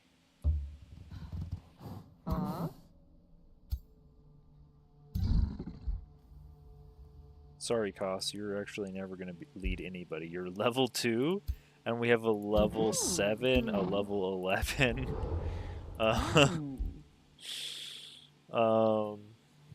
Yeah.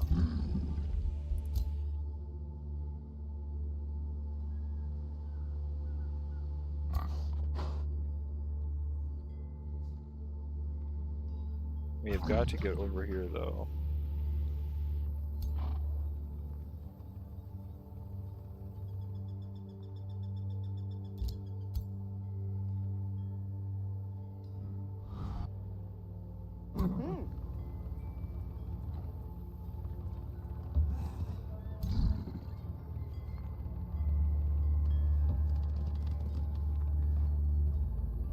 Oh, I just barely can't start the fight with it.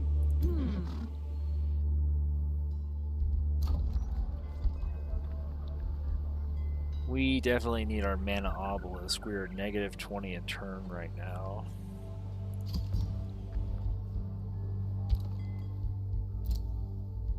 We can rebuild that.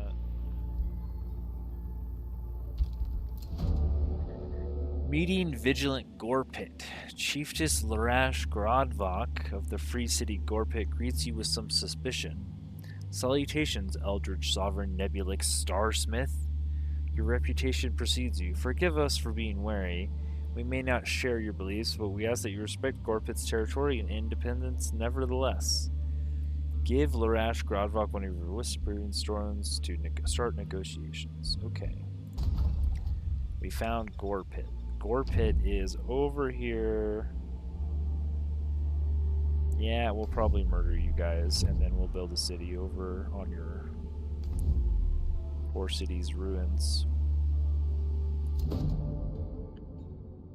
Your hero, Koss, asks you for audience. He has a change of heart. Defender, Lawbringer.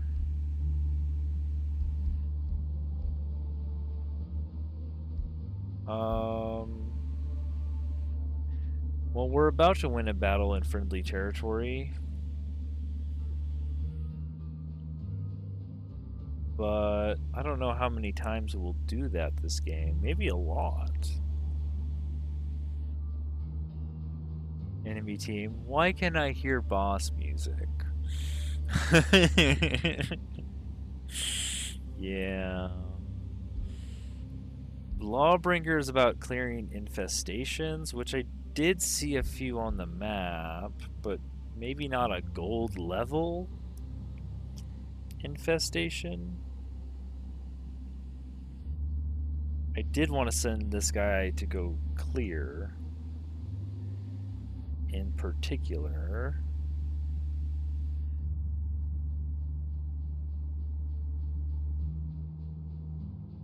I wish there was one for clearing gold wonders, because there's an absolute ton of wonders.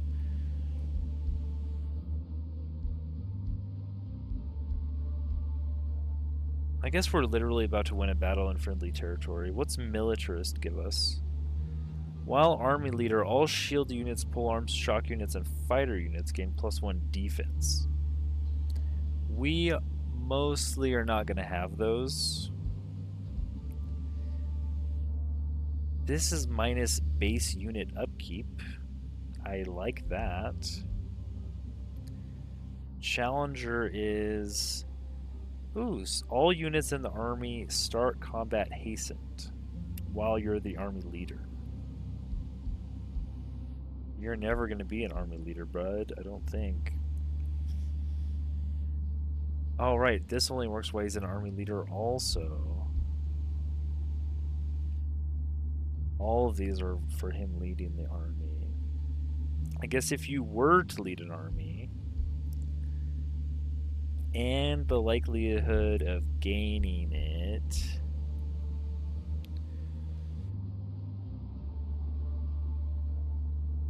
we're probably gonna go Lawbringer.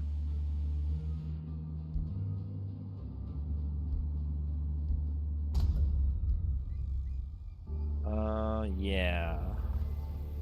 I'm gonna burn this guy down so hard. I hate getting pillaged. It's so annoying. I hate it. We have 300 Imperium. We could gain... Oh! Astral Inspiration. Oh, we could reduce our magic origin base unit upkeep. I'm definitely gonna get that. Because we have a ton... We're negative mana right now. Yeah. That was 16 mana.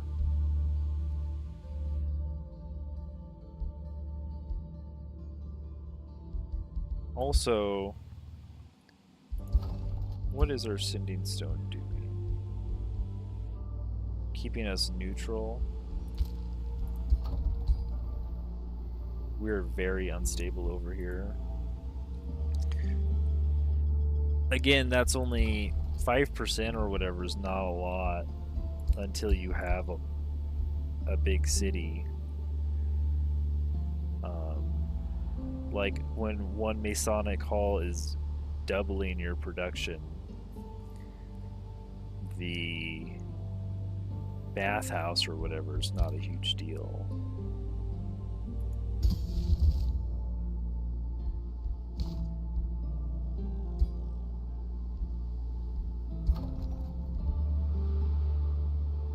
Okay, I guess that's our turn.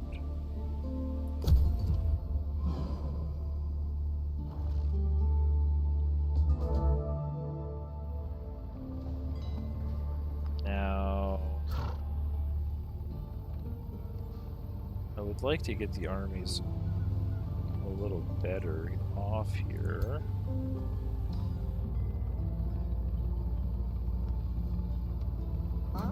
Can we run a necromancer into your army?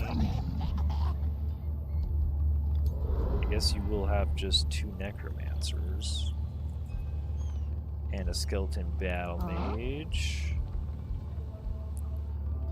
You don't need 3 shield units. Let's run you up here. Run a shield unit into your army. That looks better.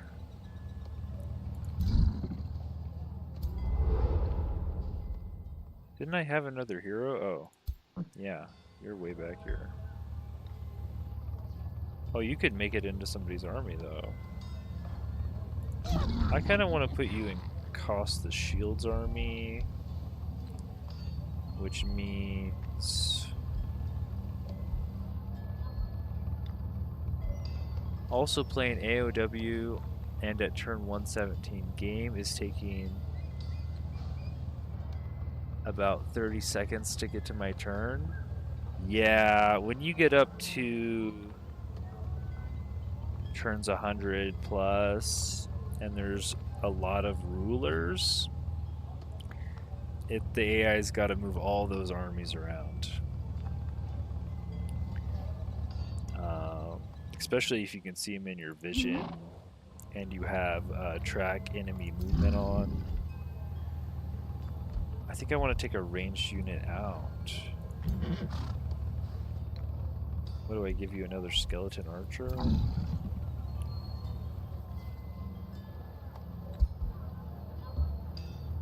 And then run Sundrin into this army.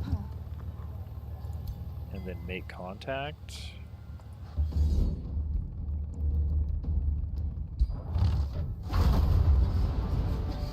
When we watch the replay of that, I want to see what everybody's doing. We have high morale. The Soother comes over to heal the Eldritch Sovereign that went to 1 health a few turns ago. We get absolutely bombarded by his Dreadnought. I think that's what that move was. Or his Ironclad, rather. A lot of buffing going on. Because we have a lot of support units.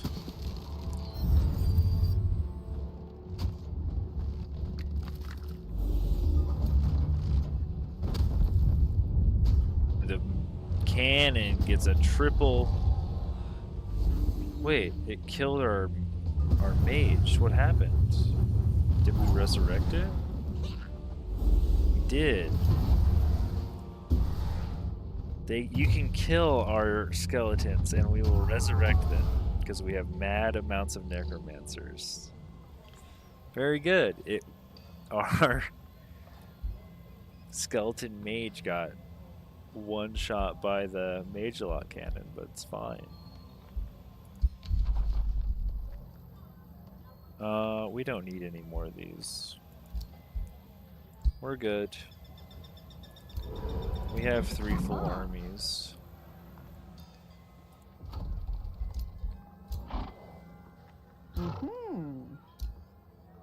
Now, I'm gonna go pillage your outpost.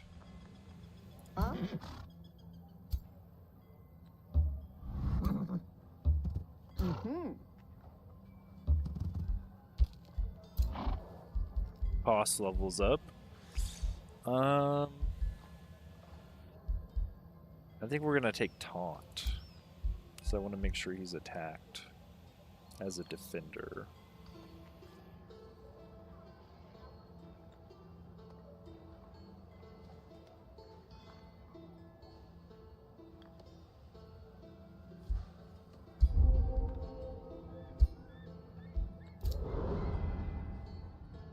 Vangela, which was not the name we gave this character, but they seem to be messing up, is going to take...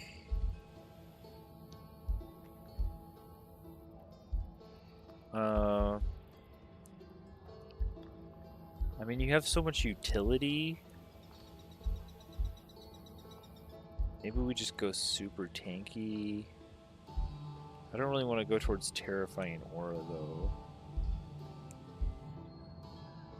Sundered attacks. We're probably not going crit.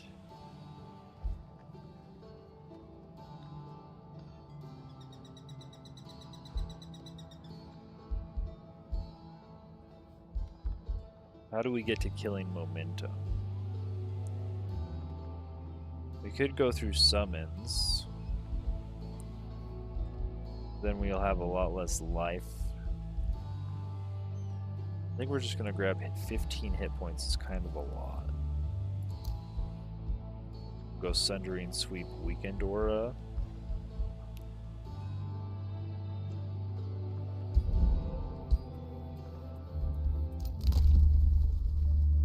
And we can now get 1,000 mana if we wanted it.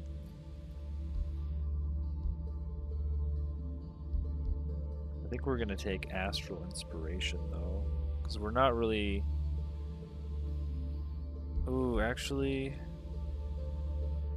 How many turns do we think it'll take us to get up there? Probably enough to where we're just going to buy this anyways.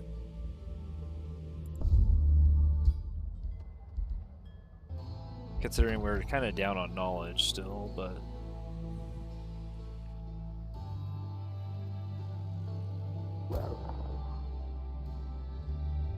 Still didn't clear quite enough.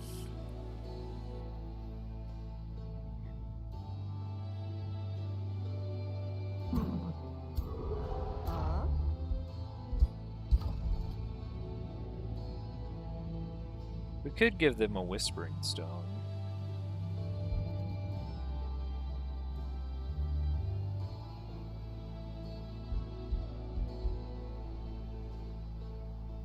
Because isn't going to war something discouraged?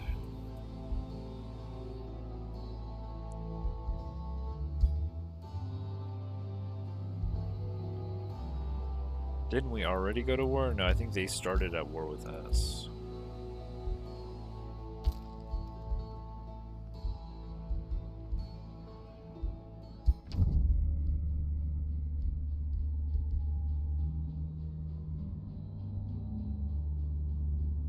It's Alfred that dislikes people that start wars.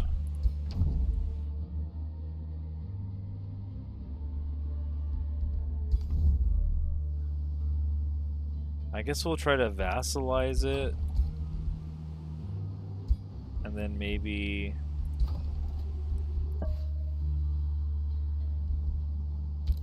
can just take it over normally.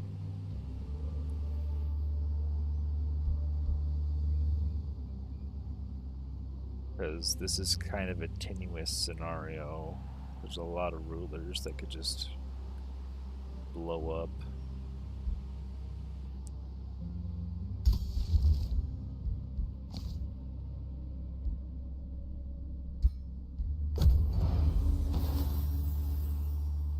Oh, he's clearing my stuff.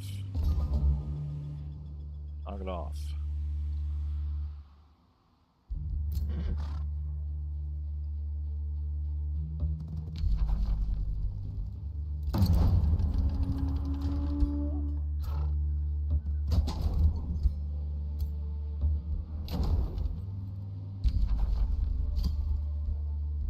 There's not even anyone here. They don't have an army, why do I have to siege it? Do have a granary.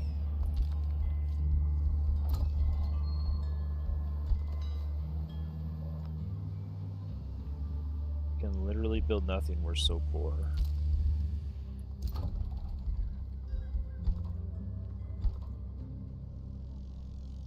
Dang, we can't build anything here either, really. Shoot, I shouldn't have worked on the storehouse because I can't annex a forester because the father oak is those only trees here. I guess we're just gonna have to settle for a quarry or a farm.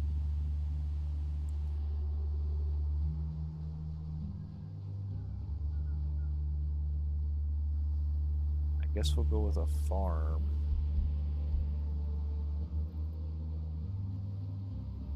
Want to go towards the mana nodes.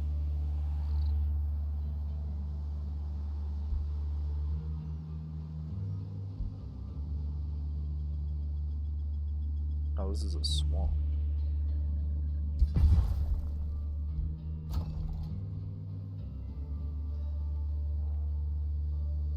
Yeah, it still has walls, I guess, but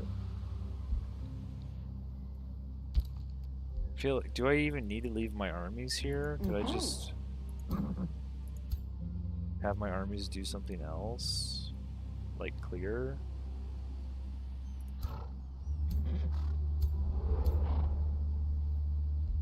It's under level 11.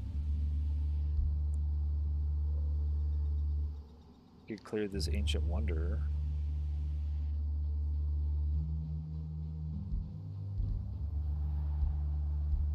Potentially. I might want to put all my heroes together to clear the ancient wonder.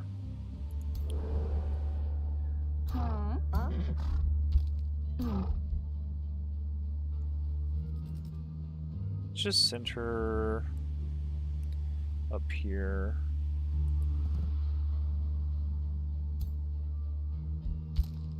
These guys still need to heal.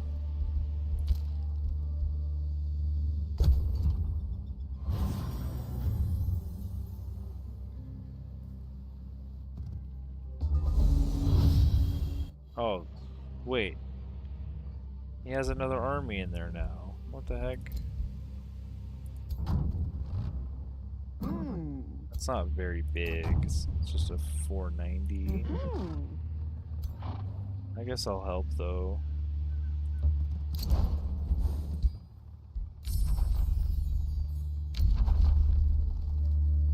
Astral Serpent, Static Shield. These are none of the things we want. Maybe I'll just take this Summoning Rift for now.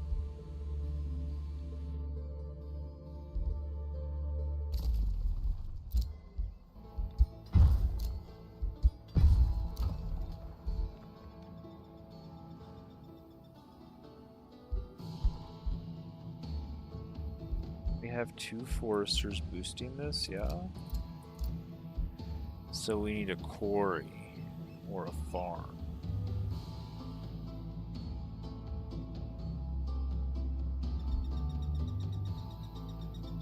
Build a quarry.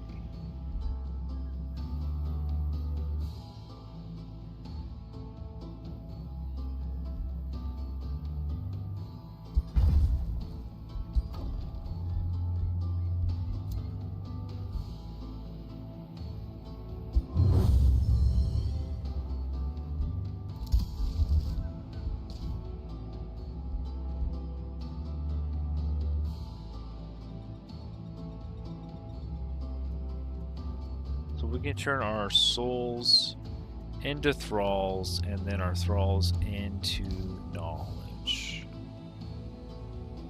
We can also drop some of our mana on these astral divinations.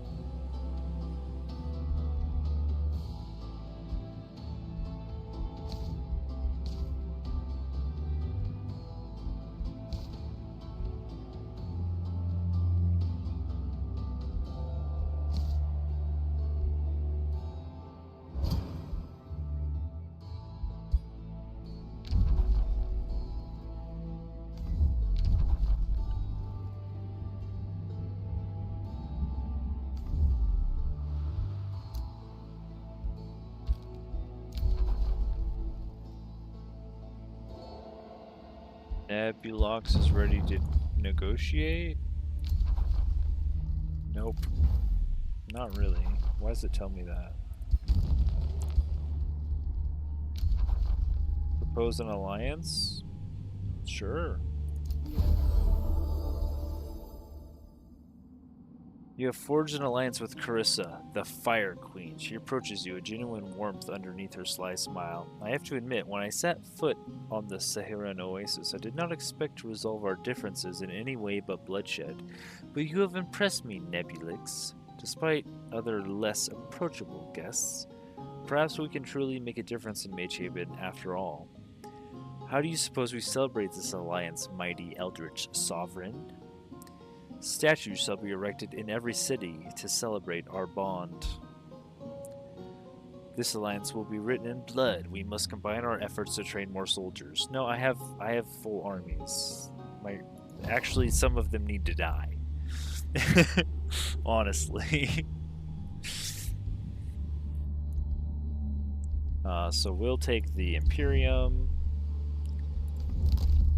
and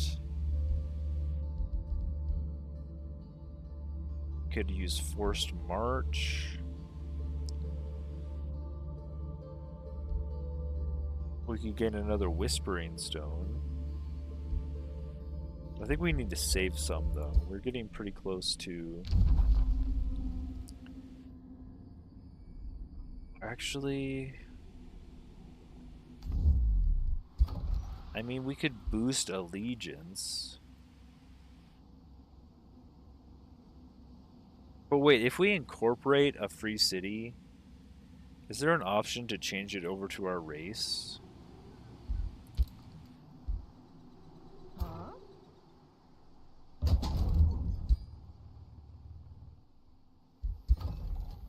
When you incorporate it? I forget. Or is that like only when you defeat the city in battle? Yo, we're so broke. We're so broke it's not even funny. How do we have 11 gold?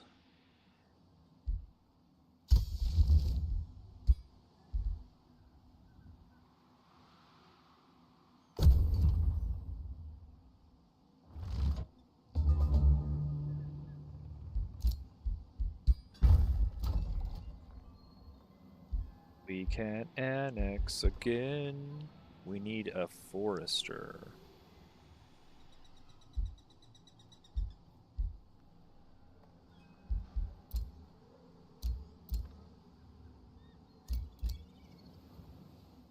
There's no foresters around. I guess I could take this.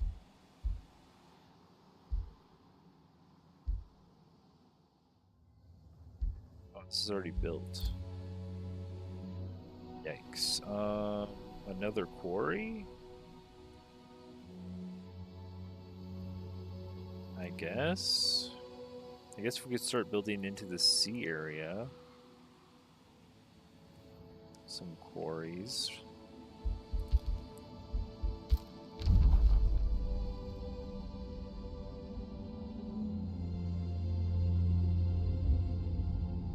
There's some fish over there and a pearl reef.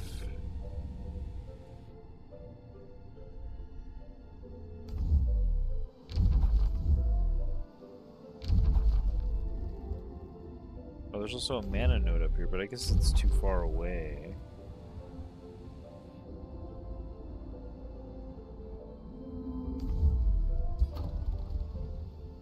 Yeah, I guess we'll just get quarry.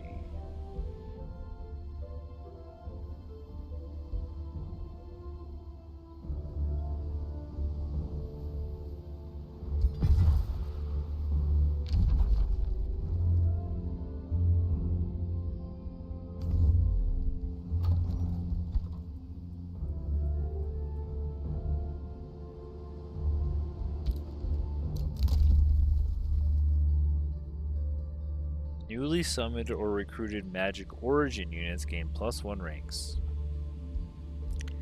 That's super good and all. I guess I just need to get another whispering stone.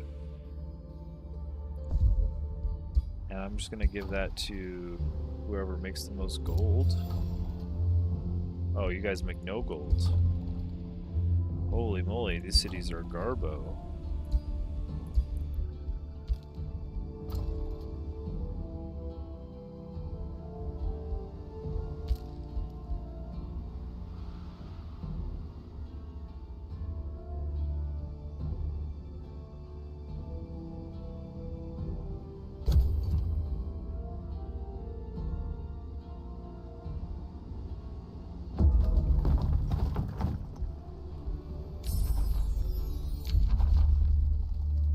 Okay, there's Arcane Supercharge. That's nice. just get the research post out of the way.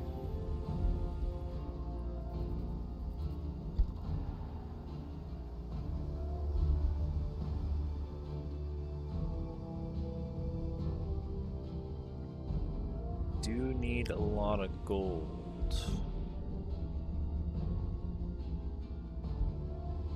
I'll just grab the research post.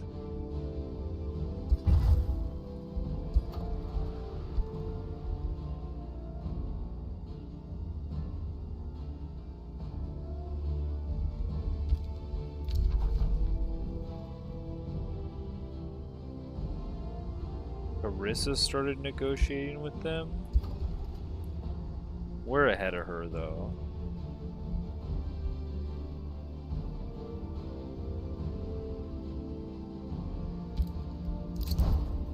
Attack!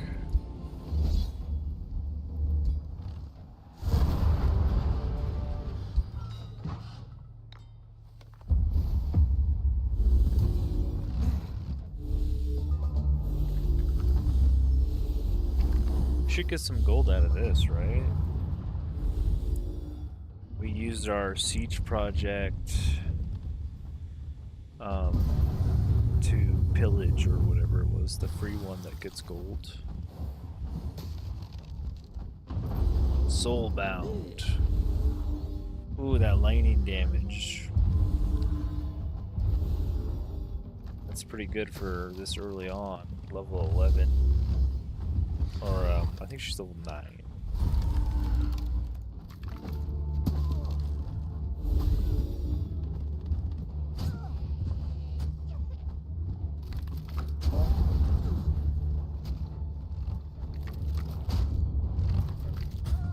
Yeah, these little shield units we got. I mean, they are frontline tanks, but they are, like, so weak. 56 damage from the ironclad.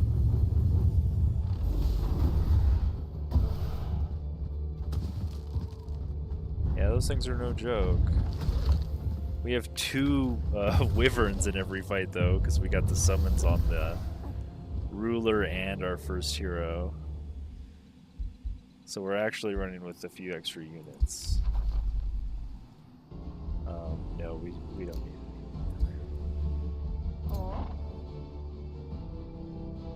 it. Outpost. Raise. Also, oh yeah, we could cast spells to turn this back into sand. We could earth shape the sand.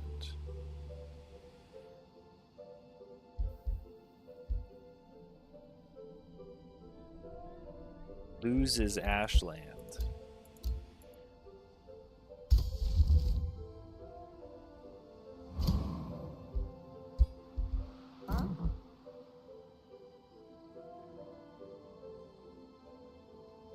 Now I think we send everyone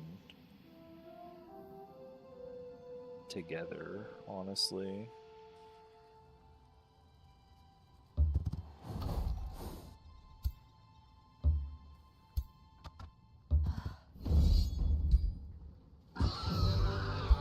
We just call it good.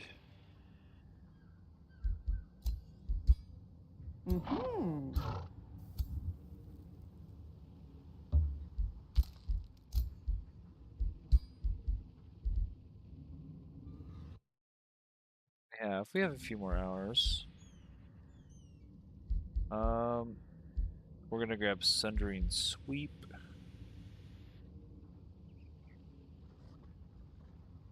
I don't know. Maybe just because they have some constructs.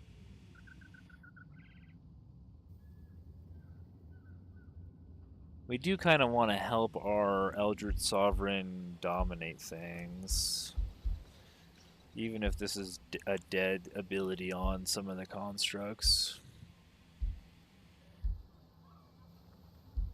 Let's just grab more health. We can go Terrifying Aura. I'm fine with that.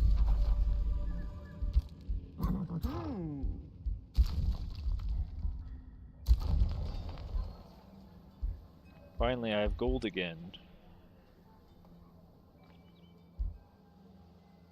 Oh, we can get a shipyard. Yes, don't mind if I do.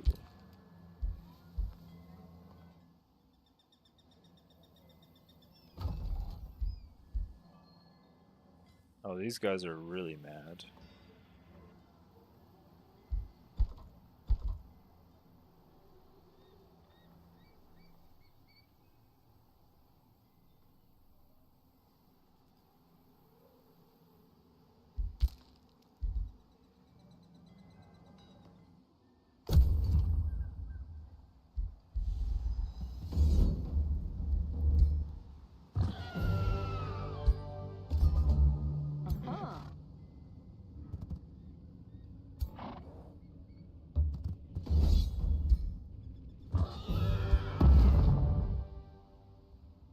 Swift Boots of the Ghost.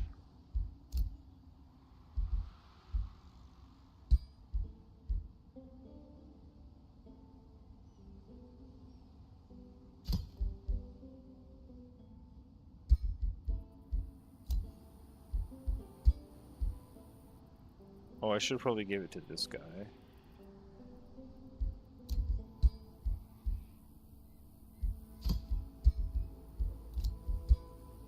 Next turn, next turn.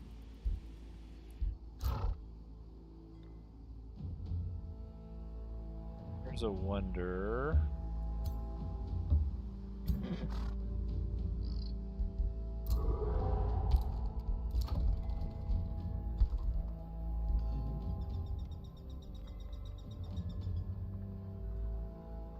Go.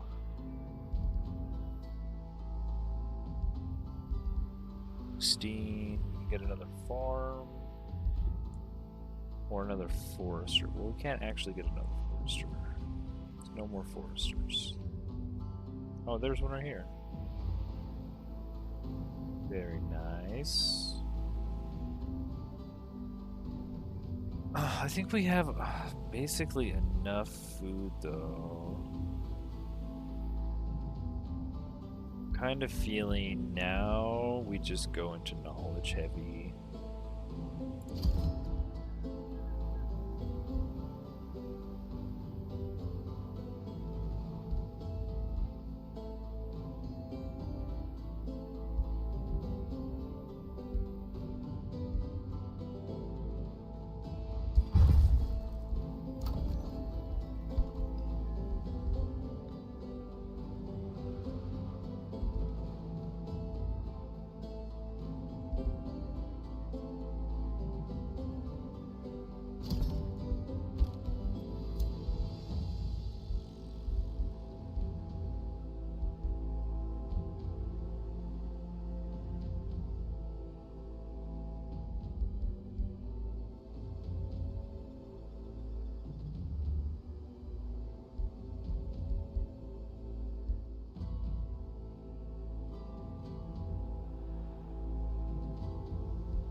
Gonna plow through some here. Need lots of gold.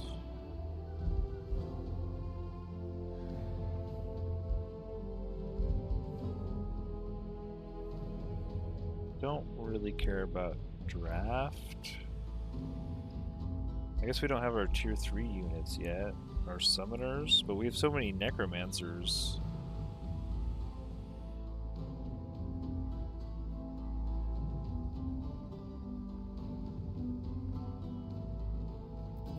Right now, we're not even gonna build those until they die, honestly. Just grab a tavern.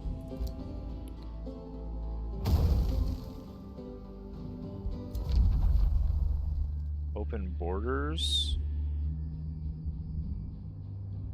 I guess.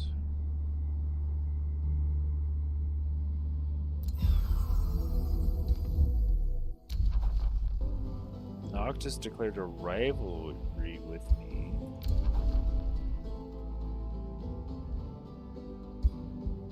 Okay. Oh, is it because I made a treaty and he doesn't like... He's wary of treaties. But... I guess he just changed his mind. Okay. Be a weirdo. You be weird over there. You do your thing.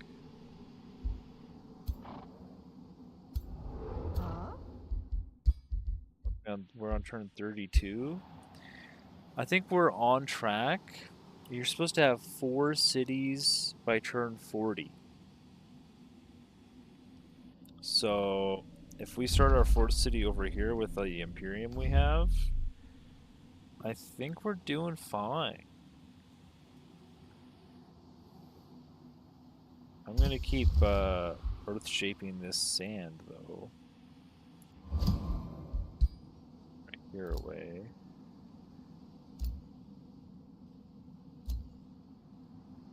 So that I can travel around through there if I have to.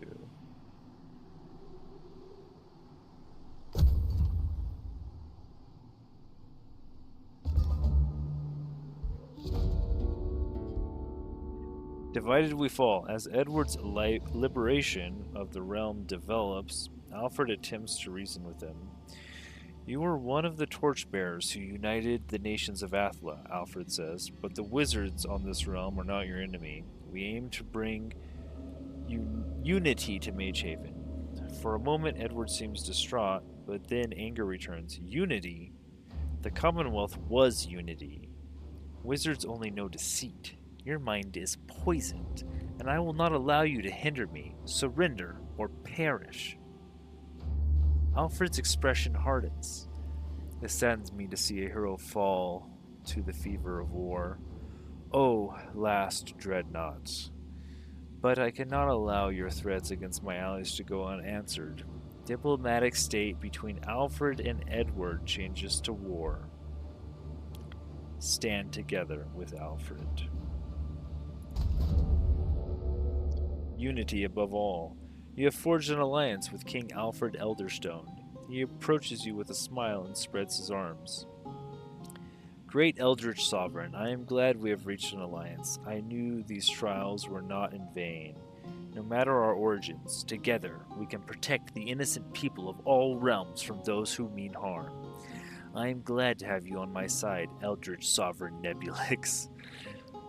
What will our first decree be as we bring the Saharan oasis together? All bards and town criers shall promote unity and harmony between our peoples. All of us must provide so we can prepare for the challenges to come. Do I need gold? I do need gold.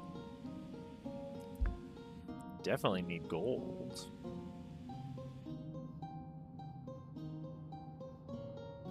I'm not really in a position to spend the Imperium right now.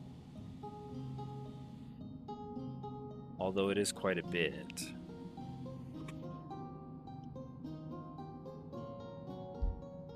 I think I will get the gold.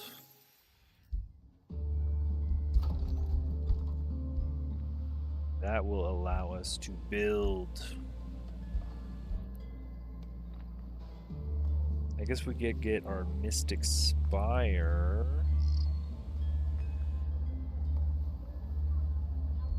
Summoner's Cistern, what's this do? Plus 30 mana income. That's pretty cool. Although we're kind of drowning in mana. Let's just grab a bathhouse. Oh, we don't have a research post for that, right? Because we built a forester in the hopes of boosting our estate hall. So let's change this to a research post.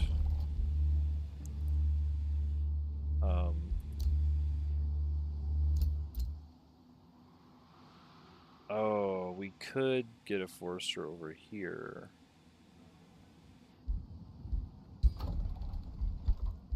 Yeah. I guess that annex range is really useful.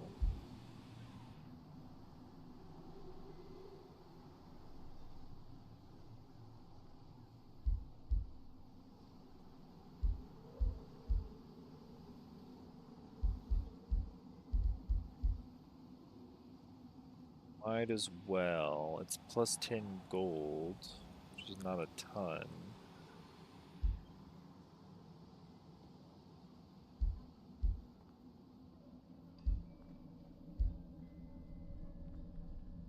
But if I ever want to...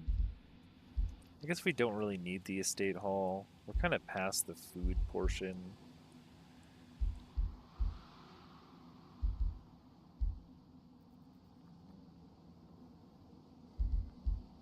Let's just grab a bathhouse now.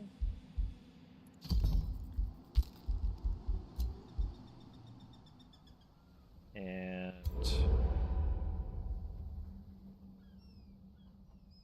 oh, it's an ancient wonder. I guess we can just send all our heroes in there.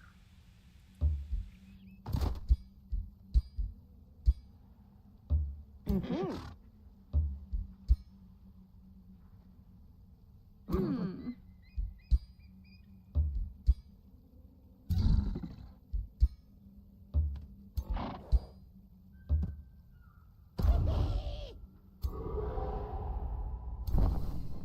And what do we have? A soother. I guess one of the necromancers.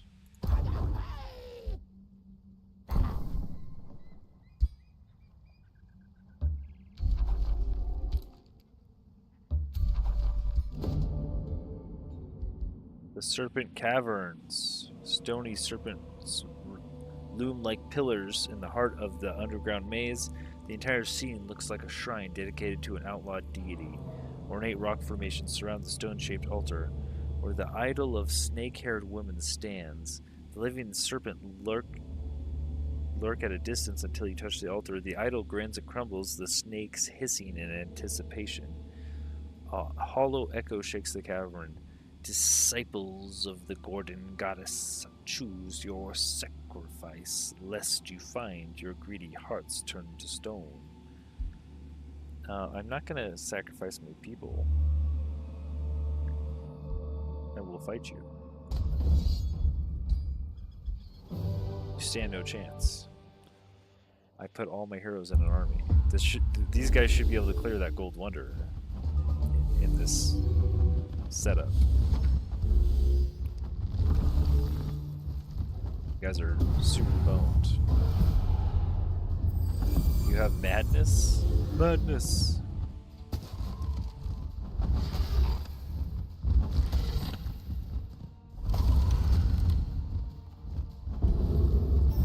Haunted. 38 damage strike.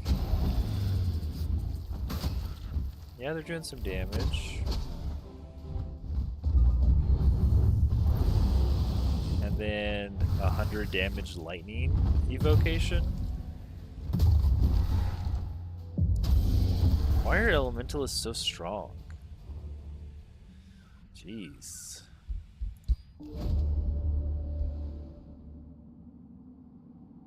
Inside the hidden room, a line of petrified adventurers bears silent witness to the magic of the curse you withstood. You find a scroll created by the old worshippers of the Gorgon goddess, which seemed to contain a litho-shaping spell. We could get knowledge, Imperium, or war shamans. I don't need those.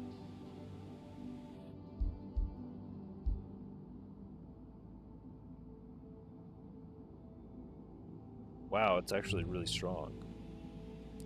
It turns to stone when it goes into defense mode. Gaining +3 defense and resistance, and +15 temp HP. What a... Why, too bad it's a support unit and not a shield unit. I feel like all shield units need that trait. I'll take a turn of knowledge. I guess I could get +10 alignment, but my knowledge is kind of low.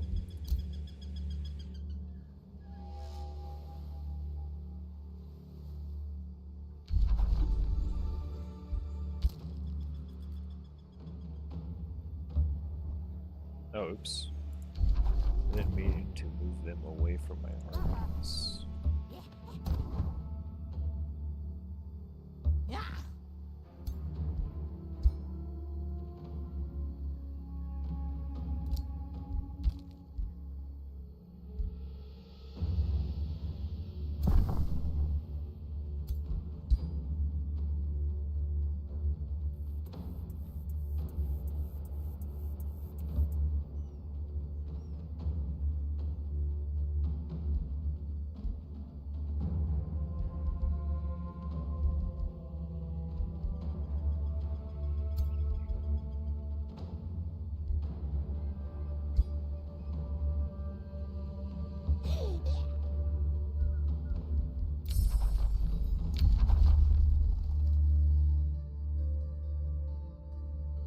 I guess I can get this arcane bond. I really want the other... I think I actually have everything I came for that tome. Oops. Skipped over annexing a province here. What?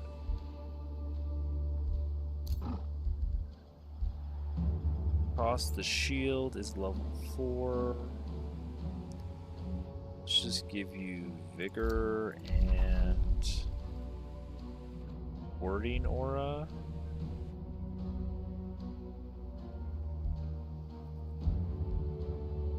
Should we give him soul draining strikes? I guess all he does is attack. He never casts a spell. Unless we gave him stunning bash.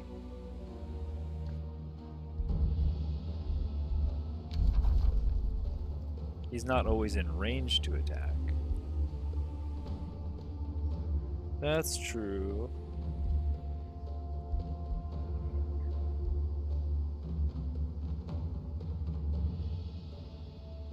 I guess we can give him warding aura.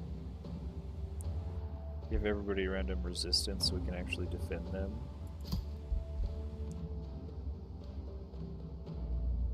Pretty sure these guys eventually use this rallying cry down here. So they always put themselves within adjacency to everybody with their AI. Kind of makes warding aura seem good.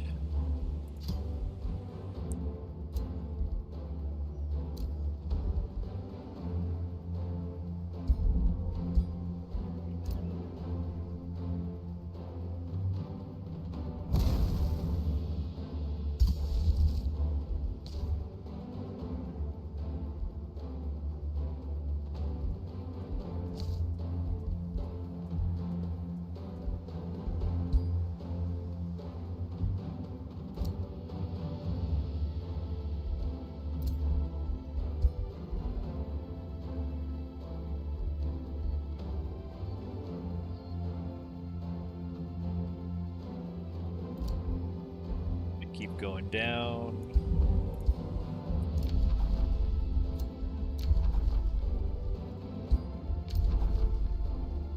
Everyone's happy. There's an infestation way up here. Wait, where's this? Oh. Is it down here? Wait, why did it take me over there and then down there?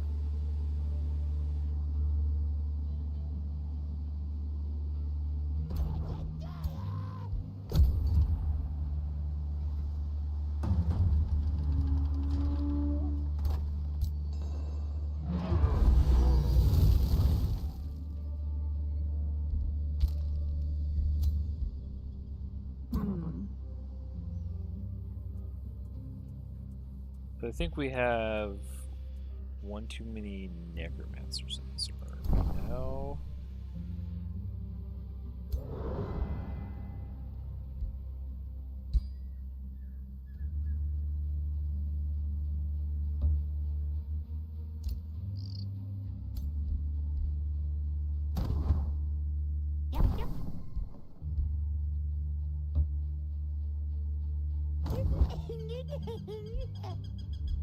Huh?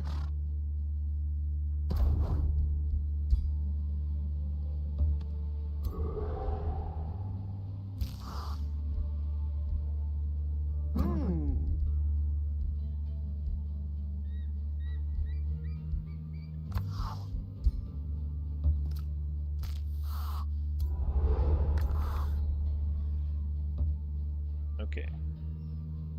That looks good. Good enough for me.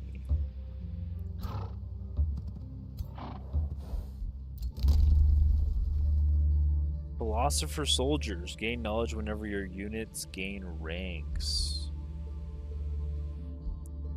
Yeah? Or we could get +1 whispering stone. I think we want the knowledge. Just straight knowledge.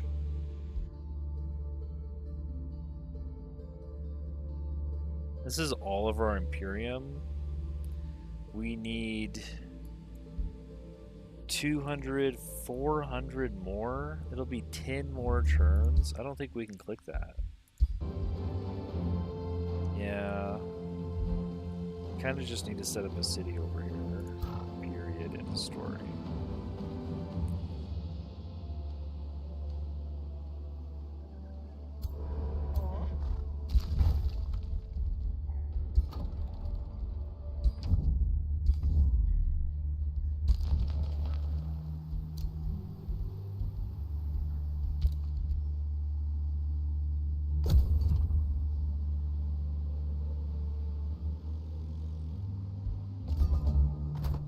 Oh. There is the NPC army of the Marauding Guard. Who are we going to send?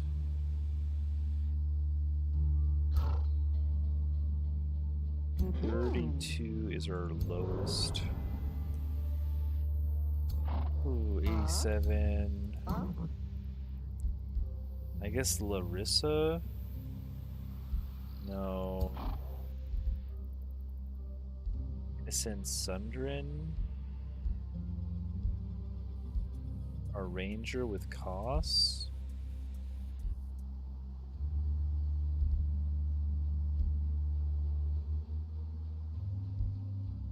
I have 2 necromancers in this one.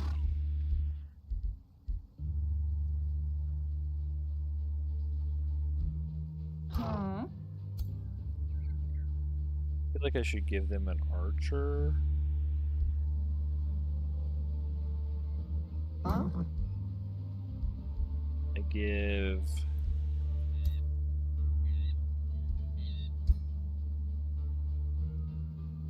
them an archer. I give you guys a necromancer.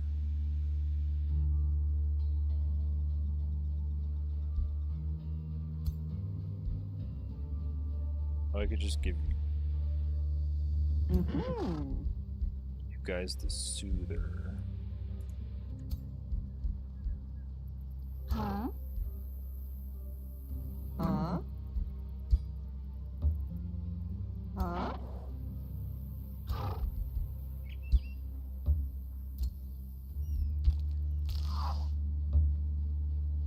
And I guess I'll send my solo hero down there. I think I want to change Larissa and Sundrin, though.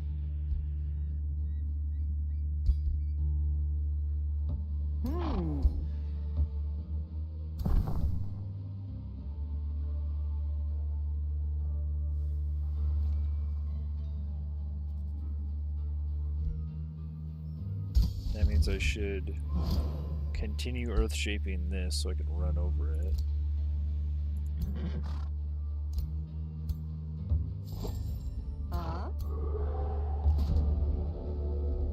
Occupational hazard. As your troop approaches the band of mercenary guards, they raise the white flag. We were hired by a rich merchant to look after the gold vein. The leader of the gang, a pyromancer, explains, we expected to protect it from roaming scoundrels, not against a full-fledged assault. Please accept our surrender and let us go. We could gain a pyromancer of the stocky stargazers. They're dwarfs. Nope. I think we murder them.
Oh, I didn't get the Tomb of Souls.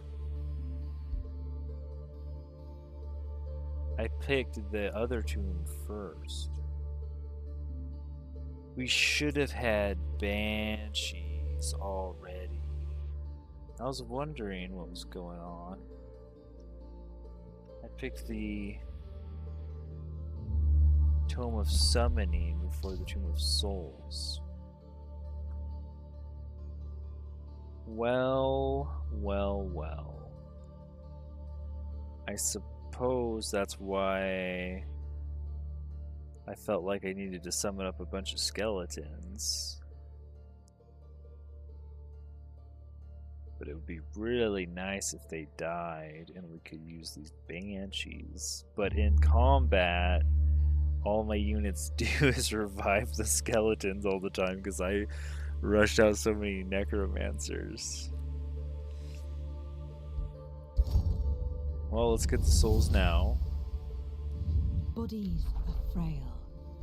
Yet We can get strong is bone the horror will of all reanimation. souls to cling to life. Soul binders. Grant Yeah. them their desire. Craft them vessels of rotten flesh and bone. Even the fiercest Yeah, let's just get foe soul binders. That's fine.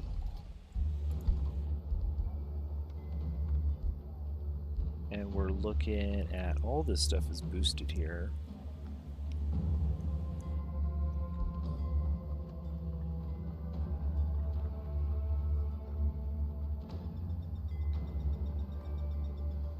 I guess some gold would be nice.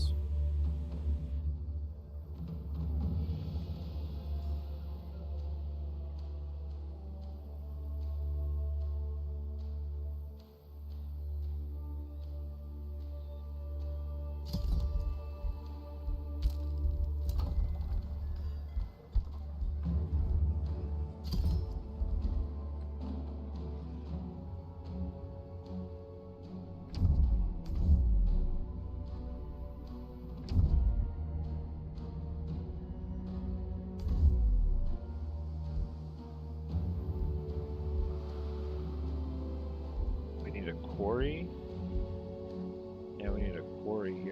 east.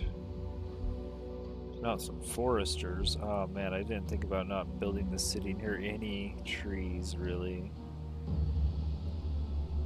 Potentially down there, there's some.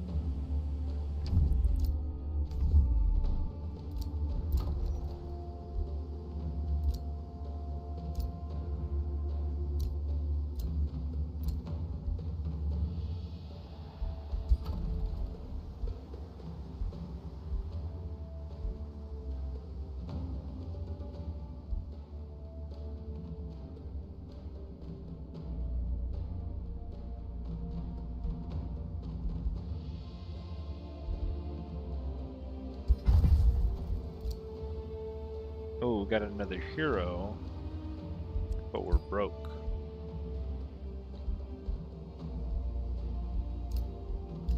We don't have any remains to sell. You could always trade. Let's trade with Carissa. Like one of these items you don't need.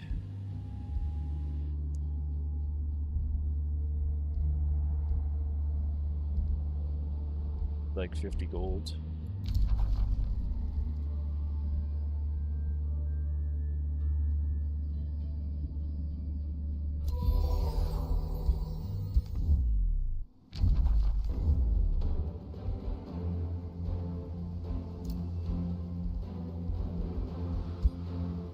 And we could get a ritualist.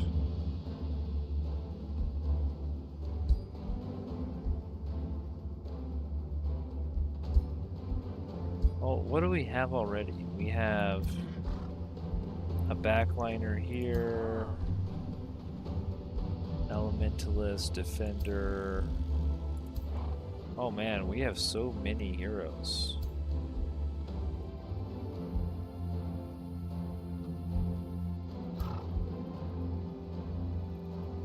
I guess we could just stack a lot of frontliners in this one.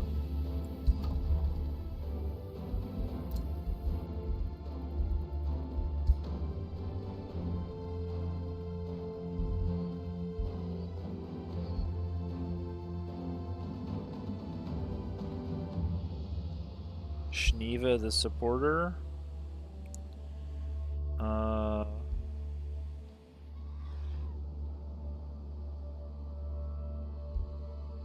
Oh, we actually, maybe we just go without. We could just take a warrior. Ritualists are nice though, but we have so many supporting units already.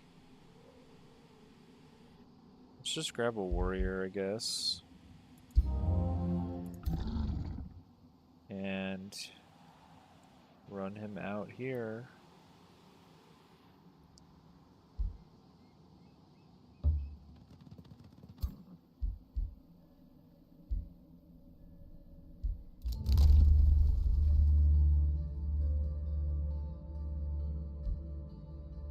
Could get a crit blade.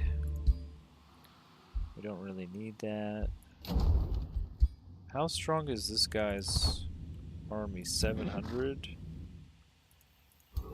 Okay, we have like double that. We should be okay. To continue the split.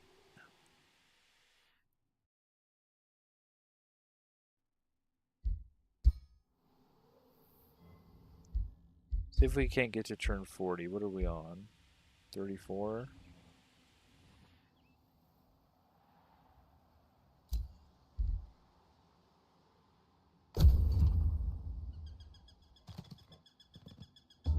Oh, they both sent armies. That's why.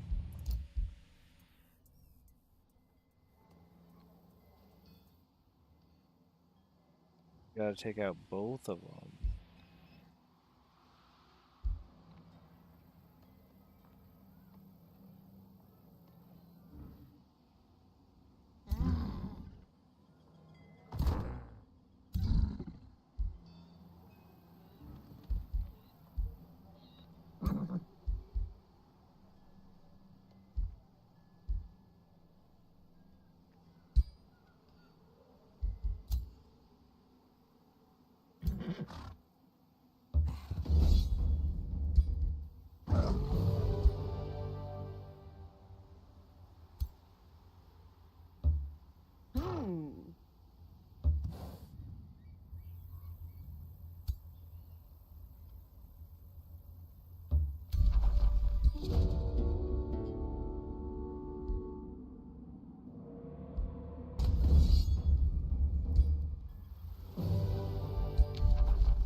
We can get knowledge.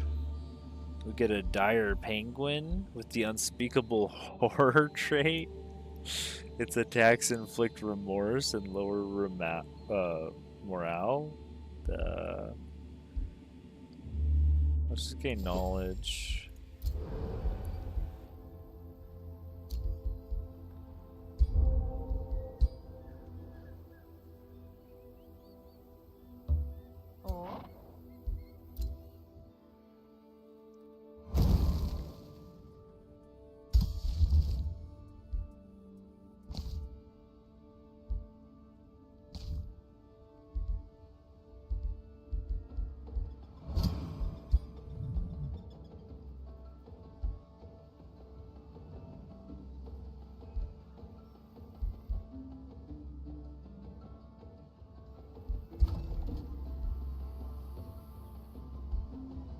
Oh, we can rust some buildings. Oh, we can also annex. We need... Oh, there's a forester.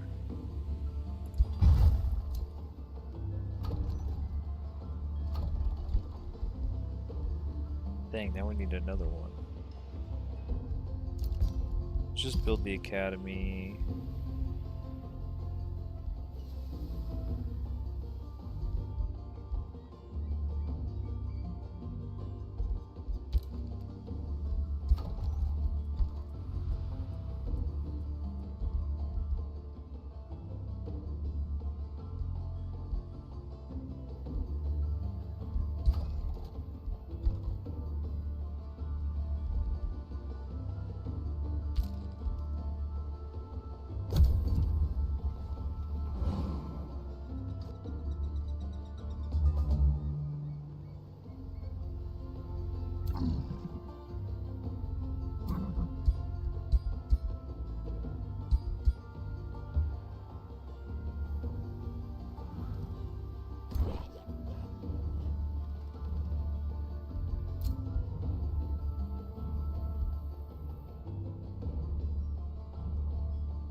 That's a good healing spell. Feast of Souls for friendly armies.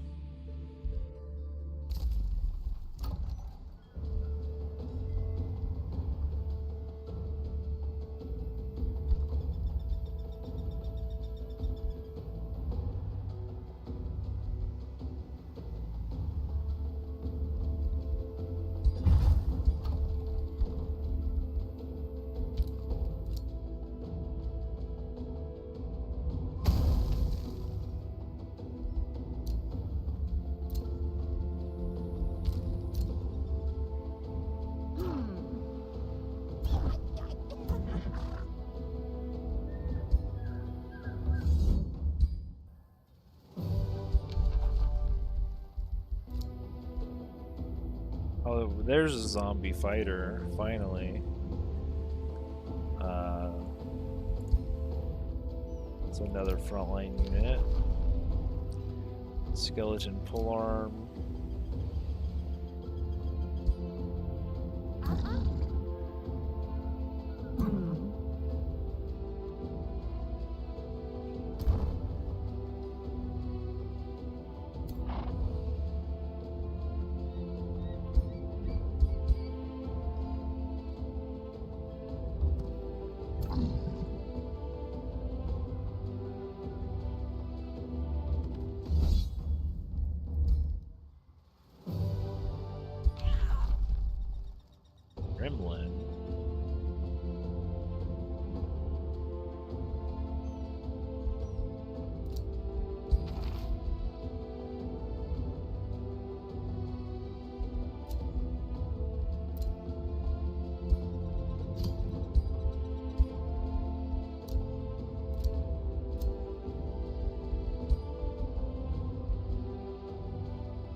Meet another guy. Where is he? Underground? Right below Emberfang, basically. Are those toadmen? They're dark, draconic toadmen. They look so evil. Followers of the dragon. Okay.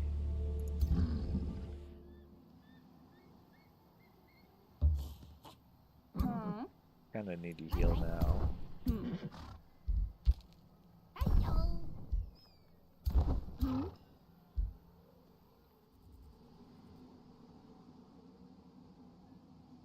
I need to find out wherever that guy came from.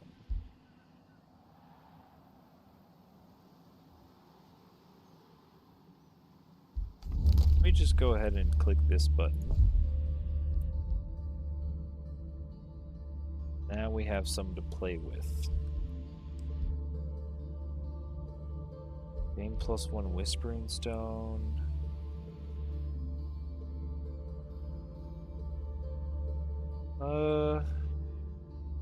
Yeah. Sure. We're just gonna give that to our city that produces the most.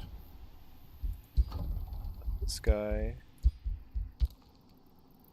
Or I guess we could go underground and give it to this guy.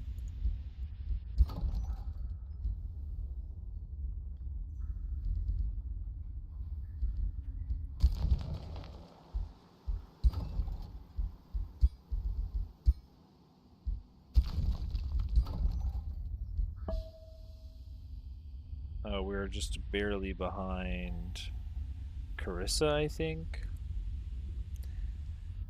I guess we could boost the allegiance and try to beat her.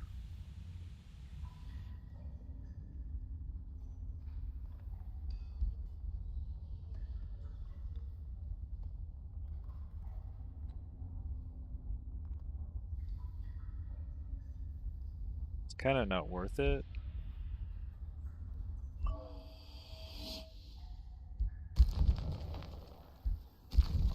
I'll leave it there for now. We'll see if we can beat her.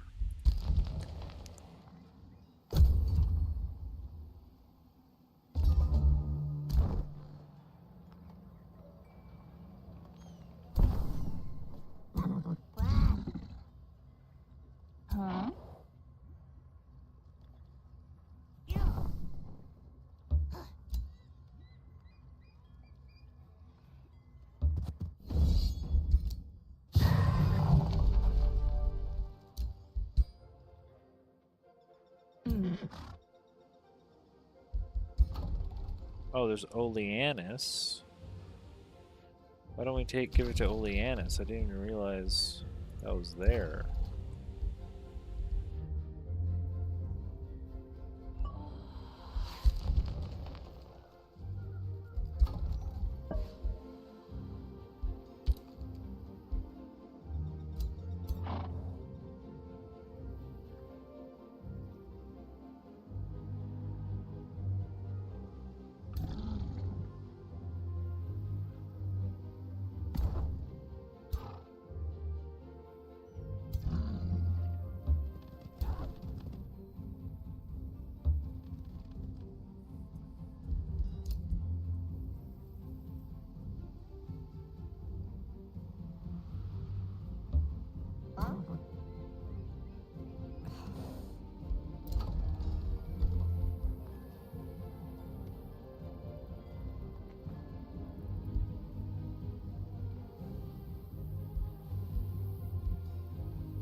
I don't have another research post? Guess I could switch this forester out. And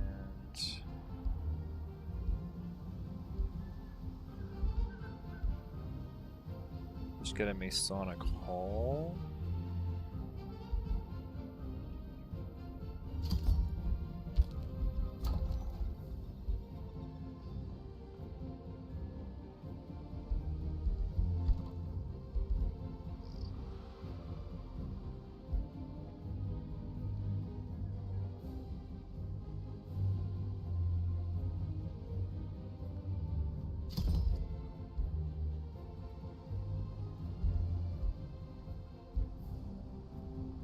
Another farm for a market.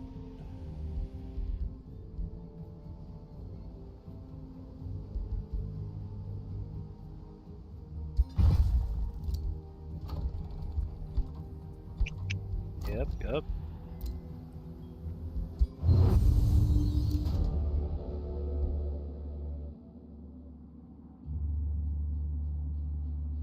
Okay.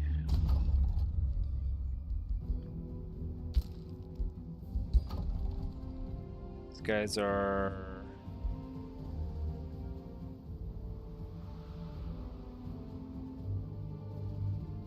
sophisticated sirens.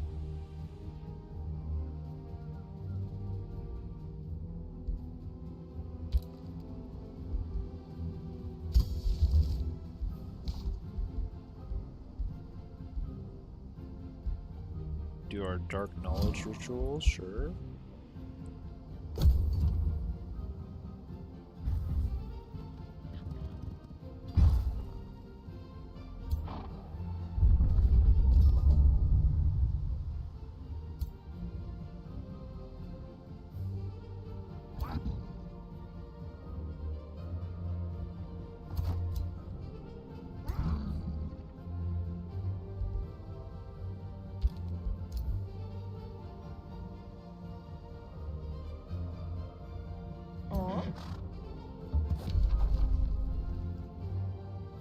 What?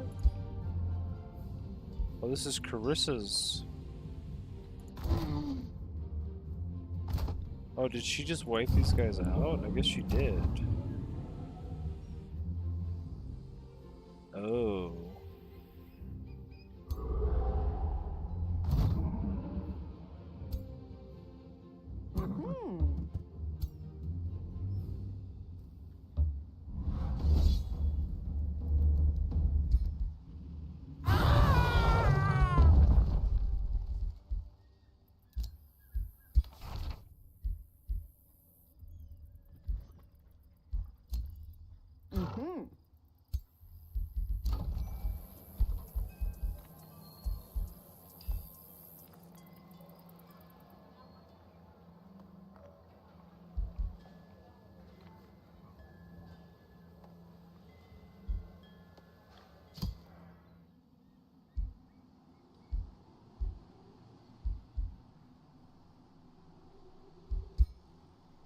So the soul well gives mana for adjacent research post, but not as much as this.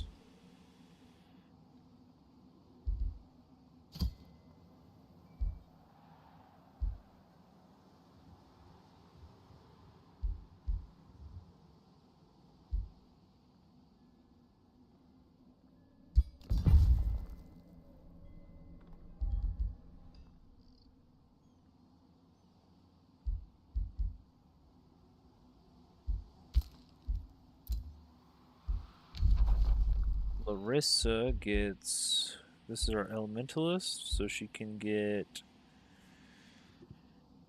non-hero undead units in the army have plus 10% damage. Plus 2 fire resistance too.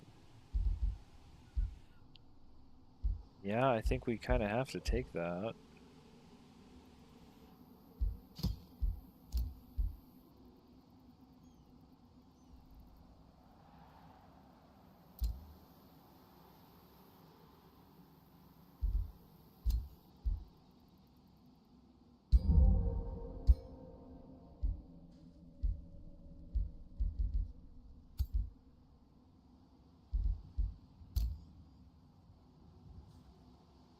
Nebulix is got Willbreaker now.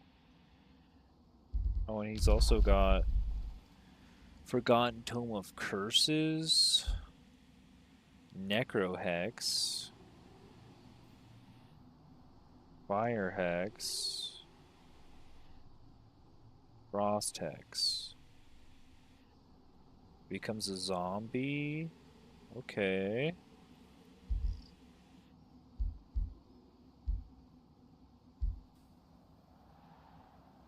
Wow, there's a lot of stuff here.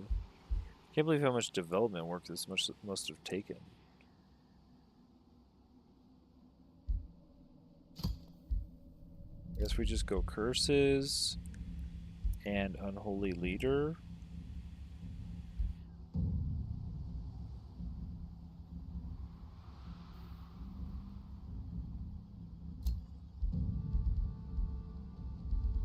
Seems fine.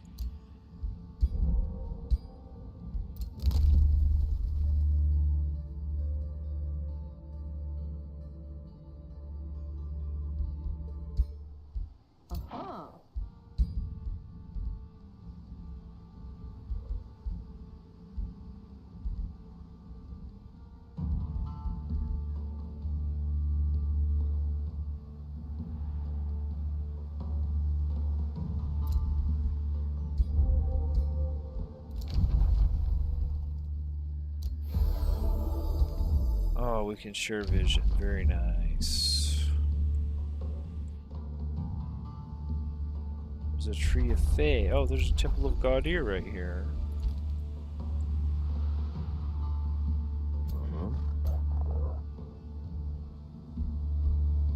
Slam pit. Well, this isn't our city of Slam pit.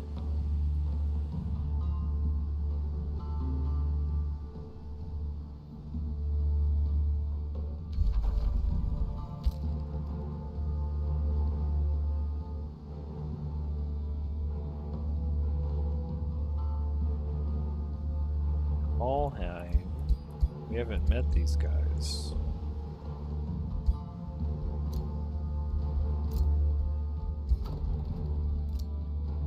An infestation over here that they haven't dealt with.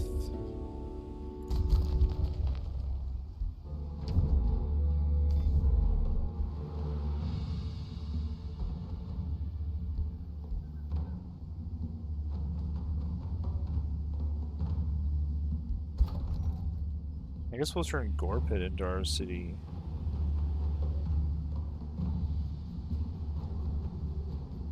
I guess it's fine to boost the relationship of it then. We don't really have another spot to make a city.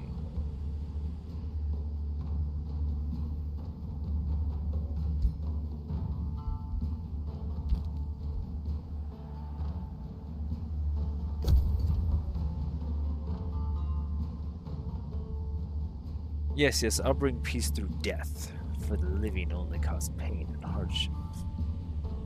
Exactly.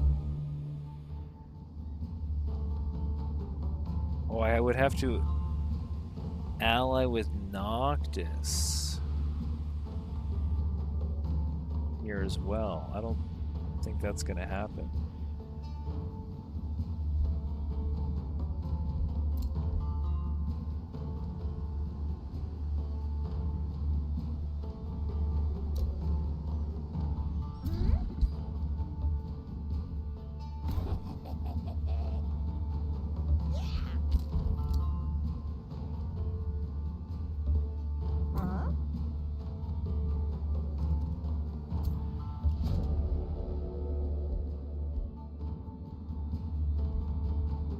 Get a steel shaper of the conjuring Gokin.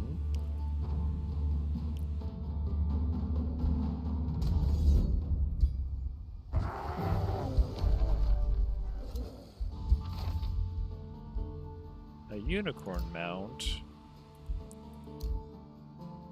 Cost, would you like to ride a unicorn? They can teleport.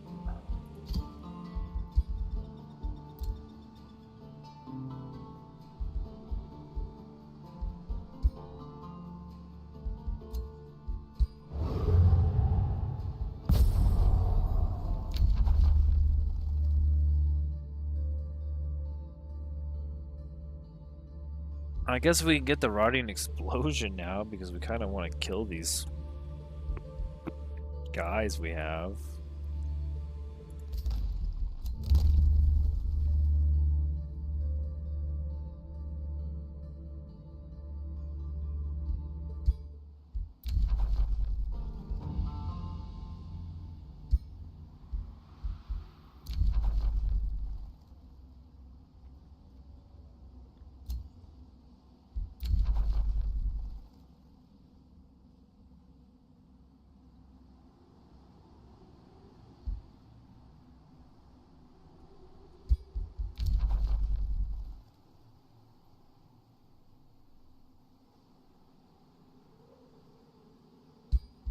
Guy wants to go to war. He's gonna get absolutely boned.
Oh, this is a risky battle.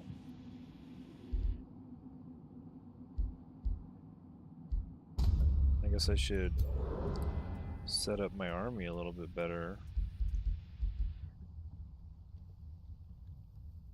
Oopsies. Guess we'll just wait a turn.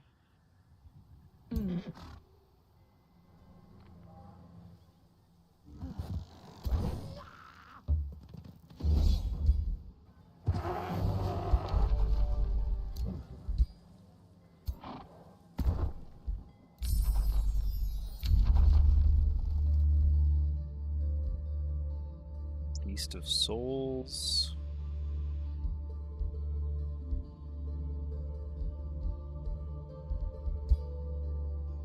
Soul Overflow.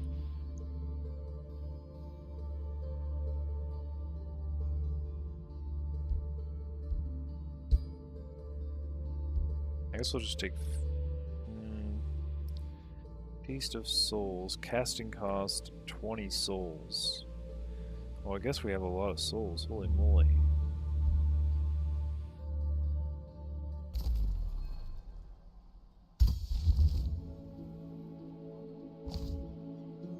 Do a lot of thrall effigies, I guess.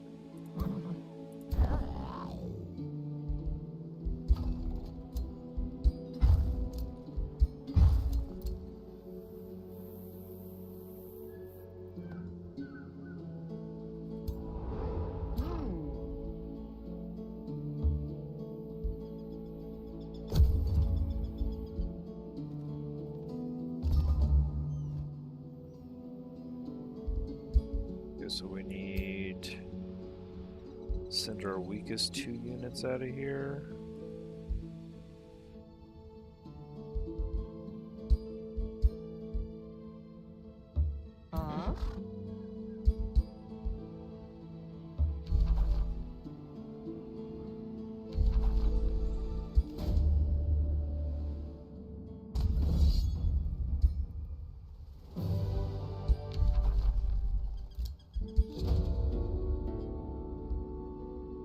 Heavy armor greaves. Frost great axe. Ring of protection.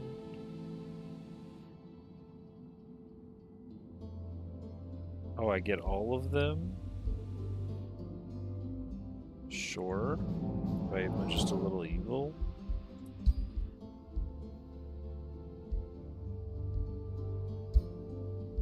Don't mind if I do.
Angela's got that frost great axe now. We need to go down here and figure out what was about all that. This is still 1,000 power army.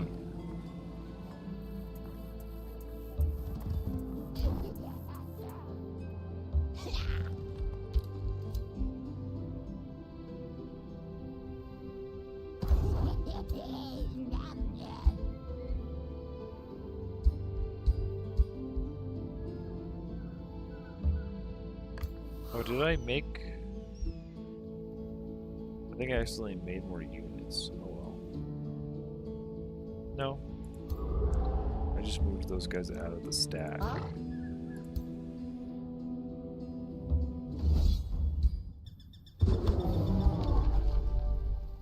Oh, we can make a bone horror. Yay, bone horror.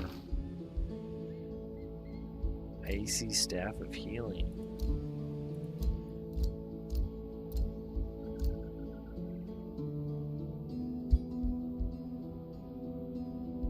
Mass heal.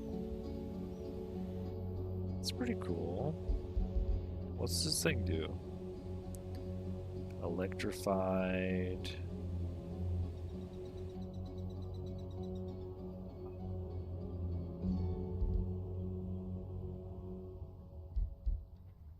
It's got focused aggression on it.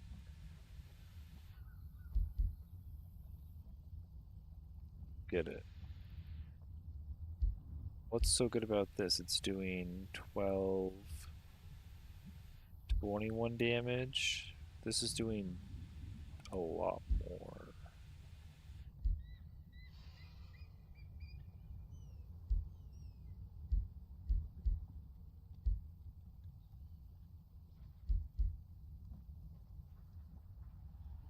I'm not sure why this is tier 3. Soulbound, remorse, electrified, focused aggression, and sundered resistance. Cosmic bolts, 90% accuracy. Don't get why this is tier 3.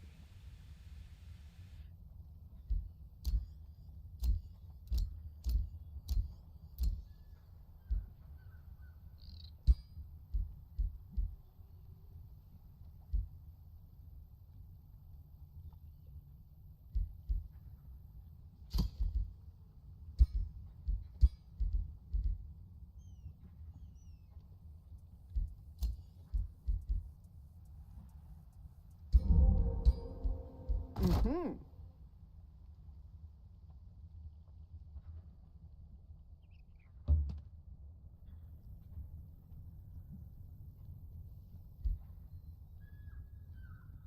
Well, I guess Cross could lead his third army over here. Huh.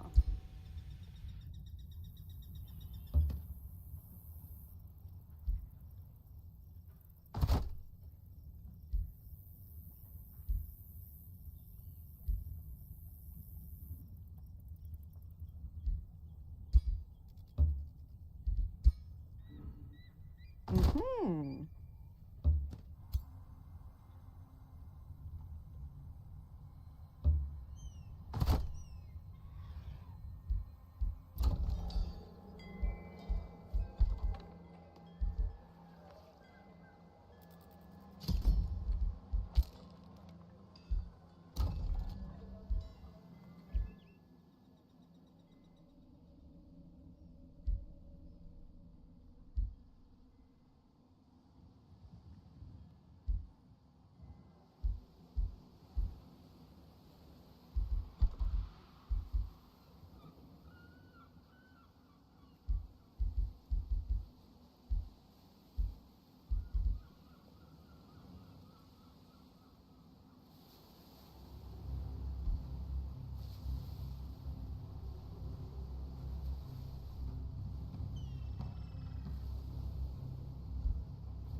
Well, well, well. You're back already. Huh?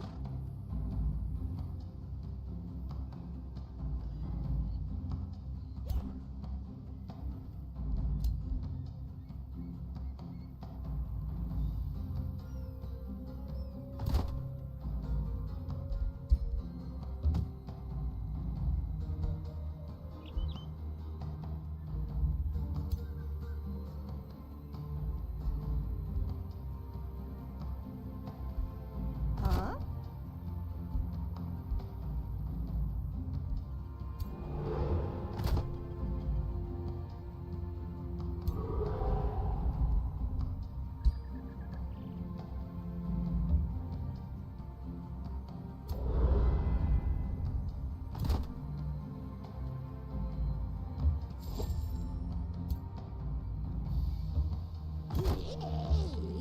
Hmm.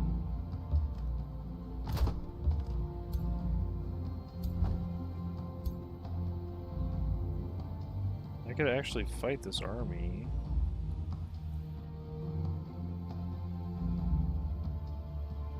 Oh, there's the graveyard.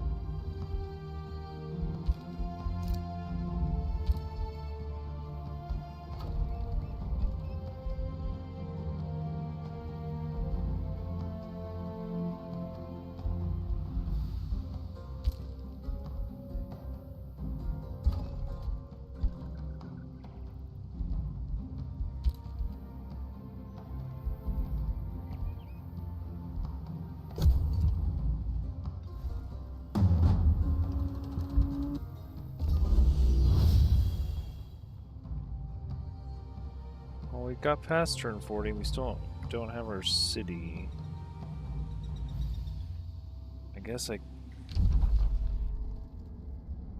should have founded it somewhere. I didn't expect Carissa to come over here and kind of jack my outpost area. It's not very nice.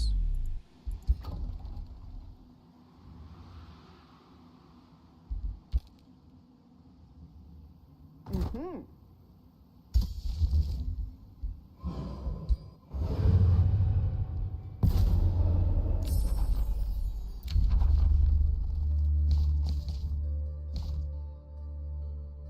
Tier 3, we go Great Transformation.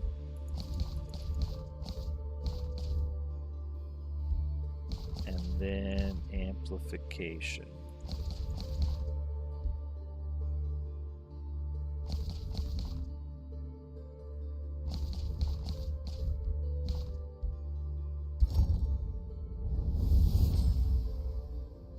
Once you have felt the power of necromancy, you begin to grasp a greater truth.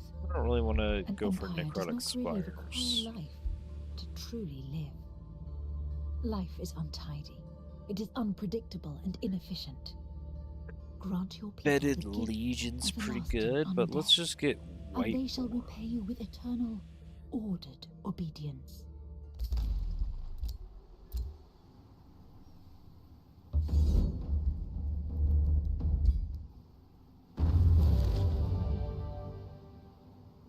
Yikes, we almost lost our bone horror in the first combat. I think it probably died and it got revived.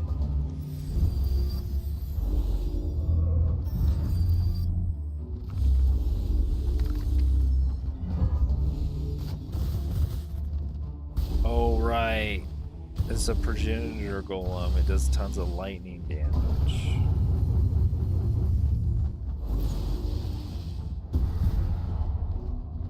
And they're resistant to my elementalist.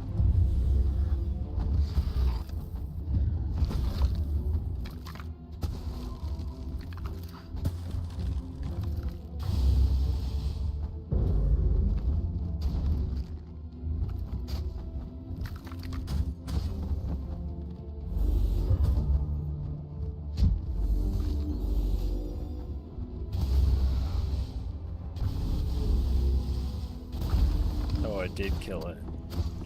So somebody revived it. One of our mini necromancers.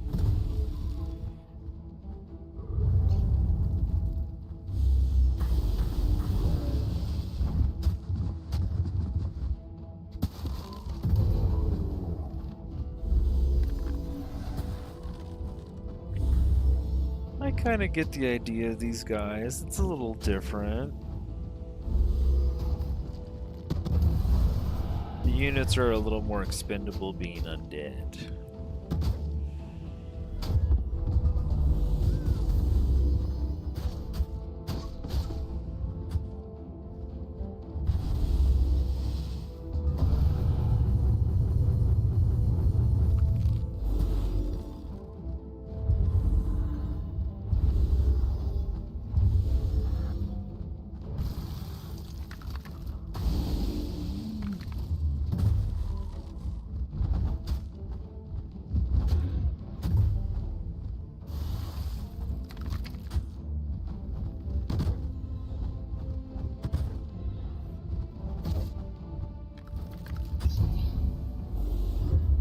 It's really easy to get flanks off too, with all these units surrounding them. Oh, here's another bone horror. Sure.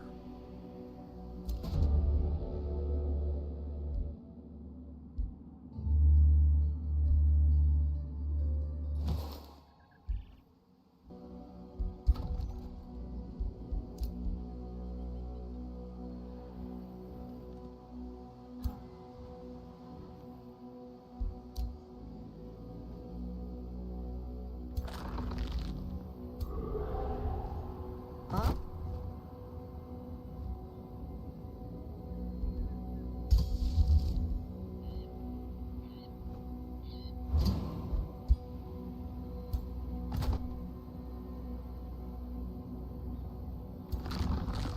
Oh?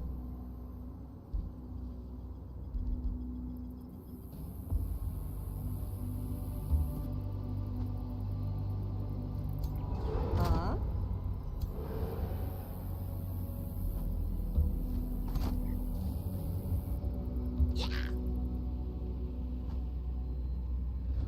Huh?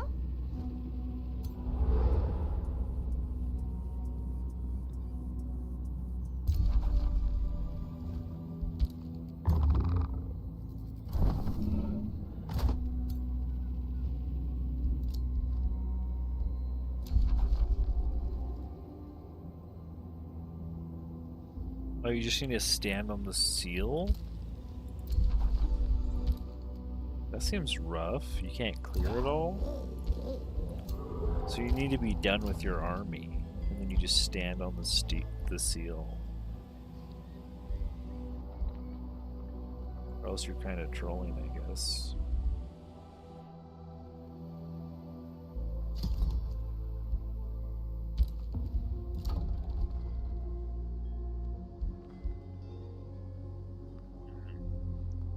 Got a gold vein up here.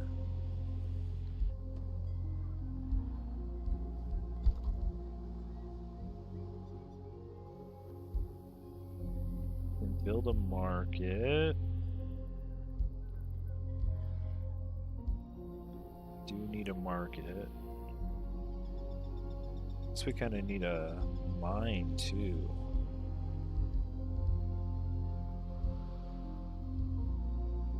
Three quarries for a mana obelisk.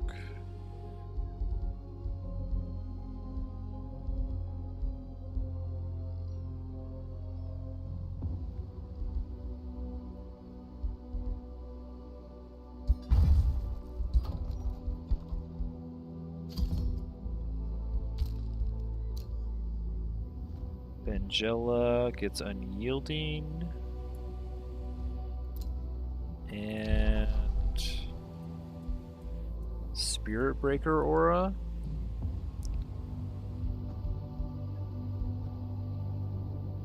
Bolstering evasion or resistance sundering.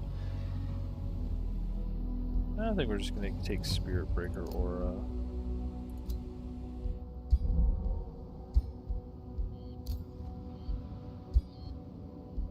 Now we have Bend Broken Will. Perfect, finally. Open borders, sure. Defeat the graveyard for 220 gold. Yes. Yes, we will vassalize the free city.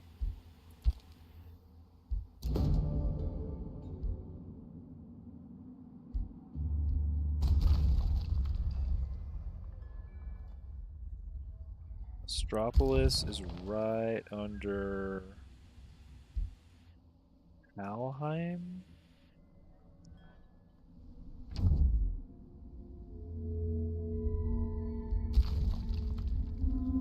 Hopefully there's nobody right under me. The Catacombria is... Oh, he's right underneath my other city. Did not realize.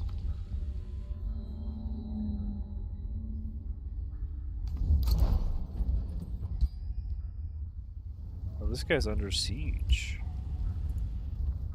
He's not having a good time. Are they at war with him?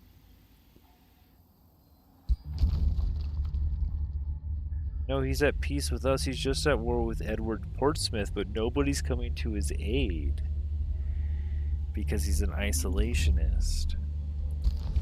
Feels bad, man.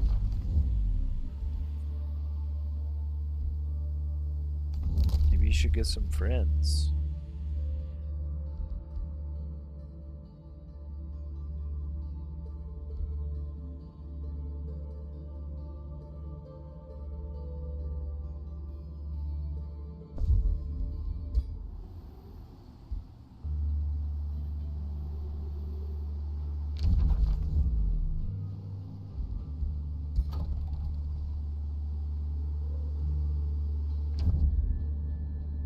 Oh wait, no, I don't have Slam Pit.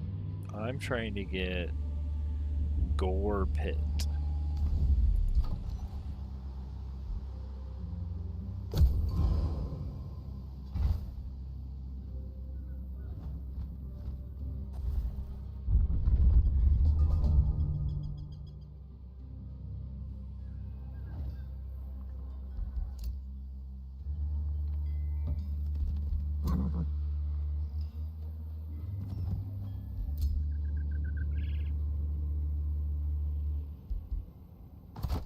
Uh-huh.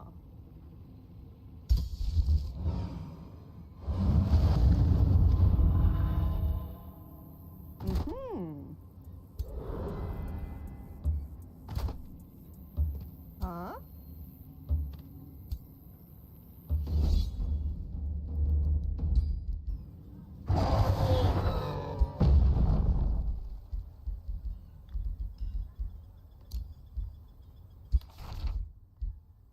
Thunderbird Mount, Wind Barrier Ring.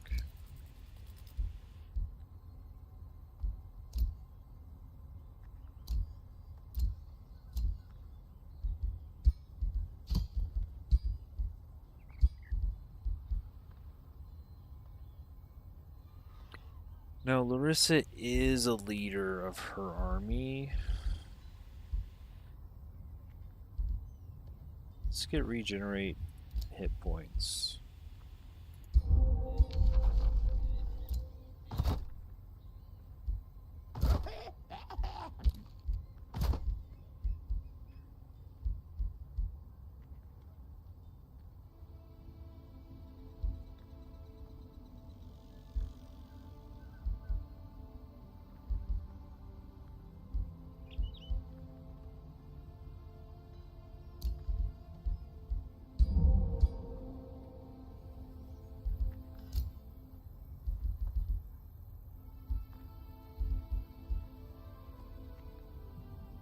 What else do I want for Nebulix?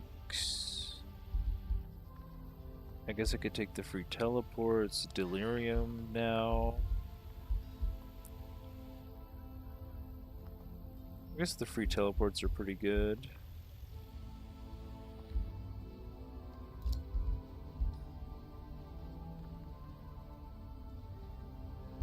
I could give him Raise Undead also.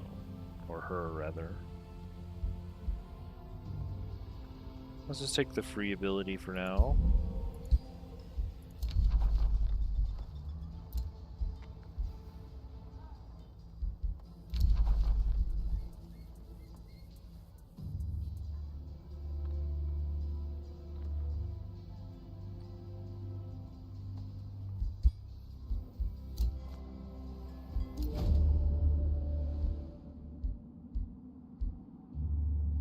Glory Seeker. How about instead...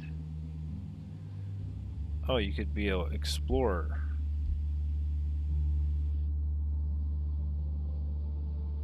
Or a dominator.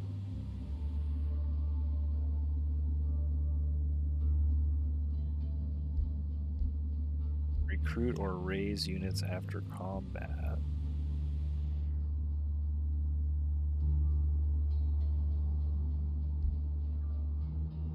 Let's just be an explorer. That'll give you Farseer. Dominator will give you... Oh, domination ability. That's pretty strong. Sure, be a dominator, why not? Maybe we'll get it, maybe we won't.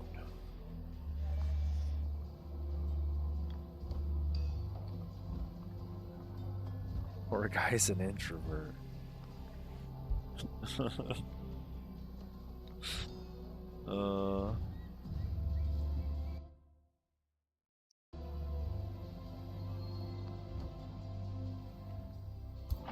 Alright, I think I'm pretty well cooked. Made it to turn 45. We still didn't get our 4th city. No 4th city. No. We failed the timing test. But that's mainly because our 4th city location was kind of jacked by our ally.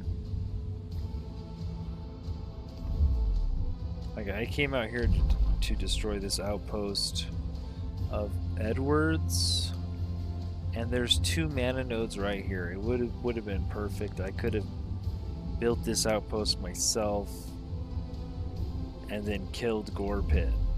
And now for somehow I am vassalizing Gore Pit so I don't start a war with anyone instead of just killing them.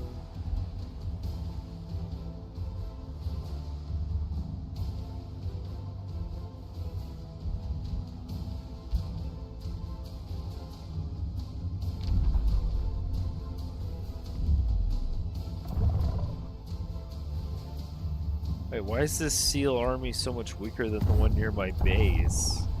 This is a 400 power army, and the one at my base was 1,000 defending it.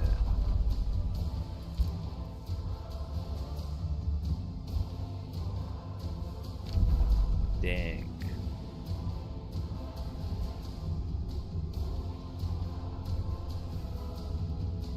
Oleanus looks like...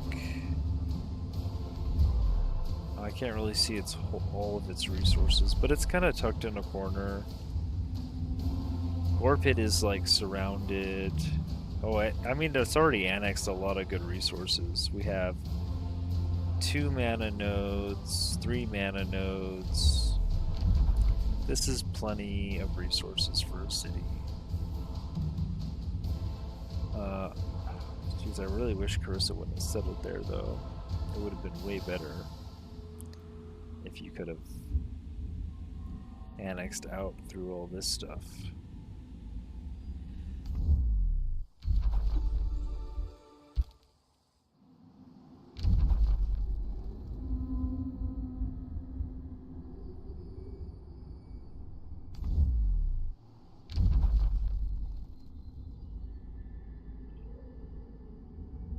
I guess we can start a Seal's Victory, because we're never going to ally with Noctis at this rate.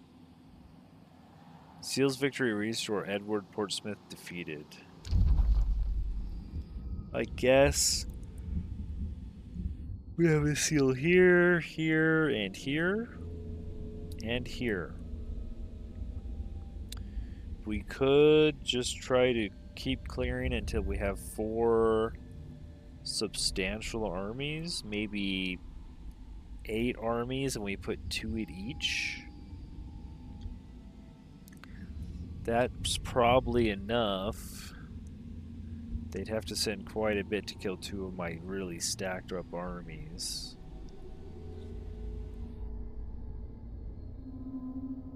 I wonder if there's seals underground.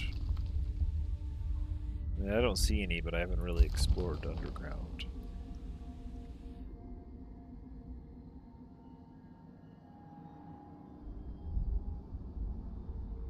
Oof.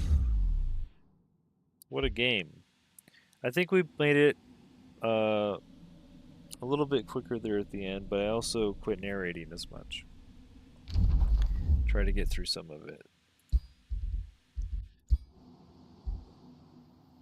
Next time, I guess we'll try to, we'll have a new thumbnail for the new army, and we'll try to get, oh, you only need to get to 90 points? 90 turns? It's you versus Noctis. Interesting. Yeah, we'll try to get through this one. I'm about 3 weeks out on the edited videos on the channel. Right now should be the end of my Stardew Valley first year playthrough coming out. So make sure to check that out. And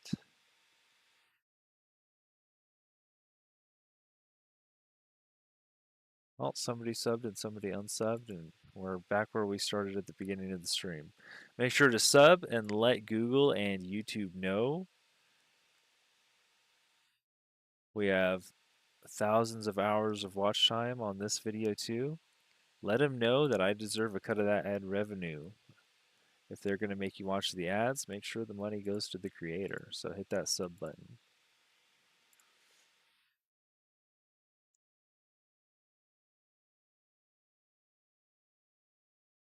Oh yeah, our next video coming out is tomorrow, where we come out in Stardew Valley, and it's the first day of winter. My first winter in Stardew Valley.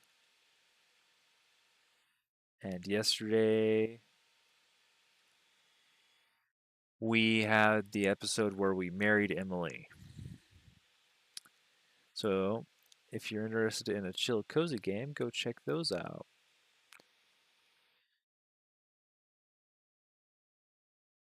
And it'll be about a week until the first Age of Wonders 4 edited video comes out.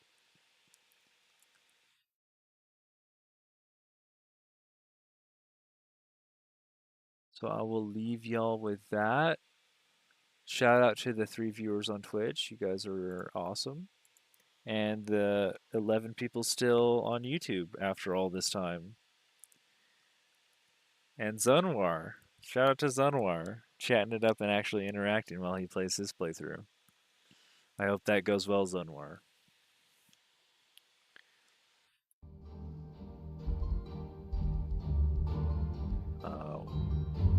We saved.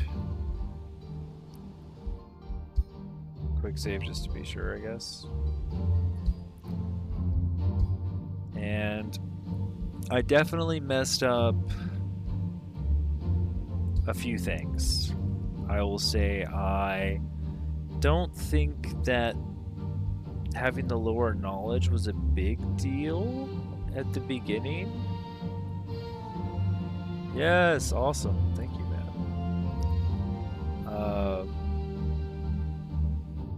But I did not research the banshees. And now I have this kind of issue where I have a lot of units.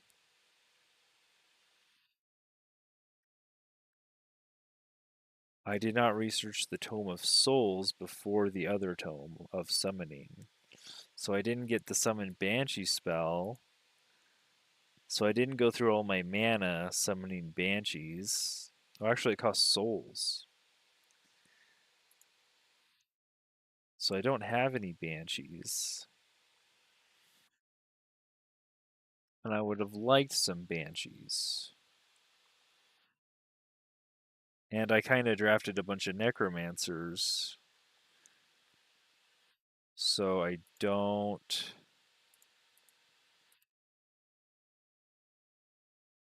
have a ton of room in my army because I have like 3 skeletons in every army basically, and or I have 2 bone horrors now also. So, and with everyone having raised dead and having all the necromancers, they just won't die. Well, they will die, but then we bring them back to life.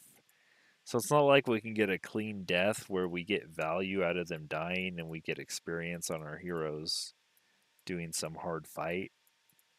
They just die and come back to life and keep taking experience and requiring upkeep.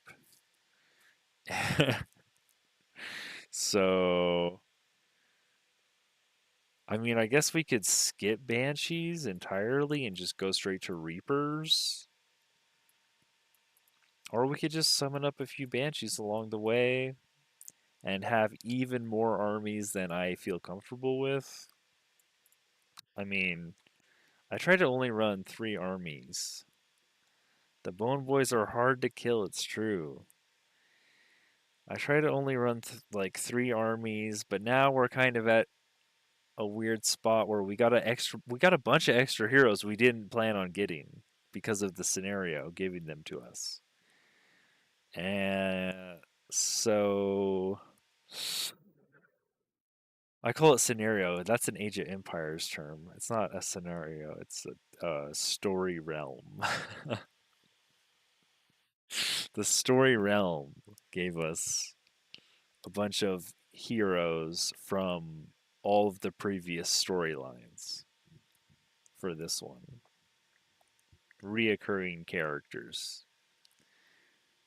Uh, and we got another crazy lore drop from Sundrin. Not she, we know why she turned into Lithil Nightweaver now, which is actually like a really cool plot line. 2 tomes for each tier. Yeah, I do that until there's no reason to. Like, when don't I do that? Amplification. I think amplification might be a tier 3 tome, but sometimes there's just nothing in there for you. If you actually look, you're like, yeah, no, these things don't matter. And instead, you could get something that matters. Well, no, this is tier 2. This is tier 3. These are tier 4. Yeah, I think I did that. Could look on the. Oh, shoot, let me scroll up. Oh, is it still here? Yeah, it's still here. I copy this into my notes here at the top. So I have the page. Oh yeah, no, we went back. Oh wait, this is teleportation. I think we're not doing that anymore, right? Didn't we say amplification? Yeah, because astral mirror doesn't do jack for us. Astral convergence doesn't really do jack for us either. We could do convergence, but what are we getting out of it? Maybe cascading power. Um, I guess we have some damaging spells. We could get chain lightning,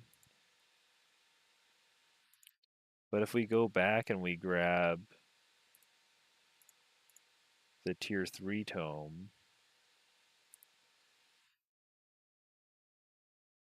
was it teleportation? We get some really cool spells. We get an enchantment for all of our support units where all of our support units can teleport. So they're like that seems really good. And we can also build astral trade relays so we can oh yeah, we see we actually have convergence on here. Okay, no, we didn't change the name of it. Yeah, I forgot to change the name of it. This is teleportation.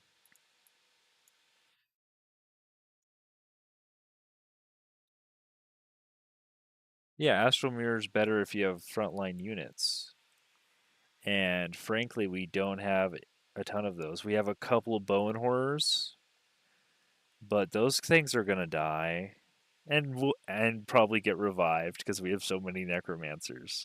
Honestly, I don't know if they'll die, but we're probably not betting on having tons and tons of bone horrors being our main units, right? This is about getting up here to where we can summon reapers and banshees for that matter, and get cosmic overdrive. Um, Skeletons, bone horners, like all of these units, all of our units, except for our drafted units, will benefit from cosmic overdrive. And then our drafted units are just support units. So going back and getting astral trade or phasing enchantment from teleportation is just going to help them out. And then I didn't see anything for our summons in the other tomes. You need tank units? Yeah. Well, I mean, any frontline units are pretty tanky. Just whatever it affects is fine. The thing is, the shield units aren't actually like tankier than the other units by like much at all. Pole arms seem to be the best in the game, honestly. If you can have pole arm as your melee unit, they are really really good.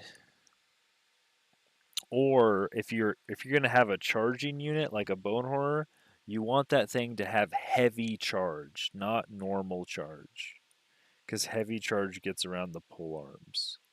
Like if you go and you look at the new uh, order tome and you look at the not the Astra, whichever one of these gives you a giant. Oh, actually, I think it is this. You get an Archon Gate, the Titan. You can draft the Titans.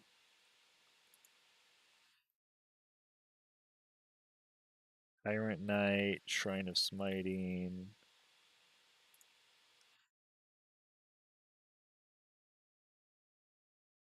Oh, here we go. Archon Prophecy, Titan. The Titans get heavy charge strike, which ignores charge resistance of the polearm units. So these guys are actually doing the charge job. Uh, Against everybody, irrelevant of your opponent, basically. And the cool thing is, these guys are also magic origin mythic units. They're just also they're large targets, so they're easier to hit with ranged attacks.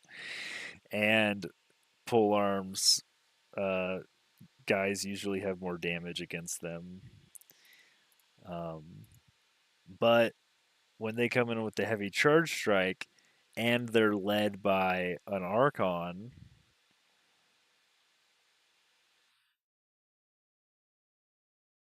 because these guys are Celestials.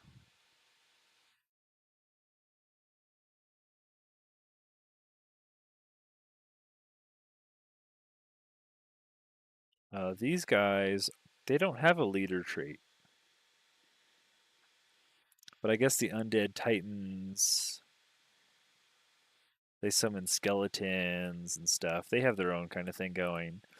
But I looked at this other build for this new.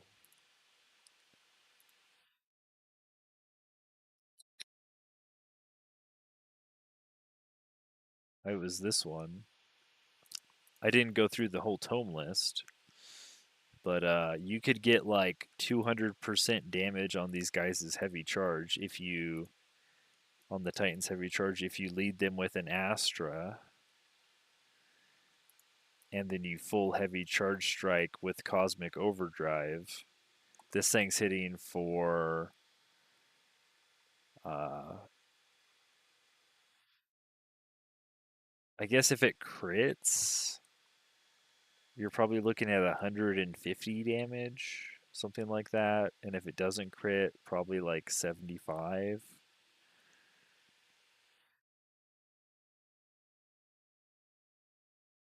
The wing armors for the Eldritch Rulers, these things, these units look really cool. Yeah, for sure. The Fallen Angels and the Astras. I really want to play with Archon Prophecy. Just the Titans and the Astras and the Fallen Angels look really sick. Giant Kings. This is where you get the Geomancers, Clay Defenders. I mean, these guys aren't nearly as cool, but you get a new ruler also. I think you also get a new culture, right?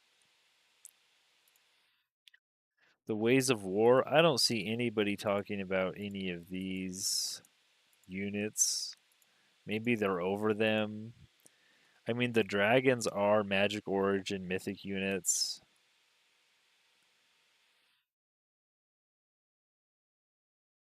Only the giants got the new looks. Dang. I don't know. You could run these dragons, but what do they do?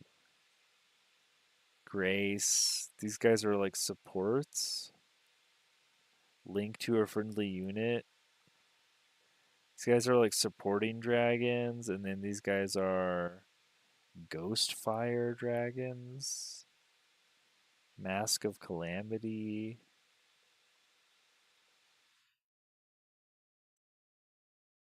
Um, what tome is the Calamity? Calamity. It's Chaos Shadow. Well, that's you could get in here with just taking Shadow affinities, right? When it's a dual tome, you only need one of them.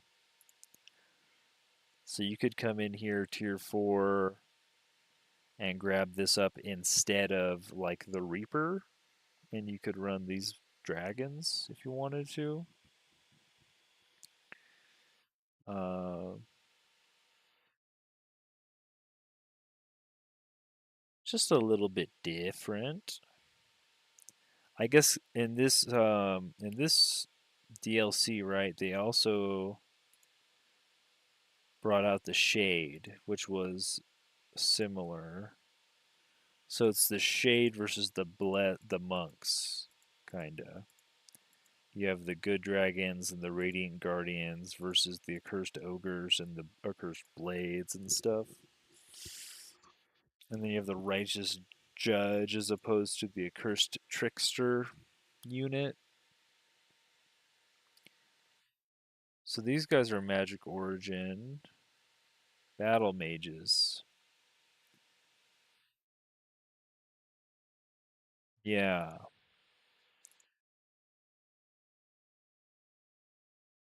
I see. I mean, this was their samurai, Japanese inspired DLC, so that all makes sense. You also get a whole culture with that one. So yeah, that's all of them though. Oh well, we actually got 4 DLCs in um the first DLC package, and we only get 3 in the second one. Because I have all of these first four.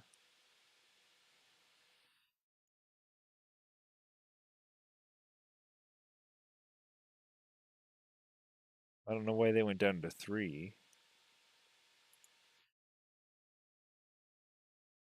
with the second package. Maybe they'll come out with one more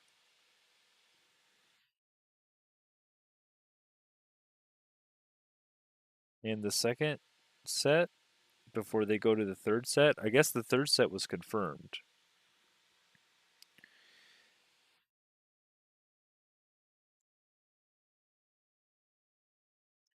But I got Eldritch, Primal, Empires and Ashes, and Dragon Dawn. And then the Ways of Wars is the Japanese one. Giant Kings, you just have some clay boys, and I guess it has some more love for underground civilizations, if that's your thing. And I guess it's Materium focused.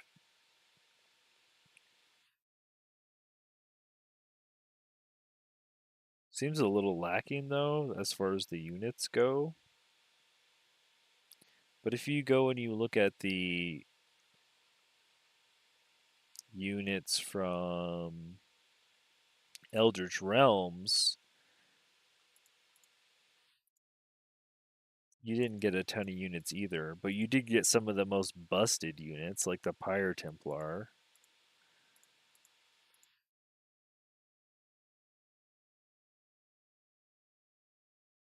And then Primal Fury gave us the Stormbringer.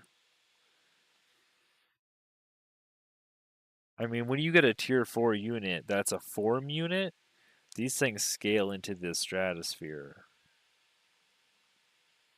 Uh, they didn't do that ever again. They didn't do that in the Ways of War. Well, I guess they did. They gave you a Geomancer. So if you wanted to play Battle Mages, it looks like Materium. Yeah, you're right. Materium Astral with these Geomancers. And then you buff up your Battle Mages with like tons of lightning damage. Physical. Oh, this is all physical too. You could do some sort of physical lightning Geomancer thing, and these guys would get crazy strong, I'm sure, because this is a 1 hex bomb of a spell. Hopefully, they fix the underground level. Well, I don't know. I think they should make it unique. It doesn't have to be equivalent to playing above ground. It should be different. Like I like you don't need symmetrical balance. I think you want asymmetrical balance where like underground you should be able to do different stuff that's just as good. Like the win rates should be the same with the map generation and how all the features interact should you shouldn't be 10 turns behind the above ground people in every scenario in every way, right? You should uh, you should be ahead in different ways, which like probably production, right? And I think they do have a lot more production. But eventually you build all your buildings. So like uh production is great, but you also need like ways to leverage that, I don't know, in different unique ways. The thing is this game kind of comes just comes down to how strong is your army. That's kind of Age of Wonders 4. And you can get there a lot of ways. You can draft units, you can summon units, and then you can put enchantments on those units. And to get the enchantments, you just need knowledge. Um,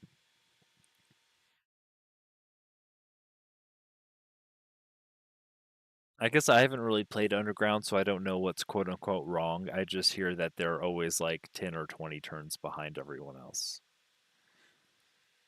You just can't, you just don't have the resources available.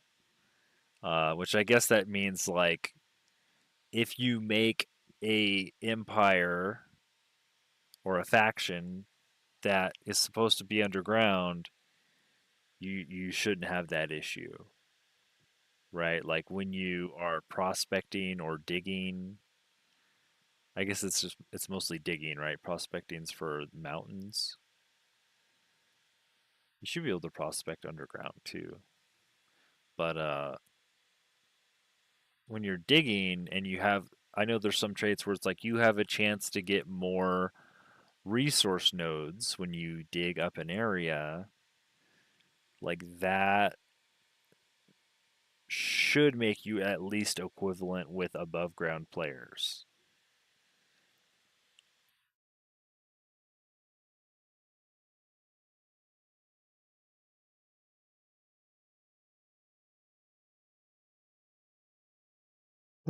Anyways, I'm rambling now, and we're gonna call it there. Thanks so much for hanging out. I hope you all have a good day. The sun's up here, and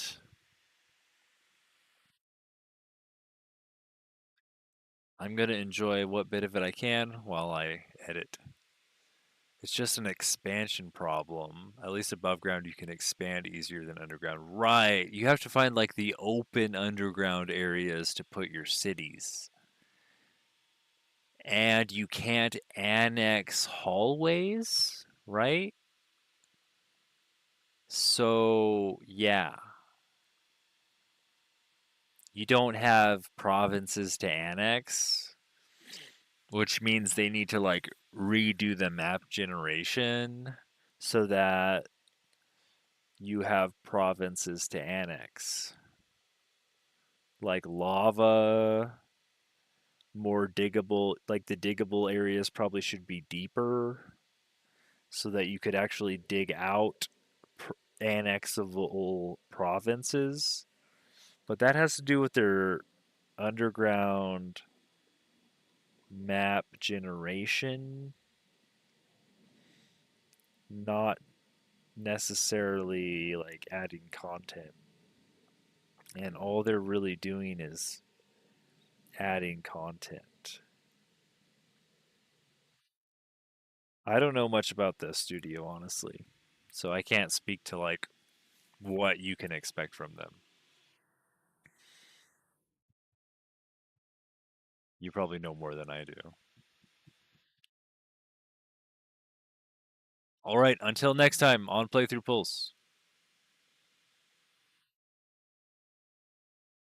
Be seeing ya.